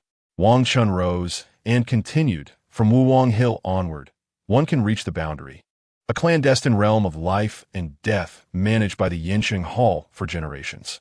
How could such a matter require only the efforts of Lord Wang Chen? It would be prudent to have Kaching from the Qixing accompany you, ensuring mutual support. Ningguang slowly rose, her gentle smile radiating warmth. Initially, she regarded Kaching, another member of the Qixing, as too rigid and easily broken. However, after the departure of the emperor, they remarkably reached a multitude of agreements despite their fundamentally differing philosophies. Yet, Wang Chen discerned another layer of meaning from Ningguang's words. Kaching might offer 8 parts assistance, but two-part supervision. As the ruler of Liyue, Ningguang earned her position through her own merit. She was never a simple woman. She had never lowered her guard around Wang Chen. The keeper of all secrets of Liyue Harbor, Ningguang embodied the greatest secret of the harbor. If it brings peace of mind, allowing Keqing to accompany me would be acceptable. However, since the Yinsheng Hall oversees that area, perhaps we should also invite Hu Tao to join us. After all, a resourceful and affluent beauty like her would make the endeavor all the more intriguing. Very well. Ningguang nodded in agreement. After a brief exchange of pleasantries, Keqing finally arrived. With her purple twin tails and alluring black stockings, she exuded both seriousness and vivacity. The chef of beef offal has arrived. Wang Chen noted upon spotting Keqing. Greetings, Lord Wang Chen. I am Keqing, the Yuheng of the Liyue Qixing. Keqing approached and bowed to Wang Chen. Wang Chen stood up and briefly introduced himself in return. Subsequently, Ningguang explained the situation to the expressionless Keqing. In response, Keqing merely nodded, refraining from further comment. On their way back, Wang Chen inquired of Keqing, "Do you harbor any prejudices against Ningguang?" His question, though somewhat rhetorical, aimed at fostering camaraderie. Despite being colleagues, our personalities truly clash. To her, Liyue Harbor is merely a business venture. She will do anything for profit. Isn't that a rather lack of principles? Or perhaps that is her principle? Keqing shook her head in resignation. Since the Emperor's departure, we have surprisingly reached many agreements. My past assessments of her were indeed somewhat biased, although our fundamental beliefs differ. Given the current circumstances, I must regard her as an ally. Moreover, Liyue has been quite unstable of late, and I have heard about the events in Inazuma. I fear Liyue might repeat those misfortunes, especially concerning that individual. As she spoke, a different emotion ignited in Keqing's eyes. However, I am not afraid. The Emperor has safeguarded Liyue for 1,000 years, but will the next 1,000, 10,000, or even 100,000 years follow suit? Matters intertwined with human destiny should be undertaken by humanity itself. Moreover, humanity can undoubtedly do better. You are right. At times, human destiny must be grasped by oneself. My fate lies in my own hands, not dictated by heaven. Wang Chen nodded. Indeed, Keqing remains the irreverent spirit among the celestial beings. My fate lies in my own hands, not dictated by heaven? Keqing murmured, seemingly enlightened, her eyes gradually brightening. Finally, Wang Chen ventured to the dock to search for Xiangling and Mona, but after a roundabout search, he found no trace of them. Upon inquiring with Beidou, he learned of the events that transpired, leaving him astounded. Eventually, in resignation, Wang Chen and Keqing arrived at the Yinsheng Hall. As expected, Hu Tao, Xiangling, and Mona were all present. After learning that Arataki Ito would not be detained for long, Wang Chen finally felt at ease. Subsequently, he briefed Mona and Xiangling before setting off with Keqing and Hu Tao towards Wang Hill. Xiangling took Mona to Wanmin Restaurant, intending for her to sample Liyue's culinary specialties. Upon hearing that there were apparitions in the area, the two lost interest in following along. "Hey, Wang Chen, why are you walking with Yuhan Keqing? That person is quite difficult to deal with, always appearing so serious." Hu Tao, walking beside Wang Chen, leaned forward mischievously to glance at the expressionless Keqing. "Do not speak carelessly," Wang Chen admonished, flicking Hu Tao's smooth forehead with his finger. "Ouch!" Hu Tao covered her forehead, playfully punching Wang Chen in frustration. In the absence of others, the spirited Hu Tao exhibited no adherence to decorum. Chapter 72. The Inner Thoughts of Keqing. Gazing at the distant Tianheng Mountain, Wang Chen checked the map once more. According to its indication, they would need to traverse Gili Plains and Wangshu Inn to reach Wang Hill. Nevertheless, with two beautiful companions, the journey would hardly be tedious. "Lord Wang Chen, please remain vigilant. This area is frequented by treasure-hunting bands and the Fat Chui," Keqing cautioned, her keen eyes surveying the surrounding cliffs and wilderness. No one could predict whether treasure-hunting bands lay in wait, ready to commit robbery. Very well, Wang Chen nodded. They had only just departed from Liyue Harbor. It was unlikely any reckless treasure-hunting bands would venture this way. As night fell, the sky darkened, with a few stars flickering in the distance. The air turned gradually colder. Along the way, they encountered a few oblivious slimes, which Keqing dispatched with her awful swordplay, effortlessly destroying several. I can't go on. Wang Chen, please slow down. Hu Tao's cheeks flushed, panting as she weakly tugged at Wang Chen's arm. Let us halt here for the night, Wang Chen suggested, pulling Hu Tao, who was sticking her tongue out from exhaustion. Close. She leaned against him, and he wrapped an arm around her waist to prevent her from slipping. That works. Keqing halted and scanned the surroundings with her piercing gaze, unexpectedly removing the hairpin from her head. To Hu Tao's astonishment, Keqing infused the hairpin with electro energy, causing violet lightning to flicker, transforming it into an exceptionally sharp knife. Thereafter, she skillfully used the hairpin to cut grass and even chop wood from nearby trees. My heavens, is it possible to play like this? Hu Tao exclaimed, staring wide-eyed at Wang Chen. Please sit here, Wang Chen said, unfazed by the spectacle. He helped Hu Tao settle onto a nearby stone and then summoned fire elemental energy to ignite a flame. Each time he borrowed a skill of a different attribute, he would gain a form of elemental enhancement. He had now acquired water, fire, and electro. This scene left Hu Tao in awe once more. Without a vision, one can still manipulate elemental energy? Keqing was equally surprised but refrained from probing further. She stepped into the nearby brush, her hairpin shimmering with faint electric energy. With her eyes narrowed, she swiftly flicked her wrist. Whoosh! A flash of purple light zipped by.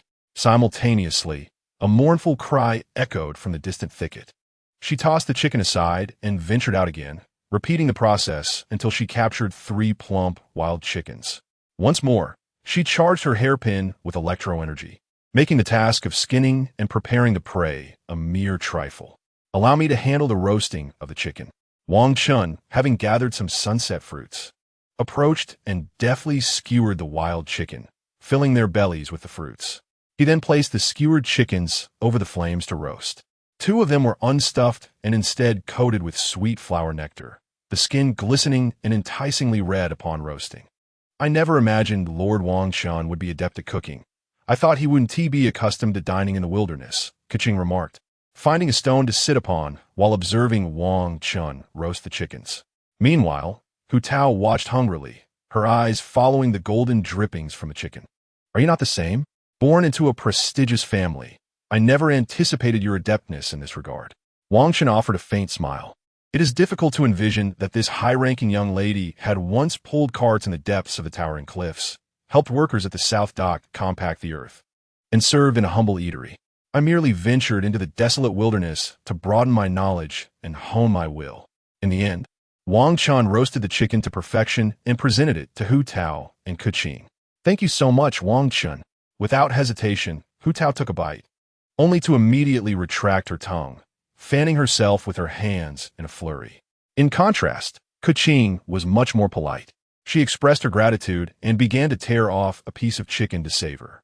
One must admit that producing such exquisite flavors under such limited conditions is indeed a remarkable feat. The campfire crackled, adding a lively ambience to the tranquil air. The food is delightful. Master Wang Chen's culinary skills are truly impressive. Keqing could not help but praise. She continued, Master Wang Chen, since you can declare that one's fate is in one's own hands and not dictated by the heavens, it seems you are a person with a story. Me? Wang Chen chuckled silently, surprised that Keqing was still pondering his offhand remark from the previous day. He added another log to the fire, stating, I have no stories to tell. I am merely an ordinary person. Is that so? Keqing chose not to press further. She believed that Wang Chen must have his own tales, considering her steadfast and resilient nature. If Wang Chen preferred silence, she would not pry. Yet, a hint of weariness lingered on her charming visage. Eventually, she set down her roasted chicken and gazed into the distant night sky, as if whispering. Perhaps the changes in Liyue herald some profound message. Yet, someone must stride at the forefront of the times, forging new paths. After the 3 finished their meal, Wang Chen proposed that he and Keqing take turns keeping watch. However, Keqing produced her hairpin, asserting, Tonight, my hairpin will serve as the alarm. She then planted the hairpin upright in the ground. This remarkably keen alert device would awaken Keqing at the slightest disturbance in the atmosphere. Wang Chen could not help but chuckle at the hairpin's myriad of uses.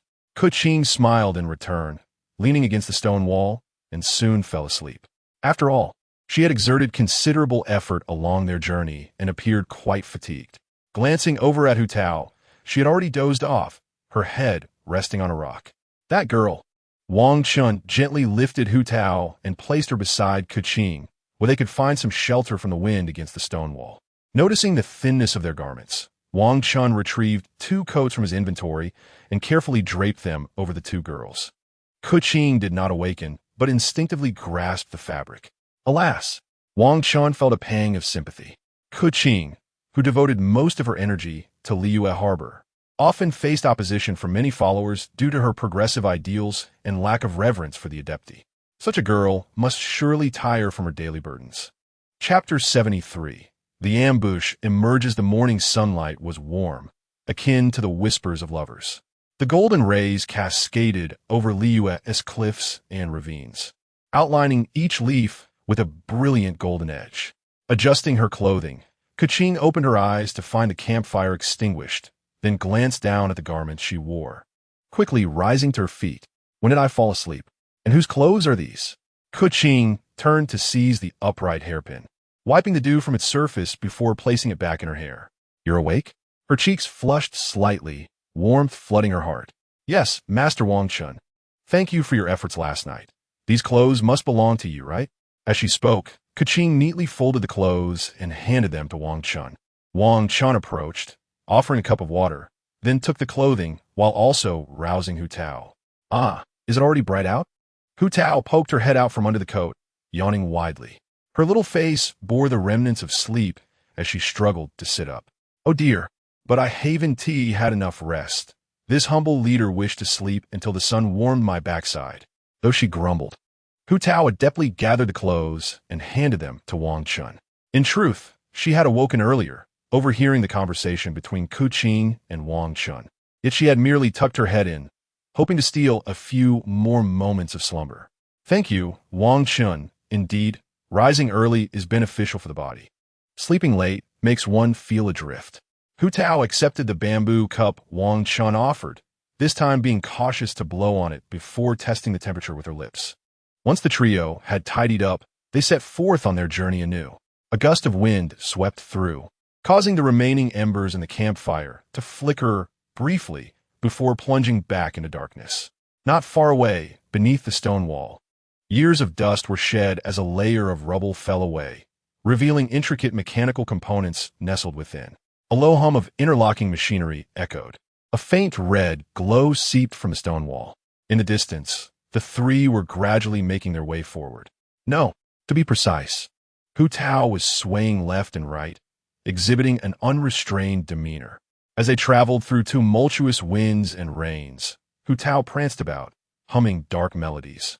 Hu Tao was renowned not merely for her role as the leader, but for her other remarkable achievement, poetry. She referred to herself as the dark poet of the alleyway, effortlessly reciting verses while meandering through the streets. Qiu Qiu Yao is her most celebrated work, cherished not only by the residents of the harbor, but also sung by children as far as Qingce village.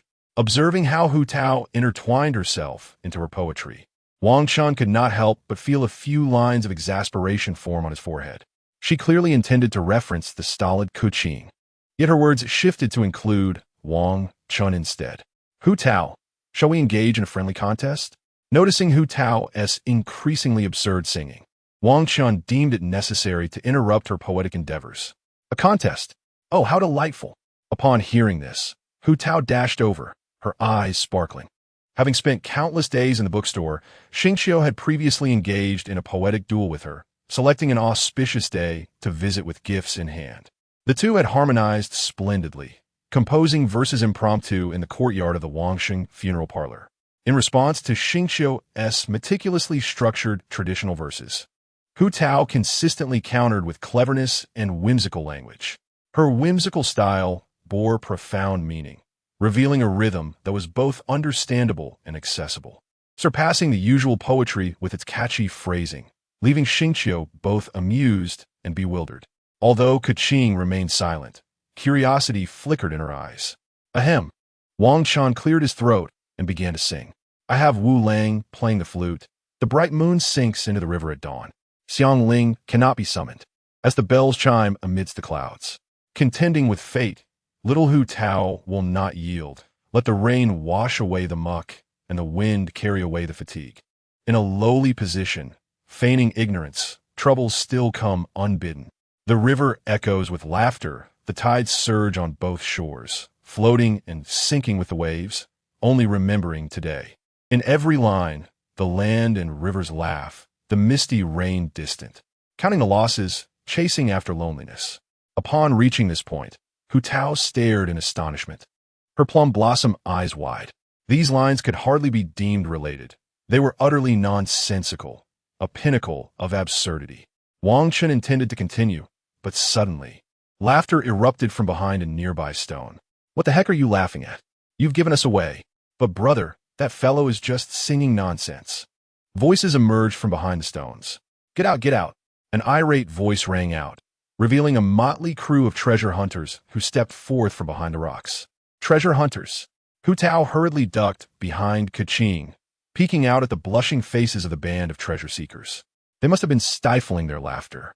Hey, do you knuckleheads know who I am? Keqing glared icily, sword in hand.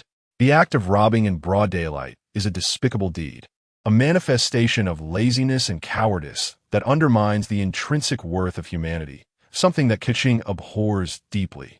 She constantly demands from herself an effort manifold greater than that of the average person, and she holds a strong disdain for all forms of lethargy and inefficiency.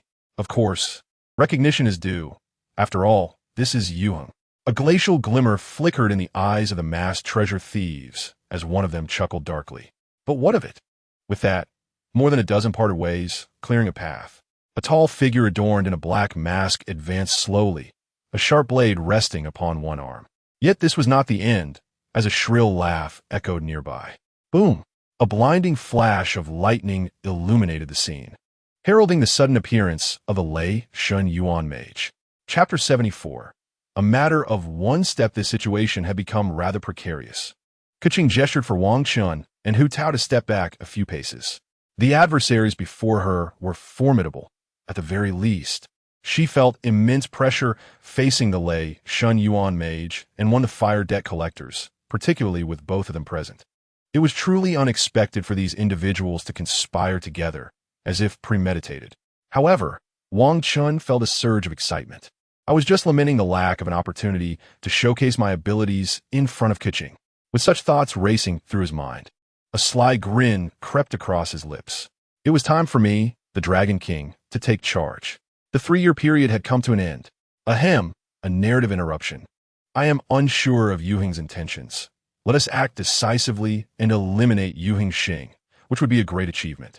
The treasure thief wielding a shovel planted it in the ground, his gaze sweeping over Keqing's graceful figure, lingering particularly on her alluring thighs clad in black silk. As for Hu Tao behind her, he regarded her with little interest. That young man? Likely just a servant. He thought it best to let one of his subordinates with such inclinations entertain themselves with him later. The leader of the treasure thieves swiftly assigned roles to Wang Chen and his companions. However, with 2 women and 6 men, distributing them became a challenge. Wang Chen furrowed his brow, resolved that he must first shatter the face of the one daring enough to gaze so brazenly. At that moment, Keqing suddenly sprang into action. With a resounding clang of her sword, a glimmer of cold light flashed as her long sword revealed its sharp blade. A bolt of purple lightning shot forth instantaneously, followed by her swift advance, unleashing a beam of purple sword light. Clang! An explosion of flames erupted as the debt collector raised a sudden blockade. Keqing's resilient black leg abruptly pressed against the shoulder of the debt collector, executing a swift turn, slightly bending her knees, and with a powerful thrust. She leapt into the air. With a soft thud, a streak of lightning-infused sword light cleaved through the distance, and a treasure thief collapsed, blood gushing from his neck, his head rolling away. What a remarkable technique! Wang Chen, poised to act, was taken aback by Keqing's swordplay. Just as Keqing landed, the enraged debt collector lunged forward, a red shadow darting out in an instant. Oomph! Keqing immediately positioned her sword in front of her, being forced back several steps by the sharp gust of energy. While behind her, a red shadow of the debt collector emerged. Feel the anguish from the abyss. The Lei Shun Yuan mage, regaining his composure, pointed his staff, unleashing an electric sphere that surged forth, creating a wave of force in its wake. Keqing's expression darkened. She was now besieged, yet with a fierce shout. She propelled herself forward using the lightning wedge. Just then, one of the treasure thieves, noticing Keqing above him, intended to make a move, only to witness Keqing execute a swift aerial turn, unleashing a sweeping sword light. Swish! A cry of despair echoed as the treasure thief clutched his neck and collapsed, blood staining the ground. Curse it, kill her first. The remaining treasure thieves grew frantic, their leader seething in anger. Although only 6 young men remained, making distribution easier. Wait, what the hell am I thinking? Charge! He commanded everyone to swarm forward, raising his shovel to hurl dirt toward her. Damn it, you needn't say more.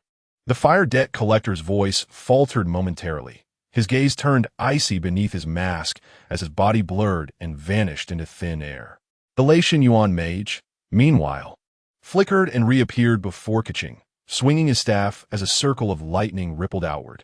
This is bad.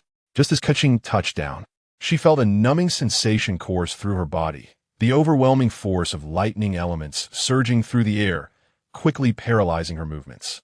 Fortunately, as the possessor of the Eye of the Thunder God, she was better equipped than an ordinary person who would have been rendered sluggish within the electric circle. Without a moment's hesitation, she moved, striking at the Lei Shun Yuan mage, but her sharp sword light was repelled by an almost viscous protective barrier of lightning energy. Wang Chen, my lord, you should leave. Keqing, her expression cool and breathless, retreated a few steps, deflecting several attacks from the treasure thieves. She had resolved to buy time for Wang Chen to escape. Just then, she sensed a terrifying chill creeping up from behind. This is bad. It's the debt collector. Keqing realized the peril, but was already too paralyzed to evade. Behind her, a shadow materialized, its sharp blade slicing mercilessly toward her neck. Clang! Instead of pain, a thunderous explosion resonated. Wang Chen, my lord. Stunned, Keqing struggled to comprehend the sight before her eyes. How could such a fearsome strike from the debt collector be so effortlessly countered by Wang Chen? Is he unharmed? Damn it! The debt collector fumed, tugging frantically at the blade lodged in place, his face reddening beneath the mask, yet it remained stuck. Ultimately, in desperation, he cast aside his arm's blade. 6-star slaughter formation. He bellowed ominously, instantly engulfed in fierce flames and black smoke as he bolted forward. Swish, swish, swish. The debt collector darted left and right, unleashing a series of razor-sharp fiery blades. Yet, the anticipated scene of Wang Chen's blood spilling did not transpire. Instead, a series of clattering sounds erupted as the sharp blades struck Wang Chen's body, igniting a shower of sparks. Wang Chen raised an eyebrow, observing as the fire debt collector's blades shredded his clothing. This is impossible. The fire debt collector shouted in disbelief, then leaped into the air, enveloped in fiery blades, descending upon Wang Chen with ferocity. Faced with such a terrifying assault, Keqing's expression shifted and she pulled at Wang Chen, only to find him completely immobile. In desperation, she prepared to speak, but suddenly, Wang Chen sprang into action. To hell with it. With a swift kick, he unleashed a sonic boom. Bang! The debt collector was sent flying backward, crashing through a distant cliffside, a cacophony of rubble cascading down to bury his lifeless form. What on earth? Keqing was left in shock. Hu Tao beside her covered her mouth in disbelief. The remaining treasure thieves stared wide-eyed in terror, instinctively gaping at the scene. What in the world is happening? At that moment, Wang Chen slowly turned, smiling at the stunned treasure thieves, revealing a dazzling smile filled with white teeth. Chapter 75. Wang Chen's Celestial Treasure. Be cautious. Wang Chen, cradling Keqing's waist with his left arm, suddenly pulled her into his embrace. Just as a violent surge of electric light and fiery potions erupted, creating a deep crater where Keqing had once stood. Hearing Wang Chen's soothing voice, Keqing looked up amidst the swirling lightning and flames, catching sight of the youth's warm, dark eyes and the serene confidence etched upon his face. Then, Keqing felt Wang Chen's right palm covering her jade-like hand that held the sword. The warmth of the young man's body pressed against her slender figure, his breath almost brushing against her delicate neck, causing a faint blush to rise on her cheeks. "Observe this move," came the boy's calm voice once more, echoing in her ears. Instinctively, her body was guided by Wang Chen, feeling her small hand clasped in his as she made a forward slash. Boom! A frenzied, intertwining storm of icy winds erupted from the tip of her sword, growing larger and transforming into an endless tempest of sword blades. Wherever it passed, the ground was carved with deep ravines. In an instant, it enveloped the distant treasure-hunting group. The piercing force of the ice element shattered the shield of the Thunder Abyss Mage, who let out a wail as his body was riddled with countless bloody wounds, increasing until finally, with a thunderous sound, he was reduced to powder. The remnants of the treasure-hunting group were no better off, vaporizing into a mist of blood in a mere encounter. Only then did Wang Chen release Keqing's hand, revealing some red marks on her snowy, delicate wrist, a result of his slight overexertion. "I apologize for not controlling my strength earlier," Wang Chen said with a sheepish smile. "It's fine, really," Keqing replied, somewhat flustered, unaware that someone had already received a notification from a system. She had no idea how formidable Wang Chen was, defeating such a powerful enemy with one strike. Moreover, he managed to achieve this without a vision. Could this be the innovative power belonging to Wang Chen? The human ability to transcend the constraints of the vision and reach another level. Reflecting on this, Keqing glanced at her own vision, which she had attempted to destroy several times but failed.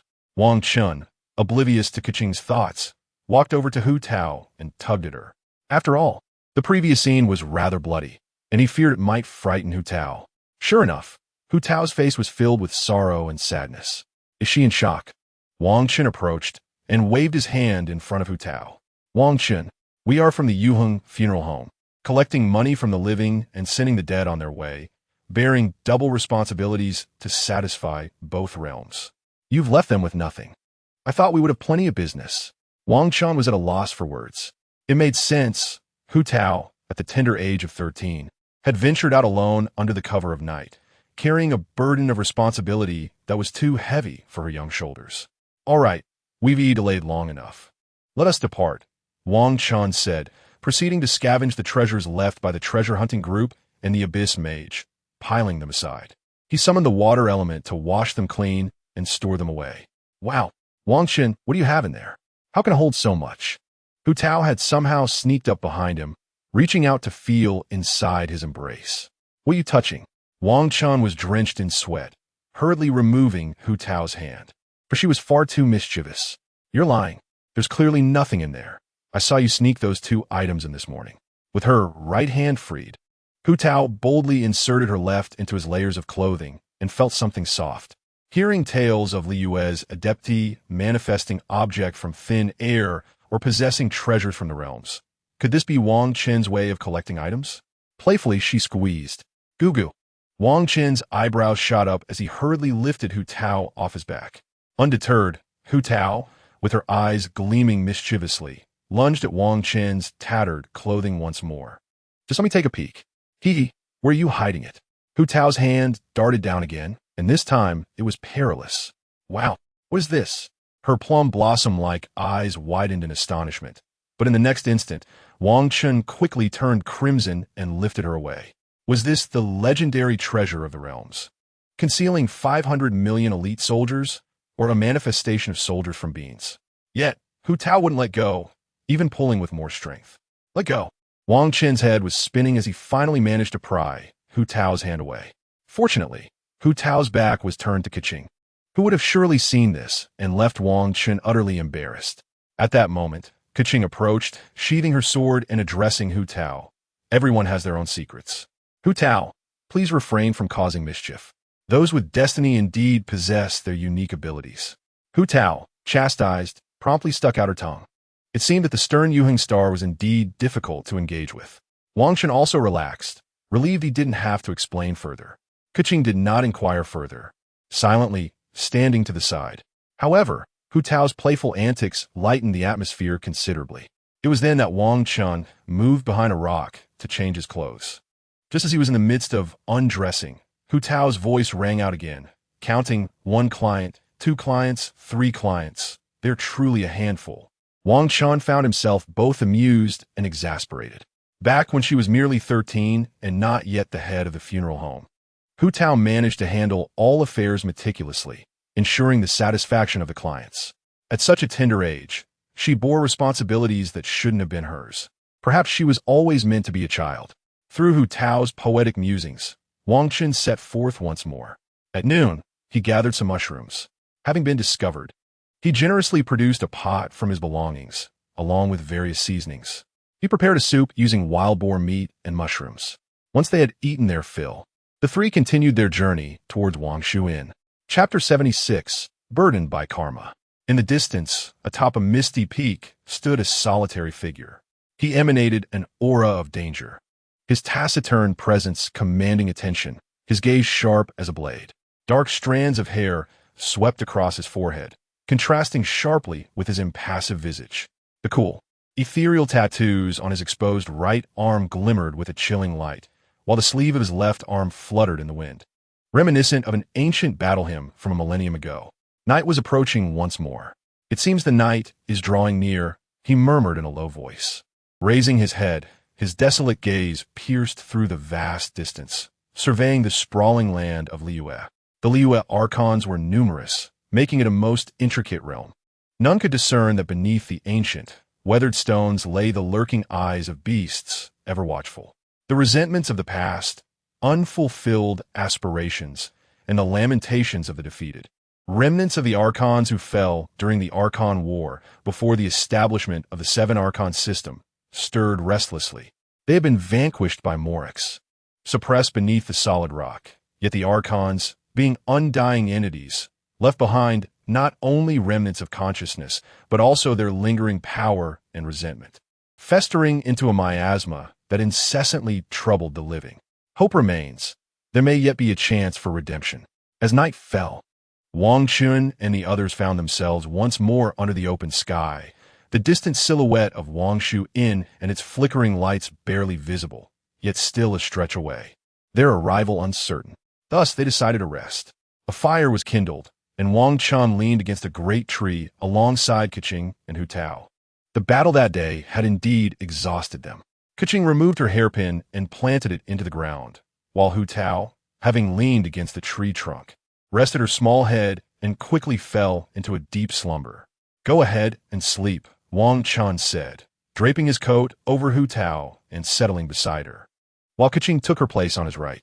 The flickering firelight cast a mesmerizing glow upon Keqing's exquisite features, enhancing her beauty, with her red lips appearing even more vibrant, akin to the dancing flames. Wang Chen brought his coat over to cover Keqing as well. Hu Tao, leaning over, rested her head on Wang Chen's thigh, falling fast asleep. What a mischievous girl. Wang Chen felt helpless, and who would have known that Keqing would lean her head, resting it on his shoulder. In this manner, Wang Chen remained still, closing his eyes to let the system remain alert while he drifted into slumber. A gust of wind swept by. In the distance, a few individuals approached, pushing a cart laden with ingredients. The two workers noticed the flickering firelight and spotted Wang Chen. Their gaze fell upon Hu Tao's head nestled between Wang Chen's legs. At that moment, Hu Tao seemed to dream of something delicious, stirring slightly. A sigh escaped the lips of a nearby uncle, who envied the sight of Keqing resting on Wang Chen's shoulder. Ah, the youth certainly know how to enjoy themselves. I wonder when I too shall experience such treatment. Sun Yu shook his head, urging the cart forward, needing to deliver the goods to Wangshu Inn before nightfall. He couldn't fathom the boss's reasoning for establishing the inn in such an isolated place. The distance from Liyue Harbor was indeed considerable. It was far from Qingce village. Let us go, Xiaoma, he called to the young lad beside him, as they ventured into the encroaching darkness. However, it wasn't long before Sun Yu felt the weight of the cart increasing. He wondered if Xiaoma had become lazy and sat atop the cart. To his shock, a dark, shadowy creature was perched on the cart, its form ethereal. Suddenly, its head turned with an unsettling grin directed at him. My. Sun Yu's face flickered like a traffic light before succumbing to a pallid whiteness. He noticed Xiao Ma had collapsed on the ground, his lower body soaked, already unconscious. The creature inched closer, its massive and grotesque visage splitting open to reveal blood-stained, sharp teeth. Help, help! Sun Yu attempted to flee, but his legs felt leaden. With a sudden effort, he plopped down onto the ground. He could even see the creature's mouth, pulsating with a crimson throat, and dread filled his heart, quelling any bold thoughts. At this proximity, he could see the viscous drool glistening on the creature's teeth. The monster's maw stretched wide, poised to devour the pallid Sun Yu whole. Just then, a blinding green light erupted in the dark night. Boom! A fierce gale swept through, laden with icy malice and murderous intent. The gaping creature was instantly pierced by a verdant spear, hurtling away and impaled into the earth. A youth, radiating emerald light, descended silently, landing upon the spear's shaft. He suddenly pressed down with one foot. Boom! A tempest of emerald wind surged forth, following the spear's intent.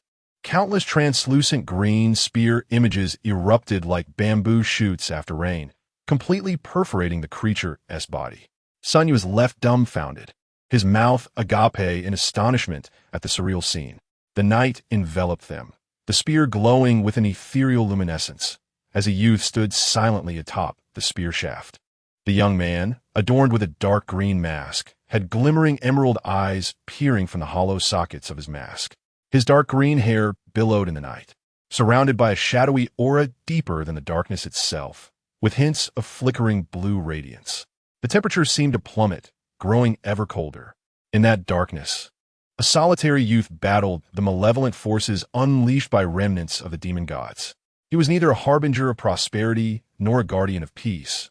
Rather, he bore the burdens of karmic retribution and hatred, traversing through the abyss. He opened his mouth, intending to speak, but the icy youth before him suddenly moved. The young man, accompanied by a shadowy figure, leaped into the air, kicking the spear, which spun and flew into his grasp. Simultaneously, a deep voice resonated, devoid of emotion, imbued with an even more terrifying aura of slaughter. At night, ominous beings are most restless. You best not venture outside. The green glow faded, as if the night itself trembled in fear. The youth's silhouette gradually vanished into the silent darkness. Chapter 77, Midnight Intrusion. Far away, Wang Chen, lost in slumber, remained oblivious to the unfolding scene. The following dawn, the warm red sun ascended the horizon, casting a rosy hue upon the distant layered mountains. Hu Tao, nestled against Wang Chen's legs, stirred as something pressed against her face, prompting her to seek a more comfortable position. However, with her movement, that object seemed to assert itself even more.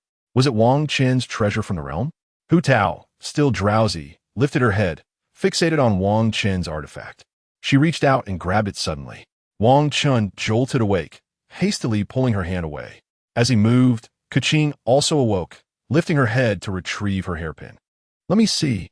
Hu Tao persisted, even as Wang Chen grasped both of her hands, attempting to bite down in defiance. Wang Chen quickly stood, lifting the mischievous Hu Tao. Hu Tao, Keqing interjected, assuming Hu Tao was causing trouble, scolding her sharply. At Keqing's reprimand, Hu Tao instantly complied. Wang Chen then released her hands. Enough of this. Tidy up. I shall prepare breakfast. Wang Chen reiterated, feeling a twinge of anxiety. He was grateful for his quick reflexes, otherwise, he shuddered to think of the power behind Hu Tao's bite. Stretching lazily, Keqing's form became apparent as she quietly wandered toward the distant woods. Hey, Keqing, where are you going? Hu Tao exclaimed, chasing after her. Upon noticing Hu Tao's pursuit, Keqing's expression hardened. What do you want with me? Then tell me, why did you sneak away alone? Hu Tao grinned, her eyes twinkling. I wasn't doing anything. Keqing's cheeks flushed crimson as she grasped Hu Tao by the collar, dragging her along. Then, with a flash of lightning, she flung Hu Tao away. That girl. Keqing found a thicket, loosening the belt at her waist. Just then, a shimmering yellow butterfly appeared, and Hu Tao silently materialized behind Keqing.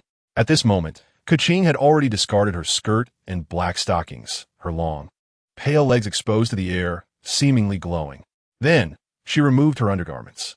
Hu Tao, witnessing this scene, suddenly understood Keqing's intentions. Wasn't she simply going to the restroom? Why the secrecy? As Hu Tao pondered, her foot inadvertently snapped a dry twig. Crack! Startled, Hu Tao jumped at the sound. Nearby, Wang Chen placed a bamboo tube over the campfire, gathering 2 portions of water into it, waiting for the fire to boil the water. The aroma of bamboo wafted through the air. Suddenly, he heard Kuqing scream, "Dongji!" Wang Chen sprang to his feet, transforming into a stream of water, racing toward the woods. In mere moments, he reached his destination. As he emerged from the water, he beheld the scene before him, and Kuqing's previously flushed face was now tinged with even more shame, her screams growing louder. In the distant thicket, a swarm of dark birds took flight. In the open field, Wang Chen walked at the forefront. Hu Tao glanced at Kuqing, still blushing, then at the silent Wang Chen ahead, her desire to sing fading away. By midday, the trio finally arrived at Wang Shu Inn. Having only consumed water in the morning, Wang Chen was now famished. Without further ado, they ordered a sumptuous feast. After the 3 indulged in their meal and drink, they promptly reserved 3 guest rooms for rest. Naturally, one individual, lacking funds, had to negotiate privately with the proprietor, offering a substantial amount of materials as collateral. With a murmured complaint, Wang Chen reclined upon the bed in his guest room. This time, there was no urgency to continue their journey, as he had not truly rested during their travels. After deliberation, they decided to take a day to recuperate. As evening descended, Wang Chen pondered the sudden appearance of the Lei Shen Yuan mage. This world, indeed, diverged from the game. The Lei Shen Yuan mage should not have manifested in Liyue. Did the mage's emergence herald something significant? Now that they were at Wang Shu Inn, he wondered if he might encounter the illustrious Imi Lu Jinjun. After much contemplation, Wang Chen succumbed to slumber, ultimately enjoying a delightful afternoon nap. As night fell, a weary Wang Chen discarded his filthy clothes and collapsed into bed. He unceremoniously tossed his soiled garments into the trash bin. Meanwhile, in the adjacent room, Hu Tao also shed her attire, took a shower, and then wrapped herself in a bathrobe before reclining on her bed. In the dead of night, Hu Tao suddenly sat upright, stealthily approaching the wall to listen for sound from the other side. Surely, he must be asleep? Hu Tao licked her crimson lips, her plum blossom eyes shimmering in the darkness. Then, she stepped back cautiously, her form flickering before transforming into a multitude of yellow butterflies that melded into the wall. A faint yellow light suddenly illuminated Wang Chen's room, revealing Hu Tao's staggering silhouette amidst the swarm of butterflies. Steadying herself, she covered her mouth upon seeing Wang Chen soundly asleep, immediately feeling at ease. The Dongtian treasure. Hu Tao chuckled softly and rummaged through the wardrobe. However, she could not locate Wang Chen's clothing. After a prolonged search, she finally discovered it in the trash bin. Yet, her efforts yielded no significant findings. It must be hidden closely. Hu Tao huffed, feeling frustrated. Today, she was determined to see what the Dongtian treasure looked like. Thus, she quietly approached the side of the bed. Wang Chen's system had already detected Hu Tao's entry, yet it remained silent, as if it were lifeless. Where could it be? Hu Tao burrowed under the covers, her hands searching wildly. First, she felt Wang Chen's solid chest. Nothing. After confirming the absence, she began to explore further down. This doesn't feel right. Hu Tao continued to probe, but her small hand soon could not grasp anything. Never mind. I shall take my leave. After an unsuccessful search, Hu Tao could only climb out of bed, feeling dejected as she transformed into a butterfly and vanished from Wang Chen's room. Chapter 78. Arrival at Wuang Slope the next day. Upon awakening, Wang Chen was oblivious to the events of the previous night. Stretching lazily, he sensed something amiss but could not pinpoint the issue. Inquiring with his system, he found everything to be as usual, which allowed him to relax. After breakfast, Wang Chen ascended to the top floor of Wang Shu Inn, recalling that there had once been a rather ominous Yan Shintong here. However, his purpose for coming was to seek out Xiao. After all, if there were any disturbances in Liyue's dark filth, he would be the most informed. For millennia, Xiao had battled the remnants of the evil deities. His divine abilities were exceptional among the immortals, and vanquishing demons posed no challenge for him. Holding a bowl of almond tofu, Wang Chen placed it on the table. Since Xiao had a particular fondness for this flavor, Wang Chen made no alterations but instead had Yin Xiao prepare it to perfection. He mused about whether Xiangling would succeed in her endeavor with stinky tofu. He wondered if Xiao would enjoy that as well. In truth, Zhao's fate was tragic. He had once been enslaved by a malevolent deity, suffering greatly until the arrival of the Electro Archon, who granted him freedom. Suddenly, a gust of azure wind swept through, laden with a palpable aura of malevolence. The temperature seemed to drop significantly.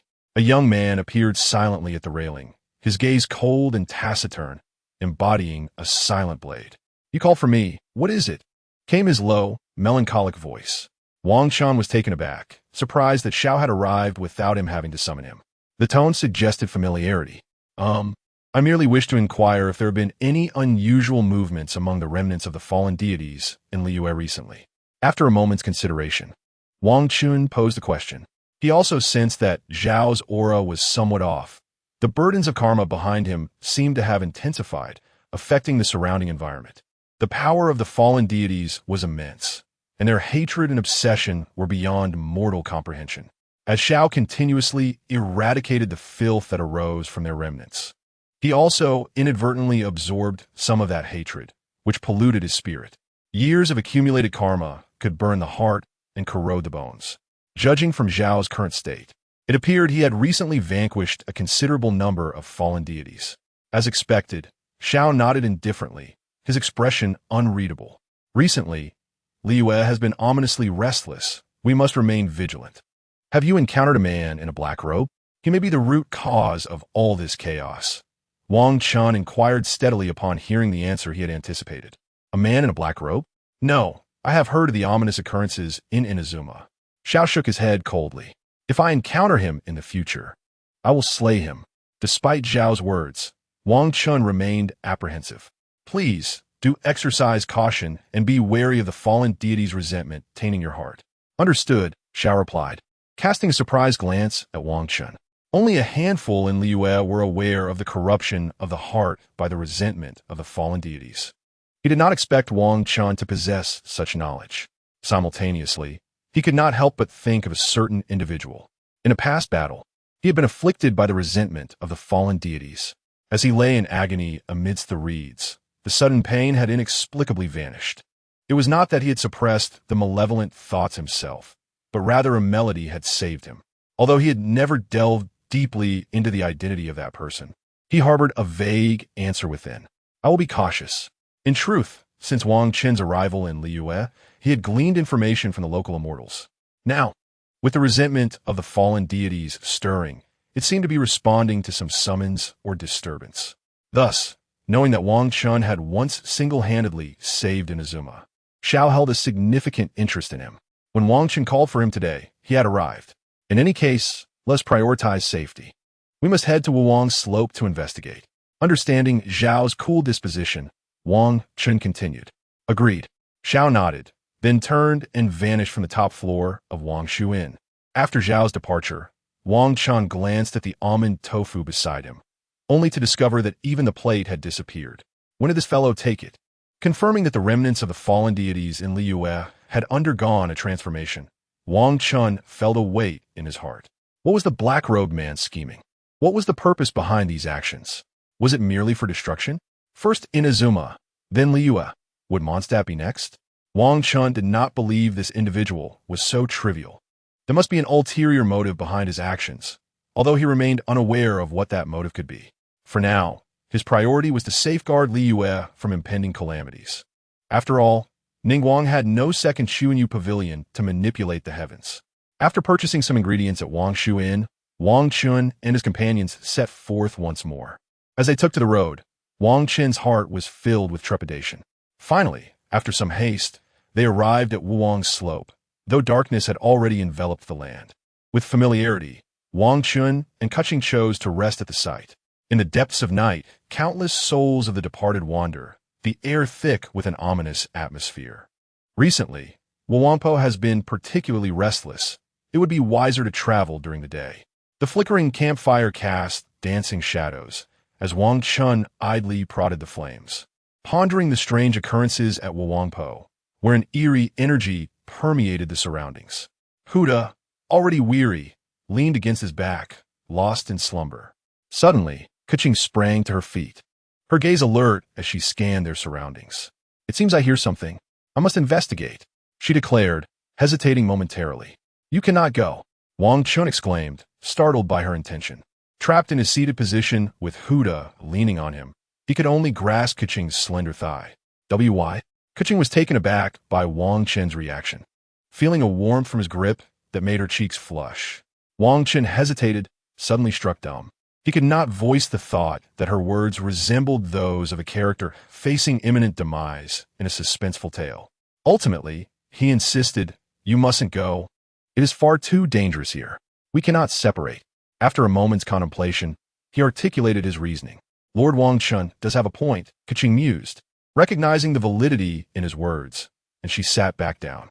Wang Chen released her, exhaling in relief, fearing she might disregard his counsel.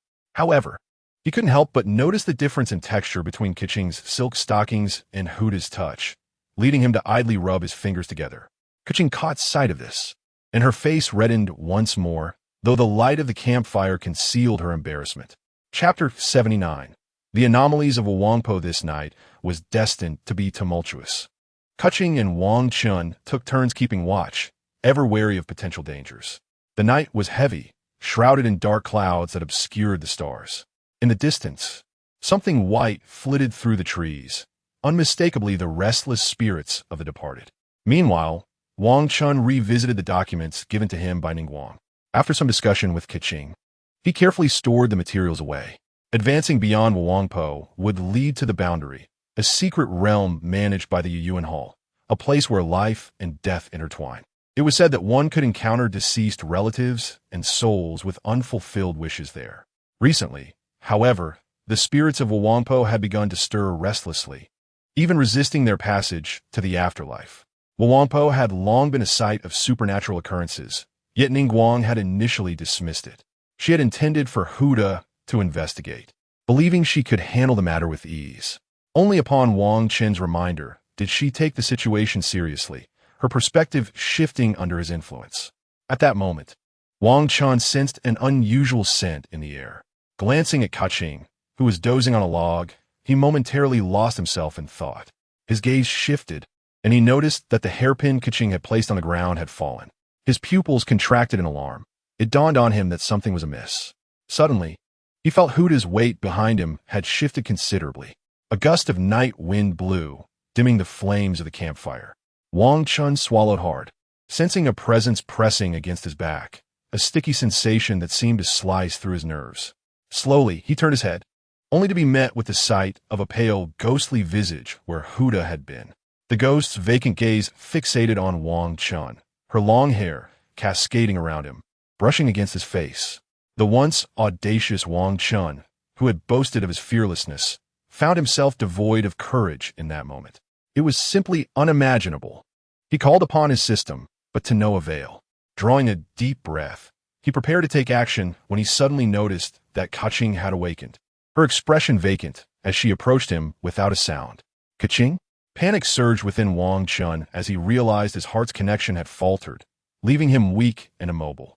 Keqing drew near, her eyes devoid of life, and she poked his cheek with her finger. "Ah!" Wang Chen yelped, springing upright. It was then he realized he had merely been dreaming. "What is it, Wang Chen?" Keqing, still on watch, jolted at his outburst. "Oh no!" Huda, who had been resting against him, suddenly tumbled to the ground with a thud. "Fear not. I merely experienced a nightmare." Wang Chen stammered, hastily assisting Huda. "So, you were afraid of ghosts?" Huda chuckled as she brushed off the dust from her clothes. "Rest assured, with this hall master present, no little specter would dare approach." Wang Chen felt his face flush at Huda's teasing, hastily offering a few explanations. He no longer felt drowsy and suggested that Keqing get some rest. Unsettled, he contacted the system to keep watch, finally at ease. Wangpo was indeed peculiar. Wiping the sweat from his brow, Wang Chen resumed poking the campfire to pass the time, occasionally glancing at the sky, waiting for dawn to arrive. Once daylight broke, they could venture into Wangpo to uncover the mysteries within. During this vigil, Wang Chen observed several translucent spirits drifting by. Initially unnerved, he soon found them less intimidating. Among them were a few ethereal female figures whose beauty caught his eye, prompting him to gaze at them several times. These spirits seemed aimless, wandering as if lost, before ultimately moving toward a certain direction. In the distance, within a dilapidated temple, remnants of its former glory lay in ruins, the air thick with cobwebs. A figure, radiating an eerie blue glow, approached a solitary stone statue, time seemingly frozen around them.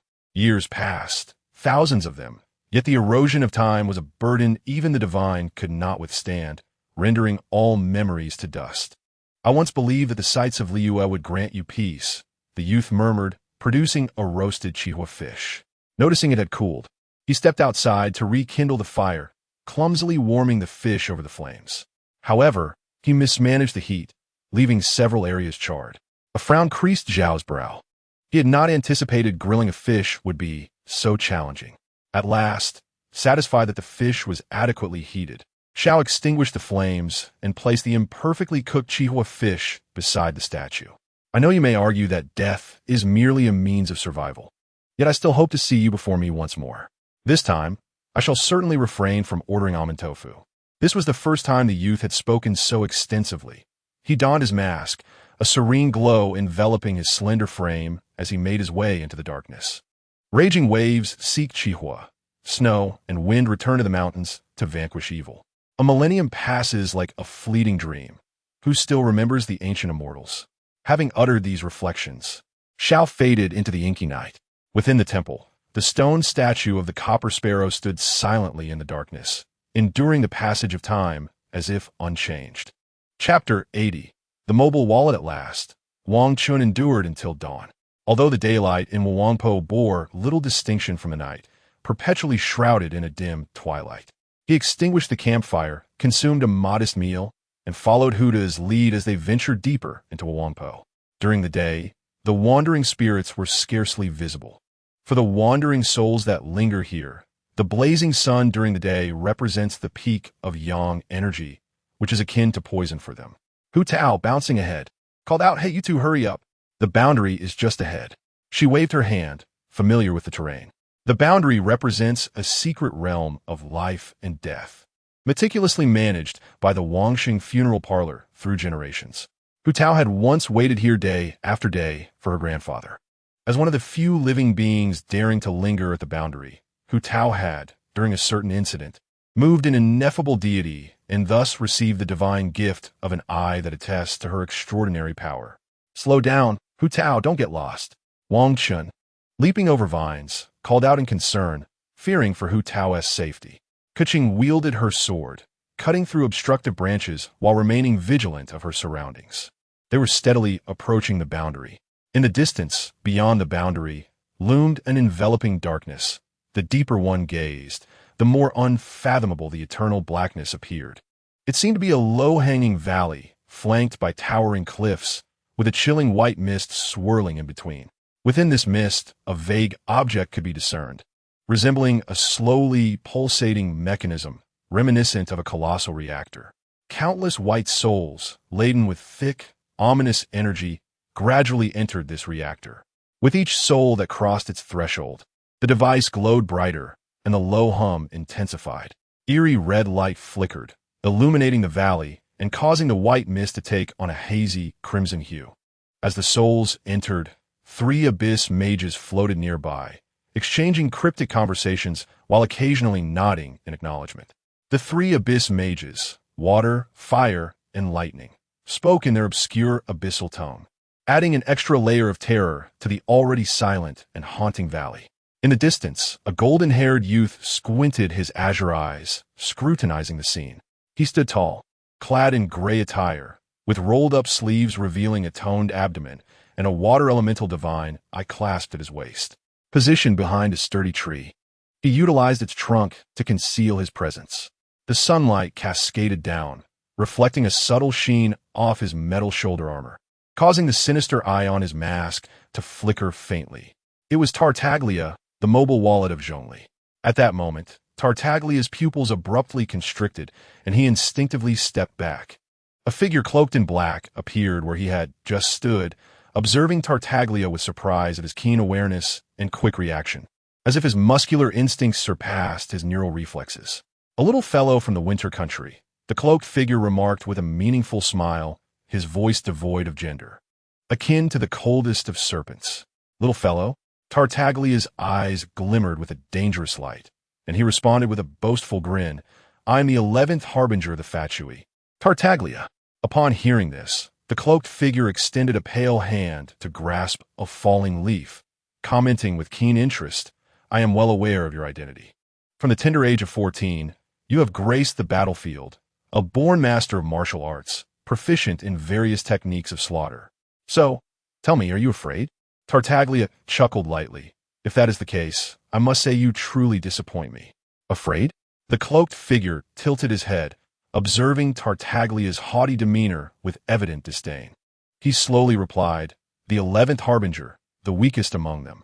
As soon as his words fell, the leaf in his fingers shattered into countless fragments, drifting down to the ground, only to be obliterated into fine ash. His words rendered Tartaglia's previously arrogant smile frozen, replaced by a look of surprise and perhaps a surge of combat fervor. A torrent of water swirled in his hands, and two sharp blades of flowing water emerged, exuding a chilling aura. You must have some ulterior motive for being here. Am I correct? As I stated, my goal is to pluck all 7 stars of Liyue to present them to Her Majesty the Queen. This is not a matter for you to meddle in.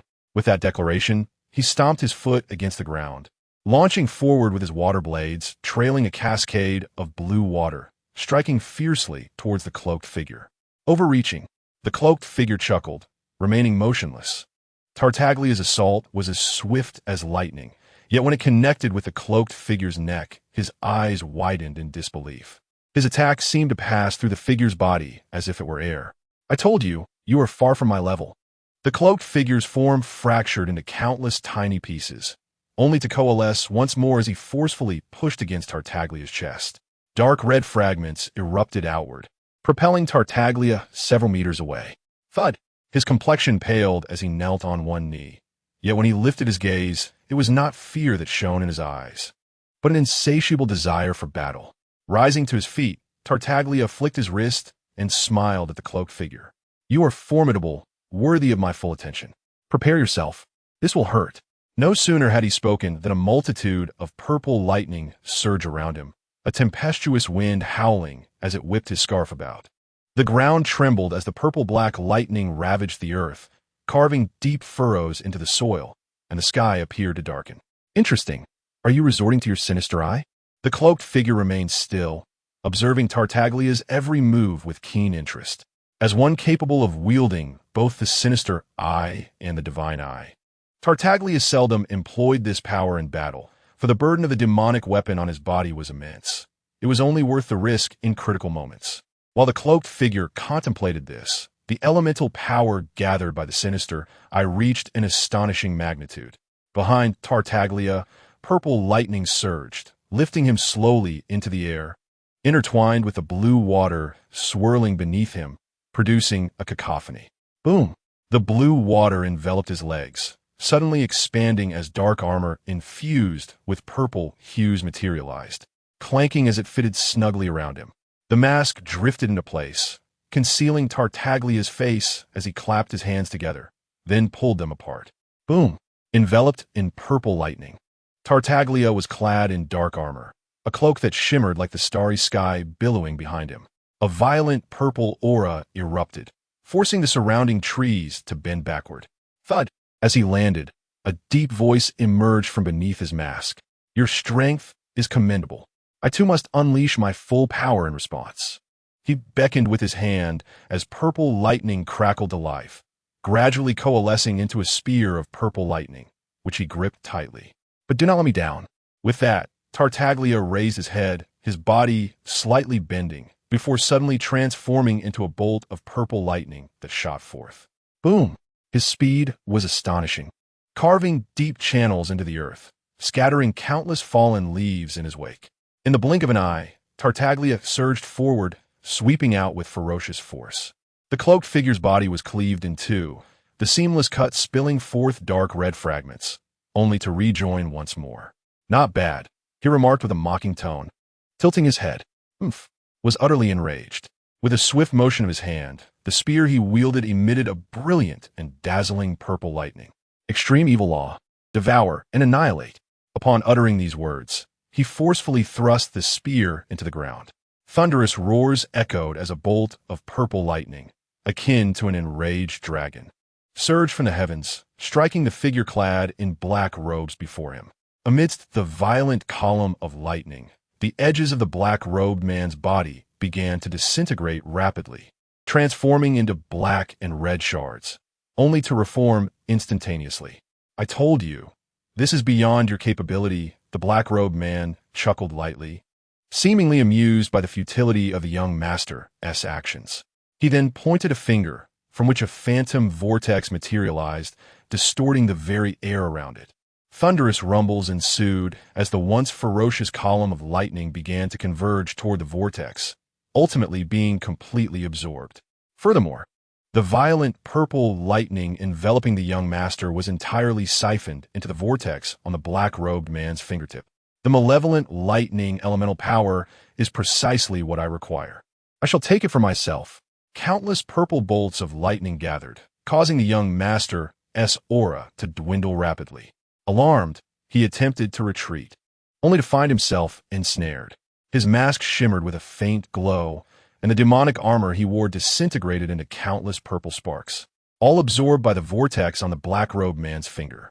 "Well, your usefulness ends here," the black-robed man declared, observing the young master's pallid complexion before delivering a kick to his abdomen. A resounding thud echoed as the young master was sent flying, crashing into a nearby tree, struggling momentarily before succumbing to unconsciousness.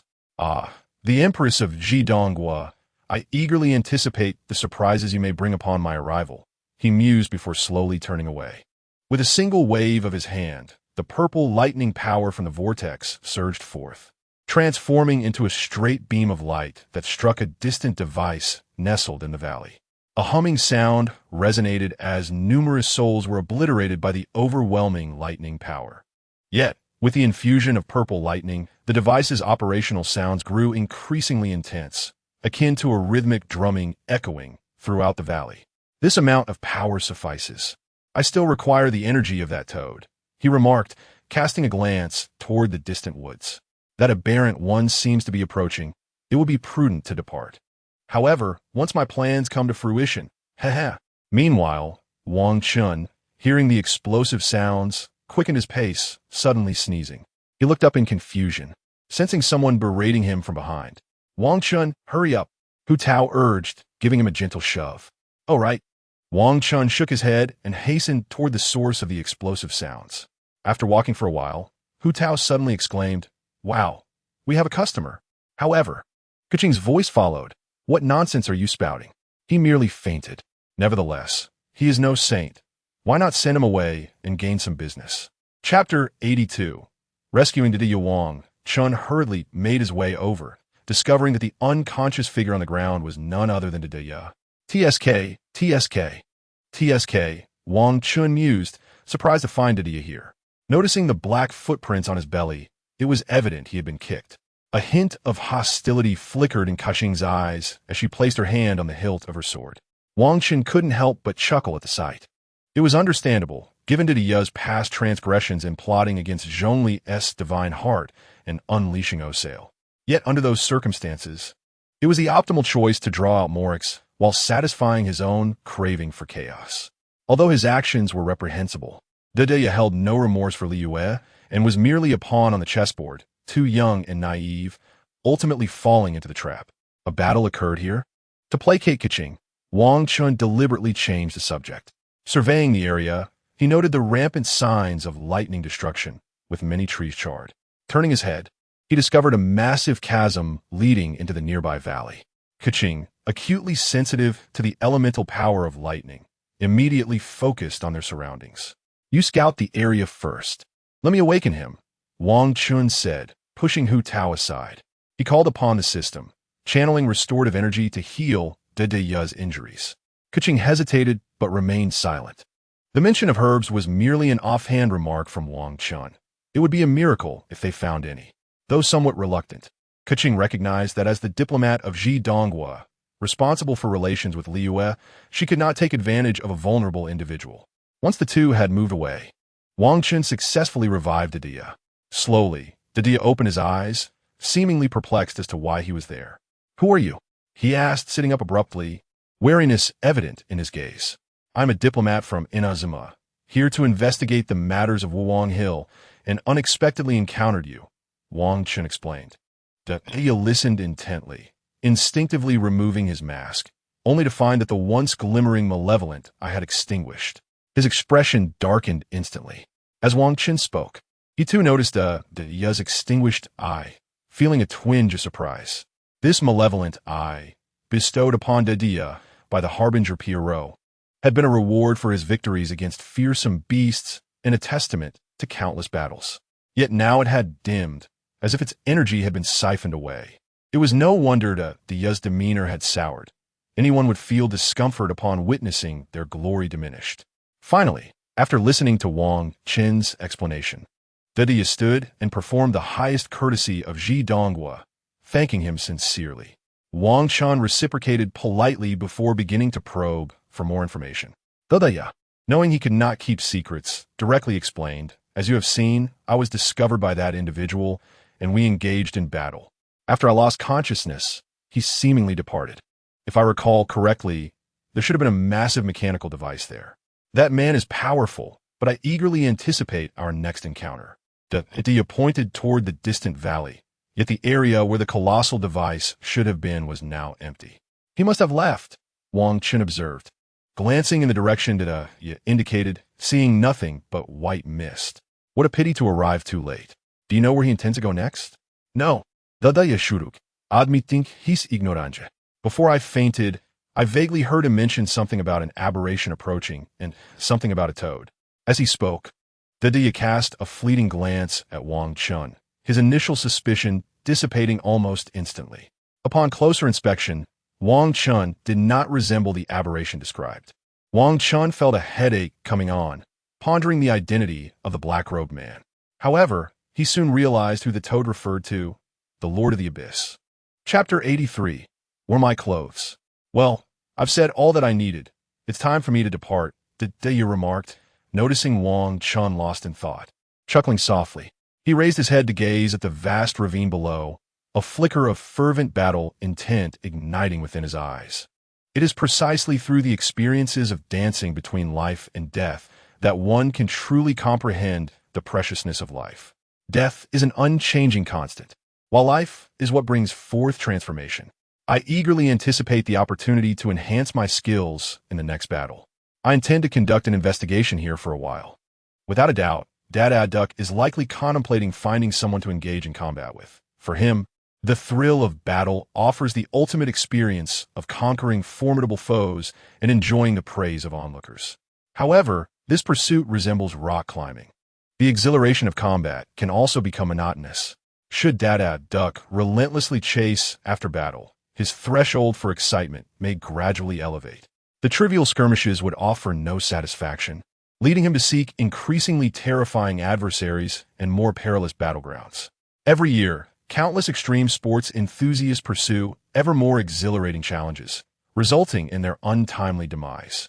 Alternatively, some individuals continuously seek pleasure in certain activities, even resorting to using steel wool. It is evident that the scarcity of foreigners has its reasons. Contemplating this, Wang Chen noticed that Dada Duck had already vanished into the distant thicket. Dressed in a crop top, one wonders how he manages in the frigid climate of Zhejiang. Surely he must be suffering from the cold. Rubbing his chin, Wang Chen began to let his thoughts wander. Suddenly, he froze. He was indeed rambling nonsensically. Casually picking up some herbs, Wang Chen discovered a plant with 3 leaves, one of which was tinged with red. Upon inspecting another, he found it adorned with flowers of 7 colors. Remarkable! How could he have actually found such a thing? "Where's my client?" Upon returning, Hu Tao noticed Dada Duck's absence and immediately called out. He had just awakened from unconsciousness and left. Wang Chen had no choice but to provide an explanation. After brushing off Hu Tao and Kuqing, Wang Chen decided to explore the distant valley. "I'll accompany you." Upon hearing Wang Chen's plans, Hu Tao volunteered eagerly. "All right, but you must stay close to me." After a moment of contemplation, Wang Chen agreed. Although Hu Tao appeared unreliable, her expertise in funeral arrangements surpassed that of the typical undertaker. "Then I shall remain outside." Kuqing nodded in agreement after Wang Chen and Hu Tao concluded their discussion. Soon after, the figures of Wang Chen and Hu Tao disappeared into the mist of the valley. To avoid losing their way, Wang Chen tossed small stones as they proceeded. Not long after, he stumbled upon scattered machine parts within the fog. He picked up a red component resembling a mushroom. King oyster mushroom? Wang Chen mused over the peculiar piece, the cap appearing to be a piston. As he fiddled with it, he accidentally activated the device. Buzz! The component began to vibrate, causing Wang Chen's hand to tingle. What is this? Hu Tao leaned in to examine it, taking the king oyster mushroom from Wang Chen's grasp. I have no idea. Perhaps I can play with Mona, Linghua, and Ing later. It seemed this was indeed a place for mechanical devices. Wang Chen crouched down, feeling the ground beneath him. It had a strong, dampening sensation, seemingly filled with some metallic ions. Oh! Hu Tao's attention was suddenly diverted as she gasped softly. What is it? Wang Chen inquired, lifting his gaze. It seems there is a spirit over there. Hu Tao shaded her eyes, staring at a faintly glowing, translucent figure in the distance. A spirit? Wang Chen quickly stood, brushing off the dirt from his clothes. Let us go investigate. Hu Tao, unperturbed by the specter, excitedly grabbed Wang Chen's hand and dashed forward. However, the spirit appeared to sense their presence and began to flee deeper into the mist. Slow down. Wang Chen noticed that as they ventured further, the air grew increasingly frigid.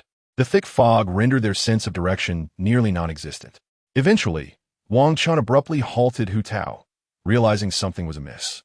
Hu Tao, the air here seems to possess a strong corrosive quality. As he spoke, he noticed his clothes beginning to deteriorate.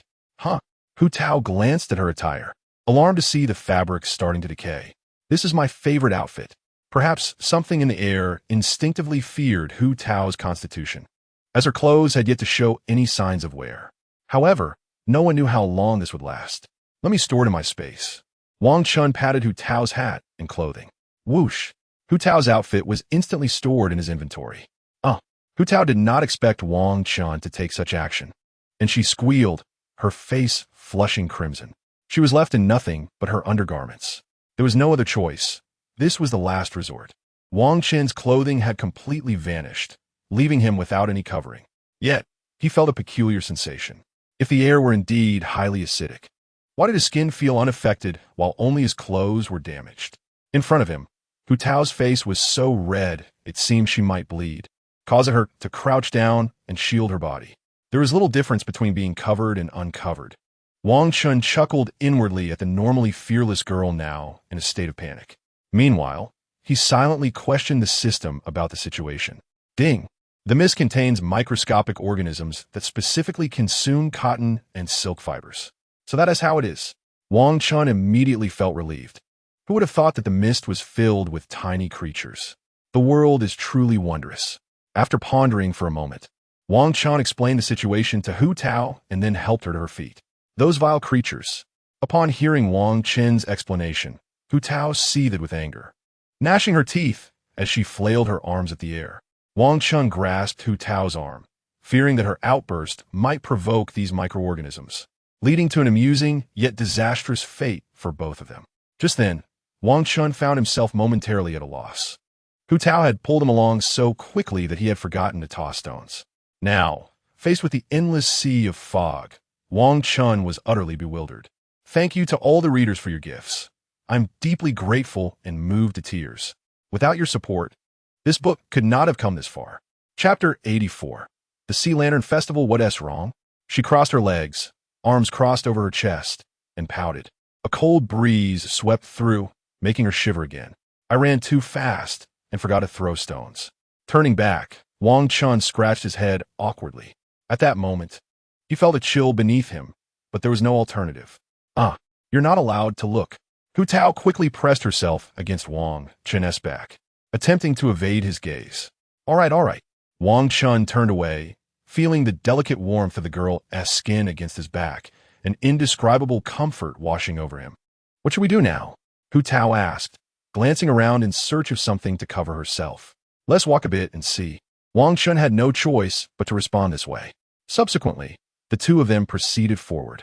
It turned out this was not a treasure trove. After a short while, they realized they seemed to be going in circles, and the daylight was gradually fading. What a pity. Wang Chen looked up at the dimming air, reflecting on the situation. Achoo! Suddenly, Hu Tao sneezed from behind him, hugging her arms to ward off the cold. It's getting colder.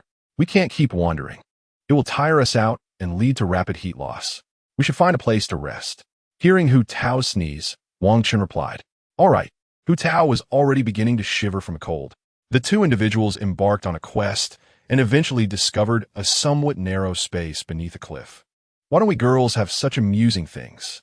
With a flush on her cheeks, Hu Tao's whimsical thoughts began to swirl. At last, Wang Chen successfully kindled a fire and settled down, feeling immensely comfortable. With the flames flickering, Hu Tao was instantly filled with delight and eagerly extended her hands towards the warmth. In Le, Ningguang stood gracefully before a screen, her slender legs poised. As she delicately caressed a garment of deep blue, the design was freshly crafted, exuding an air of opulence akin to gossamer and silk. How is the reconstruction of Chuanyu Pavilion progressing? She inquired, holding the garment before her. This is quite a significant undertaking, replied her secretary, dressed in a red qipao.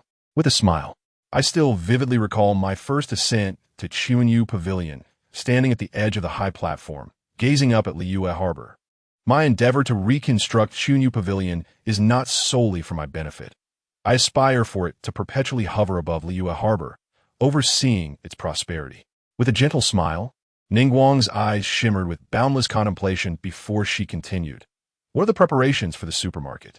The secretary retrieved a thick report, smoothing her hair back as she spoke. The site for the supermarket has been determined, and the supply channels are also established. We are merely awaiting the official commencement of construction. Very well. We must expedite all matters, Ningguang nodded, issuing a series of commands. By the way, the disturbances at Wuwang Hill have ceased, and the nearby villagers have reported minimal disruptions recently, the secretary added. Oh, it seems Lord Wang Chen has managed the situation admirably, Ningguang remarked, somewhat surprised by Wang Chen's efficiency. She then requested a report on Inazuma. According to the information brought by Beidou and her companions, there seems to be a disturbance at Sairai Island, possibly the emergence of the legendary Enkinomia, where numerous monsters, including dragon lizards and abyss singers, have appeared. There are no significant issues in Mondstadt. That merchant, Liben, has returned to exchange goods, the secretary continued, flipping through her report to relay each detail. Enkinomia? Inazuma is becoming increasingly chaotic, Ningguang remarked as she slowly walked toward the inner room. As Ningguang's footsteps faded, Baiwen stealthily picked up the newly crafted blue garment and brought it to her nose, inhaling Ningguang's scent. Closing her eyes, Baiwen felt a tremor run through her legs but quickly opened them, reluctantly setting the garment down as she ventured outside. As night fell, Keqing gazed anxiously at the mist within. After a moment's hesitation, she placed her hairpin down, found a secluded spot, ignited a fire, and began to wait silently. The night had fully descended, and stars gradually emerged. In the valley, Hu Tao and Wang Chen had fallen asleep beside the campfire. The side facing the fire was warm, while the other side was cold, creating an uncomfortable predicament. Unable to find sleep, Hu Tao turned restlessly and suddenly had an idea. Hug me, Wang Chen. With little hesitation, she nestled into Wang Chen's embrace, finding solace in the warmth. With Wang Chen behind her and the fire before her, she felt utterly at ease. Wang Chen, somewhat bewildered, nonetheless embraced the warmth of Hu Tao's body. In this embrace, Hu Tao soon drifted into a state between wakefulness and slumber, while Wang Chen, unfortunately, found sleep elusive. This is simply too comfortable, he mused, his thoughts wandering. They spent the night entwined together, sharing warmth. As dawn arrived, Wang Chen awakened, memories of the previous night flooding back. Just then, Hu Tao stirred, blinking her eyes, her cheeks flushed, seemingly aware of the events of the night before. At that moment, they both noticed the mist outside dissipating. Wang Chen, my clothes, Hu Tao exclaimed, prompting Wang Chen to hurriedly retrieve their garments, both flustered as they dressed. After putting on their clothes, Hu Tao's embarrassment subsided considerably, and she took a deep breath, urging, let us hurry. Wang Chen, thinking Hu Tao was still lost in thought, swiftly pulled her along as they exited. Outside the valley, Keqing awaited anxiously, relieved to see the mist had cleared that morning. Keqing, Wang Chen called out, rushing to greet her and explaining the previous night's occurrences. Little did they know, within the valley, a transparent figure reappeared, looking somewhat dazed and confused as it surveyed its surroundings. Wasn't I dead for so long? How'd I end up back here? The ethereal figure, clearly bewildered, hesitated before drifting away slowly. Outside the valley, now that Wang Hill was peaceful, they needed to hasten to the location of the Lord of the Waters, the Ruochuo Dragon King. On the way back, Wang Chen, aiming to prevent Keqing and Hu Tao from encountering danger and to save time, explained briefly before setting off alone toward the Ruochuo Dragon King's domain, located in a secret area beneath the Fulong tree at the southeastern base of Hulao Mountain. Once a colossal dragon of ancient lineage, the Ruochuo Dragon King had once stood alongside the Emperor of Liyue Harbor in bygone eras, only to later fall into conflict and be sealed away in the depths of darkness.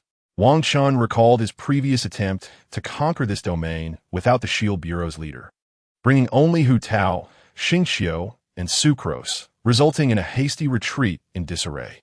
What does that black-robed figure want with the toad? Wang Chen panted as he reached the towering Fulong tree, wiping the sweat from his brow.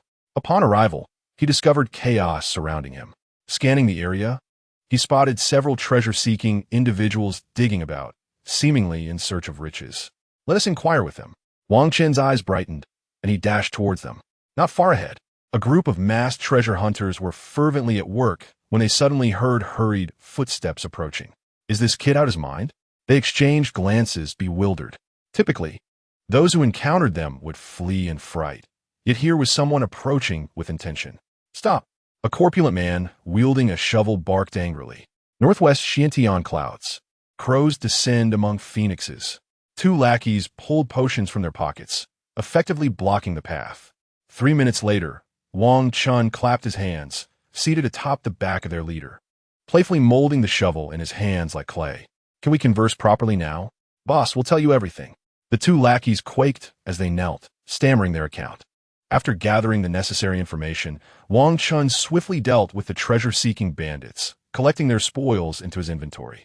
They recounted that not long ago, a mighty roar had echoed through the area, shaking the very earth, and their leader proclaimed it to be a sign of treasure's emergence, prompting their eager arrival.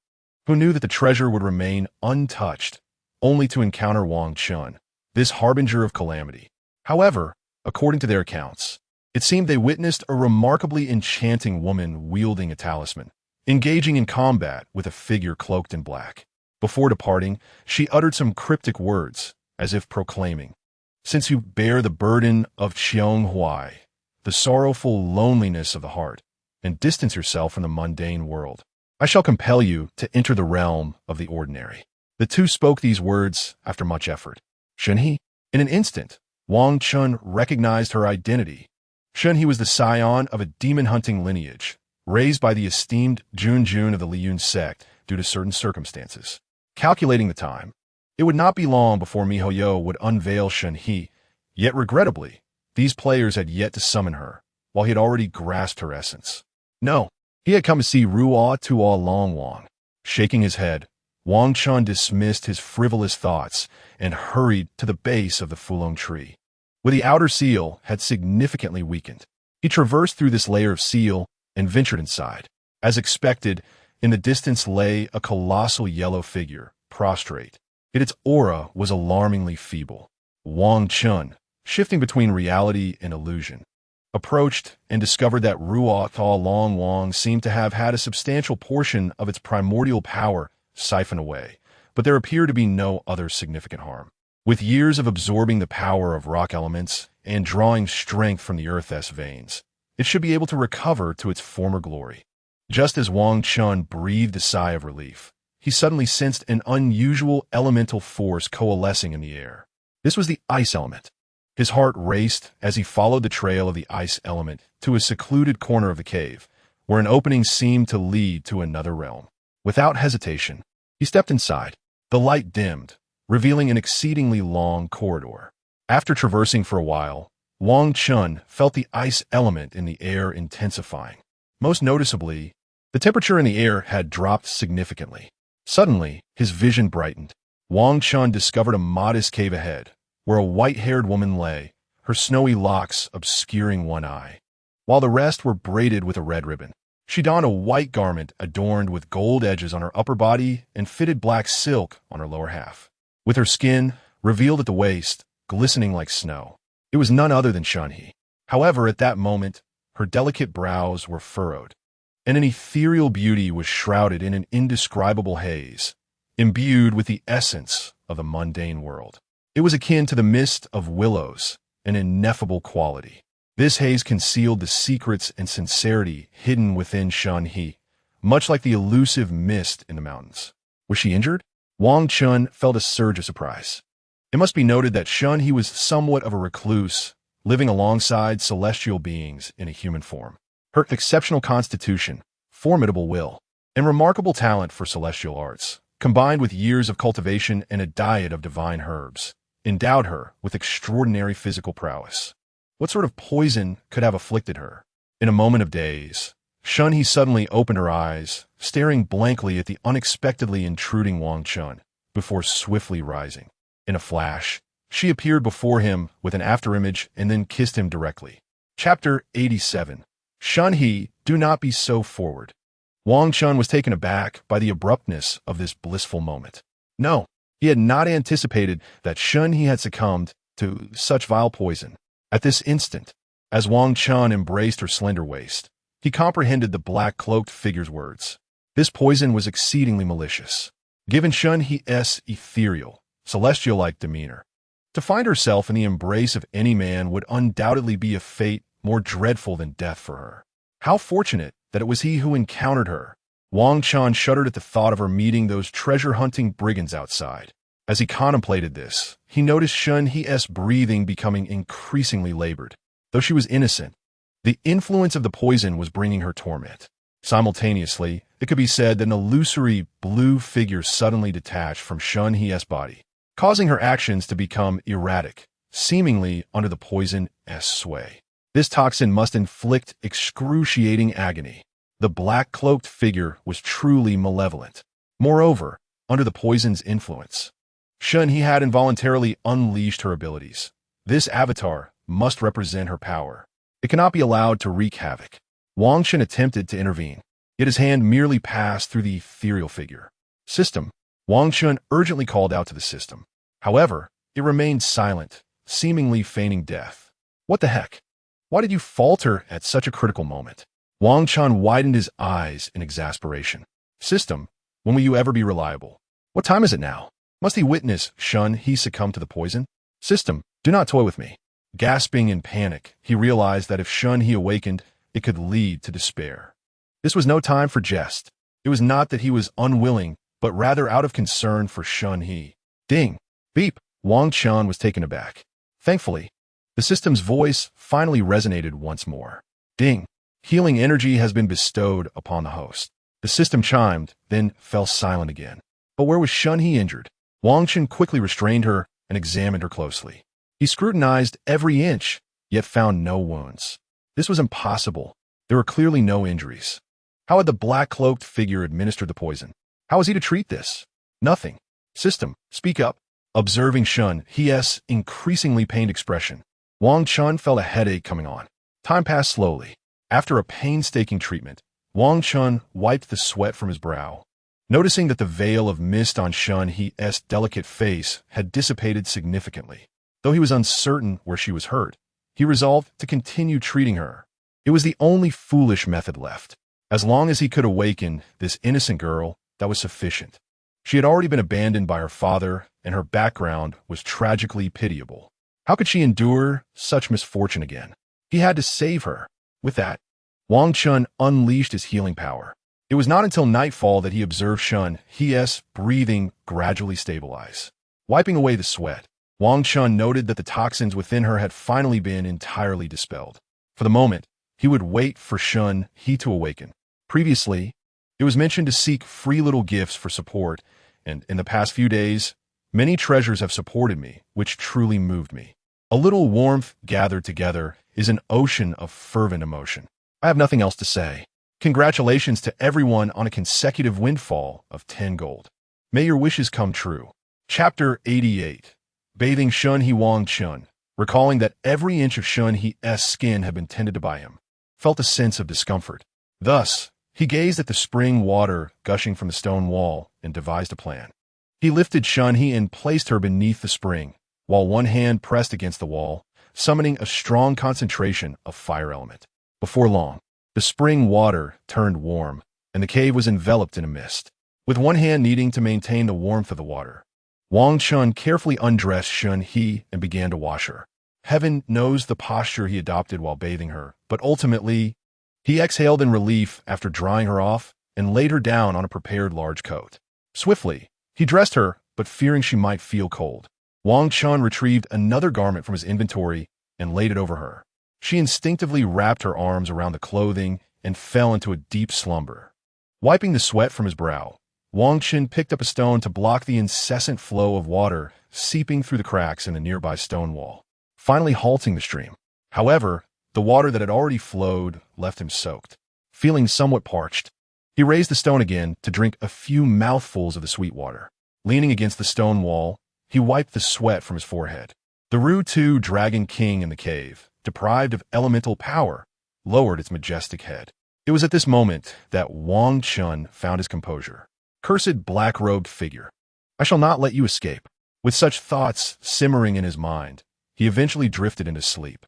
A night passed in silence, and the next day, Shun-He's long lashes fluttered slightly as she opened her eyes, gazing around in a daze.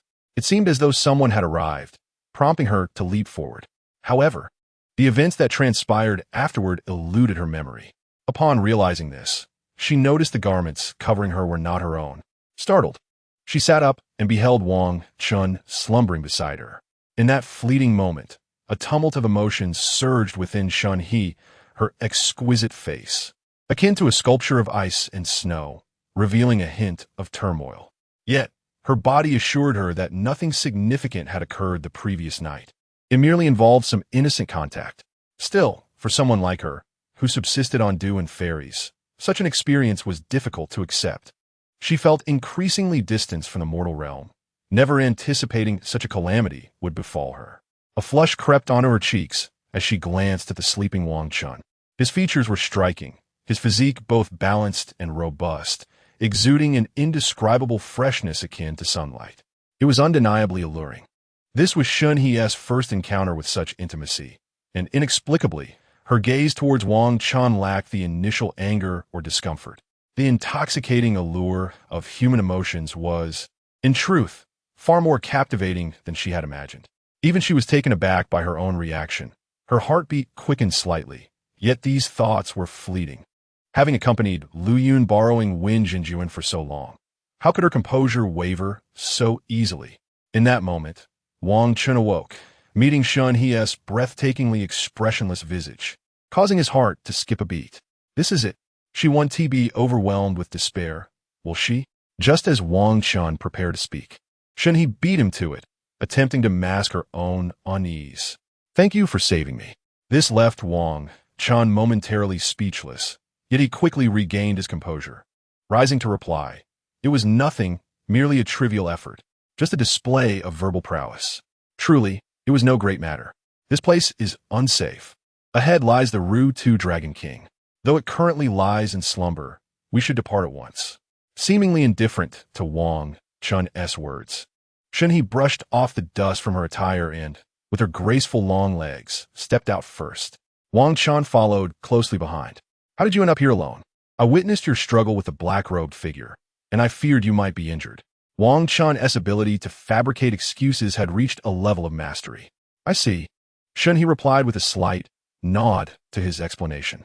Do you know anything about that black-robed individual? Wang Chen inquired, noticing her silence. I'm unfamiliar with his abilities. Shun-He's delicate brows furrowed slightly before she spoke with a serious tone. However, his strength is formidable. He came here to seize the Ru-2 Dragon King's accumulated source power. I intended to stop him, but I was outmatched and ended up injured. As they conversed, they emerged from beneath the Fulong tree. Outside, the verdant grass met the azure sky, with a few grass slimes timidly peeking out in the distance. Everything appeared so beautiful and serene. Standing on the grass, the previous awkwardness and enchanting atmosphere faded away. Wang Chen was merely an ordinary person, while she was destined not to linger in the mortal realm for long. Serendipitous encounters indeed. With such thoughts, Shani turned to Wang Chen and said, "Once again, I express my gratitude for your life-saving assistance. I hope we may meet again by fate." With that, she vanished in a flash, invoking her celestial techniques. A chill wind coalescing around her as she transformed into a blue shadow, disappearing into the air. Chapter 89. Mona is too impatient, huh? Wang Chen was taken aback. "Have I not said anything yet?" Rubbing his head, he awkwardly watched the snowflakes drifting down from the sky, dissipating upon touching the grass, now mere dew, stripped of their elemental power. Well, never mind. Besides, I could seek out Mona for some answers. Silently turning away, Wang Chen transformed into a stream of water, racing towards the distance. On a distant mountain, Shunhe's eyes glimmered with a faint blue light as she observed Wang Chen departing. Lacking the eye of God, she was unable to wield elemental power. Is he akin to the traveler? She mused, her clear gaze finally reflecting a hint of change. After a day of relentless travel, Wang Chen arrived in Liyue. The people remained unaware that a terrible disaster was looming. Along the journey, Wang Chen felt himself increasingly affected by this ominous sentiment. At the same time, he silently vowed to protect the homes and sanctuaries of the people. The architecture before him was grand and luxurious, constructed with materials of considerable value. It was evident that Ningguang truly valued this supermarket. Amidst the shouts of several workers, Wang Chen saw them hanging 2 gem-engraved characters for the supermarket with ropes, mounting them above. "Is this my supermarket?" Wang Chen was genuinely astonished. Ningguang cannot possibly be a mere wealthy woman. This supermarket, so majestic and opulent, was adorned with gemstones, and even the entrance was crafted from precious jade. What on earth are they constructing? Indeed, I was initially building the Chuanyu Pavilion, but was caught by the foreman. The workers were animatedly discussing their tasks. How is the construction of Ningguang's Chuanyu Pavilion progressing? We are all working hard. Without the Chuanyu Pavilion floating above Liyue, I feel quite unsettled. Once it is completed, I will feel at ease too. Several men pushing wheelbarrows laughed and continued their conversation. These words reached Wang Chen's ears. Ningguang is hastily establishing aerial missiles for Liyue. Wang Chen had never been inside the Chuanyu Pavilion, so his curiosity about its interior was as pronounced as his intrigue for Ningguang herself.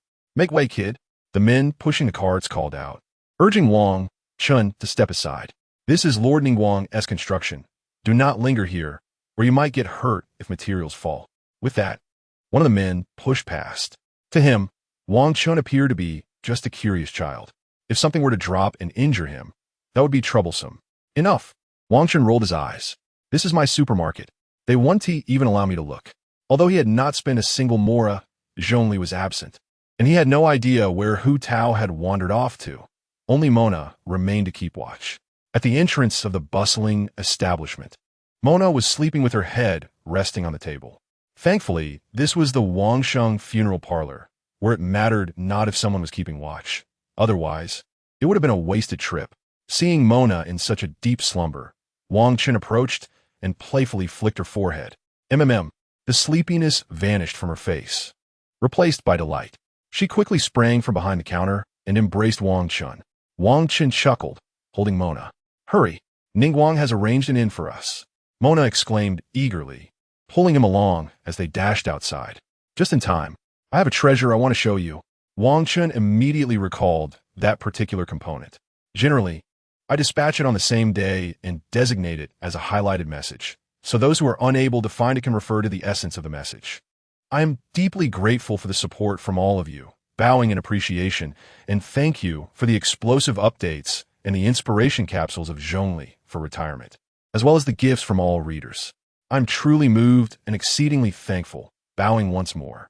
However, in light of everyone's enthusiastic support, I feel a sense of guilt for my slow updates. Ultimately, I have long coveted the high rating of 97 from the adjacent work. While I begin to increase updates on the 11th, I will humbly request a 5-star review for support and also refresh the ratings, but for now, I cannot muster the courage to ask. In summary, I express my profound gratitude to my supportive readers. You are the countless stars in the sky, igniting the galaxy within my heart. Chapter 90. The comical Wang Chen. The scenery here is delightful, but it was arranged personally for you. Mona closed the window and drew the curtains. She then gazed into Wang Chen's eyes and smiled. In the distance, the fountain on the street was gushing forth, water overflowing from the basin, while several children played joyfully. Wang Chen gently embraced Mona, who instinctively rested her chin on his shoulder. Every tree-lined avenue is adorned with white dew in the morning and night.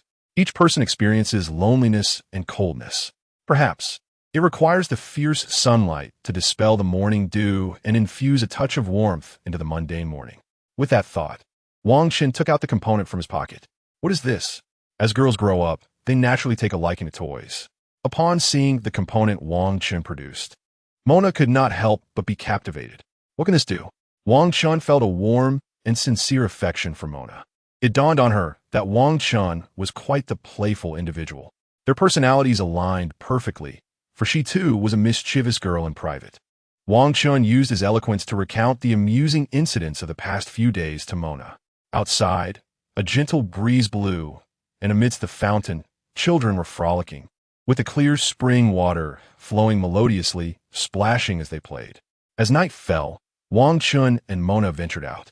Inside the room, Mona had also contemplated the future trajectory of Liyue, but this time she could only deduce a vague outcome. It could be it. It might also signify the calm before storm. However, Wang Chen harbored no significant worries, for he possessed ample confidence to resolve this matter. This was the confidence of a protagonist. Regardless of the antics ahead, during these days of leisure, Wang Chen wandered through Liyue aimlessly, spending his days at the Wangsheng funeral parlor. One evening, Hu Tao suddenly approached him with an air of mystery, whispering, "Hey, Wang Chen, I have something to tell you." "What is it?" Wang Chen asked curiously upon noticing Hu Tao's conflicted expression. That night in the valley, her face tinged with a hint of red, she softly inquired, "How did you do it? Teach me, please." "Huh?" Wang Chen was taken aback by her question. Feeling a bit embarrassed, he cleared his throat and said, "It's not convenient to discuss here. Let us go inside." With that, he led Hu Tao into a room. The room was simple, devoid of excessive girlish charm. He invited her to sit on the bed. Time swiftly passed, and, after 3 or 4 days, Wang Chen found himself exhausted, juggling between finding Mona and Xiangling, leaving him quite fatigued. Just as he exited the inn, the system suddenly alerted him. Successfully thwarting the dark-robed man's scheme grants the ability of the indomitable waist. Ability description: a robust waist that bestows confidence upon a man. In an instant, Wang Chen was taken aback, a surge of elation crossing his face. "My heavens, you finally arrived." At that moment, he eagerly awaited the appearance of the dark-robed man. Only by resolving this matter could he comfortably pursue the likes of Kaching and Ningguang in Liyue. Moreover, he could acquire such a formidable ability. With this thought, Wang Chen was about to toss the component into the trash bin when he reconsidered. Perhaps this item could still provide some amusement.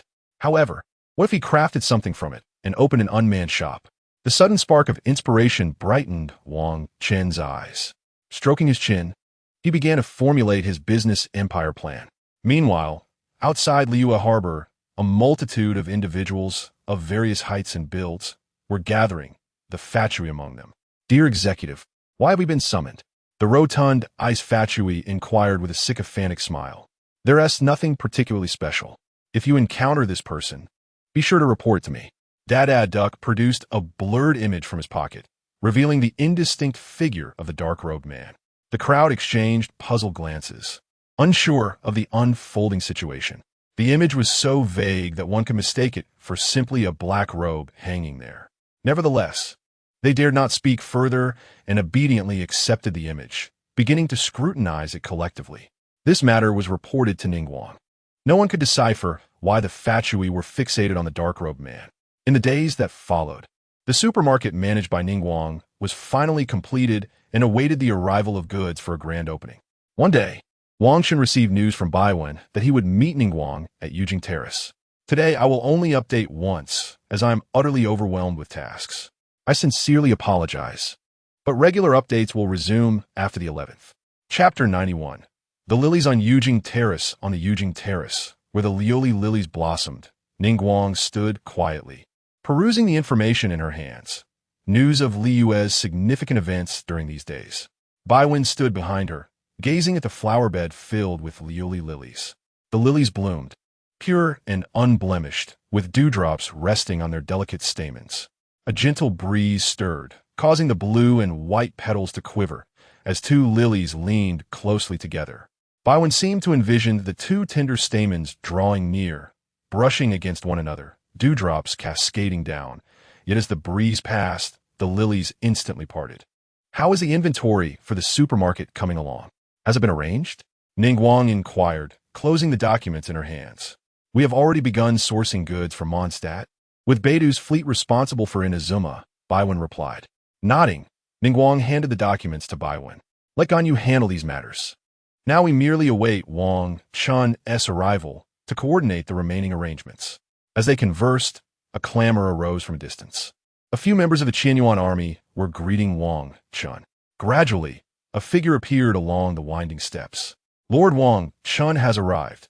You may withdraw now, Ningguang said, her eyes brightening as she gestured to Baiwen. Understood. Baiwen glanced at Wang Chen before quietly turning to leave. On Yujing Terrace, at a table adorned with golden patterns, Wang Chen and Ningguang sat facing one another. Lord Wang Chen, you have finally arrived. Here is the detailed plan for the supermarket. Ningguang pushed the plan toward Wang Chen. Thank you for your hard work. Wang Chen accepted the plan and perused it briefly while Ningguang discreetly observed his expressions. Fortunately, there was no sign of distress on Wang Chen's face. Finally, he closed the plan and solemnly spoke. Opening a supermarket necessitates two pivotal factors. The first is how to capture the attention of customers, and the second is how to transform their interest into purchasing power. As astute merchants, we must design our supermarkets in accordance with these two principles. Many customers are often pressed for time while shopping. Hence, it is essential to make products easily visible and selectable. The optimal placement for best-selling items is sequentially at eye level, waist level, and knee level, with the former being the most advantageous position that can enhance sales by 70. Therefore, for products with higher profit margins, it is imperative to secure prime spots where customers can effortlessly reach them. Wang Chen, with a gentle smile, offered his insights. Could you elaborate further, Lord Wang Chen? Ningguang inquired, her beautiful eyes glimmering with curiosity as she unconsciously leaned closer to him. Having years of business experience, she had garnered numerous insights but struggled to systematize them. Listening to his words felt akin to opening a window in her mind, igniting a fervent desire for knowledge within her. Wang Chen, a well-versed individual, aspired to amass considerable mora. At that moment, Ningguang was certain that he was the key to her greater success. Strategic placements, such as showcasing products in the central aisle and placing enticing food items on either side of escalators, are effective tactics, particularly since children are typically accompanied by their mothers. Wang Chen spoke confidently, drawing from his background as a novelist, where diverse theories are essential to crafting compelling narratives. He emphasized the necessity for writers to explore various topics to ensure authenticity and prevent critique, especially given the rapidly changing trends in online literature. Engrossed in the conversation, Ningguang found herself nodding in agreement, gradually inching closer to Wang Chen. After a while, feeling parched, Wang Chen gratefully accepted a cup of tea from her. With the sun now positioned directly overhead, he realized it was time to depart. Must you leave so soon? Ningguang, enraptured by the discussion, imagined a future filled with mora flowing into Liyue, but Wang Chen's farewell startled her. Consequently, she instinctively grasped his sleeve with her delicate hand. I promised Xiangling I would refine some dishes in the coming days. Wang Chen hadn't anticipated this boldness from her. Indeed, once a woman develops an interest in a man, the subsequent steps can unfold gradually, as maintaining an air of mystery is paramount in matters of the heart. Very well. Allow me to escort you, Lord Wang Chen, Ningguang replied, masking her fluster with a composed smile, though she privately wondered about her own uncharacteristic demeanor. She then led him away from Yujing Terrace. As they parted, she expressed a reluctance. You must visit again, and I shall seek your guidance. Meanwhile, on the opposite side of Yujing Terrace, Keqing observed the unfolding scene. When Ningguang took the initiative to hold Wang Chen's hand, her lips formed a slight pout, exhibiting a perplexing expression. She had come to witness the famed supermarket, eager to see if it could invigorate Liyue's market and enhance the living standards of its people. For Keqing, any novel concept served as a potent weapon against conventional constraints. She hadn't anticipated witnessing such a moment. Even the poised Ningguang appeared so uncharacteristically flustered. Yet, she couldn't shake the feeling of competition rising within her. She resolved that she would not allow Ningguang to outpace her. At the same time, Wang Chen hummed a cheerful tune as he made his way to Yujing Terrace. Along the way, he observed the various street vendors, pondering the possibility of establishing numerous stalls within the supermarket, thereby allowing them to set up shop. This strategy would essentially allow him to achieve great success with minimal investment. As he continued, he found himself at Wanmin Hall, bustling with patrons. The air was thick with an array of enticing aromas, prompting an involuntary salivation. Xiangling was busy inside, darting back and forth. Xiangling. Upon entering, Wang Chen called out excitedly, just as Xiangling presented a steaming dish of boiled fish to a customer. She spotted Wang Chen and nearly leaped in delight. Hurry over. I've made the stinky tofu you suggested. She rushed over, pulling him towards the kitchen, drawing the attention of several diners who recognized the esteemed diplomat. Is that really Lord Wang Chen? He looks so young. The patrons whispered amongst themselves, intrigued by the connection between Xiangling and such a prominent figure. They speculated that their acquaintance likely stemmed from her time aboard Beidu's ship that frequently docked in Inazuma, making their familiarity understandable. As the gossip swirled, Xiangling led Wang Chen into the bustling kitchen, where Chef Mao was busy at work, the pots clanging rhythmically.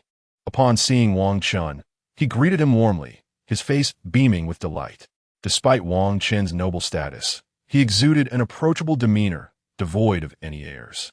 However, Chef Mao was astonished to discover that Wang Chen was also a culinary enthusiast. The recipes he had shared in recent days had garnered rave reviews, significantly boosting the hall's sales. Seeing his daughter's budding relationship with Wang Chen brought him immense joy, especially as Wang Chen diligently guided Xiangling in her culinary endeavors. Have you mastered it? Your technique is off. Yes, just like that. Take your time. Xiangling's soft voice echoed as she practiced under Wang Chen's watchful eye. Chef Mao couldn't help but feel a twinge of sympathy for Xiangling's struggles. Yet he quickly dismissed it, recognizing that Wang Chen's mentorship was invaluable. Before long, Wang Chen returned to the kitchen, and Xiangling called out, "The dish." After years of experience, it was embarrassing for Chef Mao to make such a novice mistake. I was thrilled to see you and Lord Wang Chen here. He chuckled, lifting the pot and expertly ladling out the dish. Let's clean the pot. Heat it up. Lord Wang Chen, are you here to teach this girl again? Indeed. Today, I plan to teach her how to make stinky tofu. Wang Chen and Xiangling stood before a pot, tightly sealed. Master Mao, standing nearby, smiled and said, "Thank you for your hard work, Lord Wang Chen. As I mentioned before, when you come to our Wanmin Hall, consider it home. Meals are on the house." Saying this, he heated the pot and proceeded to chop the eggplant into pieces, recoating them with flour. Clearly, he intended to prepare braised eggplant, a recipe that Wang Chen had provided earlier. Wang Chen observed silently, while Xiangling refrained from interrupting. Master Mao felt a twinge of nervousness. It was somewhat embarrassing to feel anxious in front of a young person after years of cooking. To make braised eggplant, it was crucial to cut it into irregular chunks to increase the surface area. The key was the flour coating, usually done by dusting with flour and then adding a bit of water until the eggplant was sufficiently coated. This method ensured that the eggplant would not absorb too much oil, and its crispness depended entirely on this step. Master Mao's technique was deft, and soon the eggplant was coated in white flour. Next, it was time to heat oil in the pot. The oil needed to be hot, just at the point of smoking. Master Mao tested the temperature with his hand and immediately added the eggplant. High oil temperature was essential to achieve a crispy exterior while keeping the inside tender and juicy. Too low a temperature would cause the eggplant to absorb oil, resulting in failure. Observing Master Mao's skilled execution, Wang Chen nodded in approval, recognizing the expertise of an experienced chef. A few pointers from Wang Chen were all Master Mao needed to grasp the essentials. At this moment, the eggplant floated to the surface, slightly yellowed. When lifted with chopsticks, it produced a hard shell with a gentle tap. "Ah, this eggplant is perfectly done," Master Mao declared, using a slotted spoon to retrieve it. He raised the oil temperature once more, frying the eggplant a second time. After removing excess residue, he poured off the oil, leaving just enough in the pot to quickly add the pre-prepared sauce. He tossed the eggplant back in, stirring quickly until the pale yellow pieces were enveloped in a glossy red sauce, finishing with a drizzle of oil for luster. A plate of visually appealing and aromatic braised eggplant was completed. Seeing that Wang Chen had not spoken, Master Mao felt a wave of relief and called for a waiter to serve the dish. Meanwhile, Wang Chen had turned his attention to the stinky tofu that Xiangling was preparing. Considering the kitchen's atmosphere, he carefully carried the pot outside to the back of Wanmin Hall, ensuring that the front diners would not be alarmed by the contents. "Wang Chen, are you certain this dish will be well received?" Although Xiangling was a bold innovator in the culinary arts, she felt a twinge of apprehension. After all, Wang Chen had requested a rather unconventional dish. The previous snail noodles had debuted at Wanmin Hall to mostly positive reviews, with some truly loving it while others expressed their disdain. Xiangling was uncertain how this stinky tofu would fare. "Just you wait and see," Wang Chen replied, brimming with confidence. He intended for stinky tofu to become a signature dish, envisioning its potential to draw crowds once the supermarket opened nearby. As he spoke, he cautiously lifted the lid. Instantly, a pungent odor wafted into the air. A curious onlooker from afar caught a whiff and scurried away in fright. How terrifying! This fellow is indulging in something dreadful. However, Wang Chen surveyed the floating stinky tofu with satisfaction. The process of making stinky tofu was intricate, involving soaking the beans, grinding them into a paste, filtering, adding brine, fermenting, marinating, and further fermenting. Although he had simplified the process, he had not anticipated Xiangling's speed in completing it. "How foul!" Xiangling pinched her nose and leaned closer. In the dark broth, neatly arranged pieces of stinky tofu had turned black, appearing quite lively. It only smelled terrible. Wang Chen was nearly salivating as he retrieved the stinky tofu with chopsticks and placed it in a prepared bowl. After sealing the lid again, he inquired, "How was the hairy tofu I asked you to prepare?" Hairy tofu, he explained, was another peculiar dish where tofu naturally fermented to form a layer of white fuzz. This process transformed the plant proteins into various amino acids, resulting in a delightful flavor once cooked. "I haven't checked yet. It's in another room," Xiangling exclaimed, dashing off without waiting for Wang Chen's response. In a room that was not overly warm, a charcoal stove maintained the temperature. Against the wall lay some straw. Xiangling approached, brushing aside the straw to retrieve a wooden basin. Just as Wang Chen finished tidying the stinky tofu, Xiangling emerged, carrying the basin. "Here, it is," she said, placing the wooden basin down and blowing off the straw dust. Wang Chen opened the lid to reveal tofu covered in fuzz with a few dark specks. High-quality hairy tofu boasted a dense, pure white fuzz, with black specks evenly distributed, spores that indicated the maturity of the tofu. "Impressive, so much fuzz," Wang Chen remarked, nodding in approval. "I expected you, being so young, to have less." Surprised by Wang Chen's compliment, Xiangling beamed, "Of course. I'm most gifted chef. All right, let us head to the kitchen and give it a try. Once the supermarket opens, I'll set up a snack stall outside where you can sell both kinds of tofu," Wang Chen suggested, rising and stacking the two bowls. "But can we really do this?" Xiangling's heart fluttered with uncertainty. Compared to these dishes, her slime cuisine seemed trivial. In the kitchen, Wang Chen, still carrying the two bowls, did not ask further questions, but focused on cooking. As the oil heated, he added the stinky tofu to fry. Instantly, the kitchen filled with an extraordinary aroma. "Old 8, you're a pro," exclaimed the onlooker, nearly choking on the scent. "Folks, this guy's frying something." Wang Chen, lost in delight, swallowed hard before retrieving the stinky tofu and placing it in a bowl. Beside it, a prepared sauce was drizzled over the tofu. A sprinkle of greens completed the dish. "Done." Xiangling stepped back, unable to bear the overwhelming scent her eyes reflecting her rejection. At that moment, Wang Chen, oblivious to her discomfort, stuffed the dark morsel into his mouth, leaving her speechless. Wang Chen, what are you doing? Master Mao was bewildered. What is this? It seems even more potent than the snail noodles from days past. This is my new dish, Wang Chen replied, his eyes lighting up as he realized he had no one to taste it. He felt it tasted good, but he needed to see how it resonated with the palate of this world. He quickly filled the bowl, drizzled the sauce, and handed the tofu to Master Mao. This. Master Mao began to sweat, feeling anxious at Wang Chen's eager gaze. Yet he instinctively accepted the tofu. Eat. Everything is ready. Why not try it? Wang Chen chuckled, noticing Master Mao's grave expression and urging him on. I can't eat this. Master Mao lamented, looking despondent. Wang Chen sighed, walked over, and popped a piece of stinky tofu into his mouth. Eating tofu is a delightful experience. Not too salty, the flavor is truly exquisite. He smacked his lips, savoring the taste. Master Mao, see? There's nothing wrong. Enjoy it while it's hot. Wang Chen encouraged. Master Miao, you must take the lead.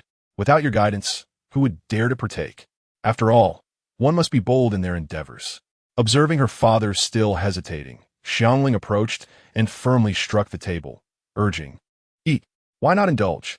Convinced by his daughter's encouragement, Master Miao decided that Wang Chen could not possibly harm him, and promptly placed the morsel into his mouth. In that moment, Master Miao was taken aback. The flavor was not as he had imagined. Instead, it presented an indescribable sensation. The tofu's exterior was both resilient and slightly crisp, while the interior was exquisitely tender, a delightful contrast brimming with juiciness. My heavens! The sensation was akin to the tofu's skin bursting within his mouth.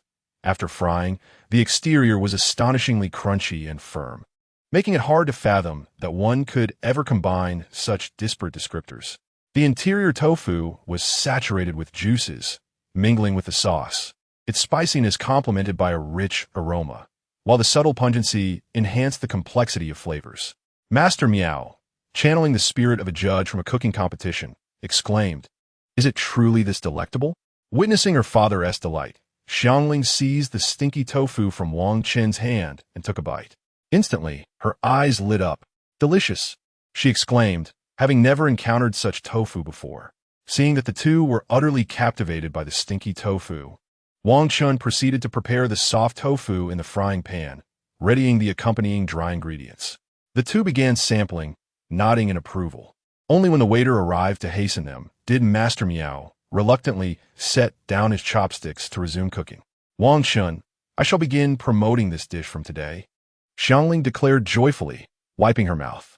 Master Miao then offered to share half of the profits, but Wang Chen declined, jesting that he had no need for such trivial sums. Ning Guang is the true shortcut, he added with a sigh. How many heroes have been thwarted by a mere penny? In his previous life, he recalled a day when another author friend ceased writing. Upon inquiry, he learned the friend had opted for the easy path. However, that night, it seemed, he was beset by several robust women, leading to a rather unexpected roast duck experience. Wang Chen swiftly dismissed any envy he previously felt. Oh well, he does have his principles, he mused. Cooking knowledge? Master Miao waved his hand dismissively. No worries, I am here. At that moment, Wang Chen had already taken Xiangling out, leaving the burnt rice behind. They navigated effortlessly to Xiangling's chamber. Her cheeks flushed, she embraced Wang Chen, wrapping her legs around him. Outside, the streets remained bustling, the crowd's chatter filling the air. Vendors displayed their wares, while a noodle seller skillfully tossed his dough, the rhythmic sound echoing. Master Miao stirred the simmering broth beside him, the boiling white liquid spilling from the pot seams. Ning Guang, there have been numerous incidents recently. Many transport caravans have been ambushed, Baiwen reported, delivering the latest news. Or caravans? A hint of surprise flickered in Ning Guang's opulent gaze. Or was not a rare commodity, and its weight made it an odd target for theft. She accepted the report from Baiwen and scrutinized it closely. Suddenly, footsteps echoed outside the room. A woman with long blue hair entered, clad in a sleek black bodysuit adorned with blue and white accents, her physique accentuated by a black silk ensemble. Upon first glance, one could not help but admire her striking beauty, a visage that seemed divinely blessed, exuding an ethereal aura. Her gaze was gentle and serene, reminiscent of tranquil waters, instilling a sense of comfort. Yet, what captured attention were the two black-red horns atop her head and the yellow brass bell hanging from her neck, complemented by her flawless, long legs shimmering under the light. "Ganyu," Ningguang called out, recognizing the girl. Ganyu, the secretary of Yu Hating, undertook many tasks unseen by the world. Even if the populace were to learn of her esteemed position, it would be difficult for them to associate her with the quiet girl enjoying breakfast at the docks during dawn. Ganyu was not merely a secretary to a single star among the 7 stars, but rather an aide to the collective of Liyue's 7 stars. Beneath her calm and gentle exterior lay a resolve as steadfast as rock. Ningguang was surprised that the busy Ganyu had made a special visit. "Some matters have arisen. After receiving the case, I received additional news," Ganyu said, slightly out of breath, her chest rising and falling. "Many have reported that numerous ruin guardians outside have begun to stir, as if summoned by some force." Upon hearing Ganyu's words, Ningguang's expression turned grave. What on earth was happening? What schemes were afoot with that cloaked figure? Chapter 95. A storm approaches immediately dispatch the Qianyan army to secure key locations and ensure the safety of the populace. Also, send out the elite Qianyan squad for reconnaissance. With Kaching leading the charge, we must ascertain the intentions of these ruin guardians. After a moment of contemplation, Ningguang asserted decisively, "Monitor any changes within Liyue and remain vigilant against those from the Nation of Winter, lest they seize this opportunity to create chaos." Orders were dispatched in rapid succession. Ganyu and Baiwen nodded in agreement, swiftly recording Ningguang's directives. The upper echelons of Liyue sprang into action. On Liyue streets, one could witness squads of Qianyan soldiers racing past, their expressions solemn and silent. Unbeknownst to the masses, the internal tensions of Liyue were escalating, a palpable sense of impending storm looming. Meanwhile, within a certain tea house, Zhongli observed the unfolding scene, his golden eyes betraying no hint of emotion. Sipping his tea, he slowly set down the cup and called for the proprietor, as was his custom, to defer payment. He then leisurely exited the tea house, watching the Qianyan soldiers in formation. He slightly furrowed his brow. Would Liyue weather the storm, as it had before? Listening to the hurried footsteps of the Qianyan soldiers, Zhongli chose to remain silent, wandering off toward the horizon. "I hear the Yunhan Society has released a new play. Perhaps I shall attend," he mused. Across the vast wilderness of Liyue, a low humming sound resonated, causing the earth to tremble beneath it. With this peculiar sound, a core of energy buried in the soil erupted with crimson light, its mechanical structure whirring into action. The ground cracked open, and a colossal mechanical arm emerged, slamming down with a resounding thud before pushing itself up. With a roar, the massive ruin guardian clawed its way from the soil, shaking itself upright as its eyes glowed red, seemingly responding to a call. It turned its head and began to thunder forward on legs as sturdy as stone pillars. Following closely behind, a louder drumbeat echoed, reminiscent of thunder rolling across the sky. A relentless approach. Debris danced upon the ground, and in the distant wilderness, a series of red dots began to materialize.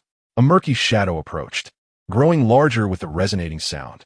One after another, ruin guardians, or perhaps enormous flying machines, emerged, their path set for Gue Liyuan.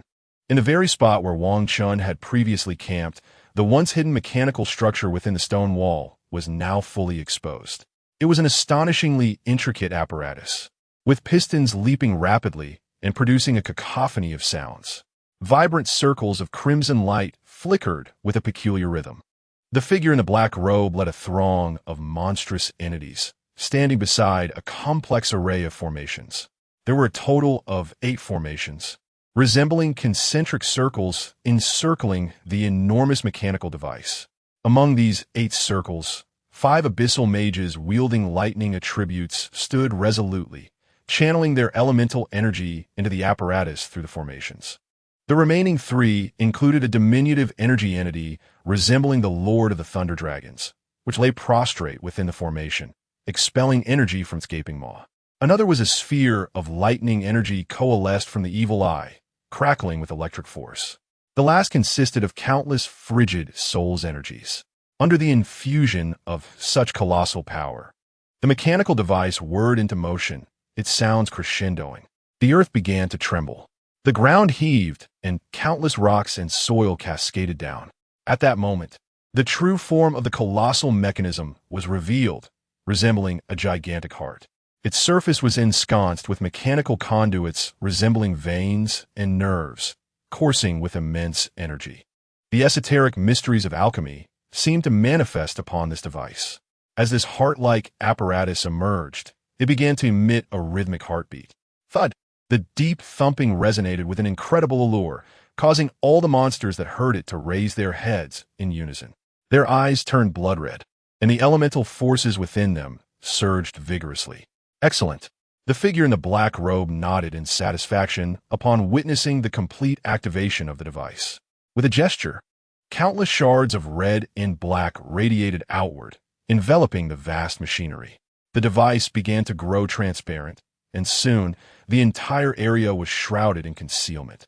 Even the resounding noise was muffled. The tremors of the earth ceased. Everything returned to normal. Just a little more.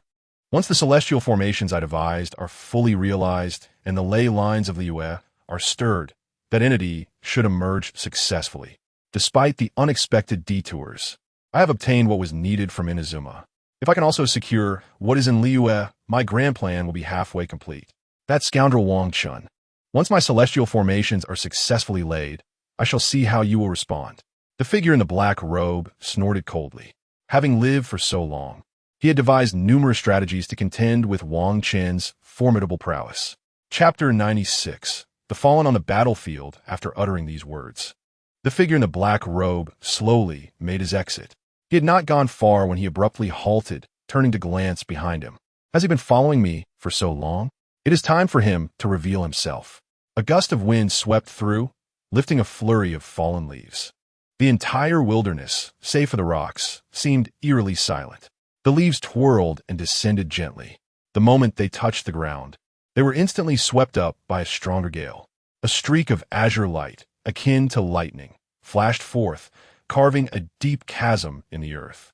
The figure in the black robe stood motionless, allowing the piercing light to pass through him. Boom! Behind him, a massive boulder suddenly shattered, raining down stones that clattered upon the ground. Intriguing. Such a dense aura of karmic energy. The figure in the black robe felt a surge of interest as he extended his pale hand to pick up a withered twig from the ground. The wind howled violently. In an instant, a silhouette wearing a dark green mask materialized, moving at such speed that the eyes on the mask left behind two long trails of azure light. This was the result of Zhao's speed surpassing the reaction time of the human eye, creating a phenomenon of visual persistence. Whoosh! The azure light of the spear tore through the air like a tempest. Dark wisps of energy spiraled around Zhao, and the surface of his spear glimmered with an intensely compressed wind elemental force. Each strike was as swift as lightning. Quite fascinating. The figure in the black robe allowed countless azure spear energies to pierce through his form, his robe rippling yet continually mending itself. Realizing something was amiss, Zhao suddenly pivoted, merging with the spear to launch a piercing thrust aimed at the figure's head. Clang! A toute explosion échouée. A torrent of wind, elemental force erupted, causing the nearby ground to fracture instantly, with countless fissures spreading. The azure spear came to a halt, its shaft trembling violently. The sharp tip was effortlessly blocked by the black-robed figure using the twig, as if it were a mere trifle. Witnessing such an unbelievable scene, Zhao hesitated for a moment, seemingly taken aback. How was it possible that such a formidable attack was halted by a common twig? Zhao snorted coldly, as the azure lights from his mask flared brightly like two ghostly flames. Thick black energy surged from behind him as he took a heavy step forward, forcefully pushing the spear's shaft. The shaft began to bend under the overwhelming force. However, no matter how hard he tried, the figure in the black robe held the twig with 2 fingers, not even trembling. Boring. The figure flicked his wrist. Clang! Zhao's spear was instantly deflected. Whoosh! The figure in the black robe, accompanied by afterimages, closed the distance to Zhao in an instant. Faced with such speed, Xiao hurriedly steadied himself. The figure struck, wielding the twig with lightning speed, creating countless afterimages, as if hundreds of figures in black robes were attacking simultaneously. Clang, clang, clang, clang, clang. Sparks flew. Xiao's pupils quivered, his eyes racing to capture the movements of the black-robed figure, his spear swiftly defending. Yet even so, he could not withstand the black-robed figure's swiftness. It was simply too fast. The air was filled with a spray of blood. His speed increased further, the air crackling with the sound of his movements.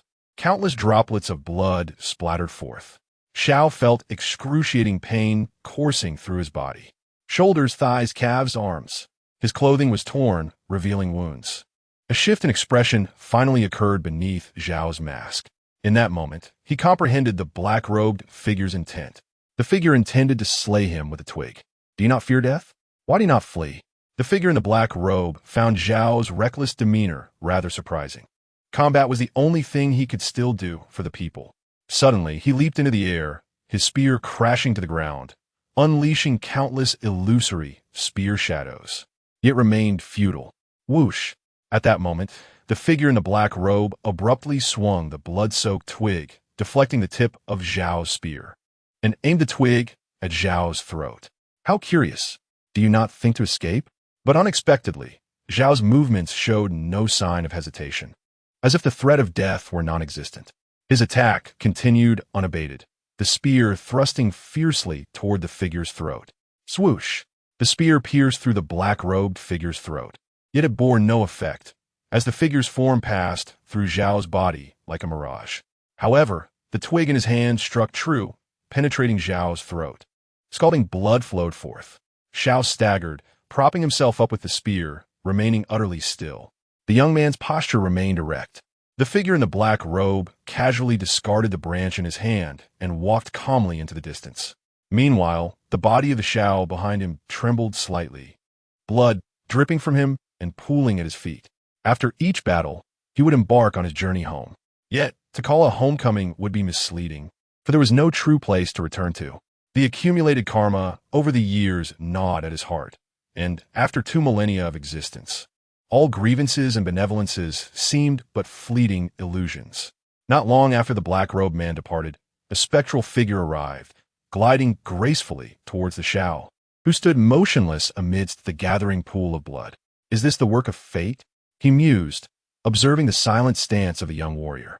Even in his final moments, as a yiksha, he could not fall upon the battlefield. However, he soon sensed something amiss and hurriedly removed Zhao's mask. Strange runes clung to his cheek, rapidly vanishing before his eyes. The burdens of recent years had unexpectedly saved his life. Chapter 97. Hu Tao's Bill. Meanwhile, the black-robed figure had arrived at a different cliff, where mountains of or lay piled high. I must secure this, he declared, extending his hand as the array on the ground began to glow. Countless ores swiftly dissolved into a yellow liquid, flowing underground and disappearing from sight. With a thunderous roar, the ground began to tremble. The numerous deities of Liyue sensed the alterations taking place, but the black-robed man had concealed all traces of his presence, rendering their divinations futile. Due to the abundance of celestial beings in Liyue, the black-robed figure had never obscured his aura while in Inazuma. Otherwise, Mona would not have been able to infer his actions. At this moment, Wang Chen bid farewell to Xiangling, who had already fallen asleep. Before departing, he tucked her in. As dusk approached, a figure dressed in a red chi pao hurriedly approached. Master Wang Chen, Baiwen exclaimed upon spotting him. What is it? Wang Chen was surprised to see Baiwen here. This is a letter from Lady Ningguang. I must leave now, Baiwen said, hastily handing over the envelope. Wang Chen accepted it, watching as Baiwen hurriedly walked away. What significant event had occurred in Liyue? Yet, as he looked around, the streets were bustling as usual, as if the people were unaffected. Reaching a quieter area, Wang Chen opened the envelope and read its contents carefully. To his disappointment, the first line was not a love confession from Ningguang. As expected, one cannot indulge in daydreams daily. He steadied his thoughts and continued reading, but soon his brow furrowed. Keqing has already led a team to investigate. The ruins guardians are in turmoil. Please be informed, Master Wang Chen. Looking up, Wang Chen stored the letter in his inventory. Lost in contemplation, it was evident that this was somehow connected to the black-robed figure. Why had this person stirred unrest in every nation? Surely, he understood the futility of his schemes in the face of absolute power. Yet, why did he persist in his tumultuous endeavors? Since Keqing had set out with a team, it was likely a reconnaissance mission, and nothing severe would occur. After reflecting, Wang Chen sensed an underlying oddity. It appeared that the black-robed figure must be after something substantial.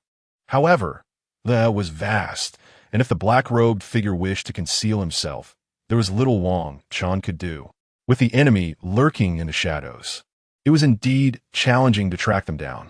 Nevertheless, he took a few steps before halting again. With Zhongli's unreliable nature, was he even at Wangxing funeral parlor now? It would be more effective to search for him in a tea house instead. Thus, Wang Chen turned and visited several inns and tea houses in Liyue, but without exception, Zhongli was nowhere to be found. Where could the bureau chief be? Scratching his head, Wang Chen decided to head to Wangxing funeral parlor. Was the bureau chief at home today? After inquiring, it appeared that Mona had been busy writing articles recently and had been purchasing books on divination in Liyue. Consequently, Mona was not present at the shop. It was evident that she was likely working on her manuscript. Taking a seat, Wang Chen engaged in idle conversation with Hu Tao, inquiring about Zhongli's whereabouts. That old relic? Why even ask? Hu Tao leaned back in her chair, resting her legs on Wang Chen's lap. Finding it uncomfortable, she shifted her legs onto Wang Chen's shoulder. Nestled in her chair, Hu Tao huffed. If there are no leads in the tea houses and antique markets, I guarantee he has gone to watch a play. How do you know this so well? Wang Chen removed her legs from his shoulder, placing them back on his lap. This girl had no sense of propriety. Was a shoulder merely a resting place? What do you think? Look at all these bills, Hu Tao exclaimed, tossing a thick ledger at him. Wang Chen glanced at it, astonished to find it filled with various debts. It seemed that the deduct was not the source of the problem. Given Zhongli's earning capacity, he would likely have to work for many more years at Wangxing funeral parlor. No, perhaps several hundred years. You should look for him at Yunhan Society. Hu Tao pointed out a clear path. Wang Chen nodded, reminding her not to run off or disrupt business before leaving. What is the matter? This hall master is an adult now. Surely I know how to behave. Hu Tao retorted. Nothing, Wang Chen chuckled, a peculiar glint in his eyes. Chapter 98. Yunjin, what kind of place was Yunhan Society? As Wang Chen walked, he struggled to recall its location. He decided to inquire at a nearby tea house. In the distance, he spotted a tea house not far off. Boss. He entered and approached the counter. Ah, esteemed guest. How may I assist you? The owner, Fan Er Yi, a middle-aged man in a green long gown, with round glasses and a square beard beneath his nose, greeted him. I'd like to ask how to get to Yunhan Society, Wang Chen inquired. Yunhan Society? Fan Er Yi appeared surprised that Wang Chen was unaware of it. After a brief assessment, he noticed Wang Chen's attire differed from that of Liyue, suggesting he was a visitor from afar. A proud expression crossed his face as he gestured behind him with his thumb. You may not know this, but Yunhan Society is a renowned theater troupe in Liyue. There is a young actress named Yunjin, who is the star of the troupe and currently a celebrated figure in Liyue Harbor. Whenever Yunjin performs at our tea house, the profits are enough to keep the establishment closed for a month. Fan Er Yi animatedly described how Yunjin's singing was sweet, her appearance charming, and her performances vivid and emotional. Whether portraying a delicate noble lady or a valiant heroine, she excelled in every role. Remarkably, this young actress also had a talent for scriptwriting. Besides The Divine Maiden Splits the View, she had penned several new plays for Yunhan Society in recent years. Wang Chen nodded, suddenly enlightened. So was Yunjin.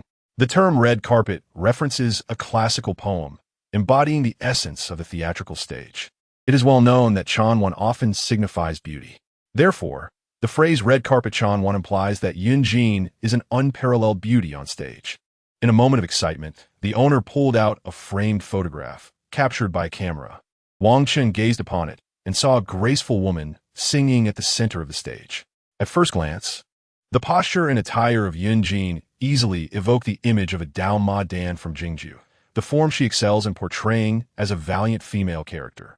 The costumes of Dao Ma Dan are richly adorned and vibrantly colored, Yet upon closer inspection, it becomes evident that Yun Jin's outfit is a fusion of traditional Dao Dan elements and the Lolita style. Truly, this is the artistry of me who you. Wang Chen nodded appreciatively and expressed his gratitude before exiting the tea house. After a series of twists and turns, he finally heard the melodious sounds of opera, accompanied by the rhythmic beats of drums and the enchanting voices of women. Ahead lay an open-air stage bustling with a dense crowd, where applause and cheers erupted intermittently. The performance was imbued with spirit and dynamism. Although he was unfamiliar with the intricacies of opera, it did not hinder his enjoyment of the beautiful performers. Where has the bureau chief seated himself? Wang Chen pondered, feeling somewhat at a loss. After a thorough search, he finally spotted Zhong Li in a secluded corner, savoring a cup of tea. Goodness, your home might be under siege, and yet you remain here sipping tea. Ah well, who could decipher Zhong Li's thoughts? Excuse me. Wang Chen maneuvered through the crowd and approached, intent on conversing with the elder Zhong Li. After much effort, Wang Chen finally squeezed his way to Zhong Li's side. Remarkably, Zhong Li occupied a VIP table, enjoying the space all to himself, leaving one to wonder whose tab he was running up. It made sense, though. His lifestyle revolved around seeking the most renowned performers for operatic delights, acquiring the finest birds for his avian pursuits, and personally overseeing the preparation of authentic minuet eggs in the kitchen, meticulously instructing the chefs on the perfect balance of shrimp and fish within the egg mixture. Wang Chen took a seat directly opposite Zhong Li. Clearly surprised by Wang Chen's presence, Zhong Li lifted his gaze and regarded him with a hint of curiosity. A guest from Inazuma, what brings you to my company?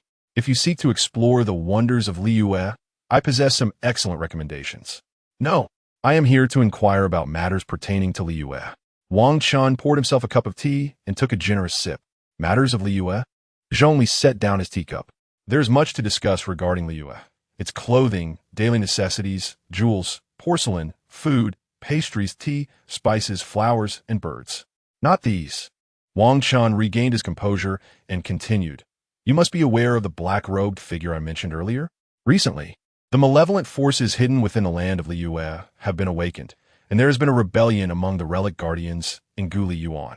I know you are well informed, so I wish to ask you if there is any connection between these events. Having poured out his thoughts in one breath, Wang Chen looked at Zhong Li with eager anticipation. Zhong Li's brow furrowed. Then he shook his head and replied, the changes in Li, over the long arc of time, are but mere ripples in a vast ocean. Are you aware that after a catastrophic earthquake, tremors may still be felt a century later?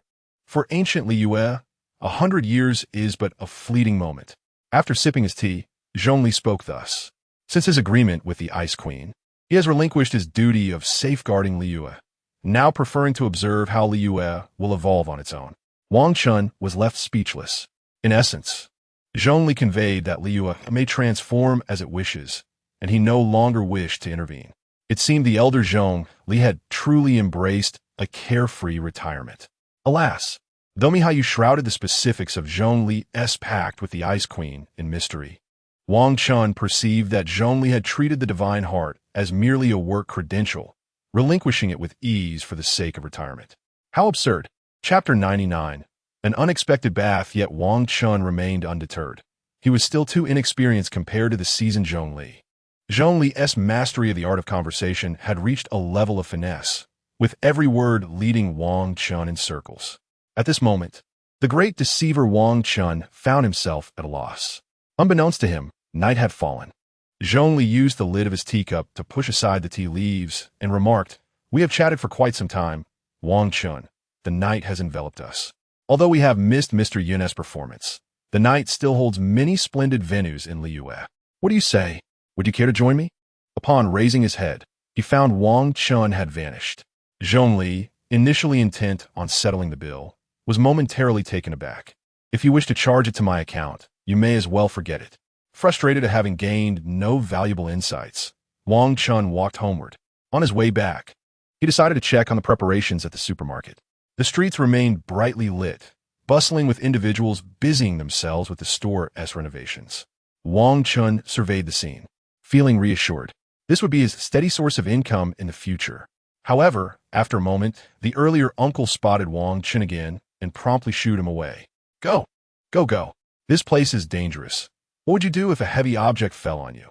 Thus, Wang Chen had no choice but to retreat in haste. Upon returning to the inn, he found Mona nestled in her blankets, poring over the astrology books she had purchased. Glancing at the heap of new books in the corner, it seemed Mona's royalties had been squandered. Thankfully, Ningguang had settled the bill, providing food and lodging at the inn. Mona's azure eyes sparkled as she lifted her head, immediately tossing aside the book in her hands. I just finished my errands. Wang Chen flopped onto the bed. Mona rushed to embrace him, eager for a moment of intimacy. However, she soon sensed something amiss and began to sniff him curiously. Oh no! Wang Chen feared Mona would discover his visit to Xiangling. If she inquired about the frequency of his visits, her competitive spirit would surely ignite, leading to trouble. The system's reward had yet to arrive. What is that foul odor? Where have you been today? Mona raised her head, her expression perplexed. Foul odor? Wang Chen had not anticipated that stinky tofu would save his skin, so he quickly replied, I was experimenting with new dishes today. The smell is from the pickling and fermentation process. With that, he got up and stepped off the bed. I'll go find a bathhouse to wash up. Wait for me. Wang Chen pushed open the door and exited the inn. There were not many bathhouses nearby. Unlike the hot springs of Inazuma, Liyue had relatively few hot springs. After some contemplation, he found only one well-known hot spring that was still open. Battling the cold wind, Wang Chen noticed the streets had grown quite deserted. He stealthily approached the hot spring center, only to find it unexpectedly closed for the day. Located near a ley line with abundant pyro-elemental energy, a shrewd entrepreneur had established a hot spring bathhouse here. What should I do? Wang Chen pondered, then decided to transform into a stream of water and slip through the door's crack. After all, this was a natural hot spring. Even if unmonitored, one could still enjoy a bath. Upon entering, he immediately felt the warmth envelop him. He placed a bag of mora on the counter, a sum acquired through trading monster materials. A bath cannot come without cost. Wang Chen glanced around and noticed a corridor to the side. He walked over and discovered a series of rooms lining both sides, with white mist billowing from within. How delightful! Wang Chen made his way to the largest room. Upon opening the door, a wave of white mist rushed out. He waved his hand to disperse the mist, then closed the door behind him, patting his garments to store them away in his inventory. Before him lay a vast pool, with smooth pebbles underfoot, providing a surprisingly comfortable sensation. Plop! Wang Chen leapt into the water, reveling in the buoyancy. After some time of playful splashing, he leaned against the edge of the pool, which had a gentle recess perfectly suited for a back massage. This recess was repeated 10 times along the edge. When the time comes, I will call out to Ningguang, Yunjin, Mona, Kaching, Hutao, Xiangling, Ganyu, and Shenhe to join me for a relaxing soak. These 10 indentations are just perfect for their reclining forms, while I will lie right in the middle. Wang Chen has already succumbed to daydreaming, just as he indulges in his fantasies. The sudden sound of hurried footsteps outside jolts him back to reality. What the? Wang Chen wipes his face, startled, glancing around before transforming into a stream of water and hiding in the corner. This tactic was learned from a hide-and-seek game in Genshin, using Mona's ability to hide in water. He never imagined it would come in handy here. The footsteps draw closer. Who could it be? Is there still someone guarding the shop? Wang Chen silently listens to the footsteps. The door creaks open. Chapter 100. You're here for soak too? Wang Chen looks over in confusion, instantly losing his composure. Phew! The figure stretches lazily, speaking to herself and beginning to remove her garments. Missing the rock concert in Liyue Harbor, she decides to take a bath first. Yunjin takes off her hair crown, tossing her head back, allowing her long black hair to cascade down, her beauty illuminated by the white mist. She places her clothes on a nearby rack, her alluring figure becoming partly obscured by the mist. Testing the water temperature with her delicate, pale foot, she finds it suitable and slowly enters the hot spring. Yunjin emits a low sound of pleasure. She gradually wades into the water, relaxing her body and allowing herself to float amidst the gentle waves. After a while, Yunjin suddenly hears the sound of rushing water. Odd, didn't the shopkeeper block the spring before leaving? Why is water still flowing in here? It would be disastrous if it overflows. Yunjin opens her eyes and looks around, finally spotting a stream of water trickling from the corner of the wall. Oh no! Wang Chen, who had been admiring the scenery, suddenly realizes the predicament. Yunjin swims over, curiously examining the flowing water, reaching out to touch it. Huh? Yunjin senses something amiss and swiftly attempts to block it. How strange. Why can't I stop it? Where is this water coming from? Yunjin, bewildered, begins to poke around. Wang Chen is on the verge of revealing himself, feeling an intense itch all over. Finally, Yunjin, growing frustrated, slaps her hand down. What the? A fatal blow. Wang Chen immediately reveals his true form. In an instant, their gazes lock. Yunjin's face flushes crimson, and, just as she prepares to scream, Wang Chen expertly covered her mouth. Thus, her scream is stifled, turning into a low whimper. Shoo! I'm also here to secretly enjoy a bath. Wang Chen gestures for Yunjin to listen to the footsteps outside. At that moment, more footsteps sound. Yunjin quickly comprehends the situation. No wonder she noticed a bag of mora on the table earlier, and she had been curious why the shopkeeper hadn't taken it. Breathing heavily, she feels Wang Chen's body tightly embracing her, the suffocating sensation nearly overwhelming. Nevertheless, she is curious about who has arrived. However, if anyone were to witness this scene, her reputation would be ruined. So, Yunjin quickly regains her composure as Wang Chen releases his grip on her mouth and transforms back into a stream of water, retreating to the corner. Seeing Wang Chen hide, Yunjin takes a deep breath and submerges herself. The footsteps draw closer. How strange! What could be making that noise? Did something enter because the door was left unlocked? A faint female voice is heard. The door swings open. It turns out to be the shopkeeper. She peeks inside, and upon seeing nothing unusual, shakes her head and says, "It seems I must have misheard." At this moment, she doesn't glance to the left where the clothes rack is. Otherwise, upon spotting Yunjin's garments, the situation would become dire. The mist is thick, obscuring her vision. Perhaps I should renovate this room in a few days, she thinks, surveying the space while contemplating the renovations. Meanwhile, beneath the water, Yunjin feels she is about to suffocate. "Shopkeeper, why haven't you left yet?" Just then, she feels someone embracing her from behind. Wang Chen leans in to kiss her. Yunjin instinctively parts her lips as Wang Chen offers her a breath of air. Under the extreme pressure of holding her breath, Yunjin clings to Wang Chen, greedily inhaling from his lips.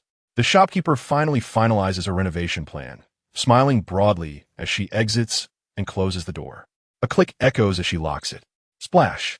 Yunjin's head breaks the surface and she gasps for air. Her skin glistens, damp and flushed, appearing irresistibly charming. Wang Chen also reveals himself, leaning against the edge, panting.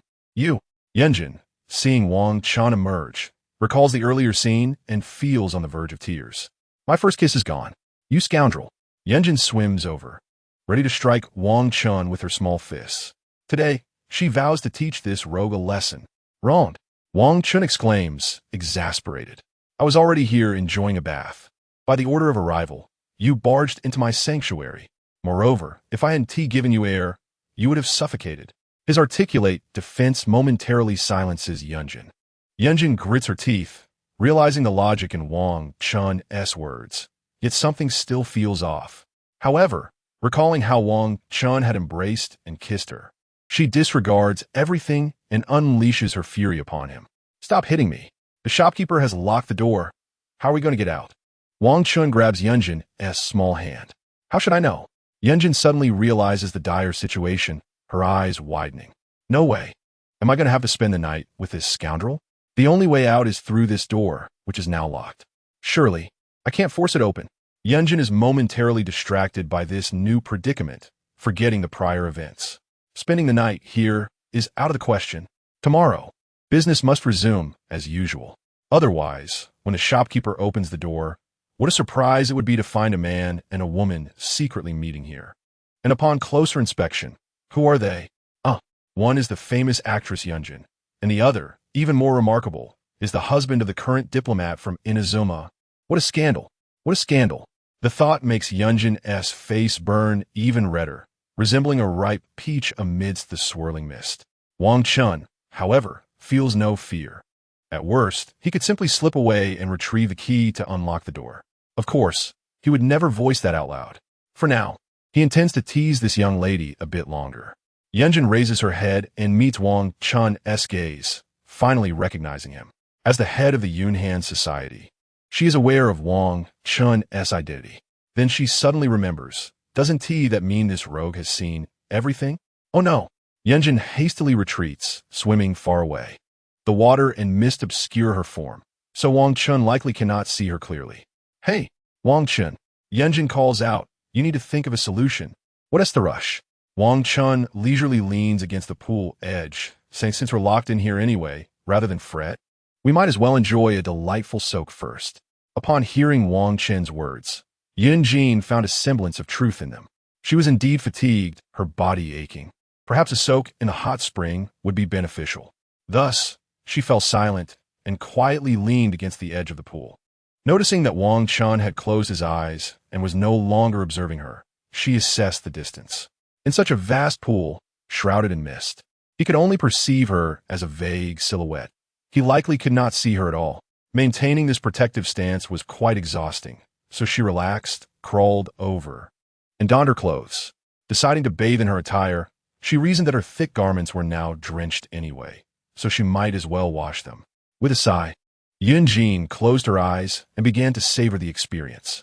Meanwhile, Wang Chen hurriedly retrieved some clothes from his inventory, dressing himself in a manner similar to Yunjin, when suddenly, the system emitted a notification. Curiously opening his eyes, he was met with a virtual screen visible only to him. It turned out that the system, in a bout of boredom, had decided to play a television drama for him.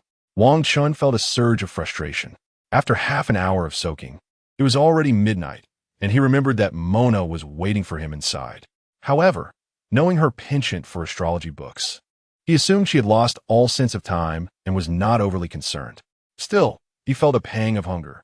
Turning off the virtual screen, Wang Chen swam to a designated area where a separate hot spring was set up, notably at a higher temperature. What are you doing? Yunjin exclaimed, quickly covering her slime. I'm going to boil some eggs. Wang Chen replied, swimming to the other side where a small pool was designated for cooking hot spring eggs. He tossed a bird's egg into the water. Oh, you can conjure items out of thin air? Yunjin inquired. Her curiosity piqued as she watched him drop the egg. Of course, he answered, and then, with a flourish, he produced a black stone slab, a stove, a piece of meat, and seasonings. After retrieving charcoal, he conjured flames from thin air and placed the stone slab above. With a ventilation outlet, he was not concerned about carbon monoxide poisoning and began sizzling the meat. The marbled steak emitted a tantalizing sound as golden fat splattered, releasing an irresistible aroma. The tender, pink meat turned a golden hue, juices spilling forth and sizzling on the scorching stone. Exhausted from her prolonged singing, Yunjin, already weary, could not resist the mouth-watering scent of the steak, causing her to salivate. A battle raged within her. Should she partake in the feast? Wang Chen skillfully flipped the steak, sprinkling black pepper atop. I won't eat, Yunjin declared, her thoughts laid bare, her cheeks flushing as she turned away, submerging the lower half of her face in the hot spring, avoiding Wang Chen's gaze. Bubbles surfaced as Yunjin hoped he would coax her one more time, allowing her to feign rejection before ultimately yielding. Yet, Wang Chen only asked once and then fell silent. What could a young girl be thinking that I, Wang Chen, would not anticipate? A simple matter. Wang Chen pressed down on the steak with his spatula. The sizzle intensified, releasing an even richer aroma, as if invisible hands were molding the scent. These gentle hands lifted Yunjin's chin, caressing her cheek, prompting her to unconsciously rise above the water surface. She closed her eyes, enraptured by the fragrance. The ethereal hands seduced her, delicately beckoning, and as if sprouting wings, she felt herself lifted, soaring towards the aromatic allure. When she finally opened her eyes, she found herself standing beside Wang Chen. Wang Chen, may I have a taste? At that moment, Yunjin felt that satisfying her hunger was paramount, her misty eyes pleading. Just a moment. Wang Chen sliced the steak into small pieces and placed them in a bowl, also adding a halved hot spring egg. Upon receiving the bowl, Yunjin expressed her gratitude and began to feast heartily. Wang Chen leaned against the pool's edge, indulging in the steak as well. a feast for both body and spirit. After finishing their meal, Yunjin returned the bowl and chopsticks to Wang Chen, who had already cleaned up and stored everything in his inventory. He called upon the system to wash the dishes. Observing Yunjin's shiny, red lips, Wang Chen offered her a handkerchief. Hey, Yunjin, still savoring the delightful meal, was startled as he covered her mouth with the cloth. She then watched as he gently wiped her lips, her cheeks flushing once more. Having been so ravenous during the meal, she must have displayed a lack of decorum. Thank you, she murmured, only then realizing that she had neglected to cover her mouth while eating. Oh no, she felt as though she had lost all dignity.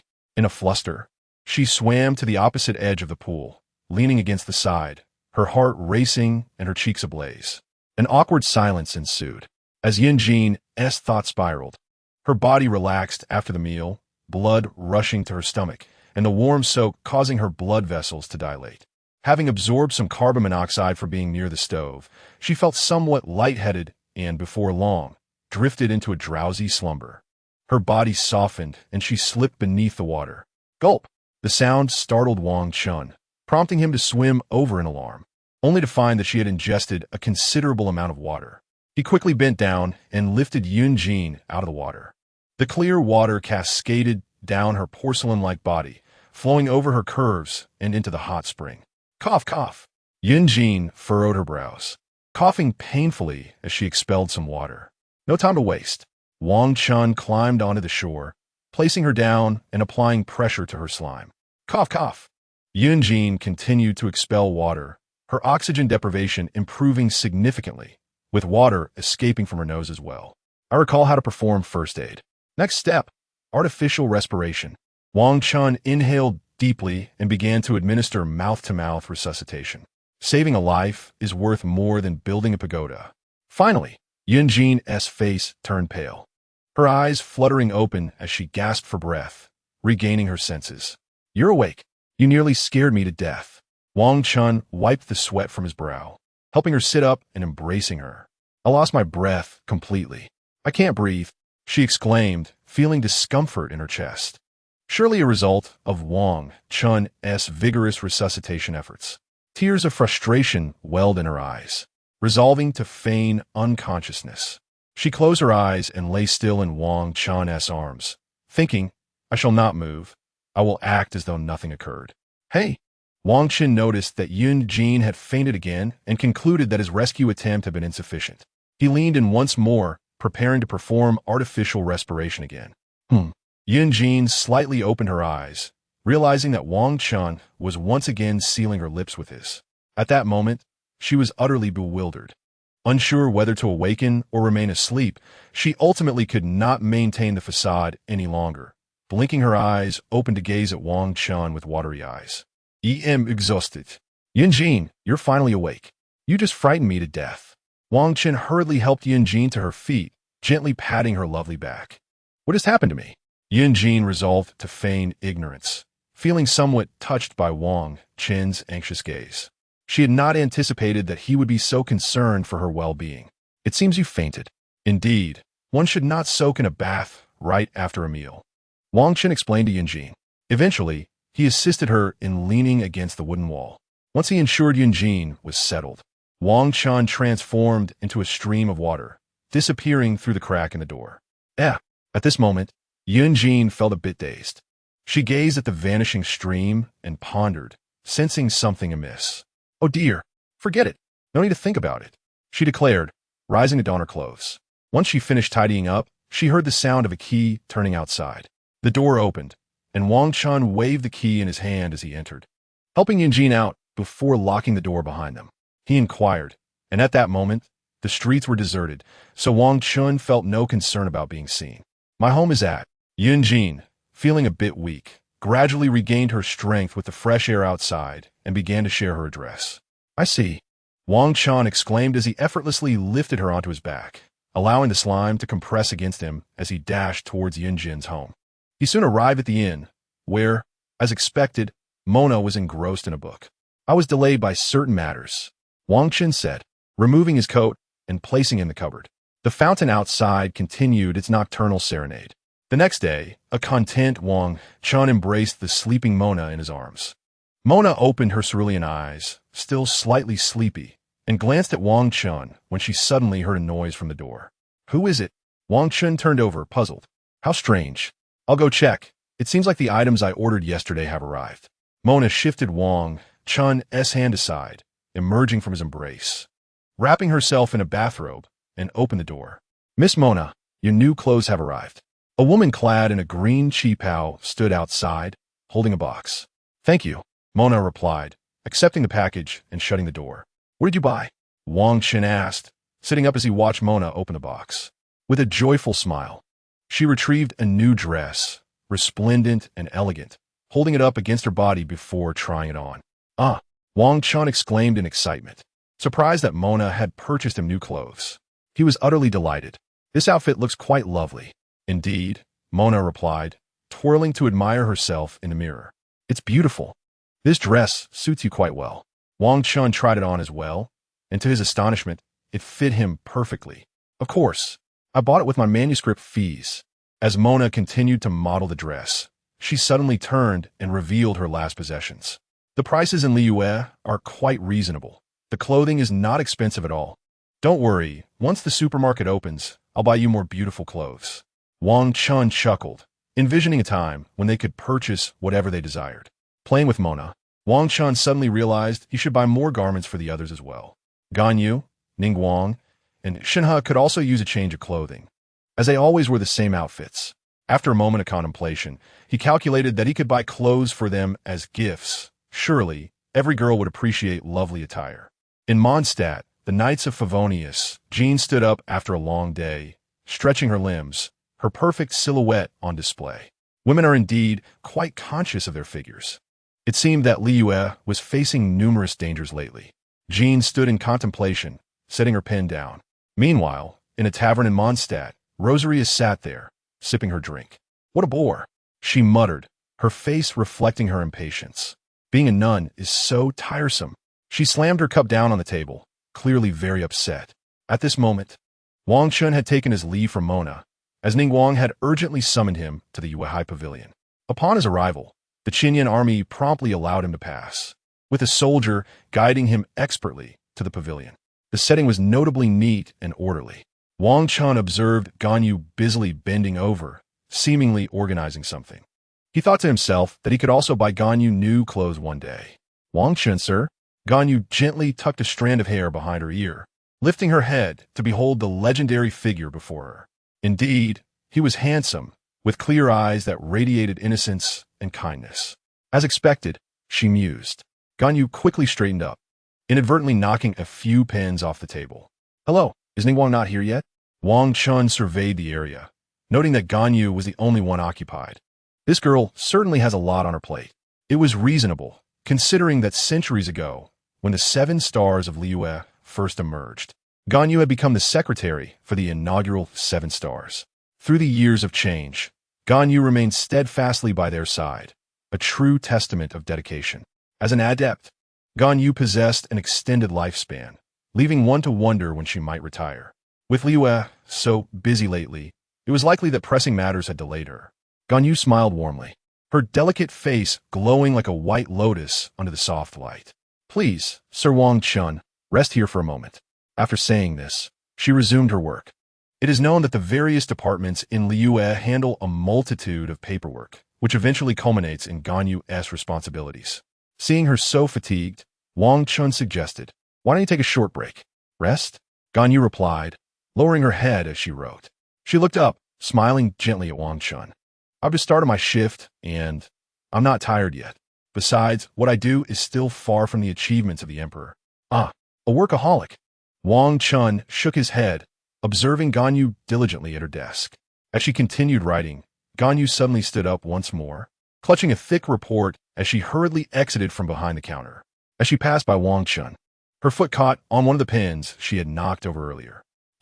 Ganyu slipped, losing her balance and staggering a few steps before she fell directly into Wang Chen's embrace. Oof! Wang Chen found himself pinned down. Yet he feared for Ganyu's safety and held her tightly. My apologies, Sir Wang Chen. Feeling the warmth of Wang Chen's hands, Ganyu shivered, her cheeks flushed with embarrassment. She quickly got up and squatted down to gather the scattered documents. No witties. Wang Chen inhaled deeply, rising to assist her in picking up the items. Truly sorry. Ganyu's voice was barely audible, and she felt her cheeks burning, unable to articulate her flustered state. Thank you, Sir Wang Chen. She accepted the materials he handed her, expressing her gratitude before heading outside. I really need to be more careful, she lamented.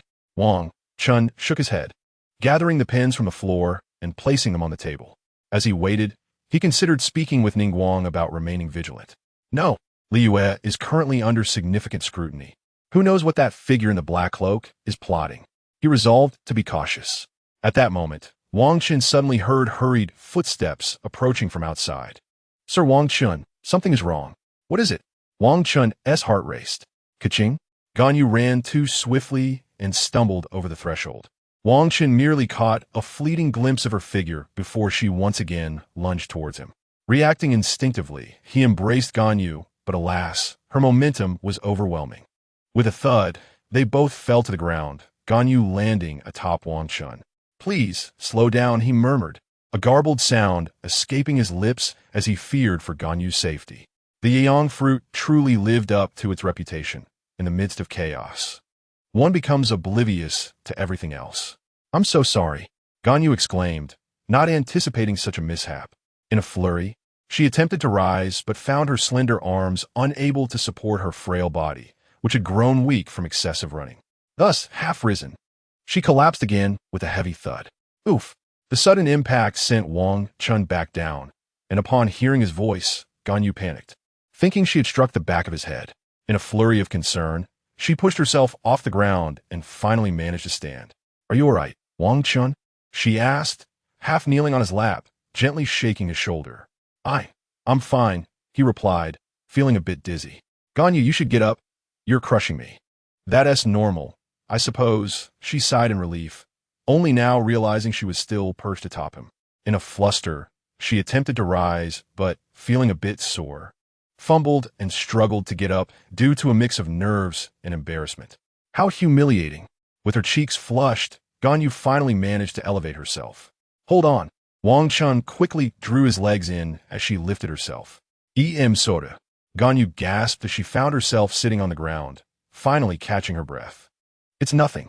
Wang Chen could never fault Ganyu. He approached her, helping her to her feet and brushing off the dust. Ganyu felt a slight tension in her body, but reassured herself that Wang Chen was merely helping her clean up, so she nervously rubbed her legs, hesitant to speak further. What were you saying earlier? Wang Chen inquired, clapping his hands. Oh, Ganyu raised her head, suddenly recalling the matter at hand. Kaching is in trouble. The Qinyan army she leads is besieged by numerous ruins, guardians, and monsters. Lady Ningguang is preparing to send a team for rescue, and I was sent to inform you. Having relayed this in one breath, Ganyu's chest heaved with exertion. Understand. Wang Chen nodded, astonished that Kaching had encountered danger. Seizing the opportunity to become a hero and save a damsel in distress, he resolved to act decisively. In that case, I cannot stand by idly. Where is the location of the incident? At the Fuyuan tree. All right. Wang Chen nodded and transformed into a rushing current, propelling himself forward but found himself caught at the threshold. Damn! Feeling a bit embarrassed, he emerged, vaulted over the threshold, and then vanished from Ganyu's sight once more. The threshold, which had just received his praise, was now met with his curses. Mona's hydro skills sure encounter terrain issues frequently. When will she fix it? Wang Chen dashed out of the Weihai Pavilion, only then realizing the distance to Guizhi Plains was vast, fearing that by the time he arrived, Kachi might already be in peril. There was no time to waste. He burst out of Liyue Harbor and into a hilichurl encampment. Moments later, a bull-headed hilichurl charged out, and Wang Chen mounted its neck, gripping its horns as they sped towards Guizhi Plains. Within Guizhi Plains, Kaching, her attire somewhat tattered, held her sword with a grave expression, gazing ahead at the monstrous entities before her. Beside her lay the bodies of several Qinyan soldiers. The monsters seemed to be driven by some stimulus, their blood surging with unprecedented speed, exhausting their potential to gain formidable strength. In a single encounter, The Qinyan army was decimated, leaving only her to escape in a state of disarray. With a heavy sigh, Keqing took a cautious step back. It appeared these creatures were guarding something. Surveying her surroundings, Keqing found no signs of what might be concealed. The area was flat, and if something were hidden, she would have spotted it immediately. Unbeknownst to her, a formation had been obscured by a figure cloaked in black. Suddenly, a sharp crossbow bolt shot in from a distance. Not good. Distracted, Keqing reacted just in time, her shoulder jolting as the bolt narrowly grazed her neck. The arrowhead tore through her collar, leaving a gash that exposed her fair neck. Damn it! Clutching her collar, Keqing stepped back and instantaneously transformed into a flash of lightning. With a crackle, several bolts flew into the spot she had just vacated, quivering ominously. The collision of fire and lightning created an overload, blasting a deep crater into the ground. Among the distant monsters, several hilichurls appeared, preparing new crossbow bolts. The bull-headed creatures, their veins bulging, regarded Keqing with vigilance, seemingly tasked with guarding this territory. It's best to retreat, Keqing thought, finally grasping the nature of these monsters. They had unwittingly entered the creature's domain, resulting in a complete rout of her forces. How unjust! Nonetheless, the responsibility for this defeat lay squarely on her shoulders. As she took a few steps back, Keqing suddenly noticed the monsters becoming agitated, and soon a horde of slimes surged forth, all imbued with electrical attributes. The speed of these electric slimes was remarkable, rushing towards her, their bodies shimmering with golden and violet electric currents. With a crackle, the sound of electricity filled the air. This is bad. Keqing furrowed her brow. As a wielder of the electro vision, any attack that triggered the power of the electro element would be significantly weakened. Why were these monsters not stationed here? What had provoked their sudden aggression? After hesitating for a moment, Keqing turned on her heel to flee. Suddenly, two sharp crossbow bolts shot forth, sealing off her escape. At that moment, the electric slimes behind her unleashed their electrical fury. With a crackle, the golden and violet lightning erupted, striking Keqing and incapacitating her. The intense heat singed the back of her garment.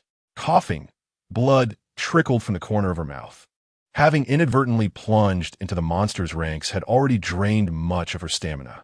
Now, under attack, her situation grew dire. 5 or 6 electric slimes bounded closer, pressing together, their electric energies flaring, preparing to deliver a lethal blow to her. Meanwhile, the distant hilichurls unearthed several fire slimes, ready to launch a massive overload attack against Keqing. Boom! The fire slimes were hurled towards her. In the face of imminent peril, Keqing gritted her teeth and vanished amidst a flurry of purple afterimages. With blurring speed, she flickered through the air, unleashing a torrent of purple lightning that sliced through the air with a sharp crack. The electric slimes bore tiny wounds from her strikes, their bodies absorbing the power of the electro element, gathering even greater strength above their heads. The ground shook as the fire slimes detonated upon impact, creating deep pits in the earth. Keqing appeared, drenched in sweat and panting, having narrowly evaded the relentless bombardment of the fire slime. Yet, as she gazed upon the even more dazzling lightning ahead, she realized she was now ensnared in a perilous predicament. For reasons unknown at that moment, thoughts of Wang Chen surfaced in her mind. An unusual sentiment stirred within her, a flutter of emotions rising to the surface. Keqing acknowledged it. Wang Chen exuded a vibrant spirit, devoid of any mundane stiffness, brimming with vitality and imagination. Whether it was their previous encounter at the supermarket or his myriad of incredible actions, Wang Chen radiated immense allure to Keqing, who had persistently pursued an innovative future. The thought crossed her mind, if I were to perish, would it not be a boon for Ningguang to have Wang Chen? As the slime drew closer, she could not help but feel a pang of indignation. If only Wang Chen could appear before her once more, she would surely confess her innermost thoughts.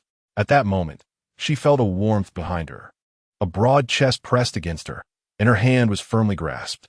Wang Chen, turning around, tears streamed down her cheeks as she beheld Wang Chen's beaming face, igniting all her emotions in an instant. Her heart raced with fervor. Ding! Congratulations, you have copied Keqing's skill, Tianjia Xuanyo. Fear not, for I am here. Allow me to demonstrate what Tianjia Xuanyo truly is. Wang Chen took her hand and led her body, disappearing into a realm of lightning. In an instant, the once mighty thunder slime vanished without a trace under the onslaught of his sword light, while distant foes were reduced to mere dust. With a swift motion, the blade landed, and Wang Chen emerged, cradling Keqing in his arms.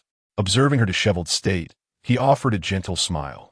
At that moment, Keqing was breathless, her cheeks flushed, her arms tightly wrapped around Wang Chen's neck. The sensation of survival after calamity electrified her nerves, and without hesitation, she pulled him in for a kiss. Wang Chen embraced her tightly. Eventually, they parted. This place is unsafe. We must find a more secure location. Wang Chen swiftly whisked her away. After a brief but intense dash, they discovered a sheltered ruin where he carried her inside.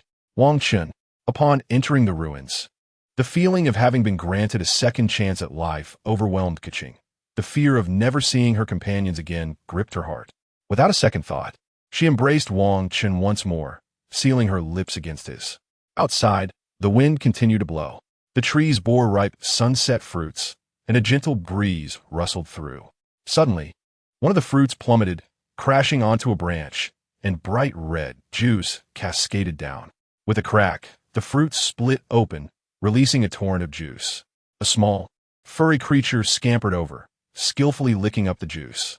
Nearby, in the forest by the sea, a clever tail-wagging monkey held a coconut it had scavenged. With nimble hands, it found a sharp stick and struck the coconut forcefully. With a few swift blows, the white coconut water gushed out. Carefully, the monkey pried open the crack in the coconut and greedily licked the white liquid. Suddenly, its ears perked up, and it cautiously gazed toward the nearby ruins. Swiftly, the monkey dashed to the base of the sunset fruit tree. Meanwhile, from the ruins emerged a man and a woman.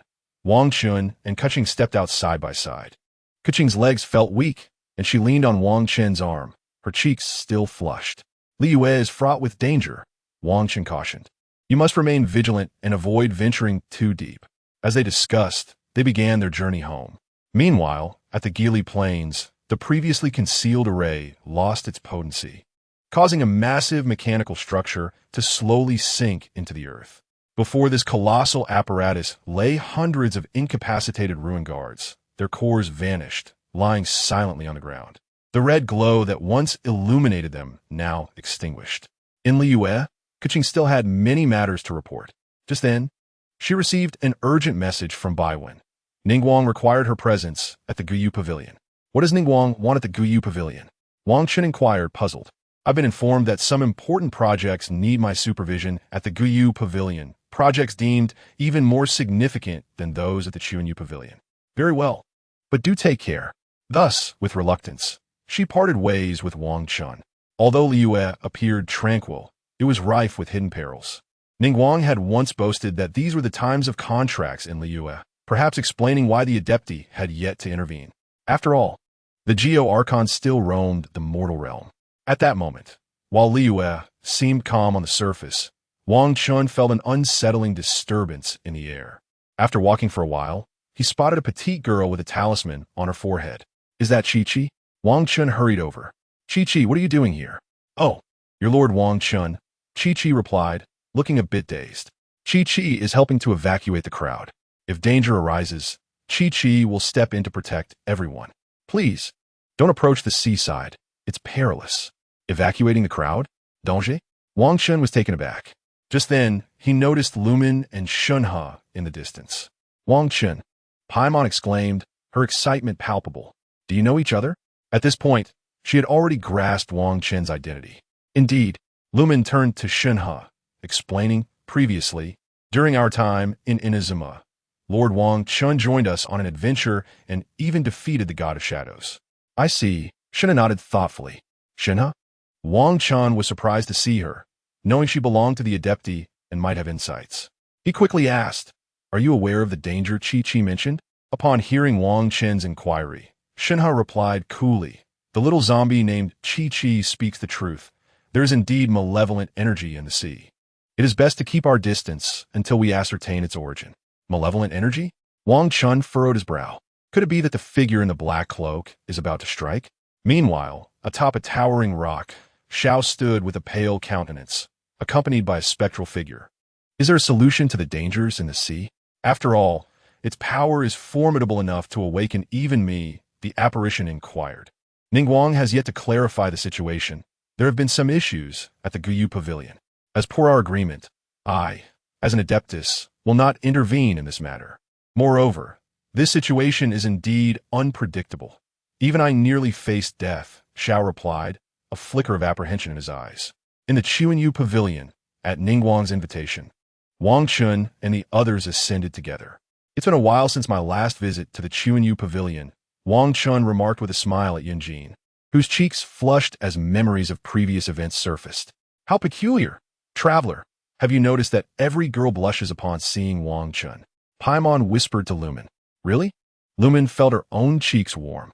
Above the Chuanyu Pavilion, Ningguang nodded gently at Wang Chen and smiled warmly, saying, You have all worked hard. It is now my turn to fulfill my promise and reward you. Hooray! Paimon cheered exuberantly. Wang Chen realized then that while he had gone out to rescue Keqing, the traveler must have made some arrangement with Ningguang. Regrettably, he missed out on the excitement. Otherwise, something interesting might have occurred along the way. He had also heard something about gathering materials. Ningguang raised her left hand to support her right arm and addressed Yunjin. I have heard a bit about your intentions. Mr. Yin, you are seeking a suitable stage for your new opera. Am I correct? Indeed. I wonder if Miss Ningguang has any suggestions? Yunjin stepped forward. Since it is your grand new opera, it would surely carry great weight. Why not premiere it here at the newly constructed Chuanyu Pavilion? The Chuanyu Pavilion is situated at a lofty altitude, offering a panoramic view of the surrounding mountains, where one can feel the invigorating winds and observe the myriad scenes of the mortal realm. I believe there is no place more fitting for Mr. Yun's stage than here. Upon hearing Ningguang's words, Yunjin smiled. Thank you, Miss Ningguang. I will prepare the opera props shortly and kindly ask you to bring them to the Chuanyu Pavilion. Fine melodies and splendid plays deserve nothing less, Ningguang replied. Hu Tao, Shun He, Lord Wang Chen, and little Paimon, I shall take my leave for now. Do remember to come and enjoy my performance. Wang Chen couldn't help but think that when Yunjin uttered his name, there was a hint of bite in her tone. Be careful on your way. Wang Chen waved at Yunjin. I understand. As Yunjin departed, Ningguang remarked, to clarify, I am unaware of your brother's whereabouts. So please refrain from asking me again. Ah, Miss Ningguang truly possesses foresight, Paimon exclaimed in surprise. In that case, it's my turn to inquire. Wang Chen knew precisely what Paimon was about to ask, and sure enough, she exclaimed, Wow, I haven't even asked yet. Paimon clasped her hands in amazement. Your thoughts are written all over your face. It is evident. Naturally, your assistance in rebuilding the Chuanyu Pavilion is a significant favor, and I shall ensure you are well compensated, Ningguang continued. I can promise that if one day you find yourselves in dire need, you may come here to seek employment, and I will, of course, offer you the highest remuneration. How wonderful! Next time we run out of Mora, we could just come and Miss Ningguang. Paimon danced with excitement, eliciting a pang of envy from Wang Chen. He even fancied applying for the position of Ningguang's bath attendant. Is this the joy of being favored by a wealthy woman? If Paimon were to receive more Mora, would she sell her sister Hu Tao to him? Contemplating this, Wang Chen found the idea quite feasible. At that moment, Paimon turned to ask Shun He if she had any questions. Hearing the four of them discuss, Wang Chen felt a bit fatigued, as it seemed like they were merely completing a task.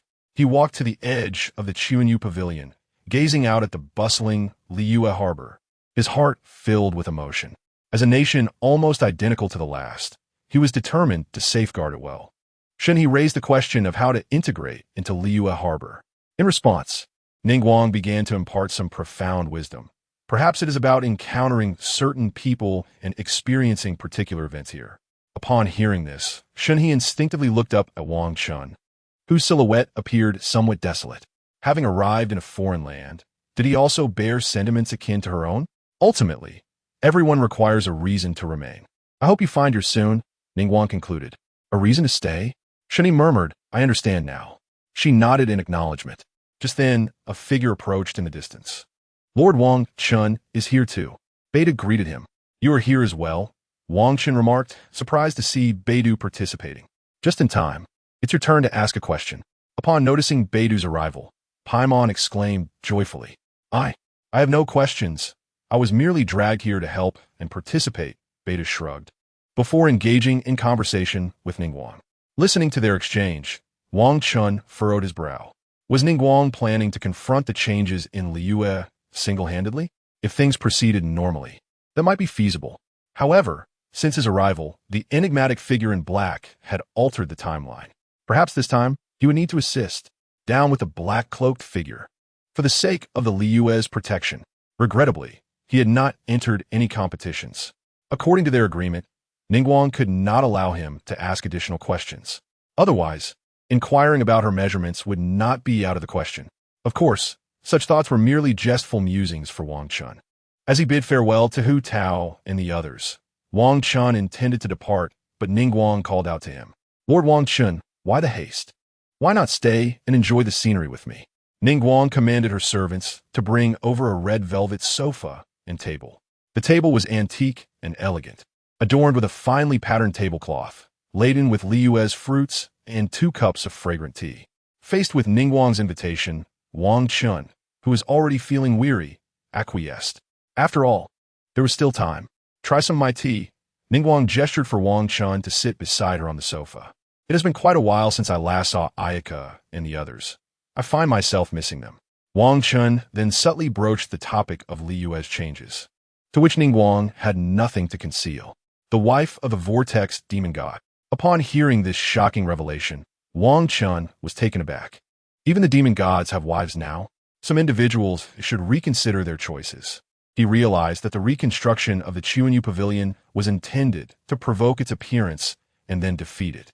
Observing the astonishment in Wang Chen's eyes, Ningguang confidently stated, if necessary, I shall simply build another Chuanyu Pavilion.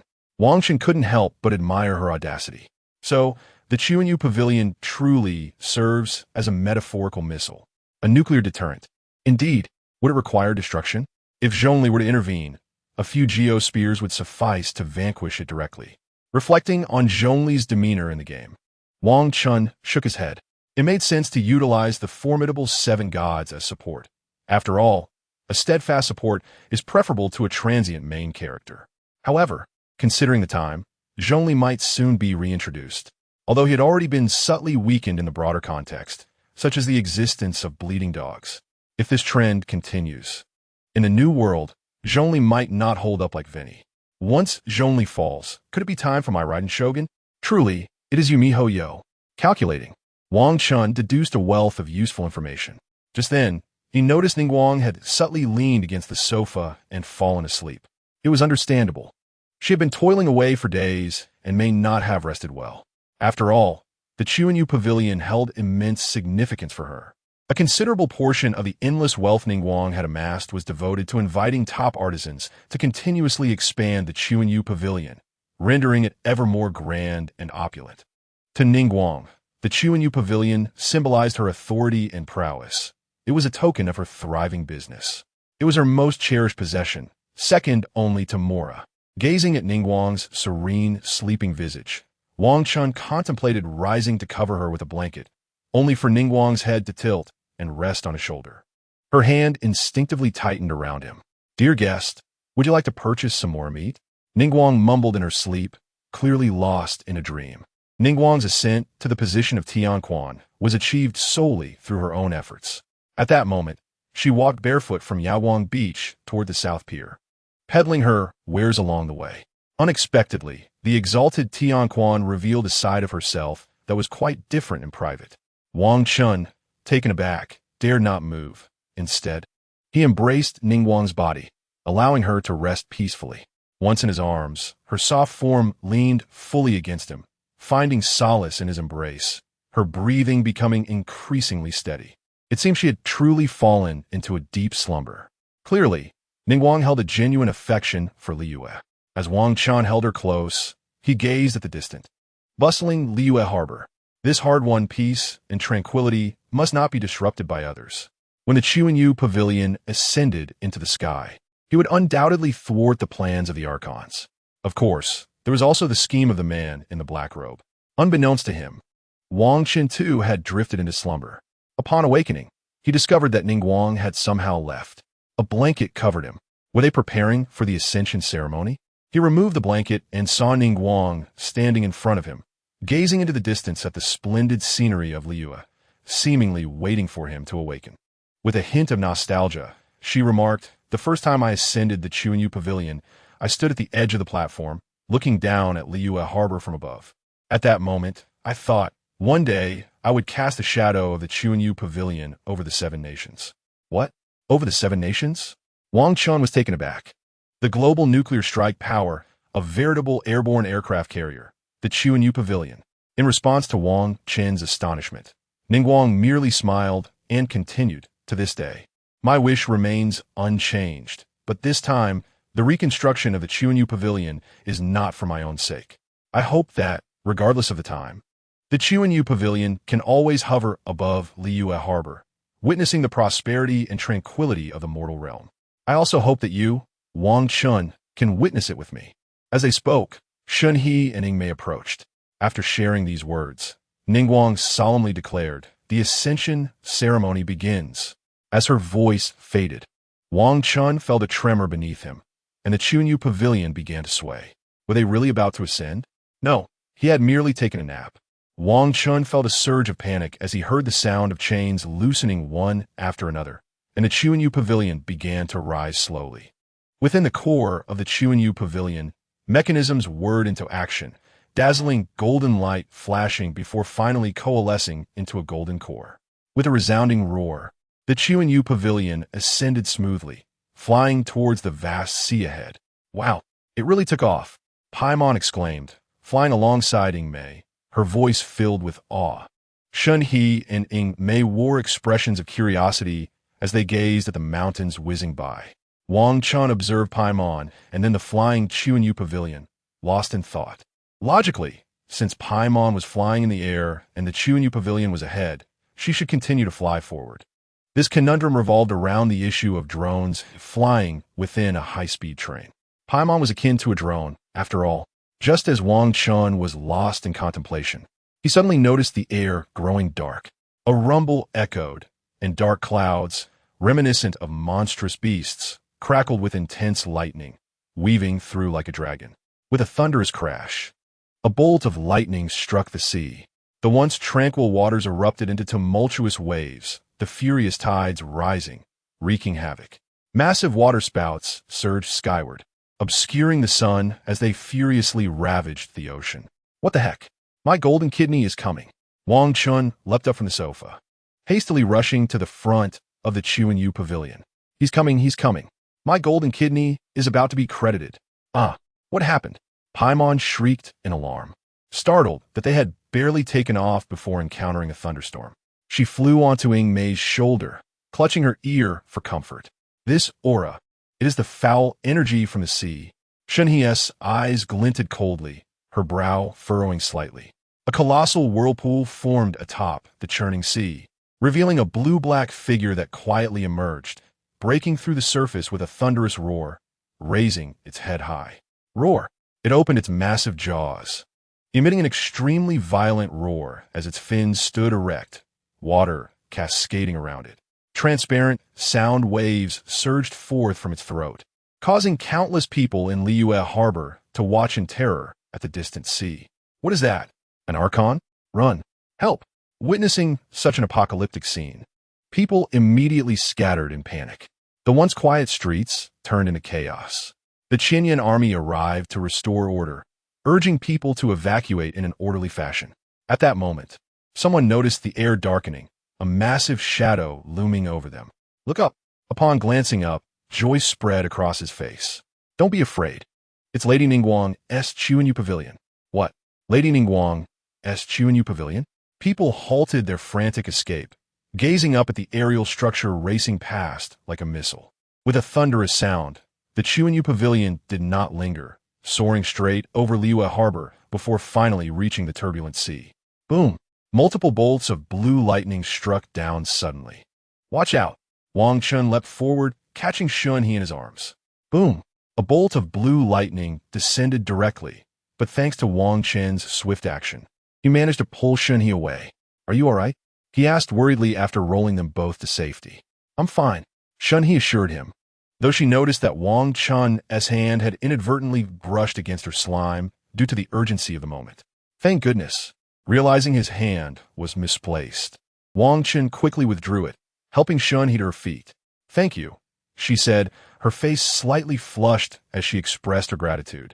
Just then, Ningguang gracefully approached, her gaze fixed on the Archon ahead as she softly stated, so they have indeed come. The remnants of the whirlpool, the vortex. Paimon gasped in fear. Who is that? Wang Chen was equally curious about this new vortex Archon. The wife of Osale, the last follower of the vortex Archon, Ningguang replied, her eyes narrowing slightly. Upon hearing her words, Paimon flew over and asked, Did you know all along, Miss Ningguang? Beidou possesses a keen sense of the ocean's changes. Months ago, in Inazuma, she had experienced the awakening of the Sea Archon. Fortunately, Wang Chen had intervened to save them. The reason for the Chuanyu Pavilion's reconstruction at this time was to draw her out from the depths of the sea, using her hatred for the pavilion. I see, Paimon exclaimed. Wang Chen, come help. Absolutely. Wang Chen was eager to assist, but just then, Ningguang raised her hand to stop him. There's no need. In this era of humanity, the people of Liyue Harbor must learn to rely on their own strength to overcome this crisis. As she spoke, Ningguang raised her fingers in front of her, slowly closing her eyes as radiant golden light began to manifest behind her. This was Ningguang's constellation. Wang Chen witnessed the power of her constellation for the first time. Wait a minute, does that mean I'm not human? Rich rock elemental energy surged forth, and a humming sound began to fill the air. Ningguang finally opened her golden eyes, thrusting her hands forward with force. Boom! A brilliant cross of golden light erupted instantaneously. Boom! Boom! Boom! As far as the eye could see, countless diamond-shaped golden blocks floated behind Ningguang, erupting with dazzling golden light, casting a radiant glow. Wang Chen was utterly astounded. What the heck? By Ningguang? The treasury of kings? A deep rumbling sound resonated as countless golden jade stones emerged, trailing long golden tails as they shot towards the distant Archon. Swish, swish, swish. Like a golden rain of light, they surged toward the Archon. Boom, boom, boom. The jade struck the body of the demon god, erupting with circles of golden radiance. It won't miss. Wang Chen exclaimed as he witnessed the wailing of the vortex demon god from afar. Nearby, within the confines of Guxiang Pavilion, Keqing, holding a long sword, gazed at the distant demon god with a stern expression, alongside Ganyu, who wielded a bow. Let's combine our efforts. Fire! With a swift motion of her sword, Keqing commanded the Qianyan army to ready their crossbows, gathering yellow light upon the bolts. Whoosh! Countless beams of yellow arrows shot forth, striking the demon god. Roar! The demon god, enraged, began to gather a blue orb of energy in its mouth, preparing to obliterate Guxiang Pavilion. Boom! On the distant sea, aboard the ship Xingzhou, Beidou stood resolutely, while sailors busied themselves adjusting the aim of their crossbows. Fire! Beidou commanded with a sweeping gesture. The bolts, aglow with energy, soared into the air. Roar! The demon god's fury escalated as it unleashed a tumultuous wave, advancing towards Beidou's fleet with a thunderous crash. Everyone, take caution. A tsunami approaches. Beidou shouted. The sailors hoisted the sails, and the wooden oars swiftly maneuvered the ship to evade the impending disaster. On the shore, several members of the Qianyan army were startled by the distant rumbling, looking up to see colossal waves rising. This is bad. I must stop her. Hu Tao, witnessing the dire scene, leaped into action, golden light flashing in her hand as she summoned her blade to fiercely thrust at the demon god. Roar! The demon god opened its maw, instantly releasing a wave of blue laser energy. No! Wang Chen cried out upon seeing Hu Tao to his left. It was well known that left was a dangerous direction. As expected, Hu Tao was sent flying backwards. Boom! She crashed hard against a distant stone pillar, her body weakening as she fell. Damn it! I took the hit like a true champion. Wang Chen activated his heart's desire, leaping from Guxiang Pavilion to catch Hu Tao mid-fall, landing safely on the ground. Lord Wang Chen. Shun-He rushed over, relief washing over her as she saw him save Hu Tao. Approaching, She noticed Hu Tao's tightly closed eyes, her heart trembling, and her pupils dilating as memories of abandonment flooded her mind. As long as I live, I will bring danger to those around me. Cursed to be a lone star. Was my presence the cause of Hu Tao's suffering? Overcome with guilt, Shun He knelt, her chest heaving as she closed her eyes, clenching her teeth. Do not be afraid. Amidst the swirl of negative emotions, a warm hand suddenly appeared before Shun He. Lift your head. She saw Wang Chen smiling at her. Every individual's existence holds significance. Why concern oneself with the thoughts of others? With a radiant smile, Wang Chen grasped Shun He's hand, embracing her slender waist with one arm while intertwining his fingers with hers. In the face of the enormous tsunami, their entwined forms appeared so fragile and insignificant. Just a mere splash of water. What is there to fear? Turning toward the towering wave, Wang Chen spoke boldly before leaning in to kiss Shun He. Huh? Shun He was clearly taken aback by Wang Chen's audacity at such a critical moment. I shall borrow your strength. Raising her chin, Wang Chen gazed softly at Shun He one last time, then, with a prompt from his system, released his hold on her waist. What are you doing? Shun He watched in disbelief as Wang Chen strode toward the monstrous tsunami. What else? Time for a comeback. Wang Chen suddenly stepped onto the surface of the sea. Boom! Countless shards of ice formed. Freeze for me. Blue frost enveloped him, and a blue talisman materialized in his hand as he swung it forward. Boom! A swirling blast of white icy currents surged forth, enveloping the sky and sea in a chilling embrace. To the astonishment of all, Wang Chen's strike froze the colossal tsunami in its entirety. As the icy mist dissipated, massive icebergs collapsed, crashing into the sea, amidst the cheers of the crowd. Keqing ordered the archers to release their bolts once more.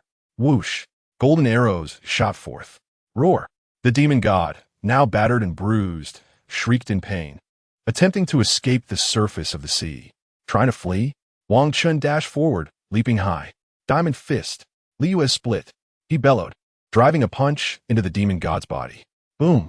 The tremendous force obliterated the demon god, leaving only a vast chasm in the sea behind her. The waters on either side flowed backward for a time, before crashing together once more. Is this truly the might of Lord Wang Chen? On Guxiang Pavilion, Ningguang watched in astonishment. She had prepared for the worst, but had not anticipated Wang Chen's ability to vanquish the demon god with a single blow. Reflecting on her previous strategies, she realized they were unnecessary if such a simple solution existed. Beside Guxiang Pavilion, Keqing and her companions were equally stunned by Wang Chen's prowess. Though Keqing had witnessed his capabilities, she had never imagined he could annihilate a demon god with a single punch. The reward has not yet been delivered. No, this isn't right. Retreat. With this thought, Wang Chen rushed toward the shore. Boom! The sea suddenly illuminated with massive water orbs. Columns of red light shot into the sky, forming a barrier that obstructed all of Wang Chen's escape routes. A dense red mist enveloped the entire ocean. This is not good. Wang Chen's expression shifted as he realized he was ensnared by a colossal formation. Most frustratingly, it appeared to be an illusionary array. What is this? Ningguang furrowed her brow, observing the beams of light engulfing the sea, followed by a thick fog. Wang Chen's figure vanished within its depths. In the distance, the cloaked figure nodded upon seeing Wang Chen ensnared, then turned his gaze toward the turbulent sea. Boom! The surface of the sea began to swirl with massive whirlpools, shrouding the sky in darkness, as a shadow resembling an island emerged from the depths. What is that? Ningguang gasped, the sight before her shattering her carefully laid plans. Keqing and her companions also displayed expressions of alarm. Meanwhile, the vigilant celestial beings watching from afar heightened their awareness. The unfolding scene had surpassed all expectations and control. Under the gaze of the crowd, a towering mechanical monstrosity emerged, resembling a colossal relic guardian, yet brimming with relic cores that radiated a blinding red light. The oppressive aura it emitted approached that of divine power. Xiao remarked, "This is sheer terror." Another ethereal figure beside him echoed the sentiment.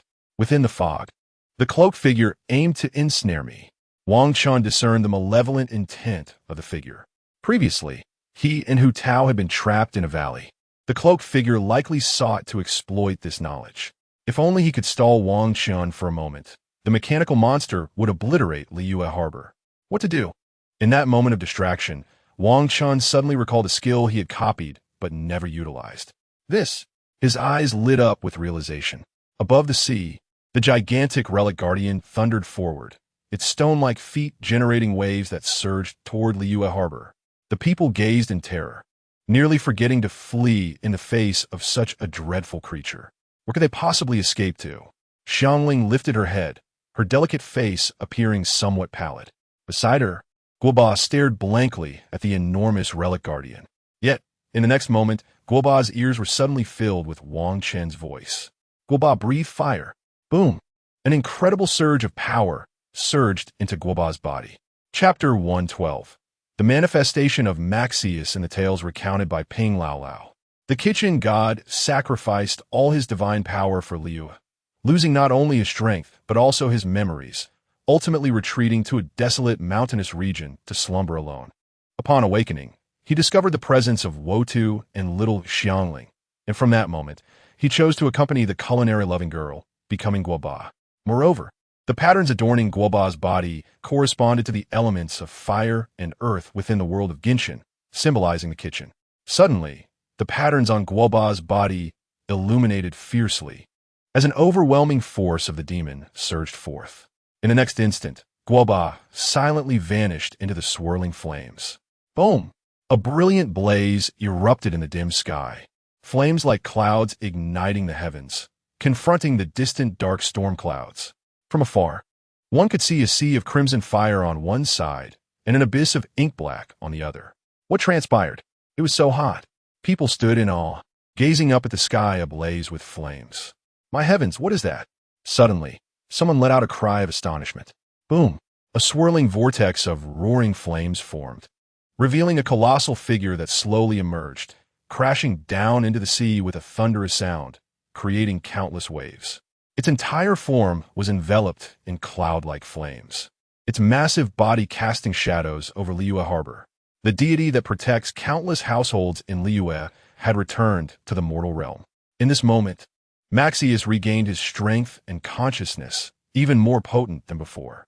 He glanced at the vast sea, momentarily failing to detect Wang Chen's presence. Then, he lifted his gaze towards the distant mechanical beast. Boom! Boom! Boom! He strode forward, his legs like towering pillars stirring up tremendous waves. His robust form charging towards the mechanical monster like a flaming divine mountain. Witnessing this scene, a figure in a black robe in the distance expressed surprise, murmuring, I never expected to see this fellow, but this level of power is somewhat insufficient. You all go ahead. Your attention is fully occupied here. I shall take my leave. Something must have stirred the hearts of men and shaken the earth's veins, thus should emerge. With that, he vanished into the distorted vortex. Simultaneously, with a resounding crash, Maxius collided with a massive relic guardian. Unfortunately, the guardian staggered back a few steps, radiating a brilliant red light, and instantly embraced Maxius. The fierce battle between the two stirred up a tsunami, shaking the ground and mountains. As the towering tsunami surged forth once again, threatening to overturn Liyue Harbor, the onlookers screamed in terror. In the distance, Shenhe approached, her long legs striding confidently as she positioned herself before Liyue Harbor. Gently closing her eyes, she activated the talisman in her hand, a blue doppelganger gradually materializing behind her. Swish! Shenhe opened her eyes, leaping into the air, her talisman erupting with swirling white frost, freezing the terrifying tsunami. Thud! Gently landing, Shenhe panted heavily, raising her gaze towards Maxius, who was fiercely battling the relic guardian. At that moment, Maxius suddenly realized that the mechanical creature's strength exceeded his expectations. The cores throughout the guardian's body illuminated fiercely, its arm mechanisms activated, launching several fiery beams that accelerated from its arm. Then, it unleashed a powerful punch directly at Maxius's face. Bang! A white shockwave radiated outward and in agony. Maxius staggered backward a few steps. Observing this, the relic guardian braced itself against the seabed, its cores glowing once more. Boom! Countless missiles, engulfed in flames, shot forth like a torrential downpour, enveloping Maxius. Bang! Bang! Bang! The cannon fire roared, explosions rippling across Maxius's body. Roar! Enraged, Maxius steadied himself and charged forward. Having already endured the Relic Guardian's punch, this time he seized the Guardian's arm. "Let's see how you strike me now." He smirked, feeling smug. Ultimately, it was merely a mechanical monster devoid of intellect. Just as Maxius reveled in his triumph, he suddenly sensed the Relic Guardian quaking in his grasp. The mechanisms on the Guardian's back began to operate once again, and with a series of clicks, 2 additional mechanical arms emerged. No way! It could do that too? Stunned, Maxius looked up at the 2 mechanical arms behind the Guardian. Bang! Bang! Bang! The 2 mechanical arms ignited with flames, launching a flurry of punches towards Maxius's face. A tempest of strikes ensued, leaving Maxius's face swollen as if stung by a swarm of wasps, causing him to stumble backward and plop into the sea. The entire bear was left dumbfounded. What on earth? Did Wang Chen summon me just to take a beating? Realizing this, he clambered to his feet, a dazzling red light suddenly igniting in his throat. Boom! Red flames erupted from his throat, forming a massive fire pillar that shot forth. Where it passed, the sea was carved into a chasm, instantly evaporating into towering white mist. Boom! The colossal Relic Guardian was instantly engulfed by the fire pillar, sending vast clouds of flames soaring into the sky. Was the attack effective? Observing from above, Ningguang furrowed her brow. In the next moment, the core on the giant Relic Guardian illuminated fiercely, absorbing all the flames. The immense core in its chest began to operate, radiating a bright red light, nearly tangible. Boom! An even more terrifying and rapid red beam shot forth. Maxius's expression darkened as he swiftly turned to evade, but his speed was sluggish, and the beam moved too swiftly. He barely managed to turn around. As a result, boom! The shockwave from the beam struck Maxius squarely on the rear, forcing him down into the sea. Boom! Boom! Boom! The beam relentlessly bombarded Maxius's backside, causing him to tremble uncontrollably. The bear lying in the water, propelled several hundred meters by the tremendous force. The beam gradually diminished and extinguished. A dark imprint marked Maxius's rear. Had it not been for his exceptional defense and the potent abilities granted by Wang Chen's summoning, he would have faced dire consequences. However, this blow completely extinguished Maxius's combat capability, and he began to fade away slowly, ultimately vanishing from the sight of the onlookers within the flames. Chapter 113. Come, summon forth, young man seeing Maxius in dire straits. Ningguang and others hovering above Chuanyu Pavilion immediately launched another assault. Boom! Boom! Countless yellow rays shot forth, striking the giant Relic Guardian, producing only a series of clinks. Other than creating a pockmarked surface, their effect was minimal. The giant Relic Guardian trembled and continued its advance towards Liyue Harbor. Boom! Boom! The earth shook violently, echoing like drums, causing panic to ensue once more. That bear could possibly be the legendary kitchen god. Even it could not withstand this terrifying monster. In the distance, the observant P. Ing El Olao shook her head, her form vanishing only to reappear, clutching a small bear, its fur as dark as night. Behind her, a celestial glow radiated, revealing several immortals poised to intervene at any moment. Is it true that the age of human governance cannot withstand the test? Ningguang turned her gaze toward the source of the immense pressure exuded by the immortals, a hint of despondency flickering in her eyes. Meanwhile, Zhongli appeared slowly atop a mountain peak, standing with his hands clasped behind his back. Xiao silently grasped the spear in his hand, and beside him, a shadow began to solidify once more. He smiled, declaring, "At last, I can fight alongside you again." Suddenly, within the mists, Wang Chen sensed the absence of Guoba. His focus sharpened. He took a deep breath and shouted, "System. In times of uncertainty, one must call upon the system." Ding! Detecting host's predicament. You are within a cave heaven, ensnared by the spatial power of the cave. Is there a way to break free? Wang Chen was momentarily taken aback, hastily inquiring. Ding! A powerful strike against the void can shatter the space. In that moment, you shall escape the array. Fear not.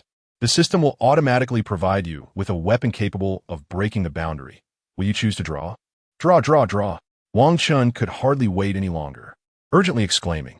As his words echoed, the entire world fell into silence. The crimson mist dissipated. Suddenly, darkness enveloped everything before him. A clear point of light ignited and swiftly expanded, once more illuminating the darkness with a brilliant white glow. What is this? Upon opening his eyes, Wang Chen found himself standing in an exceedingly bright space. All around him, above and below, everywhere he looked, there were mirrors reflecting clarity. The cool surface of the mirrors displayed his own image. Ding! Boundary-breaking weapon is being drawn. A virtual panel manifested before Wang Chen, showcasing a myriad of animated worlds flickering past him. These belong to various animated universes or parallel novel realms. Like shattered mirrors, they appeared around him, depicting the lives of countless individuals. Their voices echoed in his ears. Damn it! I'm taking her away today, and I dare anyone to stop me. If sound had a shape, it would resemble love for you. Wherever leaves dance in the air, the fire will burn. The shadow of the flame will illuminate the village.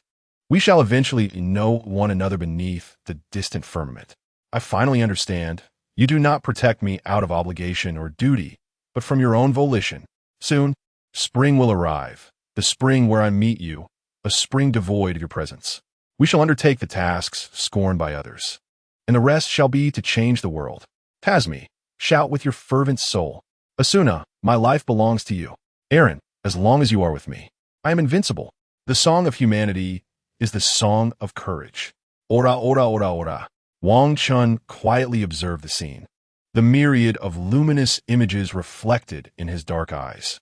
Suddenly, a voice resonated within his heart. This voice carried an unimaginable arrogance and dominance, as if everything lay within his grasp. Extend your hand, foolish one, for only one is worthy of witnessing your demise, and that is I, Gilgamesh, dazzling yet illusory being. Surrender to my embrace. This is my decree. Ding! Weapon selection completed. Thunderous roars erupted. The heavens and earth trembled violently. A rich crimson divine light burst forth,